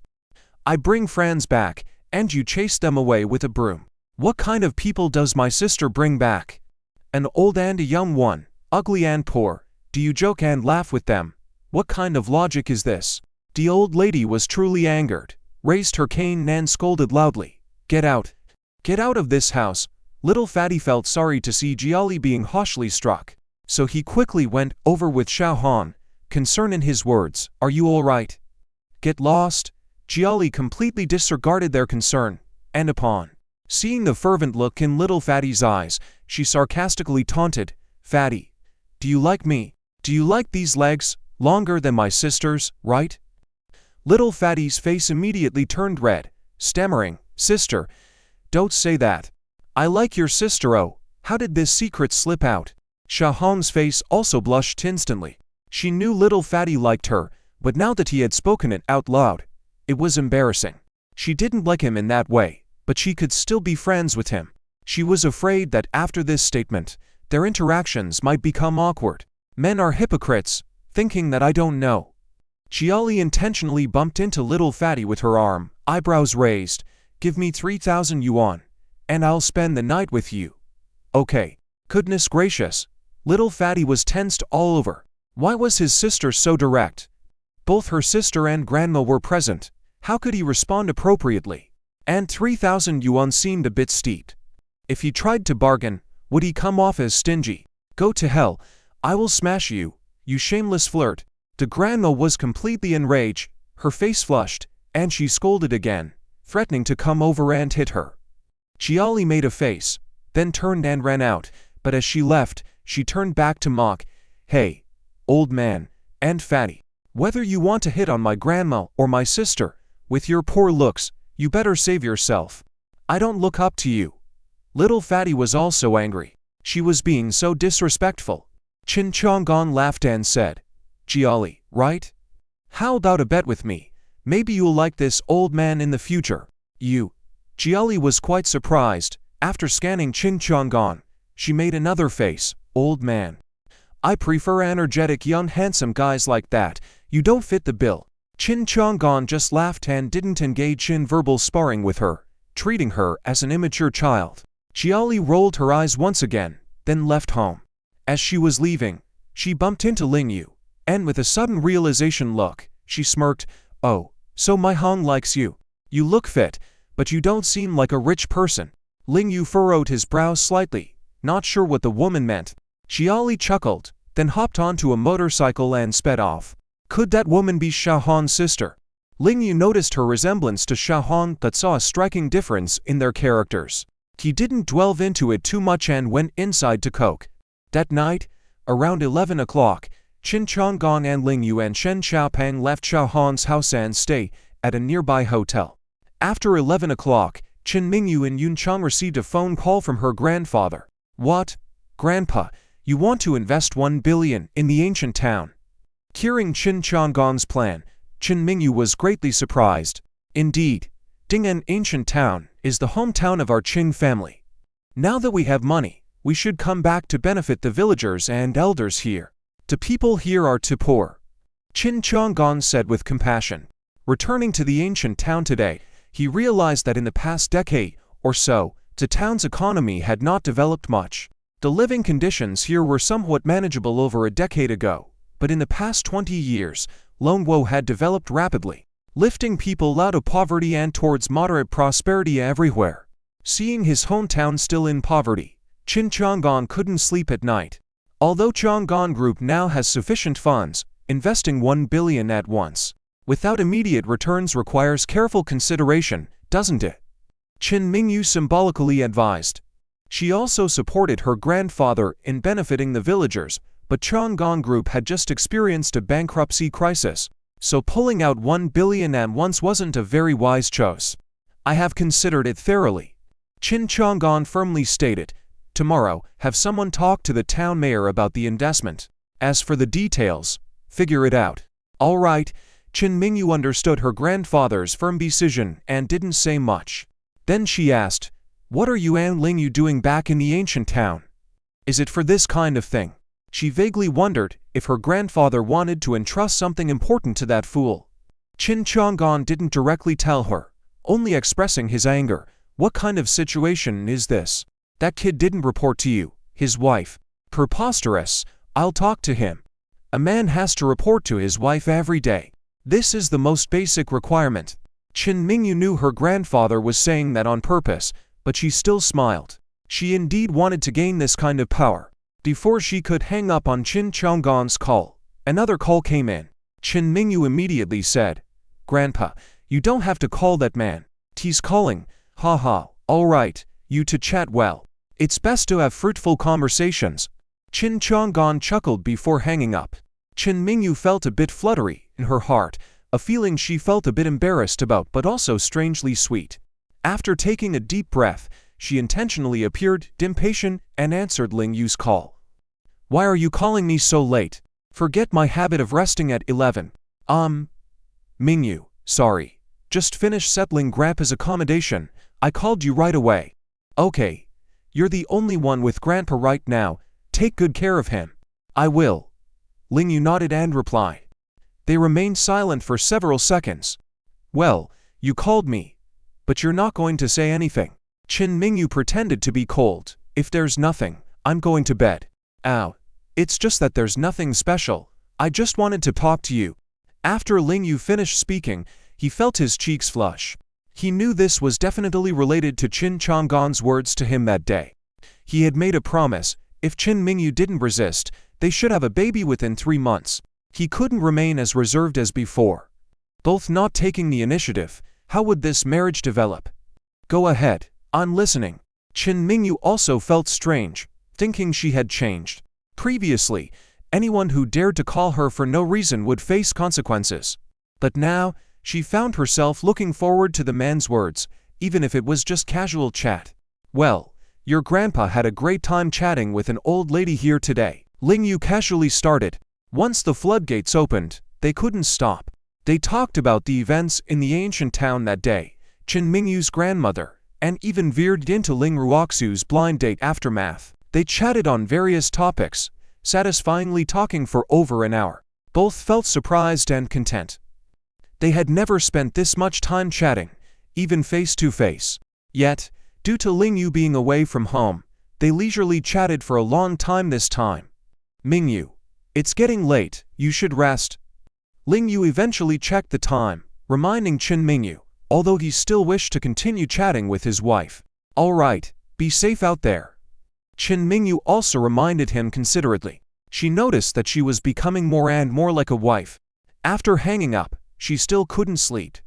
Ling Yu also felt a bit unsatisfied, experiencing a strange sweetness lingering in his heart, wanting to hold his wife tightly and continue whispering sweet nothings to her. Perhaps, this was the dopamine in love. This feeling truly brought happiness. If tonight's atmosphere persisted, he might just lose control, as Qin Chang'an had said. On the other hand, Mo Shu and Zhao Wuji left the Bagua Gate late at night. After dealing with the fool Wu, they took a stroll around the Bagua Gate, exploring everywhere, as if nothing was off limits. They had only missed entering the female disciple's room. "Zhao Wuji, you know that fool Wu is so weak, he can't handle Ling Yu. Why bother wasting effort?" Mo Shu, driving the car, curiously asked. "Doesn't it say, more people bring more strength?" Zhao Wuji smiled cryptically. "If you can defeat Ling Yu on your own, then I won't bother anymore." No. The once invincible demon king in the Bagua Gate hurriedly waved his hands. "You better gather more people. Without a sure win, I won't engage in a direct fight with that man. He is a legendary figure in the realm of combat." Regardless of Zhao Wuji mocking him or calling him cowardly or timid, Mo Shu wouldn't engage in a fight he couldn't win. Surprisingly, Zhao Wuji didn't taunt him but said, "You're really compatible with me. I won't fight uncertain battles either, so rest assured, I've set the stage. When you're most confident, then we'll confront Ling Yu." Mo Shu nodded, relishing the taste of victory. Zhao Wuji, rare to see, clenched his fist lightly, his eyes filled with confidence. "Ling Yu is already my prey. Sooner or later, he will fall into the trap, allowing me, the hunter, to prey on him.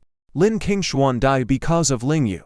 For Zhao Wuji, Ling Yu's survival meant the deepest humiliation. Early the next morning, Shen Xiaopang, who had spent the night in a small inn, was suddenly awakened by a loud noise. Rubbing his sleepy eyes, he sat up in bed, opened the window, and was immediately alarmed. "Senior brother, what's happening? There are hundreds of people gathered outside." Shen Xiaopang didn't even have time to put on his shoes before rushing to Ling Yu's room. When he entered, he found out that Ling Yu and Qin Chang'an had already woken up, even finished getting ready, and as they watched the scene outside, they remained quite calm. "It's probably that guy from yesterday causing trouble again. Come on, let's go check it out." Ling Yu remained composed, preparing to go downstairs. Qin Chang'an looked at his back with great admiration, a young man who could be so composed. In the face of hundreds of enemies, must be outstanding among men. "Oh my! What's going on?" Outside the inn, a group of people were startled. Hearing the commotion, Zihongmai secretly ran out to see the situation. She was shocked to see members of the Feishi Association surrounding the inn, their faces pale with fear. "Oh no, how will brother Ling Yu and Fatty deal with this?" The villagers watching from the sidelines were murmuring in low voices. "I've never seen anything like this before. I wonder who offended the Feishi Association. Yet, I wonder if the police will intervene. The police station in the ancient town doesn't seem to have many officers, and if it doesn't turn into a big issue, they might not interfere. It looks like someone in the inn is in big trouble." Amidst the discussions, Ling Yu took the lead and stepped out, instructing Fatty to guard the door and protect Qin Chang'an. The innkeeper was trembling, looking fierce as he yelled at Qin Chang'an. "Hey, you old man, get out of here quickly. Don't bring trouble to my inn and entangle me."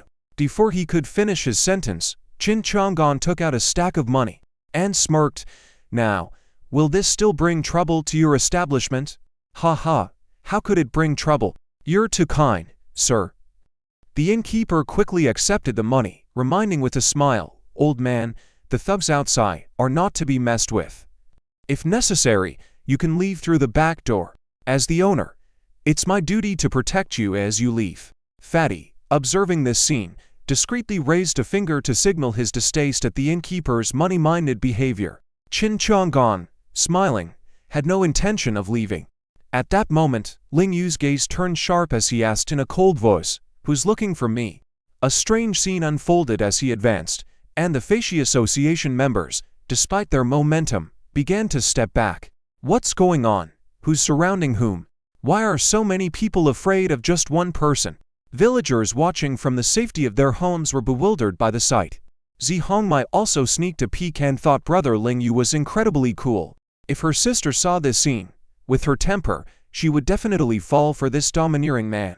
As the crowd from the Feishi Association gradually dispersed, a man with bandages emerged. It was the FEIE who had been badly bullied by Ling Yu the day before.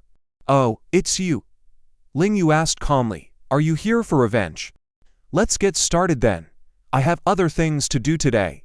He flexed his muscles, ready to fight. In a surprising turn of events, the usually arrogant FEIE was visibly frightened and kept retreating. What's going on?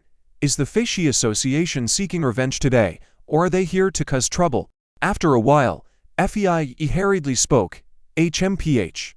I'm not here to fight you today." "Are you Ling Yu? Oh, do you know me?" Ling Yu was curious.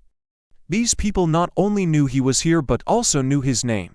It seemed like things were not so simple. "All right, then, the 8 trigram sex head, Stupid Wu, wants to challenge you. Come with us." FEIE pretended to be imposing, speaking loudly. The surrounding villagers were completely shocked. The 8 trigram sect is the most famous sect in our town, and their leader is the top master in town. How could he specifically challenge an unknown person like this? That's right, his skills are enough to take on 100 men. I heard he even defeated the South Seas fighting champion under his command. No matter the reason, if targeted by the sect leader, this man is in serious trouble. But the 8 trigram sect's reputation is solid. Their leader wouldn't normally bully ordinary people. What's going on? Ling Yu, too, was increasingly puzzled by these discussions. The 8 trigram sect sounded like a righteous sect, so why would their leader cause trouble for a gang leader? It didn't make sense. "Brother Yu, please don't go. Zhongmai couldn't help but run out and shout, "Stupid Wu is the strongest fighter in our town, you can't beat him." Even without her warning, Lingyu had no intention of going. There was no reward for winning, only a beating for losing. Who would be foolish enough to walk into such a situation? Hehe, if you don't go, things will never end. Fei saw Zhongmai and confidently threatened, "I know you and that fatty are skilled. But while you can leave, that young lady and her family can't escape." Lingyu frowned immediately. Fatty was outraged and ran out, shouting, "Who the hell wants to mess with Memi's senior brother? Just bring it on. Don't do anything disgusting." He realized halfway through his rant that it sounded inappropriate, quickly switching me to my senior brother. However, after saying it, he regretted it. He wanted to show his heroic side in front of Zhongmai, but now she might think he was a bit pathetic. "Lingyu, let's go to the 8 trigram sect." Qin Chang'an walked out at that moment. Lingyu was puzzled, but there must be some connection between Qin Chang'an and the sect. Since he proposed going, they had to go. After all, he was Zhongmai's grandfather. "Let's go." Lingyu agreed, and Zhongmai was extremely worried. As formidable as Brother Yu was, he wouldn't stand a chance against the sect's leader. What now? The villagers all thought the same. In their eyes, the 8 trigram sect was the top sect, and its leader was invincible. Seeing Lingyu and company following Fei and the others to the 8 trigram sect, many villagers joined in spreading the news. By the time they reached the sect's entrance, they were followed by hundreds of people, clogging the streets. "Senior brother, why do I feel like we're here to challenge someone?" Fatty leaned close to Lingyu and held up 5 fingers. "I've seen this on TV. When the main character breaks into someone else's martial arts school, they usually shout something tough like 'I'm here to defeat 10 people. Lingyu, this guy seems to have mixed up IP Man and the Jingwu school. Most likely the main characters were played by Donnie Yen. Also, why say 10 if he's showing 5 fingers? Qin Chang'an stayed by their side, smiling kindly without showing any emotions. Halt! They were stopped by the 8 trigram sect disciples as they reached the gate. The one in the lead was the purple-clothed senior sister who had been smacked on the buttocks by Moshu the night before. "Chia's senior sister, I was ordered by the sect leader to bring Lingyu here." Fei tried to please the senior sister. It was evident that this ruffian was lower in status before the 8 trigram sect. "Humph. Don't call me senior sister, I am not your senior sister." After responding with pride, senior sister Chia looked at Lingyu. "Yesterday, were you the one causing trouble at the restaurant? Do you think people in our Ding'an ancient town are easy to bully?" Fatty initially yelled out, "I thought only ugly people are annoying, but some people, despite being decent looking, are so repulsive." "What did you say?" Angry, senior sister Chia retorted. "Hey Chubby, are you saying I disgust you guys?" Sister Chia angrily pointed at God Chubby, displaying quite a formidable momentum. Chubby God immediately put on a playful smile and said, "Sister Chia, you've misunderstood. I said that some good-looking people can also be disgusting, but I didn't say you're good-looking, right?" Chuckles, some onlookers started to chuckle unkindly. "You're asking for trouble, Fatty." Sister Chia blushed instantly and slapped Chubby God directly. "Wow. Are we playing sneak attacks?" Although chubby, he was quite nimble, leaning back as his big butt spun, causing Sister Chia to fall to the ground, landing on her bum. "Ouch!" Sister Chia's butt was still sore from the 2 slaps she received from Mowgli Mo yesterday, and now this fall made her break into a cold sweat from the pain. The whole crowd was shocked, especially Fei. He knew Sister Chia's strength well. As someone who could execute the 8 diagrams for Palm's technique, she couldn't possibly be matched by 20 average men. Yet, she had just been caught off guard by a fatty and toppled in such a humiliating manner. Lingyu had been watching from the sidelines, feeling a bit disappointed. Was this the extent of the 8 diagram skills?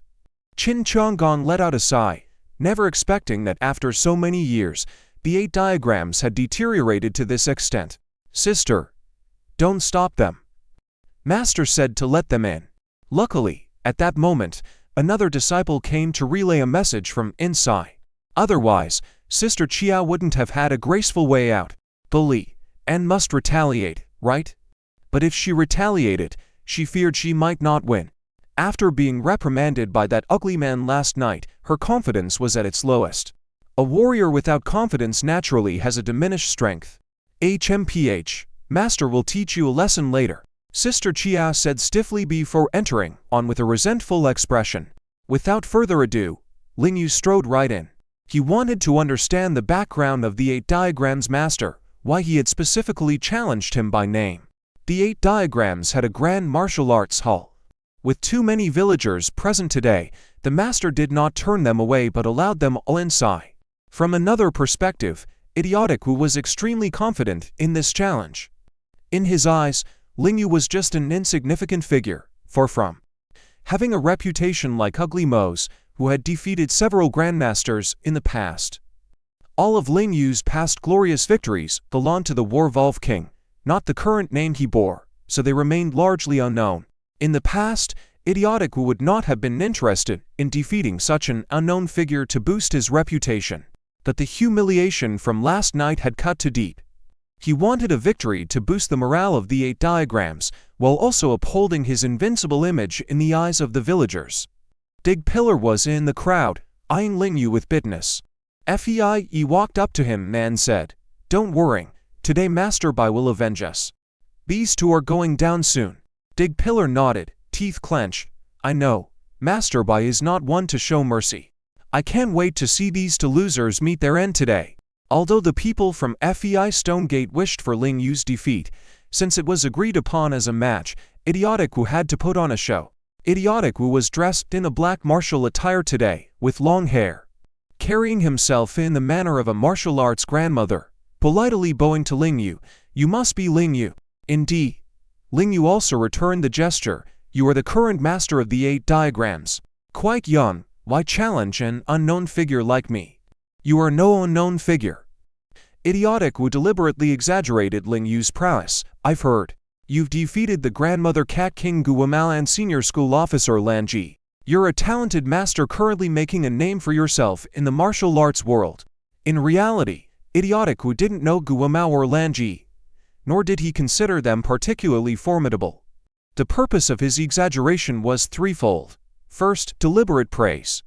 Second, by hyping up his opponent's abilities, winning against Lingyu would elevate his own reputation even more. And third, as a backup plan in case he lost, it would provide him with an honorable retreat. Of course, Idiotic Wu didn't think he would lose. Martial arts cultivation requires years of experience, and to him, how high could the cultivation of a man who hadn't reached 30 be? The audience listened to his words eagerly, their eyes burning with excitement, clearly captivated. They thought it was a duel between a master and a novice. Little did they know this was a showdown between top-tier masters. As mere bystanders, they were just here for the spectacle, thrilled by the grandeur of the event. Imagine the prestige they would gain after witnessing the gate master of the 8 diagrams trounce a newcomer in the field. It would be just like watching a match between two eminent martial arts masters, bringing them considerable pride. Even Chubby God had no idea that his senior brother had such a storied past. Being reminded of his accomplishments now indeed lent him an air of grandeur. He quickly tried to recall his achievements, but could only remember injuring someone with a fishbone, and the time he beat up a jerk who cut in line at the toilet. Compared to his senior brother, he fell far short. "Is that your reason for challenging me?" Lingyu furrowed his brows, sensing Zhao Wujin's influence behind this. How else would the master of the 8 diagrams be aware of these things? "There's one more." Idiotic Wu's eyes suddenly held a trace of hostility. "My girlfriend. I heard she was married to you before." Lingyu shivered slightly, his mind immediately jumping to Qin Mingyu. What in the world? Is the master of the 8 diagrams out of his mind? How could Qin Mingyu possibly be his girlfriend now? Qin Chang'an was equally surprised. Chubby God, on the other hand, was dumbfounded, watching his senior brother with wide eyes. Who knew the gate master of the 8 diagrams would be interested in his senior brother's leftovers? What a remarkable senior brother. The spectators around them grew excited, munching on snacks. The duel had now become more captivating. "Lingyu, Master Bai, shall we proceed with your duel, and let me be the referee?" At that moment, a familiar voice rang out. Lingyu was taken aback once more, finally realizing who the woman Master Bai had mentioned was. Glancing back, he confirmed it was indeed Runa. However, why was this woman in Ding'an ancient town? How did she become Master Bai's girlfriend? These questions also puzzled Chubby God, but he couldn't help whispering to himself, what a woman, changing boyfriends like clothes. Only Qin Qianggong knew more. When Qin Mingyu went missing the last time they went to Hero Village, Master Bai had swiftly investigated Runa thoroughly. Her former boyfriend at the time was already deceased. This meant that her previous boyfriend was a mysterious figure, possibly even a snake spirit in human form. Not confirmed, but what Qin Qianggong was sure of was that Runa was no ordinary person. Can we not fight? Ling Yu spoke up. This was his challenge to Foolish Wu, and Luna as the referee. He never really wanted to duel Foolish Wu, and now Luna jumping in made him even less inclined to fight. What if others misunderstood that he dueled Foolish Wu for Luna's sake? This was Qin Mingyu's hometown, after all. What if this matter reached his wife's ears?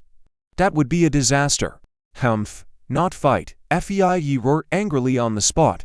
You crippled my arm yesterday and injured my brother. Mainland Chief and I are sworn brothers. If you won't fight, then take off one arm and leave. Oh, that reason is a good one to fight.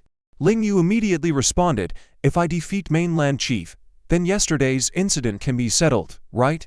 Originally, this statement could have been accepted by both Fei and Foolish Wu, but Ling Yu then sighed and said, I don't want to keep bullying you guys, even though you are rogues. TF. Fei almost spat out blood on the spot. So arrogant. Foolish Wu also angrily shouted, stop playing word games, today you and I must fight. Clang clang clang. After saying this, he quickly charged towards Ling Yu. His momentum was overwhelming. Everyone present took a sharp breath, never seeing the mainland chief of the Bagua sect so enthusiastic about a battle. Foolish Wu seemed to be holding back a massive amount of resentment and needed to vent it out urgently. Ling Yu frowned. He was certain that Foolish Wu was a martial artist who was extremely hardworking and diligent. The power in that palm contained the determination of over 20 years of diligent practice. Being able to release such a terrifying force with just one palm was no simple feat. Ling Yu hadn't expected the sudden attack, losing the initiative. He could only step back. Generally speaking, after a palm strike, the force would weaken, especially in a fixed-point strike like Foolish Wu's, where the force should dissipate after reaching its target. However, Bagua Palm's characteristic was its continuous force. Foolish Wu rotated, and once again the massive palm struck towards Ling Yu's face. Closer, getting closer and closer. Foolish Wu's palm seemed to be burning, getting redder and hotter. His combat experience was very rich. Ling Yu was now sure that the Bagua sect leader was not just a martial artist who practiced in seclusion, but a true warrior who had been through numerous life and death struggles. Ling Yu had no choice but to dodge the opponent's forceful strike. Well done. Great fight. People from the Flying Stone Society cheered, and Fei and Big Ju even clapped vigorously. Look, did you see that? Isn't the Bagua sect leader awesome? He almost made that kid succumb with just one palm strike. Yes, Bagua Palm is so profound. That kid, although skilled, is still too weak before Mainland Chief. Mainland Chief's Bagua Palm is so domineering. That kid wouldn't dare to confront him head-on. If he dared, his arm would have been shattered. Hearing the cheers around him, Foolish Wu fought even more fiercely. Defeated in front of his disciples, Imoshu's cowardly or last night, today he was determined to unleash his full anger. He was determined to uphold his image as the #1 master in ancient town. Here it comes, a continuous series of Bagua Palms. Each strike was aimed to kill. Foolish Wu not only wanted to defeat Ling Yu but also to kill him. He detested Zhao Wujia and Mo Shu, but the pressure those two men put on him was too heavy. He dare not disobey their orders. Otherwise, he knew he'd have a terrible fate. Xiao Hongmei was so nervous she was biting her little hand. Qin Qianggong shook his head, not expecting the current Bagua sect leader to have fallen to such a state. Where was the integrity of the Bagua sect in the past? Ling Yu gracefully dodged the continuous strikes, avoiding each one until he saw an opportunity and launched a counterattack. Ling Yu's legs were longer than Foolish Wu's arms, and with a swift kick, he sent Foolish Wu flying. Bop! Foolish Wu fell harshly to the ground, blood dripping from the corner of his mouth. The previously excited atmosphere turned silent. Some were even trembling from the shock. They expected to be a clash of titans between Ling Yu and the Bagua sect turned out to be a quick battle, with the side perceived as unbeatable, Foolish Wu, being defeated. Fei Yi and Big Ju felt their faces burning hot. They thought Foolish Wu would be the one getting beaten up, yet they felt as if their faces were also swelling. Ling Yu stood up, dusted himself off, and said, "Thank you for the exchange. The Bagua sect leader's skills are indeed commendable." His compliment, however, sounded harsh in the ears of Foolish Wu and the Bagua sect disciples, as if mocking them. It wasn't Ling Yu's intention to humiliate them. It was just that they had been humiliated by Moshe the day before, and they hadn't recovered from that yet. Especially Foolish Wu, being publicly mocked by Moshe yesterday and now in front of the town's residents. How could he bear it? What face did he have left to show? Bah, don't speak sarcastically here. Foolish Wu wiped the blood from the corner of his mouth and stood up, gritting his teeth. I haven't lost yet. Today's duel is a fight to the death. The Bagua sect will not allow anyone to humiliate us. Ling Yu suddenly felt aggrieved. He wasn't being sarcastic. If the other side didn't praise his integrity, that was fine. But to deliberately misinterpret his words and claim that he humiliated them, what did they want? So, he looked at Luna and asked, "Referee, how do we determine the winner in this match?" He didn't want a fight to the death. Firstly, he didn't want to murder someone in public. Secondly, he didn't want to be killed in public either. Luna smiled. Since neither admits defeat, let's fight until one side can't get up anymore. That's right. Foolish Wu's eyes were bloodshot. One humiliation after another had almost driven him to madness. His pride was burning in the fire. This feeling was 100 times worse than death. Keep fighting. Warriors seek battle between life and death, breaking through oneself in dire circumstances. If you want to defeat me, break my bones, tear my flesh, beat me to a pulp so that I can't fight anymore. Otherwise, I will never admit defeat. Ling Yu could see that he was very serious. His pride had been severely damaged, and he was using this bloody resolve to uphold his face as the Bagua sect leader. Since that's the case, then come at me. Ling Yu waved his hand towards him and said, Idiot Wu roared angrily, determined to use his martial arts, even his life, to defend his dignity. He directly unleashed his Bagua palm technique. His palm strength and speed had both increased more than twofold. His palms were like roaring torrents, one wave after another. The spectators felt a chill down their spines. This palm strength was too terrifying. However, to his surprise, Ling Yu's speed was even faster, disappearing like the wind. Idiot Wu was shocked. Due to his anger, he had lost his usual calmness and completely failed to catch Ling Yu's movements. The Bagua palm technique was inevitably all in vain. Boom! Ling Yu suddenly appeared and punched him in the side. Idiot Wu groaned in pain. His body was about to fly out but was pulled back by Ling Yu's swift rotation. Ling Yu's moves were continuous and flowing like the natural order of things. Another palm strike landed on Idiot Wu's chest. Second palm strike, third palm strike, until Idiot Wu was barely conscious. Ling Yu released his final palm strike, gently pushing him, and Idiot Wu fell to the ground with a thud. The sound made everyone present shiver slightly. Ling Yu completely defeated Idiot Wu with a technique similar to Bagua palm. Idiot Wu couldn't even retaliate, becoming merely a punching bag for Ling Yu. If Ling Yu was brutal to a novice, it would be fine, but Idiot Wu was the recognized strongest Tinding in ancient town. The whole place fell silent, no discussions, no applause, not even daring to breathe loudly. In their eyes, at that moment, Ling Yu was a super demon king. His strength was terrifying to the point of being unbelievable. This man was undefeatable. Is this enough, referee? Ling Yu looked at Luna. Despite everything, this woman was his childhood sweetheart, the one who had been his bride. He still had a special feeling for her, not love or affection, but something different. You win. Luna smiled admiringly. Ling Yu, you're amazing. Ling Yu didn't want to respond to her demeanor and words. God Tubby also felt a bit awkward. Normally, a woman wouldn't give such praises to a man until after some intense exercise, right? Was Luna's current praise for his senior brother appropriate? Damn it, this man has hurt our sect leader. We must not let him go easily. Sister Chiao reacted, shouting coldly. A group of Bagua sect disciples immediately surrounded Ling Yu. The locals who were watching suddenly felt disdain towards the Bagua sect. Was it necessary to gang up on someone just because the sect leader lost in single combat?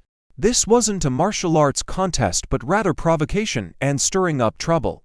Ling Yu scanned the Bagua sect disciples, feeling disappointed. As a native of Lombo, he, like many others, naturally had a good impression and respect for traditional martial arts sects like the Bagua sect. However, reality had disappointed him greatly. The sect leader's martial arts were scarce, and the disciples lacked the demeanor of warriors. Make way! Make way! Just then, a stern voice sounded from the crowd. Some people immediately exclaimed, "Look, it's the mayor. The police are here, and the head of the Department of Commerce, the Ministry of Agriculture. What's going on? All the big shots in town are here." Such a scene was extremely rare in Ding, an ancient town. Usually, only when there was a big event in town would these people gather for a meeting. Why were they all coming to the Bagua sect today? Mayor Zhou walked past Fei, the boss of the Fly Rock Association, who immediately greeted him with a trembling voice. "Fei, stirring up trouble again? Do you want to end up in jail again? Need some moral and legal education?" Mayor Zhou said sarcastically. "Ha ha. Mayor, it's a misunderstanding. I just came to watch a martial arts competition. Look, my hands are bandaged. How could I cause trouble?" Fei quickly raised his hands and explained. The mayor ignored him. It was clear that he was indeed a victim in this incident. He silently thought, "Serves you right. All right, everyone disperse." Mayor Zhou walked to the center and gave a loud order. The people he brought with him began dispersing the crowd. Although the onlookers didn't know what was happening, they didn't dare continue watching after the mayor's command. Ling Yu was also puzzled as to why things were not following the usual logic. Was the mayor also here to cause trouble? "Elder, we have prepared a feast. Could you please join us for a chat?" Once the crowd had dispersed, the mayor approached Elder Qin Chang'an with a respectful and humble tone. "Ha ha, Zhou, you're a mayor now." "Congratulations." Elder Qin Chang'an exchanged pleasantries with him before agreeing to attend the feast. Of course, Ling Yu would go along, and God Tubby, being shameless, would also tag along with his senior brother to enjoy the meal. Furthermore, he also wanted to bring along little Raid's sister. "Ling Yu, can I come with you guys?" When everyone was about to leave the Bagua sect, Luna suddenly spoke up. Ling Yu turned back to look at her. With her hands behind her back, she lowered her head shyly, like a graceful willow by the spring river. "Is it not convenient?" Ling Yu gently declined. "Idiot Wu is injured. Don't you need to stay and take care of him?" Luna directly said, "I don't like losers, and besides, doesn't he have many disciples and female disciples to take care of him?" Upon hearing these words, Ling Yu developed further displeasure towards her, even a hint of disappointment. The once charming village flower seemed to have lost her charm. "Ha ha, then let's go together. You must have many things to talk about after so many years of not seeing each other, right?" Unexpectedly, Elder Qin Chang'an invited her to join them, without fearing any conflict with his son-in-law. "Yes, there are indeed many things I want to talk to him about." Luna's smile was beautiful. "Thank you, Grandfather Qin." Elder Qin Chang'an smiled, and didn't say anything further. Accompanied by Mayor Zhou, they boarded a black jeep. Ling Yu drove with Luna in a Wuling vehicle. Little Raid's sister watched them get into the car, pursed her lips, her eyes showing complex emotions. In the end, she boarded the tubby guy's car, intending to go back to pick up her grandmother. Sister Chia watched them leave with a sense of discomfort. If things continued like this, the Bagua sect would become a laughingstock. However, she held a strange hope in her heart. This young man's strength was truly impressive. She wondered if his techniques could break through the golden bell cover of that ugly man from last night. Although both had humiliated the Bagua sect, beauty was on the side of justice. She was eager to see Ling Yu fight against Mo Shu and defeat that ugly villain. Of course, a mutual defeat would be ideal. Honki Hotel is the only star-rated hotel in Ding, an ancient town.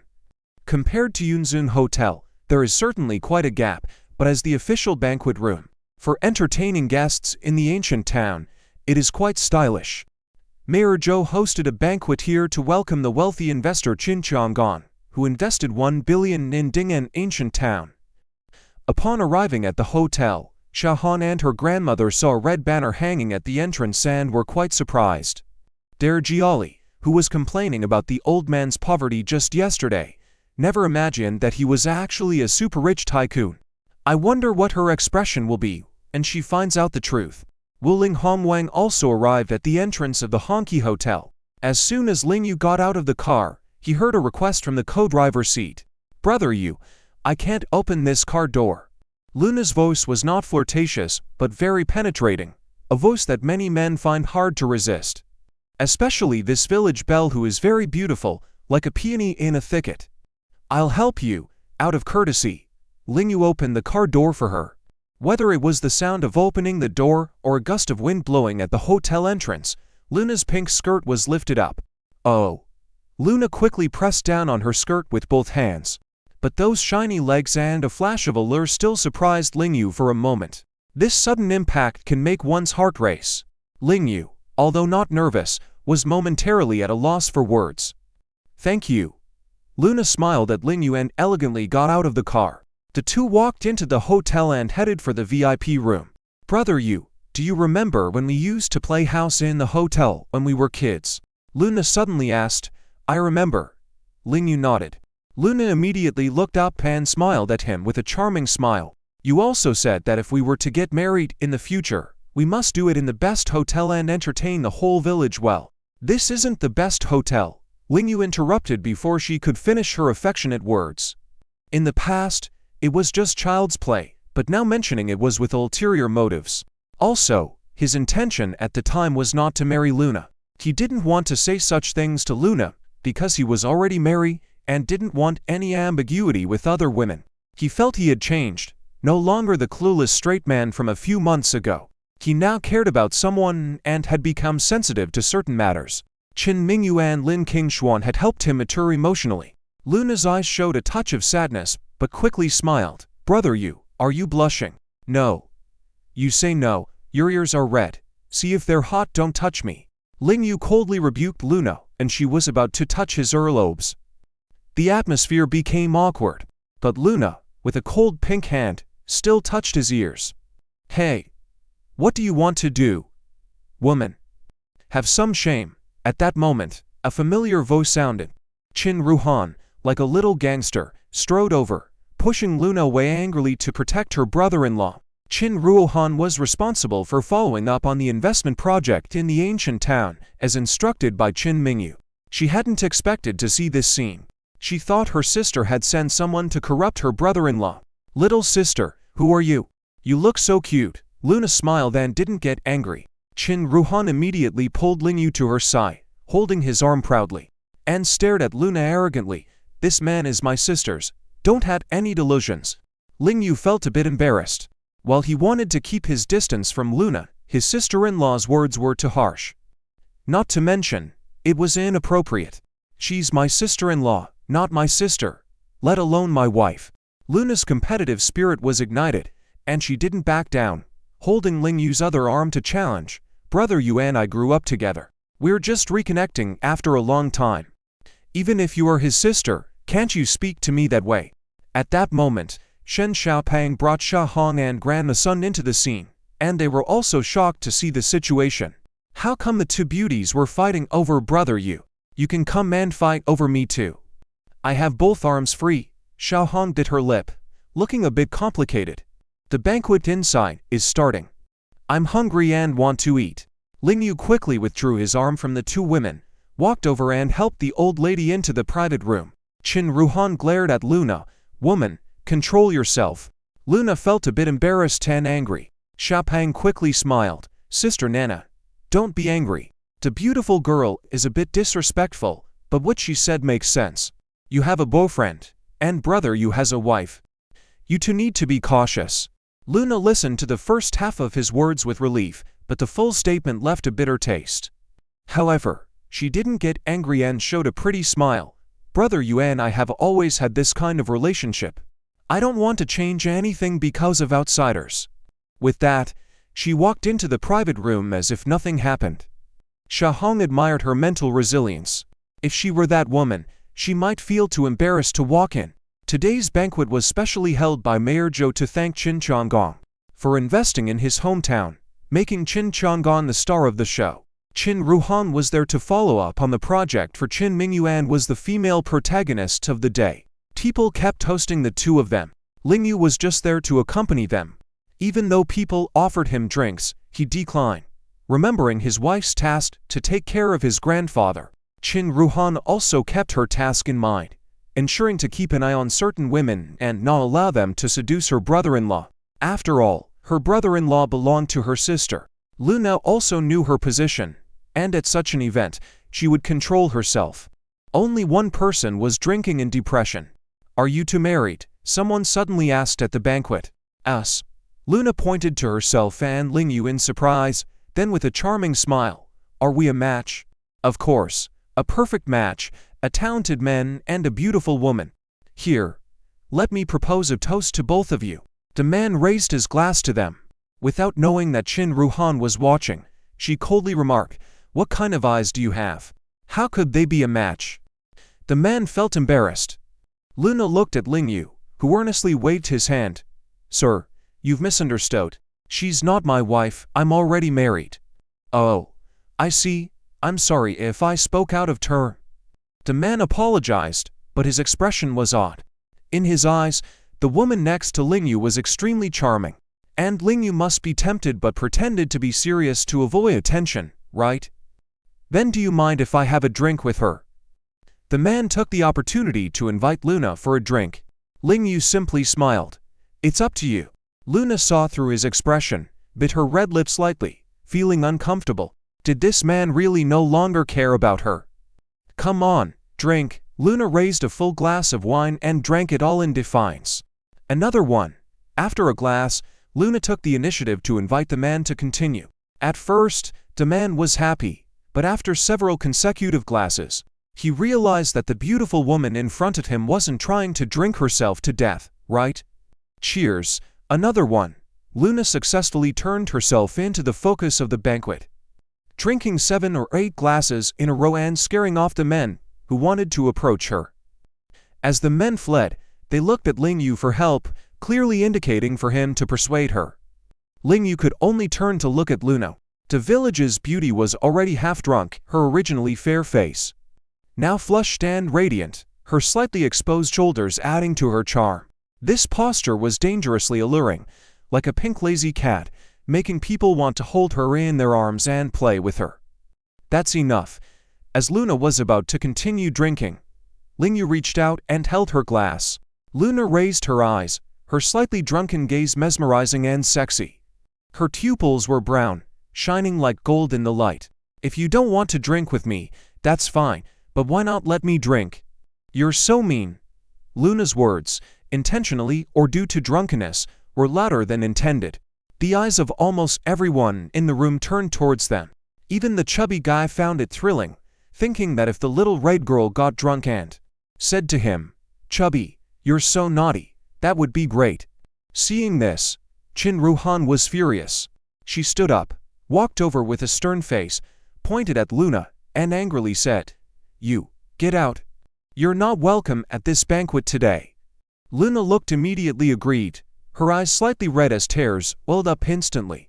A woman's tears could always elicit sympathy from others, especially men. "Xiao Yu, it's getting late, so why don't you take Miss Luo home first?"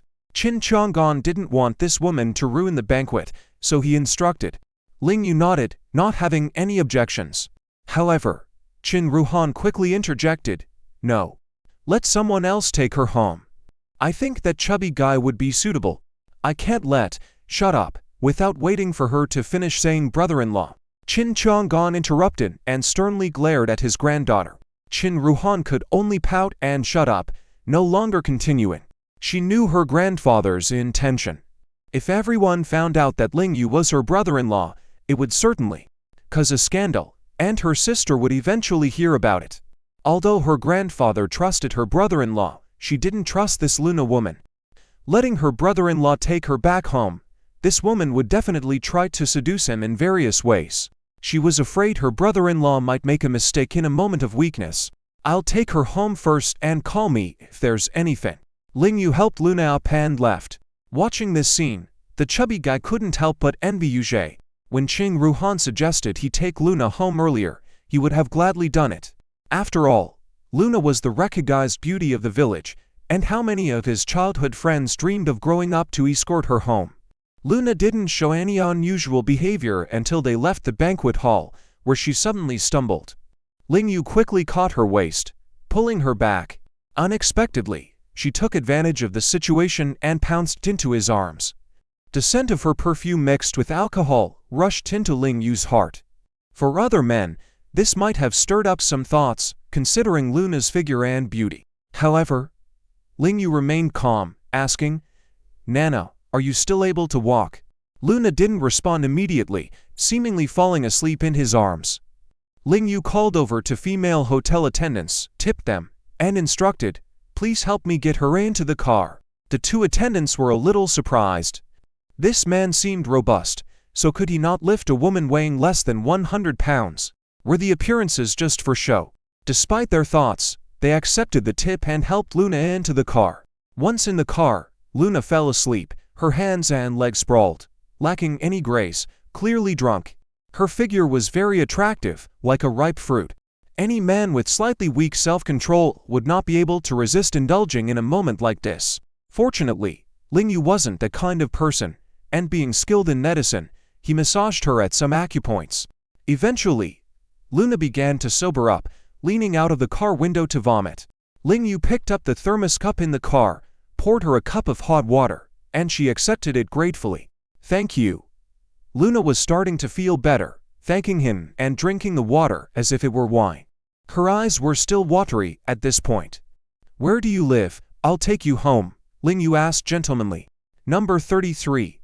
Wuxi Wei. It's very close to the mine." Luna replied directly.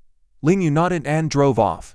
Throughout the journey, they remained silent, the atmosphere quiet and eerie. "We're here." Ling Yu dropped Lua off at her destination without planning to get off and accompany her inside. "Okay. Goodbye." Luna stepped out of the car alone, looking a bit dejected. She walked slowly, despite having a grand house in front of her, better than 90% of the houses in the ancient town. She had no desire to go home. As Ling Yu was about to turn the car around to leave, Luna fell to the ground. After hesitating for a while, Ling Yu decided to continue driving away. Tears streamed down Luna's face like pearls as she murmured, "Can't go back. Is it all over?" In the end, the Wuling glory turned back. Ling Yu got out of the car, sighed, walked over, and helped her up. "Why did you turn back? You still care about me, don't you?" Luna wiped her tears, laughing slightly foolishly. "Nana, what are you saying?" "I don't understand what you mean," Ling Yu said, in a straightforward manner. "You are my friend, always have been since childhood. Of course, I can't just leave you," he added. "You know that's not what I mean." As Luna pushed Ling Yu away at the doorstep, she said, "I don't need this indifferent gentlemanly attitude. Rest well. Goodbye." Ling Yu didn't want to chat with Luna too much. Not because he lacked emotions, but because he always remembered that he was a married man. Even though Qin Mingyu trusted him, he couldn't enter another woman's room late at night. "Dig brother you," Luna called out, her voice tinged with excitement. "Is there something else?" Ling Yu turned back, his brow slightly furrowed. Seeing his expression, Luna couldn't hold back anymore and pounced into his arms, trying to kiss him by tiptoeing. She believed that as long as Ling Yu had a slight liking for her, he wouldn't resist her kiss. However, reality disappointed her greatly. Ling Yu pushed her away coldly, saying, "Nana, please respect yourself." With that, he turned and walked away. "Why? Why is it like this? Why has it turned out like this?" Luna sat down on the ground, crying pitifully. Ling Yu didn't want to turn back until the woman behind him asked loudly, "Ling Yu, what is it about me that isn't as good as Qin Mingyu? Just because she has more money than me?" Ling Yu is very angry. Luna's words were a bit insulting to him, but he had no choice but to turn back and sigh, saying, "Nana, you're drunk. Go to bed early, Yuzhe, you've changed." Luna's tears flowed continuously. "When we were kids, both you and Yuangxiu said you liked me. Why aren't you coming to marry me now?" "Enough." Ling Yu turned directly, angry. "Nana, when we were kids, me and Yuangxiu were just pretending when we played house. Why are you taking it so seriously?" Have you ever thought about your boyfriend's feelings with the way you are speaking now? My boyfriend. Luna laughed anxiously. My boyfriend was publicly made fun of by you. How can I still want him? Ling Yu. It's all because of you. Ling Yu was speechless, asking back, am I supposed to be beaten up by a moron today to prove I'm not harming you? I didn't mean that, don't you understand what I mean? Luna's emotions surged, wanting to hit Ling Yu's chest. But seeing Ling Yu's eyes, she had to stop herself. Ling Yu, I've always liked you. Don't you know that? You left Hero Village at a young age and haven't contacted me in over 10 years. Do you know how hopeless I felt waiting for you? Faced with Luna's accusations, Ling Yu could only remain silent. He truly didn't know if Luna was telling the truth. Over a decade has passed, I found a boyfriend and brought him back to Hero Village, only to see you bringing your wife back. Everyone compared us and said I made a poor choice. Finally, I got together with the gossip sect leader, but you challenged him to a fight and embarrassed me in front of everyone. Ling Yu, if you don't want me, it's fine. Then why do you repeatedly sabotage my relationships? What do I owe you from past lives? Luna's words became more heated, but she still didn't dare to hit Ling Yu's chest. I'm sorry. Ling Yu didn't know what to say to her. After thinking for a while, he could only say the most fitting words, I'm sorry. Is that all you want to say to me? Luna's tears flowed even more heavily at once. Shaking all over, her heaving chest looked very alluring. Regardless of whether she appeared pitiful or sexy, Ling Yu turned away, not wanting to look at her, let alone make eye contact. If he had to apologize to a woman, he could only choose to apologize to Luna, never choosing to wrong Qin Mingyu. Yuzhe. Luna's voice suddenly became gentle and affectionate. Look at me. Look at me. Isn't my figure more appealing than Qin Mingyu's shriveled body? Don't I understand men's needs better than her? Do you dislike me for having had a boyfriend and not being a virgin? Stop talking. Ling Yu didn't want to hear any more. He turned and walked away. Yuzhe. Luna was startled, and she tried to rush forward to hug him from behind. But Ling Yu took a big step forward, letting her embrace thin air and fall to the ground. Nana, if you continue like this, we can't even remain friends. Ling Yu sighed. I understand. Luna seemed to see the reality, looking a bit lost as she stared at the ground. I won't pester you anymore. Nor will I talk about this with you again. Can we still be friends like we were when we were kids? We'll just say hello to each other when we meet, give a smile, and that's it. Ling Yu found her demeanor a bit pitiful, and whether Luna was telling the truth or not, he responded honestly, as long as it doesn't affect my relationship with Mingyu, it's fine. Luna forced a bitter smile and nodded with a complex expression. Ling Yu let out a long sigh, feeling a mix of emotions, unsure of what else to say. Just then, Qin Mingyu called him voluntarily. What are you doing, Ling Yu? Qin Mingyu asked. I just dropped off a friend at home, and was getting ready to go back to the hotel to rest. Ling Yu replied honestly. A friend? Male or female? Female. Luna, you've met her before, remember? Your childhood friend. Yeah. Ling Yu walked back, speaking candidly, only because he felt at ease inside. In fact, Qin Mingyu had also heard about him escorting Luna home. It was Qin Ruhan who informed her, prompting her to call and check. She hesitated for a while before making the call, wanting to trust Ling Yu, but also having doubts, eventually deciding to make the call. Hearing Ling Yu's honest response now reassured her, and she felt she shouldn't have doubted this straight man's loyalty. If he resisted Lin Qingshuan's seduction, he wouldn't succumb to other women's charms, right?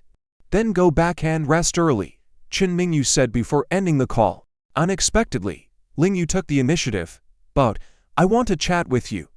Didn't we chat enough last night? Not enough. How could that be enough? Ling Yu said with a smile as he got into his car. Watching him, Luna's heart felt sour. It was obvious that this man was completely different when chatting with Mingyu compared to how he treated her just now. Talking with Mingyu, his eyes were full of tenderness, while with her, there was only pity. Well, you should drive back first, stay safe, and we'll talk later. Qin Mingyu declined Ling Yu's request to chat further, as this man had other matters to attend to. Reluctantly, Ling Yu hung up the phone, knowing he had to go back to take care of his grandfather. On the other hand, the banquet that had been ongoing for a while finally concluded. Mayor Zhou was going to personally send Qin Chang'an back to rest. But Chin Chang'an waved his hand with a smile. No need to trouble yourself, I still have to go see an old friend tonight. Mr. Chin, where are you going? Shall I arrange for someone to take you there? Mayor Zhou asked enthusiastically. I'm going to the Wushai mine. Chin Chang'an directly informed him. Mr. Chin, the road there is not easy to travel. Why not go tomorrow? Ha. I can't wait until tomorrow. Can you lend me an electric car, and I'll ride there myself? Are you joking? Mayor Zhou was shocked. Chin Ruhan felt the same.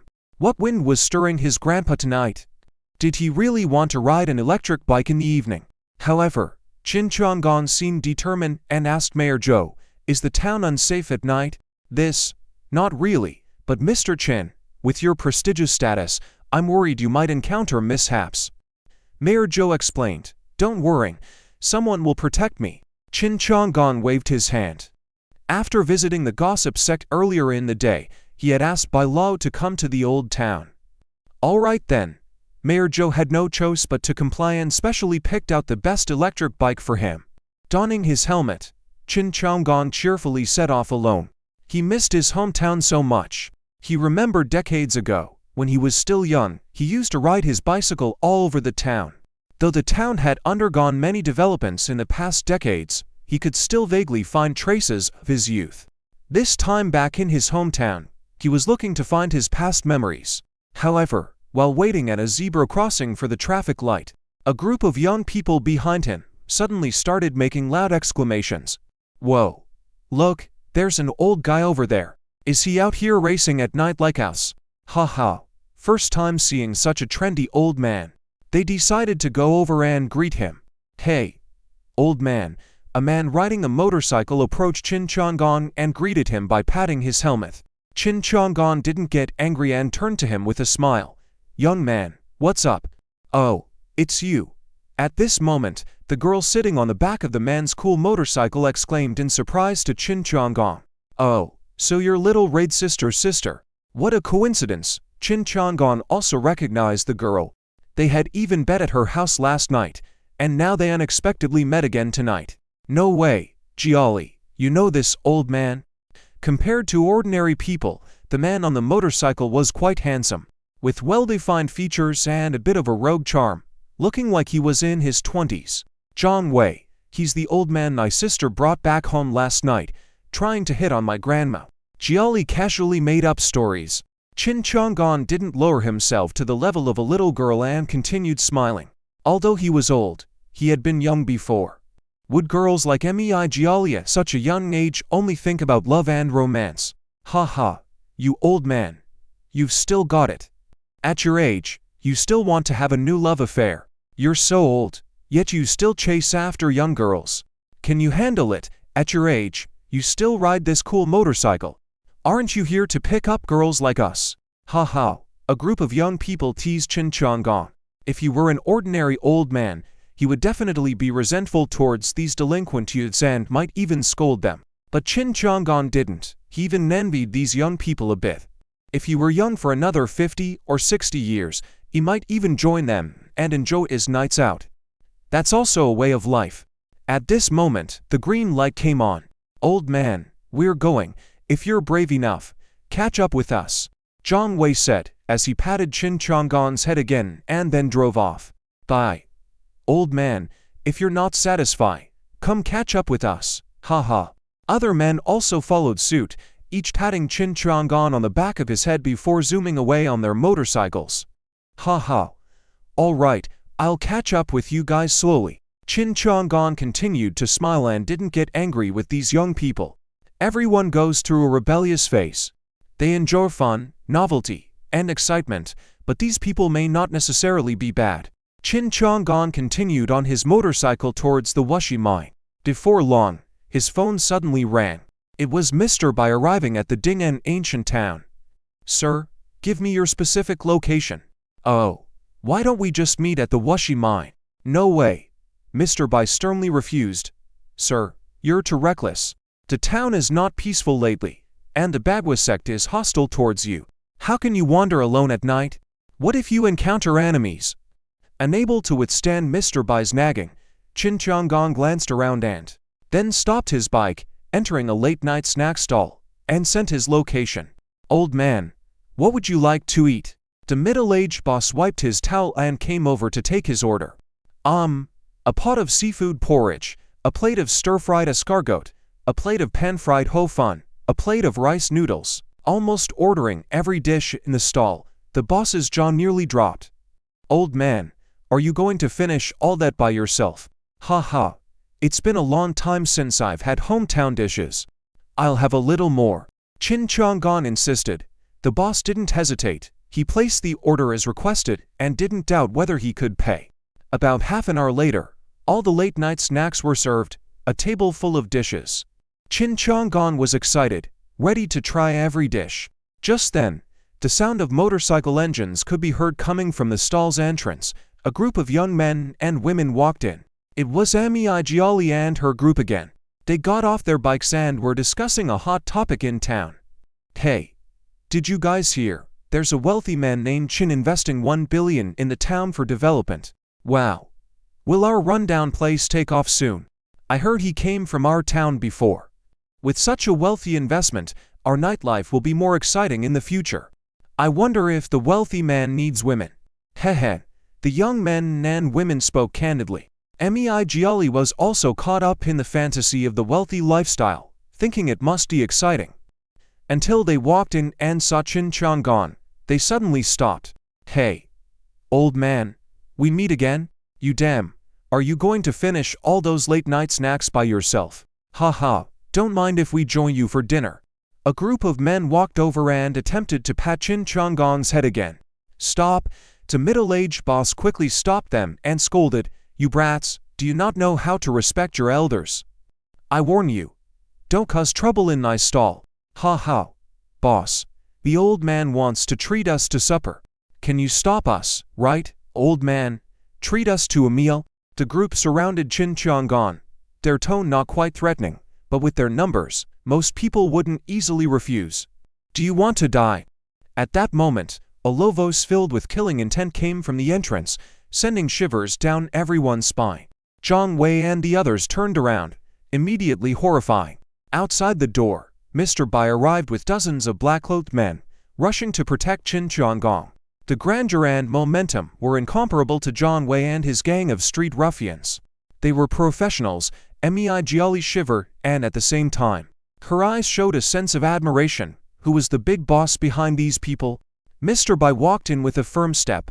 Zhang Wei and the others spontaneously dispersed. Every cell in their bodies could feel it. This old man was not someone to mess with. Who would have thought the mighty Mr. Bai would come to stand in front of Chin Chong-gon? And he respectfully bent down and said, "Sir, we have arrived." Chin Chong-gon still smiled and nodded. Just now, the group of young people thought he looked a bit foolish when he smiled. But now, no matter how they looked at it, it was an extraordinary air. A super big shot, indeed.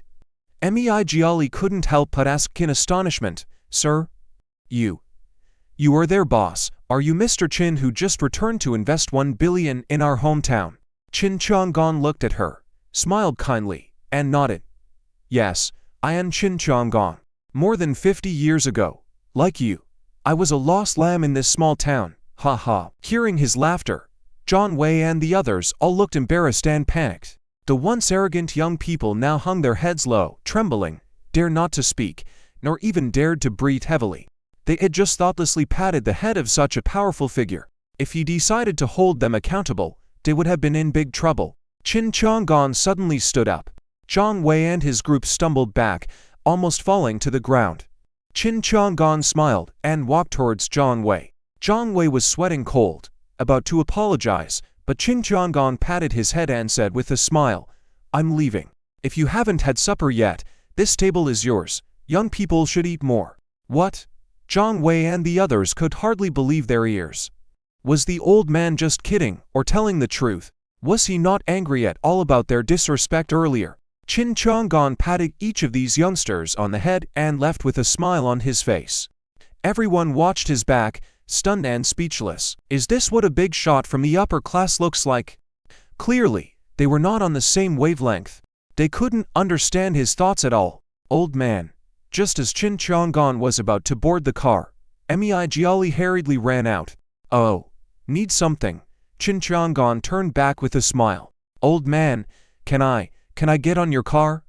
Meijiali was very daring, like a ball of fire, completely different from her sister. Get on my car. Why do you want to get on my car? Chin Chang'an asked with a smile. I don't know. I just want to. I want to go with you. Meijiali's youthful face radiated an irresistible seriousness. Her eyes painted with cheap, pantaki smoked makeup, now emitting a kind of eager light. Chin Chang'an could tell that was the unique glow of youth. Then come up. After Chin Chang'an nodded, he walked into the car. Meijiali rushed over without hesitation. Hey, Jiali. No matter how Zhang Wei called from behind, his girlfriend still rushed up to the old man's car without looking back. Zhang Wei and the others could only watch helplessly as she left with Chin Chang'an. The emotions were complicated to the extreme. Bai Lao and others arrived in ancient town of Ding'an with several commercial cars. Chin Chang'an sat in a black Toyota. While it was considered ordinary in Yunchun, it was definitely a luxury car in this small town.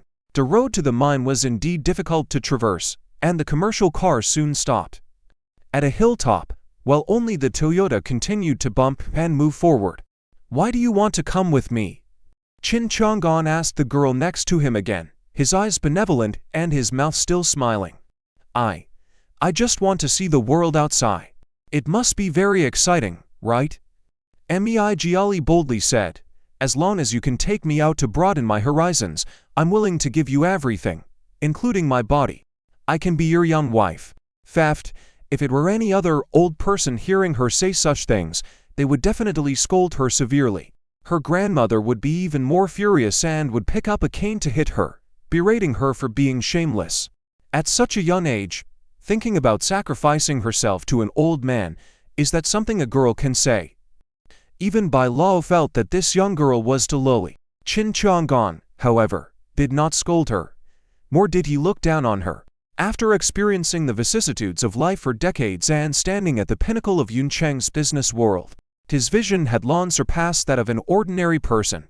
In Meijiali's innocent gaze, he saw a pure yearning. Perhaps he also knew that the only valuable thing all over her was her young body. So from another perspective, she was more clear-headed than many girls of her age. Take good care of yourself. Maybe your body will be very valuable in the future. Chin Chang'an's words touched Meijiali's heart. This was the reason why she impulsively got in the car. She felt that this old man was different from others, as if he was a godlike figure from another world meant to guide her. Old man, I envy you so much. After Chin Chang'an spoke for a while, Meijiali also chimed in. Oh, what do you envy about me? Chin Chang'an asked amusedly. I envy your wealth. I envy you being high up there. I envy you being able to do many things we can't. The air you breathe must be different from what us lowly ants breathe. Meijiali said seriously. These words were what she had learned from books. In fact, she loved reading books, but her family was too poor to afford sending her to high school, so she had dropped out and stayed at home. Ha ha. You envy me. I also envy you. Chin Chang'an honestly admitted. Old man, what do you envy about me? Meijiali looked confused. I envy your youth. I envy your beauty. I envy your life still having infinite possibilities. While my life has long been predetermined, and it's nearing its end. Chin Chang'an didn't like the idea of his life being predetermined, but he had to accept reality. It was due to this character that at over 70 years old, he still rode a motorcycle around his hometown at night, refusing to submit to old age. Life is truly like a besieged city. Those outside want to get in, while those inside want to get out. Chin Chang'an sighed sincerely. Meijiali still seemed to somewhat understand. At this moment, Bai Lao suddenly spoke up. Old master, the mine is just ahead. We need to get off and walk a bit. All right, you accompany me.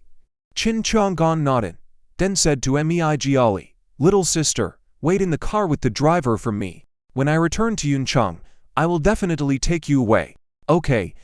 Meijiali became unusually obedient, completely different from her demeanor at home. Chin Chang'an smiled slightly again. He was well aware that every rebellious child just hadn't found their direction in life yet. Or perhaps someone had blocked their path, leading them to be stubborn and vengeful. Chin Chong-gon got off the car and walked with Bai Lao for 20 minutes, finally arriving in front of a dilapidated building. In front of the building were rural fields, and behind it was a large mine. The two old men walked slowly towards it. The building had lights on. Bai Lao knocked on the large iron gate, and after a while, someone answered from inside. "Who is it?" "It's so late." Through the iron gate, Chin Chong-gon saw an old man wearing a white undershirt and a blue work jacket. The old man was about the same age as him, but still looked very strong and vigorous, with sprightly hair. "Ah Wang, it's me." Chin Chong-gon seemed a bit excited. However, the man in blue just gave him a glance and asked, "Who are you? Don't you recognize me?" Chin Chong-gon smiled bitterly. "I don't." "Get lost." The man in blue impatiently waved his hand and turned to leave. "Ah Wang, it's me, Gang, your sister's husband." Chin Chong-gon had to say reluctantly, as he saw that the man had no intention of opening the door. Suddenly, the man clenched his fist tightly, trembling all over, making Chin Chong-gon feel a bit scared. "I told you I don't know you. Why are you still here? Get lost." Blue Wang suddenly turned around and shouted angrily. "Ah!" Chin Chong-gon sighed and said, "Ah Wang, so many years have passed, are you still angry at me? I know it was my fault for not protecting your sister back then, but things should have moved on, shouldn't they?" When Blue Wang heard these words, his expression became complex, and he smiled coldly. "I've long treated it as a thing of the past. I've even forgotten you as a person, so I have no memories left." "Get lost, Ah Wang," Chin Chong-gon pleaded with a hint of anger. "We're both in the twilight of our lives. On the brink of death, must we bring these grudges into the coffin?"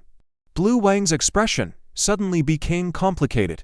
"Chin Chong-gon, you won't forget, it was you who insisted on taking my sister away from the ancient town, right?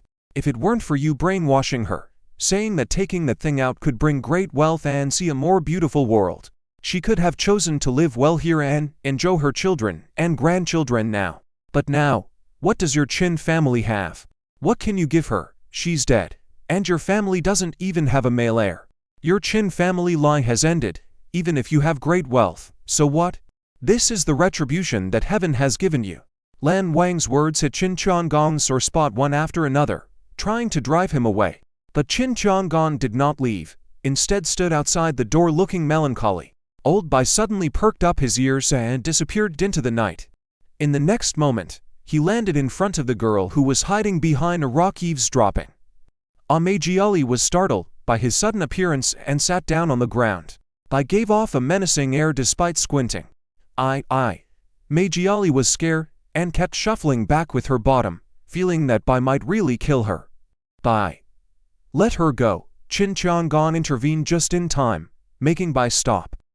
Meijiali felt like she had a narrow escape, quickly got up and ran away. Her heart was pounding fast, both frightened and excited. She really had no intention of eavesdropping on any secrets, and didn't understand why these upper-class big shots kept everything so secretive. She just wanted to understand Chin Chong-gon, even if it meant risking her life. "Ah Wang, since I've come back, let me in and talk." Chin Chong-gon pleaded again. Seeing that he wouldn't leave, Lan Wang sighed and opened the iron gate to let him in. In the yard were two big wolves. But the two beasts didn't bark when they saw Chin Chong-gon and Old Bai, as if they recognized them. As they entered the building, Lan Wang sighed. "Ah, gang, why have you come back? Don't you know that each time you come back, it stirs up trouble?" 18 years ago, Chin Ruxian suffered from depression and eventually died in a car accident. After police investigation, the car accident was deemed a suicide case. Chin Chong-gon buried his son in his hometown, and that was his most recent visit. From then on, he dared not easily return. Over the years, he claimed he was afraid people would ridicule his family's aunt. But in reality, he knew that each time he returned, it would attract those after the sun heart left by his son. Recently, Lan Wang's mining sites have encountered continuous troubles, and he understood that someone was eyeing the sun heart, thinking it was in his possession. But no matter what these people did, Lan Wang remained unfazed, knowing that as long as Chin Chong-gon stayed away, their efforts would be in vain. However, he didn't expect Chin Chong-gon to actually return. He had attempted to drive him away, but failed, only reluctantly letting him in to see what Qin Chang'an wanted to do. I know, but we are both old. That thing will eventually have to be passed on to younger generations to safeguard, right? Qin Chang'an said with a heavy heart. Who? Lan Wan asked. My granddaughter and her husband. Qin Chang'an smiled. I have high hopes for them. They will surely do better than this old man. Seeing his full confidence, Lan Wan became curious about what kind of man his granddaughter's husband was. As for Qin Mingyu, he met her 18 years ago. She was indeed smart and had a cold and intelligent aura. One could tell she was capable and could achieve great things. Why don't you bring your granddaughter's husband over tonight? Let me have a look. Lan Wan smiled. See if he can help your Qin family produce a male heir. Haha, he definitely can. Qin Chang'an had unwavering belief, even if the lad had not lived up to his expectations. I've already sent his location to the boy. He will come soon, then you can see for yourself if I've been mistaken. Haha. Goat. Lan Wan was full of anticipation. Having grown up together with Qin Chang'an, and being his brother-in-law, he also hoped that the Qin family's line would continue, even if not in the traditional sense. Just as they finished speaking, a commotion could be heard outside the door. Dang! Bang! Bang! Someone was banging on the door with force. Is it your granddaughter's husband? Lan Wan frowned, feeling that this was too rude, right? Definitely not.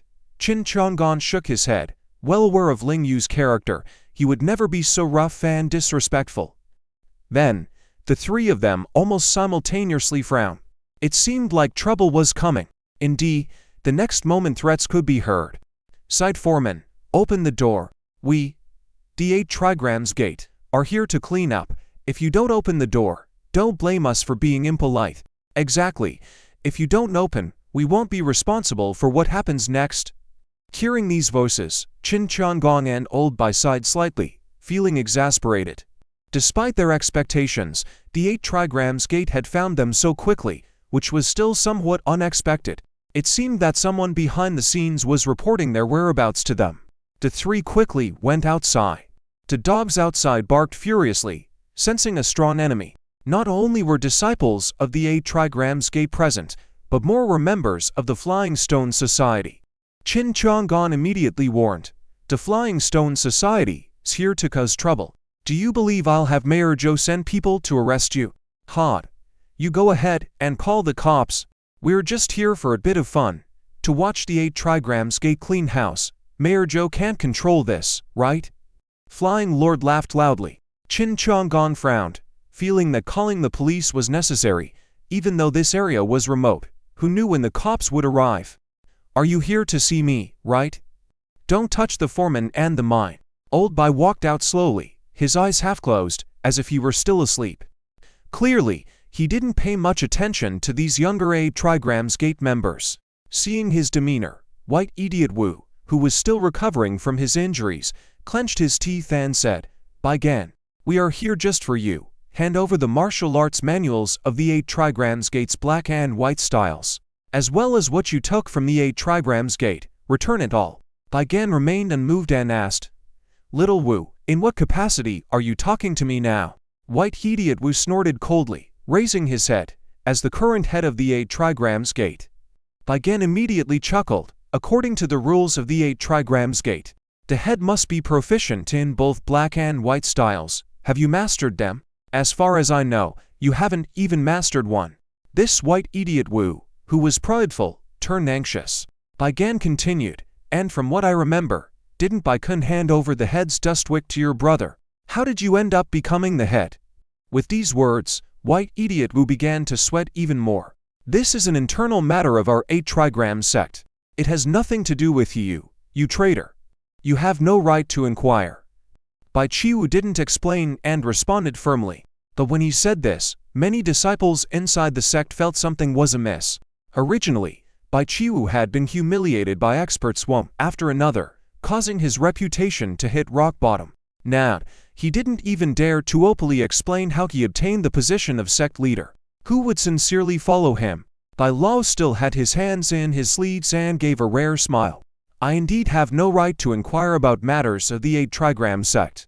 But if you, as the sect leader, are not legitimately in your position, then you have no right to intervene with me either. Well, Bai Qiwu had come to trouble Bai Lao, already prepared for the other party not to obediently listen, and even ready for a big battle against the traitor. But unexpectedly, after a few words, he couldn't hold his ground on a logical basis. At that moment, a proud laughter was heard. Shortly after, another group of people arrived at the scene. Leading the group was a short-haired woman with sharp eyes and a vigorous aura, clearly not someone to be trifled with. It was Lan Shengnan. Get lost. As soon as she entered, she pushed aside the people blocking her path. The experts from the 8 Trigram sect were completely powerless in front of her. Bai Qiwu saw Lan Shengnan's group, and though he wanted to speak out, he dared not. Mr. Qin, I've heard a lot about you. Lan Shengnan directly addressed Qin Chang'an. Oh, you know me. Qin Chang'an maintained his composure, even though he was surrounded by several waves of people. I am Lan Shengnan, the leader of the Shengnan organization. I am here tonight for 2 reasons. Lan Shengnan announced her purpose directly. Qin Chang'an and Bai Lao were both slightly surprised. They had heard of this organization before, a private mercenary group that had been involved in multiple international conflicts, even reported in the news. They hadn't expected to deal with this kind of organization today. I'm curious to know what these 2 reasons are. Qin Chang'an inquired calmly. The first reason is that Ling Yu must have come to Ding'an ancient town with you, right? Where is he? I want to kill him, Lan Shengnan demanded aggressively. After a slight tremor, Qin Chang'an smiled and replied, Unfortunately, he didn't accompany me to this place. It seems you've come here in vain, Lan Shengnan. Humph, the coward has hidden away. Lan Shengnan sneered coldly. She had an agreement with Zhao Wuji about 2 things. Ling Yu would come to the ancient town within 3 days, and the Heart of the Sun will also appear. Now, on the 2nd date, Ling Yu had indeed arrived. Not only that, the owner of the Heart of the Sun had also appeared, clearly here to claim the Heart of the Sun. Therefore, she was quite impressed with Zhao Wuji. It seemed that the wise one truly lived up to his name. Ha ha. Lem leader, you misunderstood. Qin Chang'an immediately came to Ling Yu's defense. Do you have an appointment with my grandson-in-law? Or did you challenge him to a fight? If not, why should he appear here? Just moments ago, Bai Qiwu couldn't handle Bai Lao, and now Lan Shengnan found herself unable to argue with Qin Chang'an. However, Lan Shengnan was much more domineering than Bai Qiwu. She coldly snorted, Let's put this matter aside for now. The second reason is that I want to make a deal with you, Mr. Qin. I'm sorry, I came back to the ancient town to meet an old friend, not to do business. Qin Chang'an dismissed her proposal directly. That's not up to you. Lan Shennan's tone turned threatening. If you don't agree to this deal, your granddaughter might be in danger. Qin Chang'an and Bai Lao both trembled. In the next moment, they saw 2 women in military attire dragging out a delicate woman. Ruo Han, Qin Chang'an, who usually kept his composure, finally showed signs of nervousness and agitation. Woo-woo. Qin Ruhan's hands and feet were bound, her mouth gagged, only able to make muffled sounds. After the dinner gathering ended, and Qin Chang'an left early, Lan Shengnan had planned to find him, resulting in capturing Qin Ruhan, who was left behind. Despicable scoundrel, Qin Chang'an rarely cursed, but he couldn't help it now, glaring at Lan Shengnan. What exactly do you want? I just want to spend a little money and buy a stone from Mr. Qin here, Lan Shengnan threatened directly, or you can tell me where the stone is. And once I have it, I will naturally release your granddaughter. Qin Chang'an looked at Bai Lao, who then glanced at Qin Ruhan. Even if Bai Lao was like a god descending to earth, he couldn't easily rescue her, and she was bound and threatened with a gun. Fine, I'll tell you where the stone is, but you must release my granddaughter immediately. Qin Chang'an knew the situation and had to negotiate while looking for a solution. It was essentially a dead end at the moment, and only by seizing an opportunity, and the opponent was lax, could they turn the situation around. Mr. Qin, you won't deceive me, will you? Lan Shengnan asked with a half-smile. Hemph. I, Qin Chang'an, have always been reliable and trustworthy. As long as you release my granddaughter, I will tell you. Qin Chang'an affirmed resolutely. That's not acceptable. Lan Shengnan shook her head and proposed. How about this? There are so many people watching here. As long as Mr. Chin tells me where the heart of the sun is, I will immediately release your granddaughter. If I don't, then I am just a little dog. How about it? Chin Changong disregarded her proposition, knowing that the initiative was currently in her hands. He had no choice but to negotiate and strategize. It was a situation where only by breaking the deadlock when the enemy let down their guard could they turn the tables and make a move. Woo-woo. Even though Chin Ruhan's hands and feet were bound, she still vigorously shook her head, signaling her grandpa not to speak. The Chin family knew that the heart of the sun was the foundation of their family. And the most important thing, absolutely not something that could be taken away. On the other hand, Chin Ruhan, as a woman in the Chin family which already had plenty of women, was far less important than the heart of the sun. Be quiet. Seeing this, Len Shengnan harshly slapped Chin Ruhan's cheek, causing it to instantly redden like a bun. Stop. Chin Changong's heart ached. From childhood to adulthood, who dared to bully his granddaughter in such a manner? Bai Lao also appeared helpless. He knew that the more the old master cared for his granddaughter, the more passive he would be tonight. Mr. Chin, if you don't speak, your granddaughter will suffer even more. Lan Shengnan gloated. The heart of the stone is in a tomb. Chin Changong gritted his teeth and finally revealed the location. Many people present were moved, especially by Chiwu, who clenched his fists and gritted his teeth in anger. Which tomb?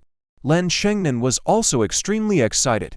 In fact, all her actions that day were arranged by Zhao Wuji. The situation unfolded exactly as Zhao Wuji had predicted.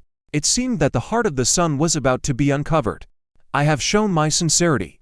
Are you going to show yours? Chin Changong was not foolish and did not directly reveal the location. Instead, he opportunistically put forward a request. Lan Shengnan immediately understood, and her men promptly untied the ropes binding Chin Ruhan. But just as Chin Ruhan was about to leave, two of the men pointed their guns at her head. Mr. Chin, I have already shown my sincerity. Just tell me the final information, and I will release your granddaughter immediately, Lan Shengnan said confidently. On the other hand, Chin Changong had a serious expression, clearly still racking his brains on how to deal with the situation. Under the cover of night, a swift and agile man had already hidden in the shadows. Despite the presence of dozens of people at the scene, none of them noticed him. He was naturally Ling Yu, who had hurried over after receiving information. Seeing the scene before him, Ling Yu sighed inwardly. It seemed like tonight's situation was definitely carefully planned by someone. Could it be Zhao Wujin again? What should he do? Ling Yu was also trapped in a dilemma, unwilling to act rashly to ensure the safety of Chin Ruhan. Someone needed to help distract the attention of the others so he could find an opportunity to act. Just as he was thinking this, he suddenly sensed some movement in the distance. Who was it?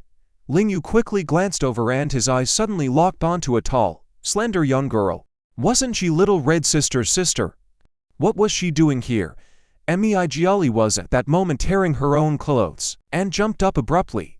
Not only that, she took off her jeans as well, revealing the cheap and cute little panties underneath, which she wore with a hint of sensuality.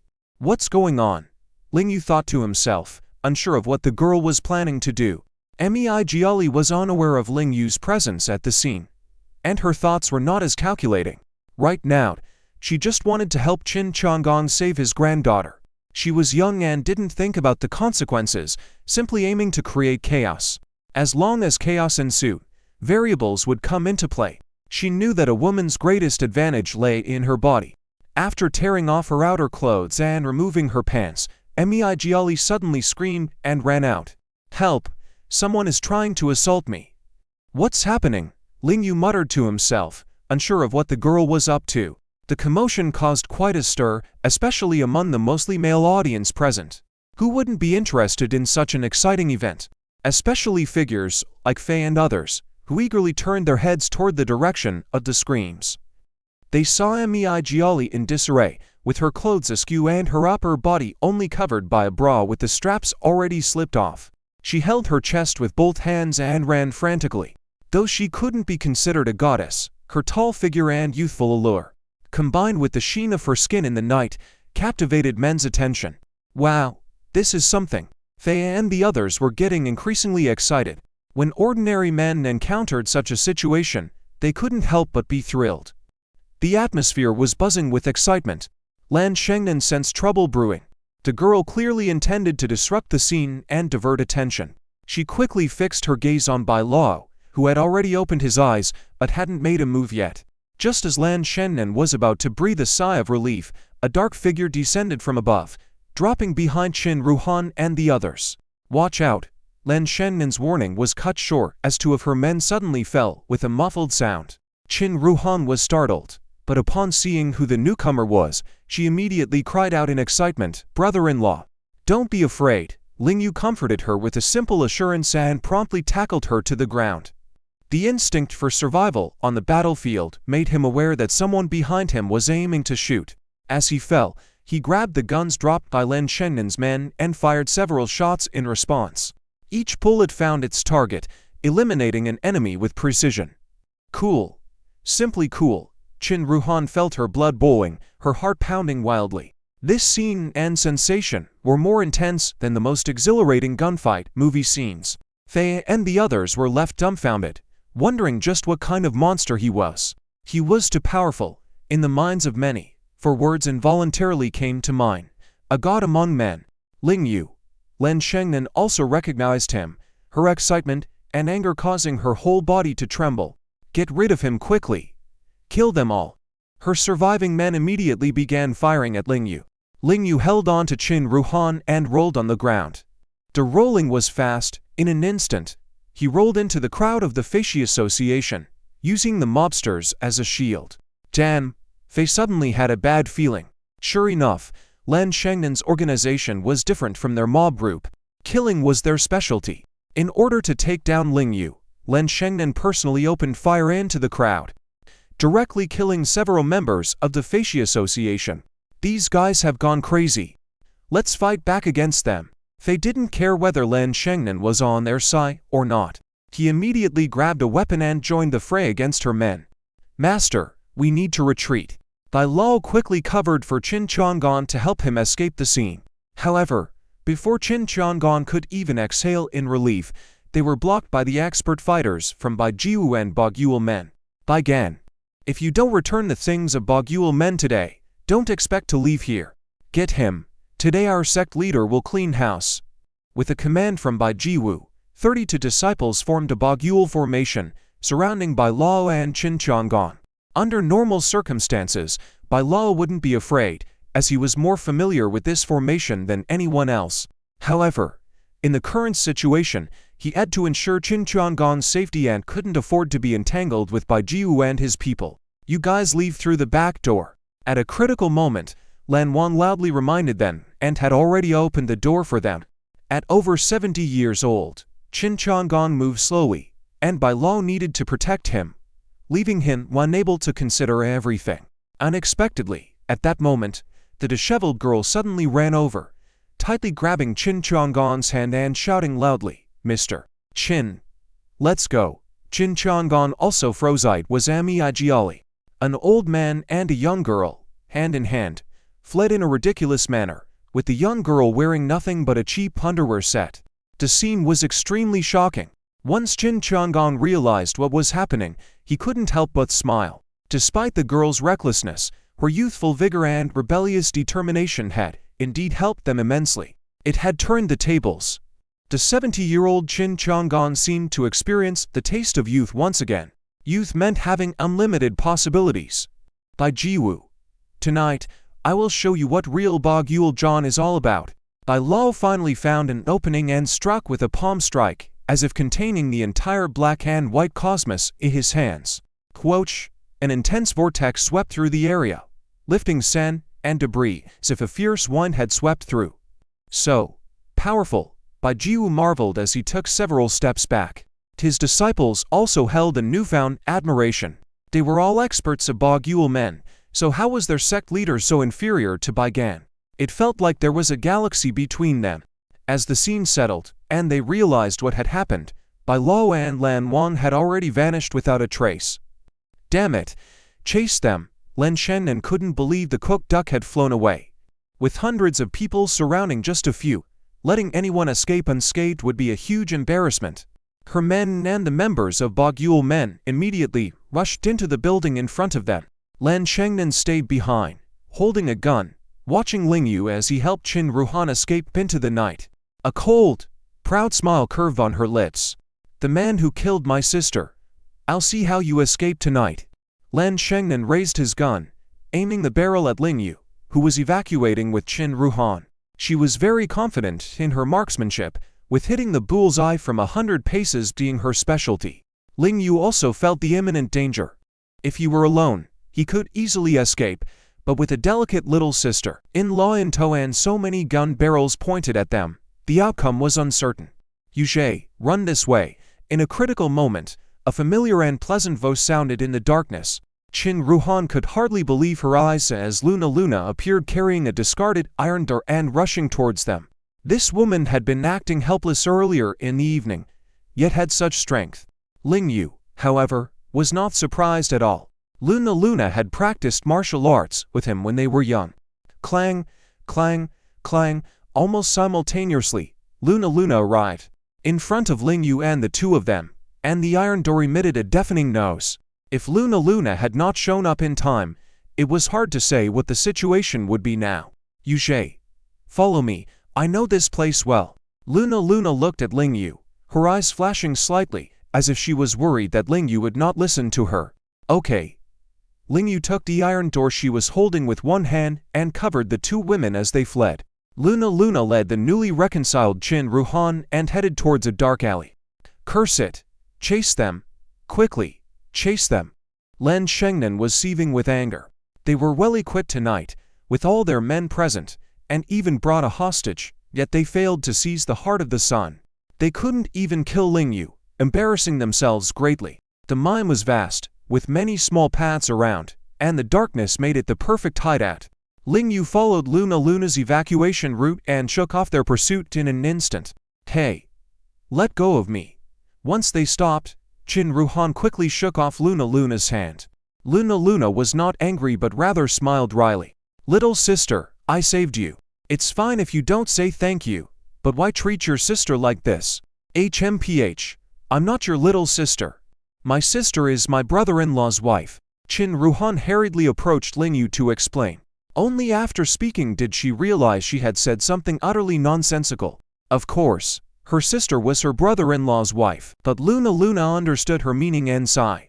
"Little sister, I know your sister is Yuji's wife, but I can't be Yuji's wife. Can't you let me be his friend? Aren't you being a bit unreasonable? I've known Yuzhe since childhood."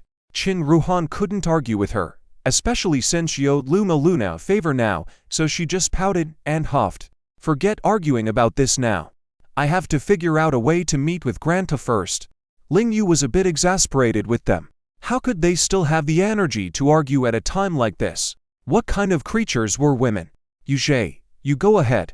I'll take care of your sister-in-law and ensure her safety." Luna offered considerately. This attitude was so different from the jealous and petty attitude she had earlier. It seemed like she had accepted the situation. After looking at her, Ling Yu nodded and said, "Okay, I entrust Ruhan to you then." "Hey!" Brother-in-law Qin Ruhan wanted to follow her brother-in-law, but unfortunately, her brother-in-law had no intention of taking along this burden, disappearing alone into the night. Qin Ruhan could only stomp her feet in frustration, cursing her brother-in-law silently. On the other side, Meijiali led Qin Qianggong, following Lan Wan towards the back door. However, the construction site was not a maze-like place, making it too easy to predict their escape route. Just as Lan Wan opened the back door, a round of gunfire rang out. "Be careful!" Lan Wan had barely shouted when he felt a sharp pain in his chest. Qin Qianggong behind him felt something was wrong and called out in shock, "Wanjie! Wanjie!" That was his eldest uncle, his childhood companion. How could he die in front of him? Absolutely unacceptable. "Mr. Qin, don't go closer, it's dangerous." Meijiali wanted to pull Qin Qianggong back, but this old man was determined to see Lan Wan, and she couldn't stop him. Then, another gunshot was heard, causing Meijiali to instinctively throw herself on Qin Qianggong. "My lord!" The arriving by law was frightened and quickly rushed over, sending out a palm strike out of thin air, a wave of palm strength sweeping outward like flying sand and rocks. Bai Lao hurriedly used the opportunity to close the back door. Qin Chang'an, the old man, had fallen quite heavily. When he came to, he felt a warm liquid dripping on him and was suddenly alarmed. Jiali, Jiali, Qin Chang'an gently shook Mei Jiali. Don't shake me, it hurts so much. Mei Jiali's low moans reached his ears. Qin Chang'an at that moment felt a range of emotions. He lamented, Jiali, you fool. I'm halfway into the coffin, how could you block the bullet for me? You're not even 20, you still have a long life ahead of you. Heh. Mei Jiali looked up at Qin Chang'an, tears in her eyes, and said with a wry smile, I have a worthless life, but you have a valuable one. You were the first person who wanted to take me out and see the world. If you die, what will I do?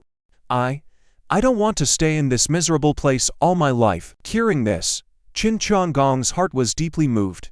Bai Lao also shook his head and sighed. He couldn't tell at that moment if the master's life was more valuable or the young girl's life.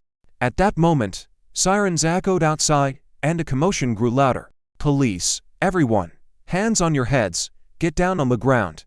The police from the Ding'an ancient town had finally arrived at the scene and fired into the air. Seeing the situation turning unfavorable, Lan Shengnan had no choice but to retreat quickly. Those who were eventually caught were only some thugs from the Afei Shai Hui. The Bagua men members didn't escape either, claiming they had come for sect matters and were unafraid of the police. When Ling Yu came out, he found the situation was under control, and Mayor Zhou approached him. Mr. Ling, how is Mr. Qin? Is he all right? Mayor Zhou was most concerned about the wealthy Mr. Qin, as he was the benefactor planning to invest 1 billion to benefit the hometown. Ling Yu wasn't sure how to answer when they heard the voice of Bai Lao from inside the building. Mayor Zhou, the master is fine. Come quickly, help this girl. Ling Yu and Mayor Zhou rushed over. Ling Yu arrived first and was shocked at the sight of Bai Lao holding the blood-soaked Mei Jiali and Qin Chang'an covered in blood. Grandpa, are you all right? Ziyu, I'm fine. You understand medicine. Quickly find a way to save this girl's life. She did this to save me. All right. Ling Yu nodded quickly, also feeling quite surprised. The first time he saw Mei Jiali, he thought she was an unpleasant rebellious girl, a petty antagonist character. But such a character had done to things tonight that impacted the entire outcome of the event. When it comes to treating gunshot wounds, Ling Yu, if you were to say that he is the second best doctor in the world, nobody would dare claim to be the first. In the northern battlefield, he had no idea how many brothers he had helped dig out bullets and stop bleeding from massive holes. His greatest advantage lies in his ability to apply acupuncture to stop bleeding, and even extract bullets barehanded. One of his most remarkable feats was that he could handle gunshot wounds on the battlefield by himself, relying on this extraordinary skill to fulfill the legend of becoming the king of werewolves. Those present were all stunned by Ling Yu's extraordinary skills. Mayor Zhou chuckled and exclaimed, "This miraculous medical skill is absolutely unmatched." A divine doctor from all corners of the world. Old Bai couldn't help but exchange glances with Qin Chang'an again, feeling a strong sense of curiosity. Who exactly was this young man of great standing? Old Bai had long known that Qin Chang'an's greatest strength lay in his discerning gaze. People from the Qin family and even prominent figures in Yunchengmao thought that Ling Yu had managed to climb up to the daughter of the Qin family. Perhaps it was actually the daughter who had attached herself to an extraordinary hidden dragon. Just based on his medical skills alone, they could assert that Ling Yu's value was definitely no less than anyone in the Qin family. Grandpa, rest assured, her physical condition is not bad. There is no danger to her life now. After finishing treating Mei Jiali, Ling Yu exhaled slightly and said to Qin Chang'an, "Good, that's great." Qin Chang'an's expression was slightly excited. The events of tonight had dealt a heavy blow to his heart. First, Lan Wang died right in front of him, further confirming his title as a harbinger of disaster, as nothing good ever happened whenever he returned. If a young woman like Mei Jiali were to die for him as well, he would only feel more guilty. Now that Lan Wang was dead, although he was deeply saddened, rescuing Mei Jiali gave him some comfort. Lan Wang was a contractor, and with his death, the operation of the iron mine naturally fell into paralysis. The next morning, Qin Chang'an, along with Lan Wang's two sons, began to handle the aftermath. One of them was Lan Yang. Ling Yu stayed at the iron mine, but did not involve himself in Lan Wang's affairs. Instead, he curiously explored the area and discovered that the mine was indeed quite large. Despite having been mined for many years, many areas were already depleted. Furthermore, some parts of the mine were located in very dangerous terrain, making them unsuitable for excavation. Behind the mine was an empty valley, with a serene environment that was shrouded in mist in the morning, resembling a fairyland. Greedily inhaling a breath of fresh air, Ling Yu immediately felt at ease, all his fatigue dissipating. After coming out for a walk, Ling Yu noticed that the area was once again surrounded by a large group of people early in the morning. However, this time it wasn't troublemaking ruffians, but mine workers. Jing, an ancient town, was relatively poor and could offer few employment opportunities. The iron mine had been operational for decades and was the workplace for most workers in the town. With Lan Wang's death, legally, his sons co-inherit the mining rights. However, as the mining rights were about to expire and the operation had been losing money due to Lan Wang constantly using his own funds to pay the workers' wages, his two sons were reluctant to inherit those rights. The miners were worried about losing their jobs and source of livelihood, which led them to seek help from Mayor Zhou, who was still at the mine. Faced with such a major problem, Mayor Zhou was initially at a loss, given the town's scarcity of wealthy merchants. Luckily, Qin Chang'an had just returned to invest in the town. Taking advantage of the situation, Mayor Zhou earnestly asked Qin Chang'an to acquire the iron mine to maintain the stability of the town's livelihood. Mayor Zhou, it's not that I don't want to help, sigh. In any case, I must think it over carefully and cannot promise you at the moment. In response to Mayor Zhou's request, Qin Chang'an did not immediately agree. He also felt powerless, as the mine had been operating for so many years and its profitability had long passed. The difficulty of future mining would only increase, leading to a high chance of further losses. With many years of business experience, Qin Chang'an could not ignore these facts. Despite the Qin family's extensive wealth and businesses, he couldn't risk their resources on sentimental causes.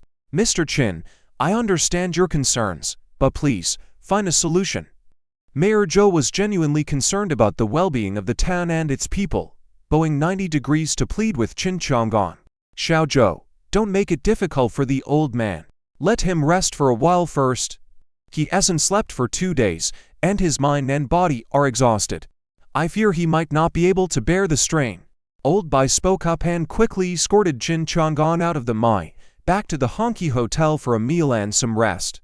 Once in the hotel room, Old Bai encouraged Qin Chang'an, Sir, please rest for the night, we can discuss everything tomorrow. He was well aware that Lan Wang's death had deeply affected Qin Chang'an, and his pale complexion and red eyes hinted at his fragile heart condition, which could potentially lead to a sudden collapse. This was no joking matter. If Qin Chang'an were to pass away, the rare and precious son heart would remain forever buried. Sigh. Old Bai, how can I possibly sleep? Qin Chang'an sighed. Perhaps my return this time was also a mistake. If I hadn't come back, Lan Wang wouldn't have died because of me, and the mine wouldn't be in such crisis. Sir, the crisis of the mine would have surfaced sooner or later. You cannot blame yourself for this, Old Bai consoled. Moreover, the son heart must have an inheritor. It's only natural for you to return, so there's no need for self-reproach or overthinking. Qin Chang'an understood this reasoning, but he couldn't avoid feeling responsible for Lan Wang's death, nor could he ignore the mine's situation. Even if he knew that continuing to invest would harm the foundation of the Qin family, he had to endure it. Just as Qin Chang'an was feeling torn, someone gently knocked on the door. Who is it? Old Bai asked coldly. Sir? Old Bai. It's me. Ling Yu's voice came from outside. I'd like to give Sir a massage to help him sleep. Ling Yu had noticed Qin Chang'an's condition and understood that he was having trouble sleeping, so he felt compelled to lend a hand. Qin Chang'an asked Old Bai to open the door. As Ling Yu entered, he glanced at Qin Chang'an's face and said, Sir, your heart and liver energies are both excessive. Let me perform acupuncture to help you sleep. Alas, Xiao Yu, I know my situation, my heart is weighed down by troubles. So even if you use your medical skills to help me, I still can't fall asleep. Qin Chang'an directly expressed his inner thoughts. Ling Yu understood his concerns and quickly reassured him, "Sir, I will definitely avenge Uncle Wang for you. You can leave that matter to me. As for the Mai, we can work together to find a solution. You need to focus on recuperating your health at the moment. If you let your health decline, things will only worsen." These words had a greater impact than any medicine. Qin Chang'an had, indeed, wanted to avenge Lan Wang, but there were also other troublesome matters at hand, so he put that aside for the time being. Just then, voices outside the hotel could be heard calling out, "Mr. Qin, please help us. You are our savior. You can't ignore us. We have no jobs, and our families will all starve to death. Please, save us." Upon hearing these pleas, Old Bai let out a long sigh. Qin Chang'an also sighed and said, "Shall you, Old Bai, please help me out to see what's going on outside?" 3 people walked out of the room and saw Qin Ruhan rushing over. "Grandpa, you must not go out. If you go out, this mess will definitely not be able to be resolved." Qin Ruhan had already seen the situation outside, and not only that, she had also reported the situation here to her sister over the phone. Her sister was very clear about Grandpa's personality: strong on the outside but soft on the inside, especially now that he was in his hometown. If he was begged, he would definitely take over the Lanwan mine.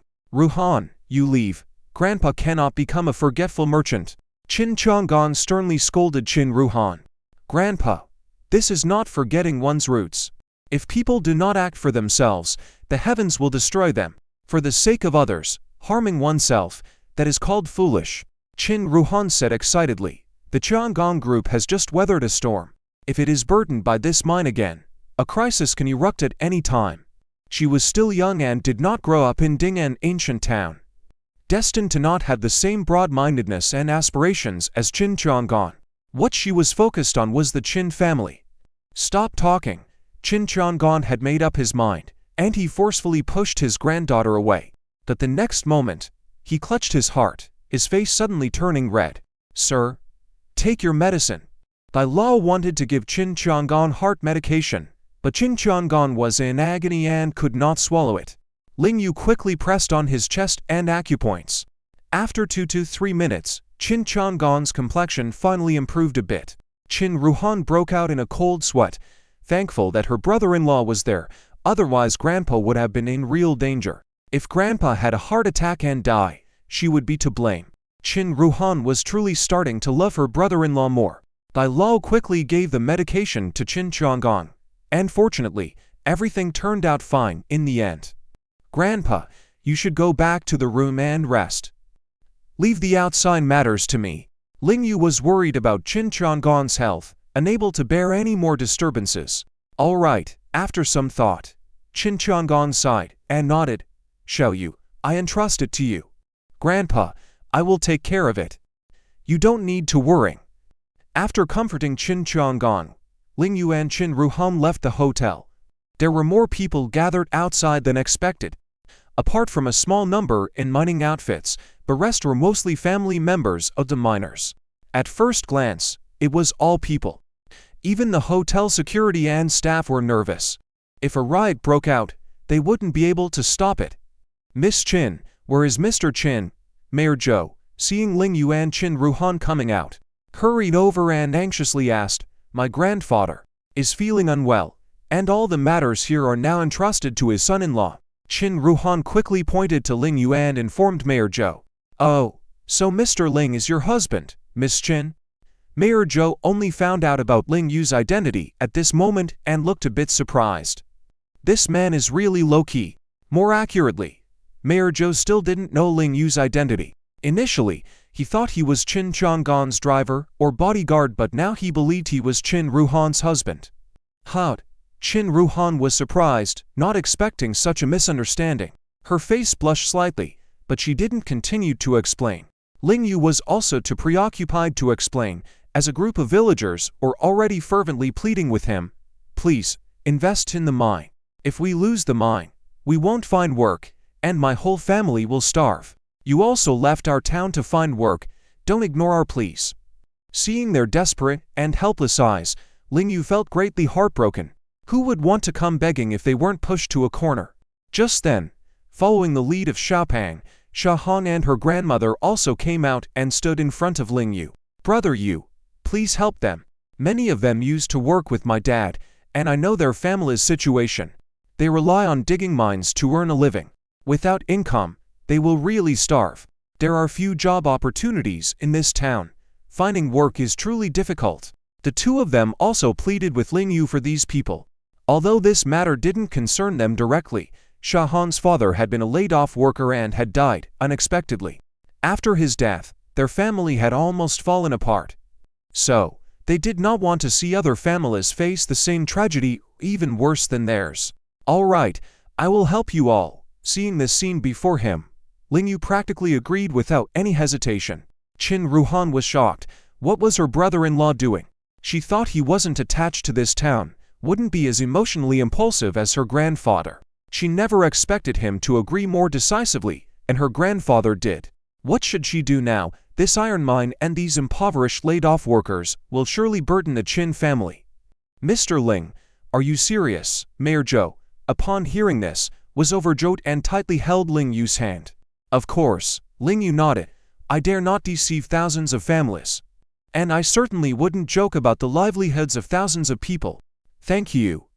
Thank you, Mr. Ling. Mayor Zhou was so moved that tears welled up in his eyes. And he then announced to the crowd, everyone, rest assured, the Qin family will take over the iron ore mine, and you all will not lose your jobs or income source. Upon hearing this, the crowd burst into cheers.